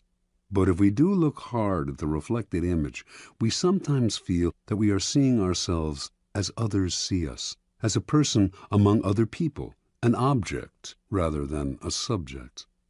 That feeling makes us shudder. We see ourselves, but from the outside, minus the thoughts, spirit, and soul that fill our consciousness. We are a thing. In using mirror effects, we symbolically recreate this disturbing power by mirroring the actions of other people, mimicking their movements to unsettle and infuriate them. Made to feel mocked, cloned, object-like, an image without a soul, they get angry. Or do the same thing slightly differently, and they might feel disarmed. You have perfectly reflected their wishes and desires. This is the narcissistic power of mirrors. In either case, the mirror effect unsettles your targets, whether angering or entrancing them, and in that instant, you have the power to manipulate or seduce them. The effect contains great power because it operates on the most primitive emotions. There are 4 main mirror effects in the realm of power. The neutralizing effect. This is the essence of the neutralizing effect. Do what your enemies do, following their actions as best you can, and they cannot see what you are up to. They are blinded by your mirror. Their strategy for dealing with you depends on your reacting to them in a way characteristic of you. Neutralize it by playing a game of mimicry with them. The tactic has a mocking, even infuriating effect. Most of us remember the childhood experience of someone teasing us by repeating our words exactly. After a while, usually not long, we wanted to punch them in the face. Working more subtly as an adult, you can still unsettle your opponents this way. Shielding your own strategy with the mirror, you lay invisible traps or push your opponents into the trap they planned for you. The narcissus effect. Gazing at an image in the waters of a pond, the Greek youth Narcissus fell in love with it. And when he found out that the image was his own reflection, and that he therefore could not consummate his love, he despaired and drowned himself. All of us have a similar problem. We are profoundly in love with ourselves, but since this love excludes a love object outside ourselves, it remains continuously unsatisfied and unfulfilled. The narcissus effect plays on this universal narcissism. You look deep into the souls of other people, fathom their inmost desires, their values, their tastes, their spirit, and you reflect it back to them, making yourself into a kind of mirror image. Your ability to reflect their psyche gives you great power over them. They may even feel a tinge of love. This is simply the ability to mimic another person, not physically, but psychologically, and it is immensely powerful because it plays upon the unsatisfied self-love of a child. Normally, people bombard us with their experiences, their tastes. They hardly ever make the effort to see things through our eyes. This is annoying, but it also creates great opportunity. If you can show you understand another person by reflecting their inmost feelings, they will be entranced and disarmed, all the more so because it happens so rarely. No one can resist this feeling of being harmoniously reflected in the outside world, even though you might well be manufacturing it for their benefit and for deceptive purposes of your own. The moral effect. The power of verbal argument is extremely limited and often accomplishes the opposite of what is intended. As Gracian remarks, the truth is generally seen, rarely heard. The moral effect is a perfect way to demonstrate your ideas through action. Quite simply, you teach others a lesson by giving them a taste of their own medicine. In the moral effect, you mirror what other people have done to you and do so in a way that makes them realize you are doing to them exactly what they did to you. You make them feel that their behavior has been unpleasant, as opposed to hearing you complain and whine about it, which only gets their defenses up. And as they feel the result of their actions mirrored back at them, they realize in the profoundest sense how they hurt or punish others with their unsocial behavior. You objectify the qualities you want them to feel ashamed of and create a mirror in which they can gaze at their follies and learn a lesson about themselves. This technique is often used by educators, psychologists, and anyone who has to deal with unpleasant and unconscious behavior. This is the teacher's mirror. Whether or not there is actually anything wrong with the way people have treated you, however, it can often be to your advantage to reflect it back to them in a way that makes them feel guilty about it. Hallucinatory effect. Mirrors are tremendously deceptive, for they create a sense that you are looking at the real world. Actually, though, you are only staring at a piece of glass, which, as everyone knows, cannot show the world exactly as it is. Everything in a mirror is reversed. When Alice goes through the looking glass in Lewis Carroll's book, she enters a world that is back to front, and more than just visually. The hallucinatory effect comes from creating a perfect copy of an object, a place, a person. This copy acts as a kind of dummy. People take it for the real thing because it has the physical appearance of the real thing. This is the preeminent technique of con artists, who strategically mimic the real world to deceive you. It also has applications in any arena that requires camouflage. This is the deceiver's mirror.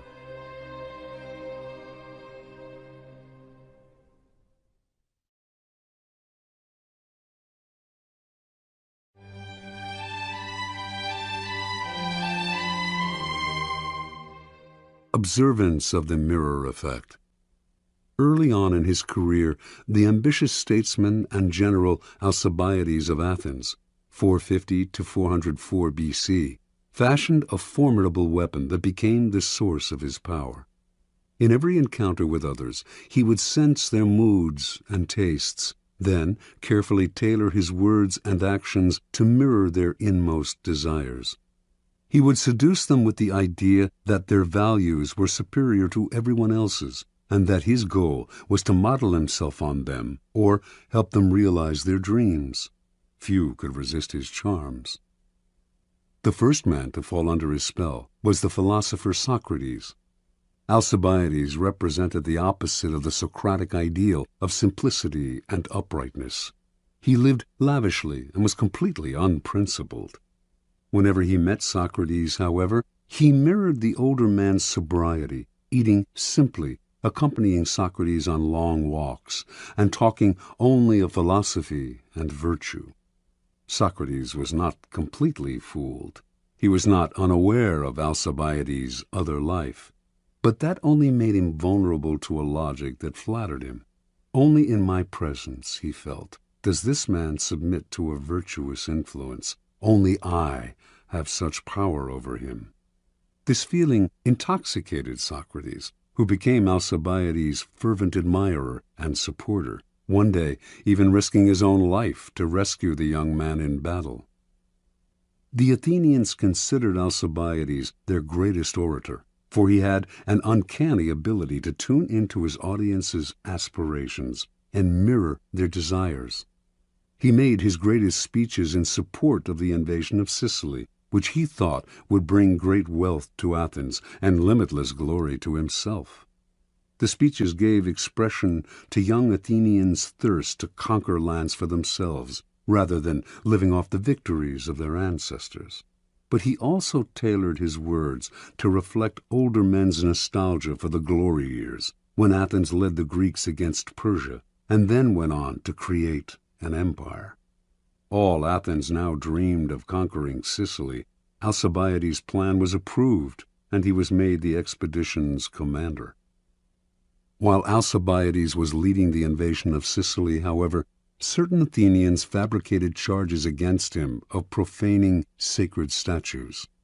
He knew his enemies would have him executed if he returned home, so at the last minute he deserted the Athenian fleet and defected to Athens' bitter enemy, Sparta. The Spartans welcomed this great man to their side, but they knew his reputation and were wary of him. Alcibiades loved luxury. The Spartans were a warrior people who worshipped austerity, and they were afraid he would corrupt their youth. But much to their relief, the Alcibiades who arrived in Sparta was not at all what they expected. He wore his hair untrimmed, as they did, took cold baths, ate coarse bread and black broth, and wore simple clothes. To the Spartans this signified that he had come to see their way of life as superior to the Athenian.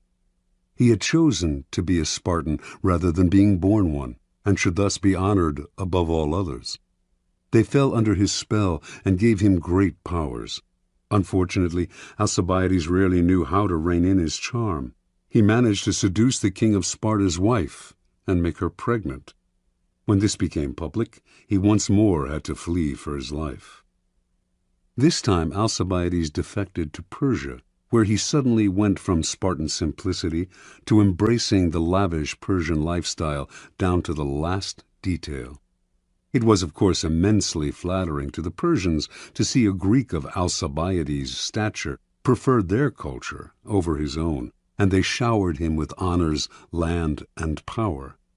Once seduced by the mirror, they failed to notice that behind this shield, Alcibiades was playing a double game, secretly helping the Athenians in their war with Sparta, and thus re-ingratiating himself with the city to which he desperately wanted to return, and which welcomed him back with open arms in 408 B.C. Interpretation. Early in his political career, Alcibiades made a discovery that changed his whole approach to power. He had a colorful and forceful personality, but when he argued his ideas strongly with other people, he would win over a few, while at the same time alienating many more. The secret to gaining ascendancy over large numbers, he came to believe, was not to impose his colors, but to absorb the colors of those around him, like a chameleon. Once people fell for the trick, the deceptions he went on to practice would be invisible to them. Understand, everyone is wrapped up in their own narcissistic shell. When you try to impose your own ego on them, a wall goes up, resistance is increased. By mirroring them, however, you seduce them into a kind of narcissistic rapture. They are gazing at a double of their own soul. This double is actually manufactured in its entirety by you. Once you have used the mirror to seduce them, you have great power over them. It is worth noting, however, the dangers and the promiscuous use of the mirror. In Alcibiades' presence, people felt larger, as if their egos had been doubled, but once he left, they felt empty and diminished, and when they saw him mirroring completely different people as totally as he had mirrored them, they felt not just diminished, but betrayed. Alcibiades' overuse of the mirror effect made whole peoples feel used, so that he constantly had to flee from one place to another. Indeed, Alcibiades so angered the Spartans that they finally had him murdered. He had gone too far. The seducer's mirror must be used with caution and discrimination. Law 45. Preach the need for change, but never reform too much at once. Judgment. Everyone understands the need for change in the abstract, but on the day-to-day level, people are creatures of habit. Too much innovation is traumatic and will lead to revolt. If you are new to a position of power, or an outsider trying to build a power base, make a show of respecting the old ways of doing things. If change is necessary, make it feel like a gentle improvement on the past. Transgression of the law. Sometime in the early 1520s, King Henry VIII of England decided to divorce his wife, Catherine of Aragon, because she had failed to bear him a son, and because he had fallen in love with the young and comely Anne Boleyn. The Pope, Clement VII, opposed the divorce and threatened the king with excommunication. The king's most powerful minister, Cardinal Wolsey, also saw no need for divorce, and his half-hearted support of the king cost him his position and soon his life. One man in Henry's cabinet, Thomas Cromwell, not only supported him in his desire for a divorce, but had an idea for realizing it, a complete break with the past. He convinced the king that by severing ties with Rome and making himself the head of a newly formed English church, he could divorce Catherine and marry Anne. By 1531, Henry saw this as the only solution. To reward Cromwell for his simple but brilliant idea, he elevated this son of a blacksmith to the post of royal counselor. By 1534, Cromwell had been named the king's secretary, and as the power behind the throne, he had become the most powerful man in England. But for him, the break with Rome went beyond the satisfaction of the king's carnal desires. He envisioned a new Protestant order in England, with the power of the Catholic Church smashed, and its vast wealth in the hands of the king and the government. In that same year, he initiated a complete survey of the churches and monasteries of England, and as it turned out, the treasures and monies that the churches had accumulated over the centuries were far more than he had imagined. His spies and agents came back with astonishing figures. To justify his schemes, Cromwell circulated stories about the corruption in the English monasteries, their abuse of power, their exploitation of the people they supposedly served. Having won Parliament's support for breaking up the monasteries, he began to seize their holdings and to put them out of existence, one by one. At the same time, he began to impose Protestantism, introducing reforms in religious ritual and punishing those who stuck to Catholicism, and who now were called heretics. Virtually overnight, England was converted to a new official religion.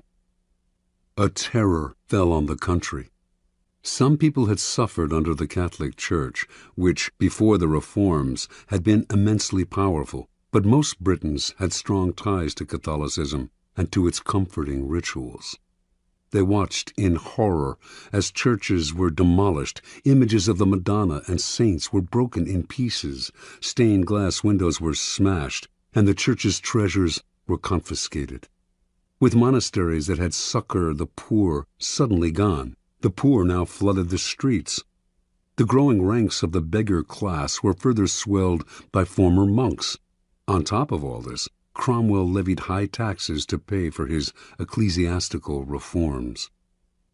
In 1535, powerful revolts in the north of England threatened to topple Henry from his throne. By the following year, he had suppressed the rebellions, but he had also begun to see the costs of Cromwell's reforms. The king himself had never wanted to go this far. He had only wanted a divorce. It was now Cromwell's turn to watch uneasily as the king began slowly to undo his reforms, reinstating Catholic sacraments and other rituals that Cromwell had outlawed. Sensing his fall from grace, in 1540 Cromwell decided to regain Henry's favor with one throw of the dice. He would find the king a new wife. Henry's third wife, Jane Seymour, had died a few years before, and he had been pining for a new, young queen. It was Cromwell who found him one, Anne of Cleves, a German princess, and most important to Cromwell, a Protestant. On Cromwell's commission, the painter Holbein produced a flattering portrait of Anne. When Henry saw it, he fell in love and agreed to marry her. Cromwell seemed back in favor. Unfortunately, however, Holbein's painting was highly idealized, and when the king finally met the princess, she did not please him in the least. His anger against Cromwell, first for the ill-conceived reforms, now for saddling him with an unattractive and Protestant wife, could no longer be contained. In June of that year, Cromwell was arrested, charged as a Protestant extremist and a heretic, and sent to the Tower. 6 weeks later, before a large and enthusiastic crowd, the public executioner cut off his head. Interpretation. Thomas Cromwell had a simple idea. He would break up the power and wealth of the Church and lay the foundation for Protestantism in England. And he would do this in a mercilessly short time. He knew his speedy reforms would cause pain and resentment, but he thought these feelings would fade in a few years. More important, by identifying himself with change, he would become the leader of the new order, making the king dependent on him. But there was a problem in this strategy. Like a billiard ball hit too hard against the cushion, his reforms had reactions and caroms he did not envision and could not control. The man who initiates strong reforms often becomes the scapegoat for any kind of dissatisfaction, and eventually the reaction to his reforms may consume him, for change is upsetting to the human animal, even when it is for the good. Because the world is, and always has been, full of insecurity and threat, we latch on to familiar faces and create habits and rituals to make the world more comfortable. Change can be pleasant and even sometimes desirable in the abstract, but too much of it creates an anxiety that will stir and boil beneath the surface and then eventually erupt. Never underestimate the hidden conservatism of those around you. It is powerful and entrenched. Never let the seductive charm of an idea cloud your reason. Just as you cannot make people see the world your way, you cannot wrench them into the future with painful changes. They will rebel. If reform is necessary, anticipate the reaction against it and find ways to disguise the change and sweeten the poison. Keys to power. Human psychology contains many dualities, one of them being that even while people understand the need for change, knowing how important it is for institutions and individuals to be occasionally renewed, they are also irritated and upset by changes that affect them personally. They know that change is necessary and that novelty provides relief from boredom, but deep inside they cling to the past. Change in the abstract or superficial change they desire, but a change that upsets core habits and routines is deeply disturbing to them. No revolution is gone without a powerful later reaction against it, for in the long run, the void it creates proves too unsettling to the human animal, who unconsciously associates such voids with death and chaos. The opportunity for change and renewal seduces people to the side of the revolution, but once their enthusiasm fades, which it will, they are left with a certain emptiness. Yearning for the past, they create an opening for it to creep back in. For Machiavelli, the prophet who preaches and brings change can only survive by taking up arms. When the masses inevitably yearn for the past, he must be ready to use force. But the armed prophet cannot last long unless he quickly creates a new set of values and rituals to replace the old ones, and to soothe the anxieties of those who dread change. It is far easier, and less bloody, to play a kind of con game. Preach change as much as you like, and even enact your reforms, but give them the comforting appearance of older events and traditions. A simple gesture, like using an old title or keeping the same number for a group, will tie you to the past and support you with the authority of history. As Machiavelli himself observed, the Romans used this device when they transformed their monarchy into a republic. They may have installed 2 consuls in place of the king, but since the king had been served by 12 lictors, they retained the same number to serve under the consuls. The king had personally performed an annual sacrifice in a great spectacle that stirred the public. The republic retained this practice, only transferring it to a special chief of the ceremony, whom they called the king of the sacrifice. These and similar gestures satisfied the people and kept them from clamoring for the monarchy's return. Another strategy to disguise change is to make a loud and public display of support for the values of the past. Seem to be a zealot for tradition, and few will notice how unconventional you really are. The answer to innate conservatism is to play the courtier's game. Galileo did this at the beginning of his scientific career. He later became more confrontational and paid for it. So pay lip service to tradition. Identify the elements in your revolution that can be made to seem to build on the past. Say the right things. Make a show of conformity, and meanwhile, let your theories do their radical work. Play with appearances and respect past protocol. Finally, powerful people pay attention to the zeitgeist. If their reform is too far ahead of its time, few will understand it, and it will stir up anxiety and be hopelessly misinterpreted. The changes you make must seem less innovative than they are. England did eventually become a Protestant nation, as Cromwell wished, but it took over a century of gradual evolution. Watch the zeitgeist. If you work in a tumultuous time, there is power to be gained by preaching a return to the past, to comfort, tradition, and ritual. During a period of stagnation, on the other hand, play the card of reform and revolution, but beware of what you stir up. Those who finish a revolution are rarely those who start it. You will not succeed at this dangerous game unless you are willing to forestall the inevitable reaction against it by playing with appearances and building on the past. Law 46. Never appear too perfect. Judgment. Appearing better than others is always dangerous, but most dangerous of all is to appear to have no faults or weaknesses. Envy creates silent enemies. It is smart to occasionally display defects and admit to harmless vices in order to deflect envy and appear more human and approachable.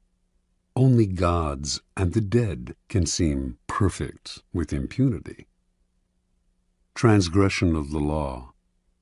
Joe Orton met Kenneth Halliwell at the Royal Academy of Dramatic Arts, London, in 1953, where both had enrolled as acting students.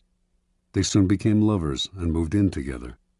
Halliwell, 25 at the time, was 7 years older than Orton and seemed the more confident of the two, but neither had much talent as actors, and after graduating, having settled down together in a dank London apartment, they decided to give up acting and collaborate as writers instead.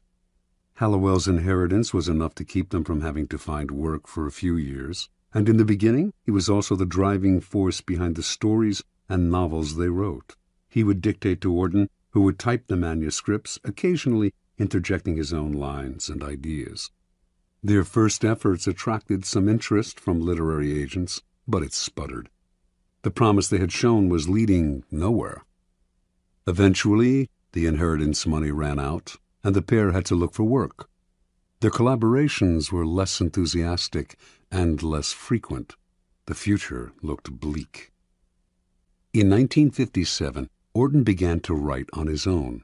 But it wasn't until 5 years later, when the lovers were jailed for 6 months for defacing dozens of library books, that he began to find his voice, perhaps not by chance. This was the first time he and Hallowell had been separated in 9 years. He came out of prison determined to express his contempt for English society in the form of theatrical farces. He and Hallowell moved back in together, but now the roles were reversed. Auden did the writing, while Hallowell put in comments and ideas. In 1964, Joe Auden completed his first full-length play, Entertaining Mr. Sloane. The play made it to London's West End, where it received brilliant reviews. A great new writer had emerged from nowhere. Now success followed success at a dizzying pace. In 1966, Auden had a hit with his play, Loot, and his popularity soared. Soon commissions came in from all sides, including from the Beatles, who paid Auden handsomely to write them a film script.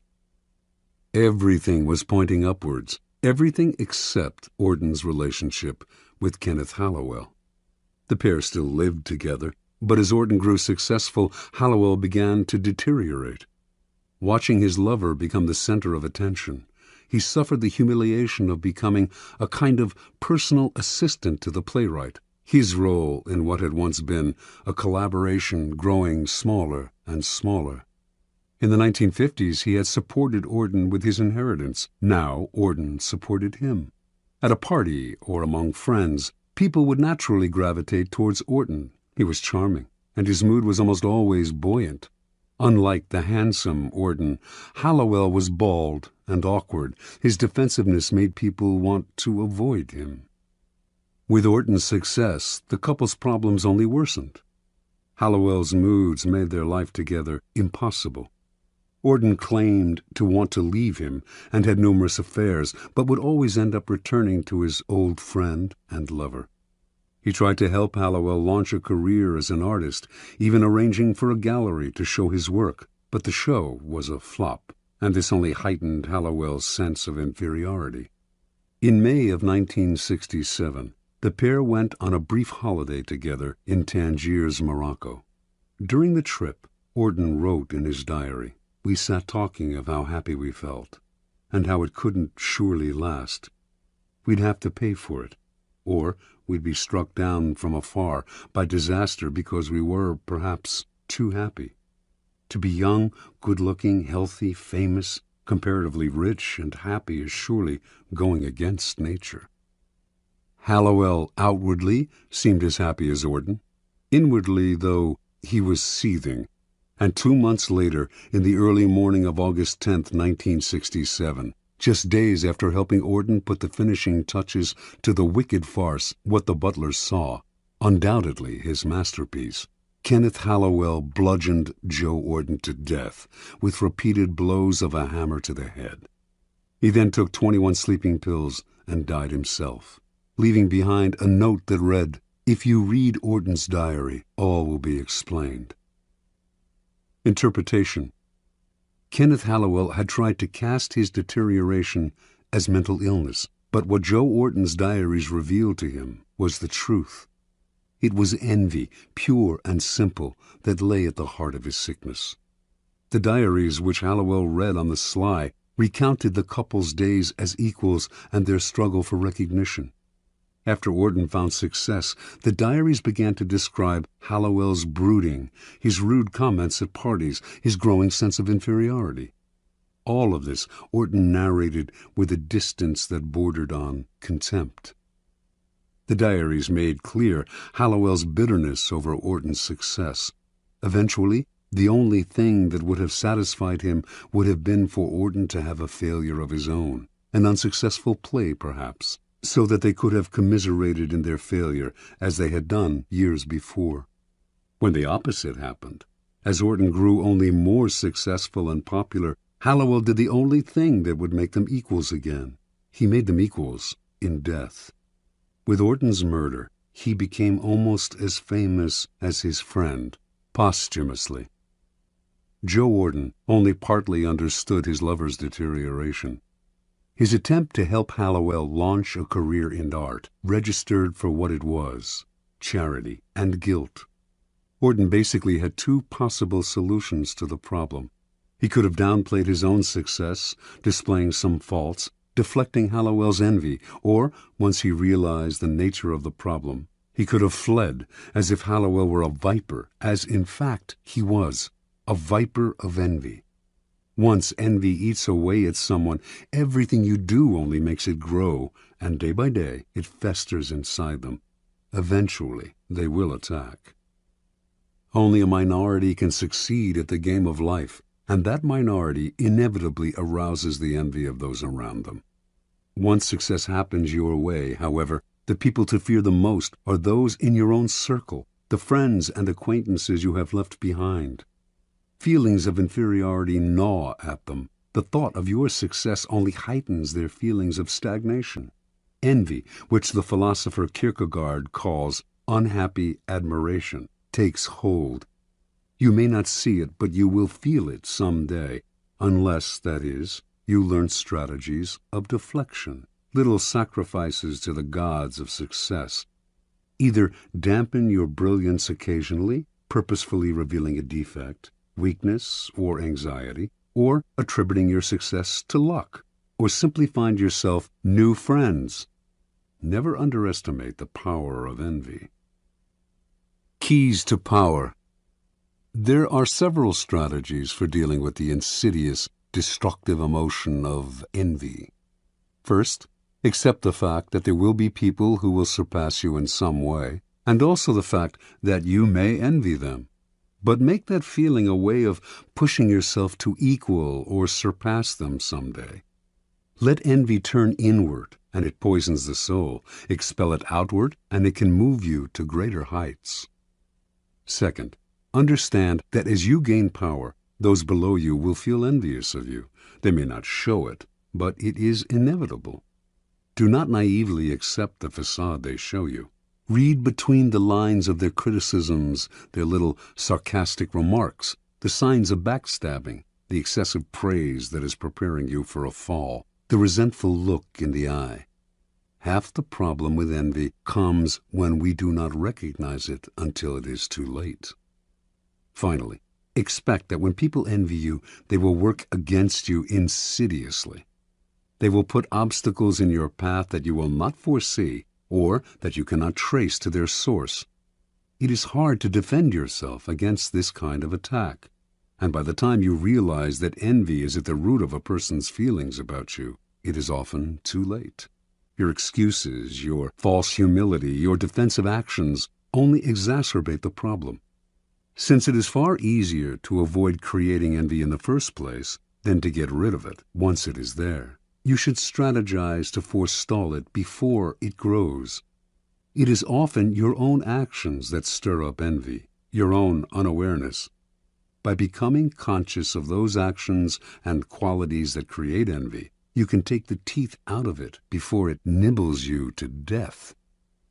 Kierkegaard believed that there are types of people who create envy and are as guilty when it arises as those who feel it. The most obvious type we all know. The moment something good happens to them, whether by luck or design, they crow about it. In fact, they get pleasure out of making people feel inferior. This type is obvious and beyond hope. There are others, however, who stir up envy in more subtle and unconscious ways, and are partly to blame for their troubles. Envy is often a problem, for example, for people with great natural talent. Money others can attain, power as well, but superior intelligence, good looks, charm, these are qualities no one can acquire. The naturally perfect have to work the most to disguise their brilliance, displaying a defect or two to deflect envy before it takes root. It is a common and naive mistake to think you are charming people with your natural talents when in fact they are coming to hate you. A great danger in the realm of power is the sudden improvement in fortune, an unexpected promotion, a victory or success that seems to come out of nowhere. This is sure to stir up envy among your former peers. subtly emphasize how lucky you have been to make your happiness seem more attainable to other people, and the need for envy less acute. But be careful not to affect a false modesty that people can easily see through.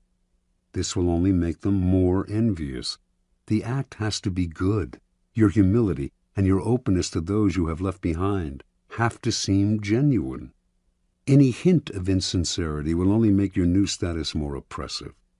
Remember, despite your elevated position, it will do you no good to alienate your former peers. Power requires a wide and solid support base, which envy can silently destroy. According to the Elizabethan statesman and writer Sir Francis Bacon, the wisest policy of the powerful is to create a kind of pity for themselves, as if their responsibilities were a burden and a sacrifice. How can one envy a man who has taken on a heavy load for the public interest? Disguise your power as a kind of self-sacrifice rather than a source of happiness, and you make it seem less enviable. Emphasize your troubles, and you turn a potential danger, envy, into a source of moral support, pity. A similar ploy is to hint that your good fortune will benefit those around you. To do this, you may need to open your purse strings. To deflect envy, Gracian recommends that the powerful display a weakness, a minor social indiscretion, a harmless vice. Give those who envy you something to feed on, distracting them from your more important sins. Remember, it is the reality that matters. You may have to play games with appearances, but in the end, you will have what counts, true power. In some Arab countries, a man will avoid arousing envy by showing his wealth only on the inside of his house. Apply this wisdom to your own character. Beware of some of envy's disguises. Excessive praise is an almost sure sign that the person praising you envies you. They are either setting you up for a fall, it will be impossible for you to live up to their praise, or they are sharpening their blades behind your back.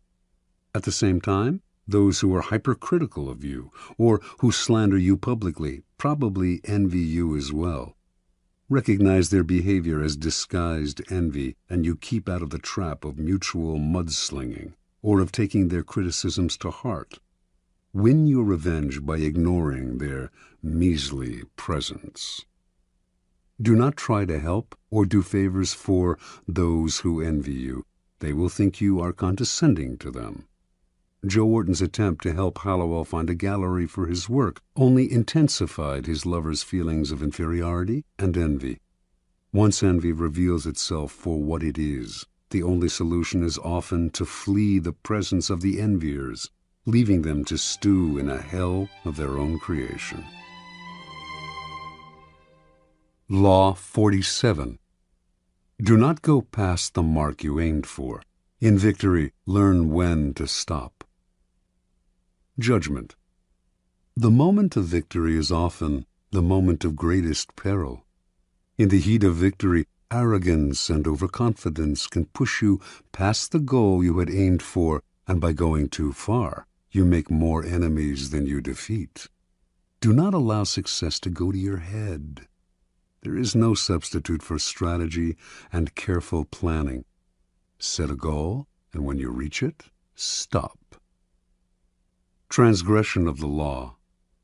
In 559 BC, a young man named Cyrus gathered an immense army from the scattered tribes of Persia and marched against his grandfather, Astyages, king of the Medes.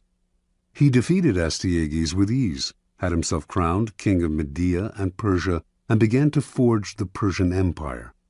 Victory followed victory in quick succession.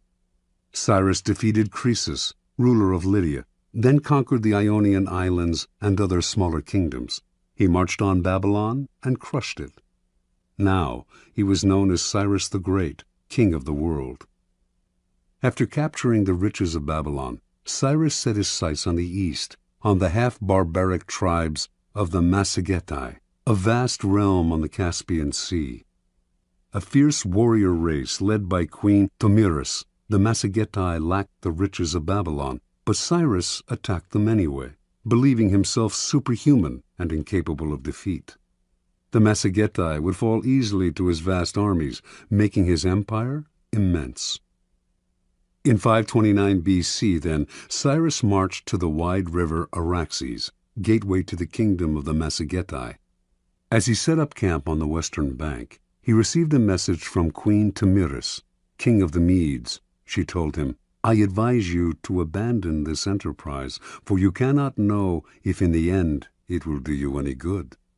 Rule your own people and try to bear the sight of me ruling mine.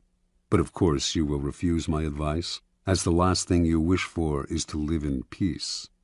Tamiris, confident of her army's strength and not wishing to delay the inevitable battle, offered to withdraw the troops on her side of the river, allowing Cyrus to cross its waters safely and fight her army on the eastern side, if that was his desire.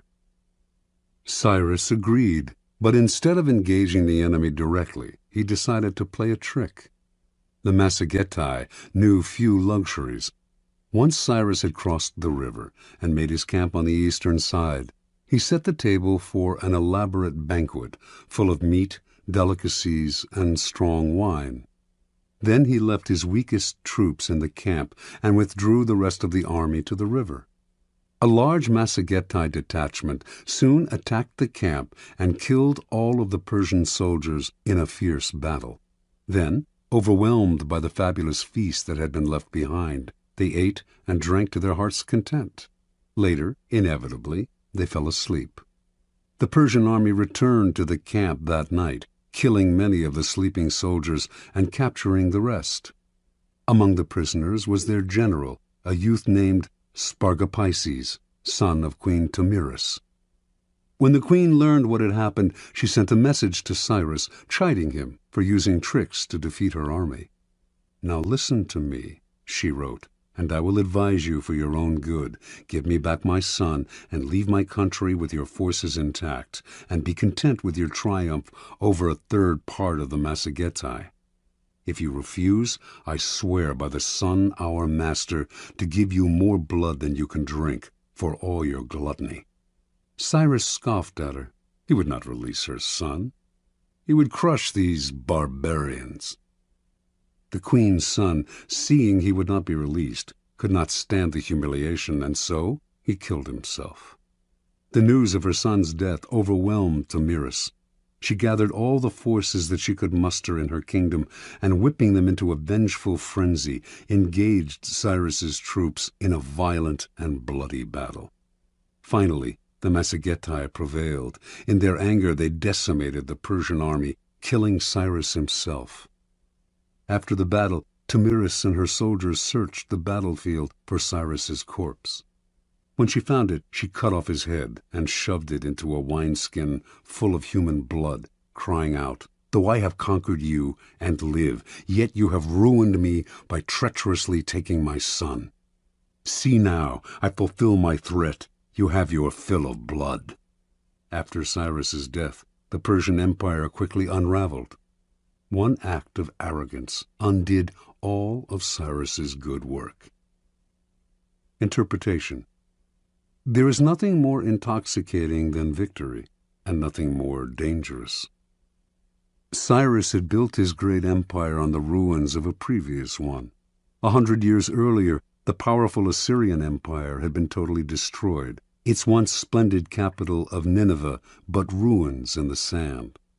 The Assyrians had suffered this fate because they had pushed too far, destroying one city-state after another until they lost sight of the purposes of their victories and also of the costs. They overextended themselves and made many enemies who were finally able to band together and destroy them.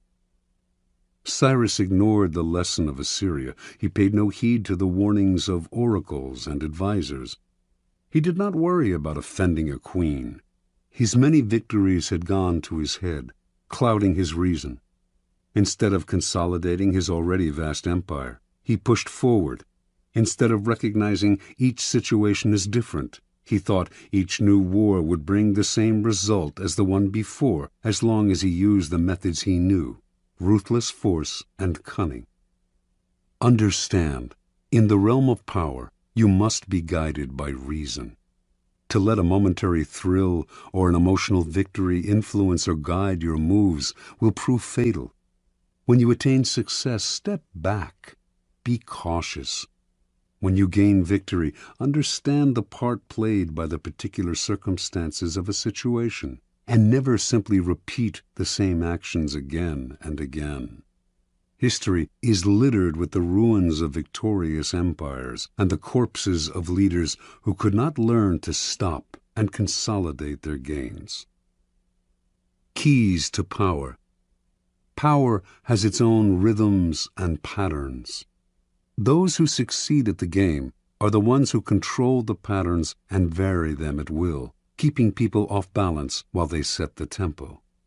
The essence of strategy is controlling what comes next, and the elation of victory can upset your ability to control what comes next in two ways. First, you owe your success to a pattern that you are apt to try to repeat. You will try to keep moving in the same direction without stopping to see whether this is still the direction that is best for you. Second, success tends to go to your head and make you emotional. Feeling invulnerable, you make aggressive moves that ultimately undo the victory you have gained. The lesson is simple. The powerful vary their rhythms and patterns, change course, adapt to circumstance, and learn to improvise. Rather than letting their dancing feet impel them forward, they step back and look where they are going. It is as if their bloodstream bore a kind of antidote to the intoxication of victory, letting them control their emotions and come to a kind of mental halt when they have attained success. They steady themselves, give themselves the space to reflect on what has happened, examine the role of circumstance and luck in their success. As they say in riding school, you have to be able to control yourself before you can control the horse. Law 48. Assume formlessness. Judgment. By taking a shape, by having a visible plan, you open yourself to attack. Instead of taking a form for your enemy to grasp, keep yourself adaptable and on the move. Accept the fact that nothing is certain and no law is fixed. The best way to protect yourself is to be as fluid and formless as water. Never bet on stability or lasting order. Everything changes. Observance of the law. When World War II ended and the Japanese, who had invaded China in 1937, had finally been thrown out, the Chinese nationalists, led by Chiang Kai-shek, decided the time had come to annihilate the Chinese communists, their hated rivals, once and for all. They had almost succeeded in 1935, forcing the communists into the Long March, the grueling retreat that had greatly diminished their numbers. Although the communists had recovered somewhat during the war against Japan, it would not be difficult to defeat them now. They controlled only isolated areas in the countryside, had unsophisticated weaponry, lacked any military experience or training beyond mountain fighting, and controlled no important parts of China, except areas of Manchuria, which they had managed to take after the Japanese retreat. Chiang decided to commit his best forces in Manchuria. He would take over its major cities, and from those bases would spread through the northern industrial region, sweeping the communists away. Once Manchuria had fallen, the communists would collapse. In 1945 and 46, the plan worked perfectly. The nationalists easily took the major Manchurian cities. Puzzlingly, though, in the face of this critical campaign, the communist strategy made no sense. When the nationalists began their push, the communists dispersed to Manchuria's most out-of-the-way corners. Their small units harassed the nationalist armies, ambushing them here, retreating unexpectedly there. But these dispersed units never linked up, making them hard to attack. They would seize a town, only to give it up a few weeks later. Forming neither rear guards nor vanguards, they moved like mercury, never staying in one place, elusive and formless. The nationalists ascribe this to two things: cowardice in the face of superior forces and inexperience in strategy. Mao Zedong, the communist leader, was more a poet and philosopher than a general, whereas Chiang had studied warfare in the West and was a follower of the German military writer Karl von Clausewitz, among others. Yet a pattern did eventually emerge in Mao's attacks. After the nationalists had taken the cities, leaving the communists to occupy what was generally considered Manchuria's useless space, the communists started using that large space to surround the cities. If Chiang sent an army from one city to reinforce another, the communists would encircle the rescuing army. Chiang's forces were slowly broken into smaller and smaller units, isolated from one another, their lines of supply and communication cut. The nationalists still had superior firepower, but if they could not move, what good was it? A kind of terror overcame the nationalist soldiers. Commanders comfortably remote from the front lines might laugh at Mao, but the soldiers had fought the communists in the mountains and had come to fear their elusiveness. Now these soldiers sat in their cities and watched as their fast-moving enemies, as fluid as water, poured in on them from all sides. There seemed to be millions of them. The communists also encircled the soldiers' spirits, bombarding them with propaganda to lower their morale and pressure them to desert. The nationalists began to surrender in their minds. Their encircled and isolated cities started collapsing even before directly attacked. One after another fell in a quick succession. In November of 1948, the nationalists surrendered Manchuria to the communists, a humiliating blow to the technically superior nationalist army, and one that proved decisive in the war. By the following year, the communists controlled all of China. Interpretation. The two board games that best approximate the strategies of war are chess and the Asian game of Go. In chess, the board is small. In comparison to Go, the attack comes relatively quickly, forcing a decisive battle. It rarely pays to withdraw or to sacrifice your pieces, which must be concentrated at key areas. Go is much less formal. It is played on a large grid with 361 intersections, nearly 6 times as many positions as in chess. Black and white stones, one color for each side, are placed on the board's intersections, one at a time, wherever you like. Once all your stones, 52 for each side, are on the board, the object is to isolate the stones of your opponent by encircling them. A game of Go, called Wei Qi in China, can last up to 300 moves. The strategy is more subtle and fluid than chess, developing slowly. The more complex the pattern your stones initially create on the board, the harder it is for your opponent to understand your strategy. Fighting to control a particular area is not worth the trouble. You have to think in larger terms, to be prepared to sacrifice an area in order eventually to dominate the board. What you are after is not an entrenched position, but mobility. With mobility, you can isolate the opponent in small areas and then encircle them. The aim is not to kill off the opponent's pieces directly, as in chess, but to induce a kind of paralysis and collapse. Chess is linear, position-oriented, and aggressive. Go is nonlinear and fluid. Aggression is indirect until the end of the game, when the winner can surround the opponent's stones at an accelerated pace. Chinese military strategists have been influenced by Go for centuries. Its proverbs have been applied to war time and again. Mao Zedong was an addict of Wei Qi, and its precepts were ingrained in his strategies.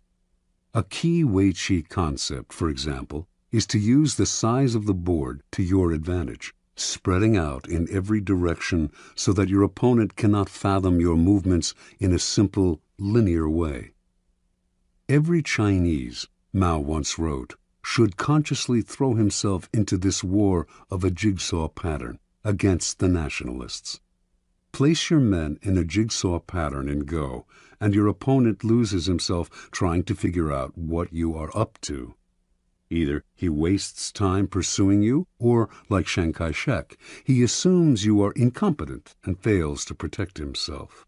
And if he concentrates on single areas, as Western strategy advises, he becomes a sitting duck for encirclement.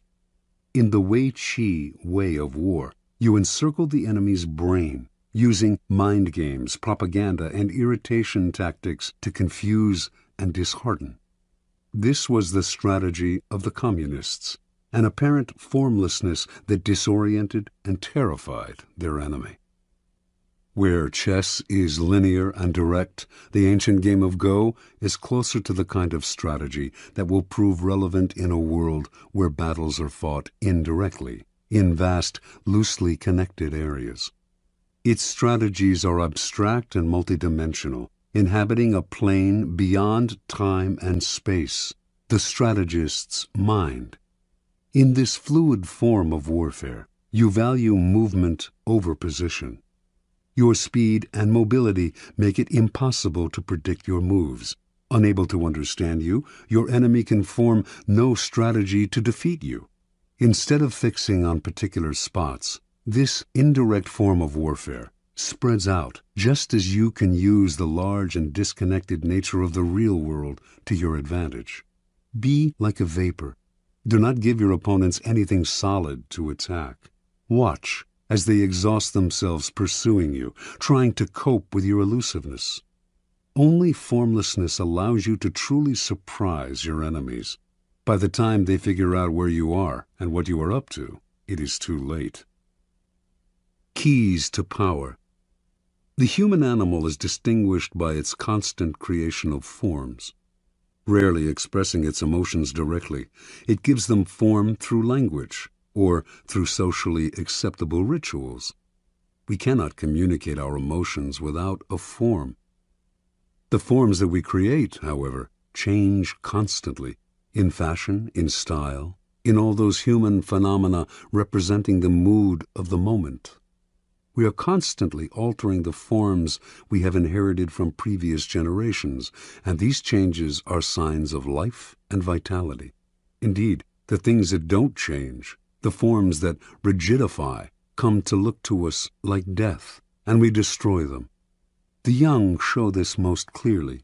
Uncomfortable with the forms that society imposes upon them, having no set identity, they play with their own characters, trying on a variety of masks and poses to express themselves. This is the vitality that drives the motor of form, creating constant changes in style. The powerful are often people who, in their youth, have shown immense creativity in expressing something new through a new form. Society grants them power because it hungers for and rewards this sort of newness. The problem comes later, when they often grow conservative and possessive.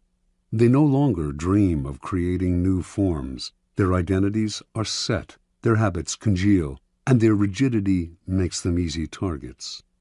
Everyone knows their next move. Instead of demanding respect, they elicit boredom.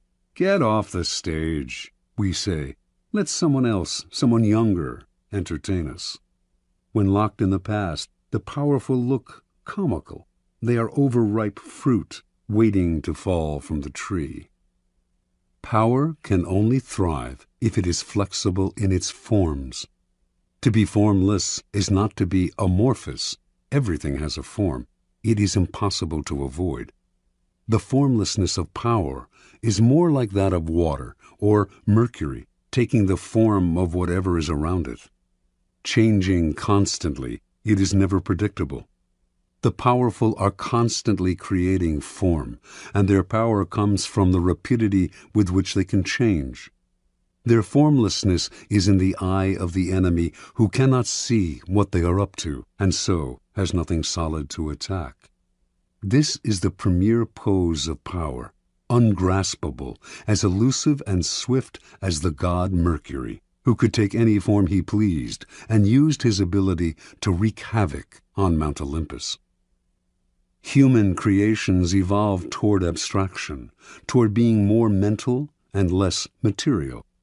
This evolution is clear in art, which, in this country, made the great discovery of abstraction and conceptualism. It can also be seen in politics, which over time have become less overtly violent, more complicated, indirect, and cerebral. Warfare and strategy, too, have followed this pattern. Strategy began in the manipulation of armies on land, positioning them in ordered formations. On land, strategy is relatively two-dimensional and controlled by topography. But all the great powers have eventually taken to the sea for commerce and colonization. And to protect their trading lanes, they have had to learn how to fight at sea. Maritime warfare requires tremendous creativity and abstract thinking, since the lines are constantly shifting. Naval captains distinguish themselves by their ability to adapt to the literal fluidity of the terrain and to confuse the enemy with an abstract, hard-to-anticipate form. They are operating in a third dimension, the mind. Back on land, guerrilla warfare too demonstrates this evolution toward abstraction. T.E. Lawrence was perhaps the first modern strategist to develop the theory behind this kind of warfare and to put it into practice. His ideas influenced Mao, who found in his writings an uncanny Western equivalent to Wei Qi. Lawrence was working with Arabs, fighting for their territory against the Turks. His idea was to make the Arabs blend into the vast desert, never providing a target, never collecting together in one place. As the Turks scrambled to fight this vaporous army, they spread themselves thin, wasting energy in moving from place to place. They had the superior firepower, but the Arabs kept the initiative by playing cat and mouse, giving the Turks nothing to hold on to, destroying their morale. Most wars were wars of contact. Ours should be a war of detachment, Lawrence wrote. We were to contain the enemy by the silent threat of a vast, unknown desert, not disclosing ourselves till we attacked. This is the ultimate form of strategy. The war of engagement has become far too dangerous and costly. Indirection and elusiveness yield far better results at a much lower cost. The main cost, in fact, is mental, the thinking it takes to align your forces in scattered patterns and to undermine the minds and psychology of your opponents. And nothing will infuriate and disorient them more than formlessness. In a world where wars of detachment are the order of the day, formlessness is crucial. The first psychological requirement of formlessness is to train yourself to take nothing personally. Never show any defensiveness. When you act defensive, you show your emotions, revealing a clear form. Your opponents will realize they have hit a nerve, an Achilles heel, and they will hit it again and again. So train yourself to take nothing personally.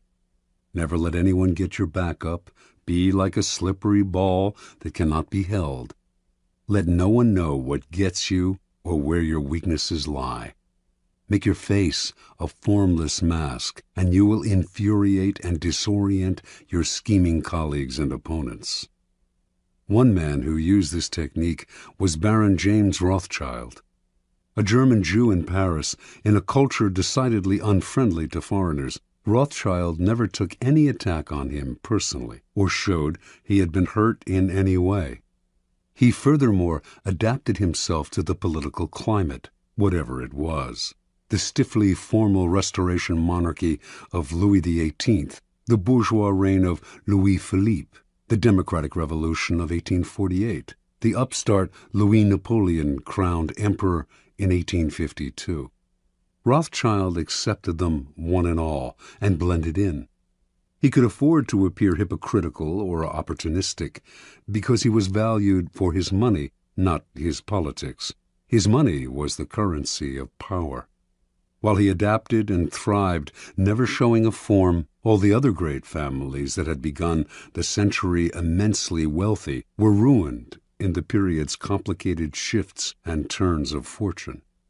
Attaching themselves to the past, they revealed their embrace of a form. Throughout history, the formless style of ruling has been most adeptly practiced by the queen who reigns alone. A queen is in a radically different position from a king. Because she is a woman, her subjects and courtiers are likely to doubt her ability to rule, her strength of character. If she favors one side in some ideological struggle, she is said to be acting out of emotional attachment. Yet, if she represses her emotions and plays the authoritarian in the male fashion, she arouses worse criticism still. Either by nature or by experience, then, queens tend to adopt a flexible style of governing that in the end often proves more powerful than the more direct male form. This feminine, formless style of ruling may have emerged as a way of prospering under difficult circumstances, but it has proved immensely seductive to those who have served under it. Being fluid, it is relatively easy for its subjects to obey, for they feel less coerced, less bent to their ruler's ideology. It also opens up options where an adherence to a doctrine closes them off. Without committing to one side, it allows the ruler to play one enemy off another. Rigid rulers may seem strong, but with time, their inflexibility wears on the nerves, and their subjects find ways to push them from the stage. Flexible, formless rulers will be much criticized, but they will endure, and people will eventually come to identify with them, since they are as their subjects are, changing with the wind, open to circumstance. Despite upsets and delays, the permeable style of power generally triumphs in the end. When you find yourself in conflict with someone stronger and more rigid, allow them a momentary victory. Seem to bow to their superiority. Then, by being formless and adaptable, slowly insinuate yourself into their soul. This way you will catch them off guard, for rigid people are always ready to ward off direct blows, but are helpless against the subtle and insinuating. To succeed at such a strategy, you must play the chameleon, conform on the surface, while breaking down your enemy from the inside. In evolution, largeness is often the first step toward extinction. What is immense and bloated has no mobility, but must constantly feed itself. The unintelligent are often seduced into believing that size connotes power. The bigger, the better. In 483 BC, King Xerxes of Persia invaded Greece, believing he could conquer the country in one easy campaign. After all, he had the largest army ever assembled for one invasion. The historian Herodotus estimated it at over more than 5 million. The Persians planned to build a bridge across the Hellespont to overrun Greece from the land, while their equally immense navy would pin the Greek ships in harbor, preventing their forces from escaping to sea. The plan seemed sure, yet as Xerxes prepared the invasion, his advisor Artabanus warned his master of grave misgivings. "The two mightiest powers in the world are against you," he said. Xerxes laughed. What powers could match his gigantic army? "I will tell you what they are," answered Artabanus. "The land and the sea. There are no safe harbors large enough to receive Xerxes' fleet, and the more land the Persians conquered, the longer their supply lines stretched, the more ruinous the cost of feeding this immense army would prove." Thinking his advisor a coward, Xerxes proceeded with his invasion.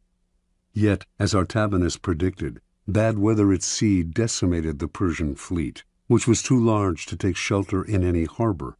On land, meanwhile, the Persian army destroyed everything in its path, which only made it impossible to feed, since the destruction included crops and stores of food. It was also an easy and slow-moving target. The Greeks practiced all kinds of deceptive maneuvers to disorient the Persians. Xerxes' eventual defeat at the hands of the Greek allies was an immense disaster. The story is emblematic of all those who sacrifice mobility for size. The flexible and fleet of foot will almost always win, for they have more strategic options. The more gigantic the enemy, the easier it is to induce collapse.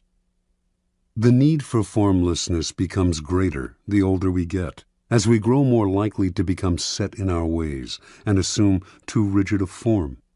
We become predictable, always the first sign of decrepitude, and predictability makes us appear comical. Although ridicule and disdain might seem mild forms of attack, they are actually potent weapons and will eventually erode a foundation of power. An enemy who does not respect you will grow bold, and boldness makes even the smallest animal dangerous. As you get older, you must rely even less on the past. Be vigilant, lest the form your character has taken makes you seem a relic. It is not a matter of mimicking the fashions of youth. That is equally worthy of laughter. Rather, your mind must constantly adapt to each circumstance, even the inevitable change that the time has come to move over and let those of younger age prepare for their ascendancy. Rigidity will only make you look uncannily like a cadaver. Never forget, though, that formlessness is a strategic pose. It gives you room to create tactical surprises. As your enemies struggle to guess your next move, they reveal their own strategy, putting them at a decided disadvantage. It keeps the initiative on your side, putting your enemies in the position of never acting, constantly reacting. It foils their spying and intelligence. Remember, formlessness is a tool. Never confuse it with a go-with-the-flow style or with a religious resignation to the twists of fortune. You use formlessness not because it creates inner harmony and peace, but because it will increase your power. Finally, learning to adapt to each new circumstance means seeing events through your own eyes and often ignoring the advice that people constantly peddle your way. It means that ultimately you must throw out the laws that others preach and the books they write to tell you what to do and the sage advice of the elder. The laws that govern circumstances are abolished by new circumstances, Napoleon wrote, which means that it is up to you to gauge each new situation. Rely too much on other people's ideas, and you end up taking a form not of your own making. Too much respect for other people's wisdom will make you depreciate your own. Be brutal with the past, especially your own, and have no respect for the philosophies that are foisted on you from outside.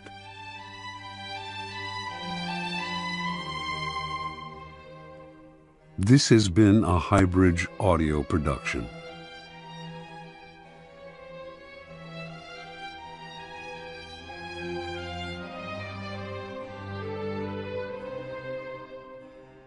Also available from Robert Greene, The Art of Seduction and 33 Strategies of War. On the web at www.highbridgeaudio.com. Here is an excerpt from Greene's ruthless guide to psychological warfare, The 33 Strategies of War. Do not fight the last war. The guerrilla war of the mind strategy. What most often weighs you down and brings you misery is the past, in the form of unnecessary attachments, repetitions of tired formulas, and the memory of old victories and defeats. You must consciously wage war against the past and force yourself to react to the present moment. Be ruthless on yourself. Do not repeat the same tired methods. Sometimes you must force yourself to strike out in new directions, even if they involve risk. What you may lose in comfort and security, you will gain in surprise, making it harder for your enemies to tell what you will do.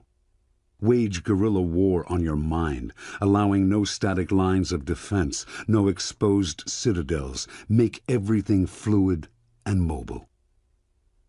The last war. No one has risen to power faster than Napoleon Bonaparte, 1769-1821. In 1793, he went from captain in the French Revolutionary Army to brigadier general. In 1796, he became the leader of the French forces in Italy, fighting the Austrians, whom he crushed that year and again 3 years later. He became first consul of France in 1801, emperor in 1804. In 1805, he humiliated the Austrian and Russian armies at the Battle of Austerlitz. For many, Napoleon was more than a great general. He was a genius, a god of war. Not everyone was impressed, though. There were Prussian generals who thought he had merely been lucky. If he ever faced the Prussians, he would be revealed as a great fake. Among these Prussian generals was Friedrich Ludwig, Prince of Hohenlohe-Ingelfingen. Hohenlohe came from one of Germany's oldest aristocratic families, one with an illustrious military record. To Hohenlohe, success in war depended on organization, discipline, and the use of superior strategies developed by trained military minds. The Prussians exemplified all of these virtues. Prussian soldiers drilled relentlessly until they could perform elaborate maneuvers as precisely as a machine. Prussian generals intensely studied the victories of Frederick the Great. War for them was a mathematical affair, the application of timeless principles. To the generals, Napoleon was a Corsican hothead, leading an unruly citizens' army. Superior in knowledge and skill, they would out-strategize him. The Napoleonic myth would lie in ruins, and Europe could return to its old ways. In August 1806, Hohenlohe and his fellow generals finally got what they wanted.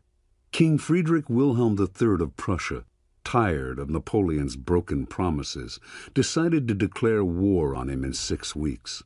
In the meantime, he asked his generals to come up with a plan to crush the French. Hohenlohe was ecstatic. The campaign would be the climax of his career. He had been thinking for years about how to beat Napoleon, and he presented his plan to the generals' first strategy session. Precise marches would place the army at the perfect angle from which to attack the French as they advanced through southern Prussia.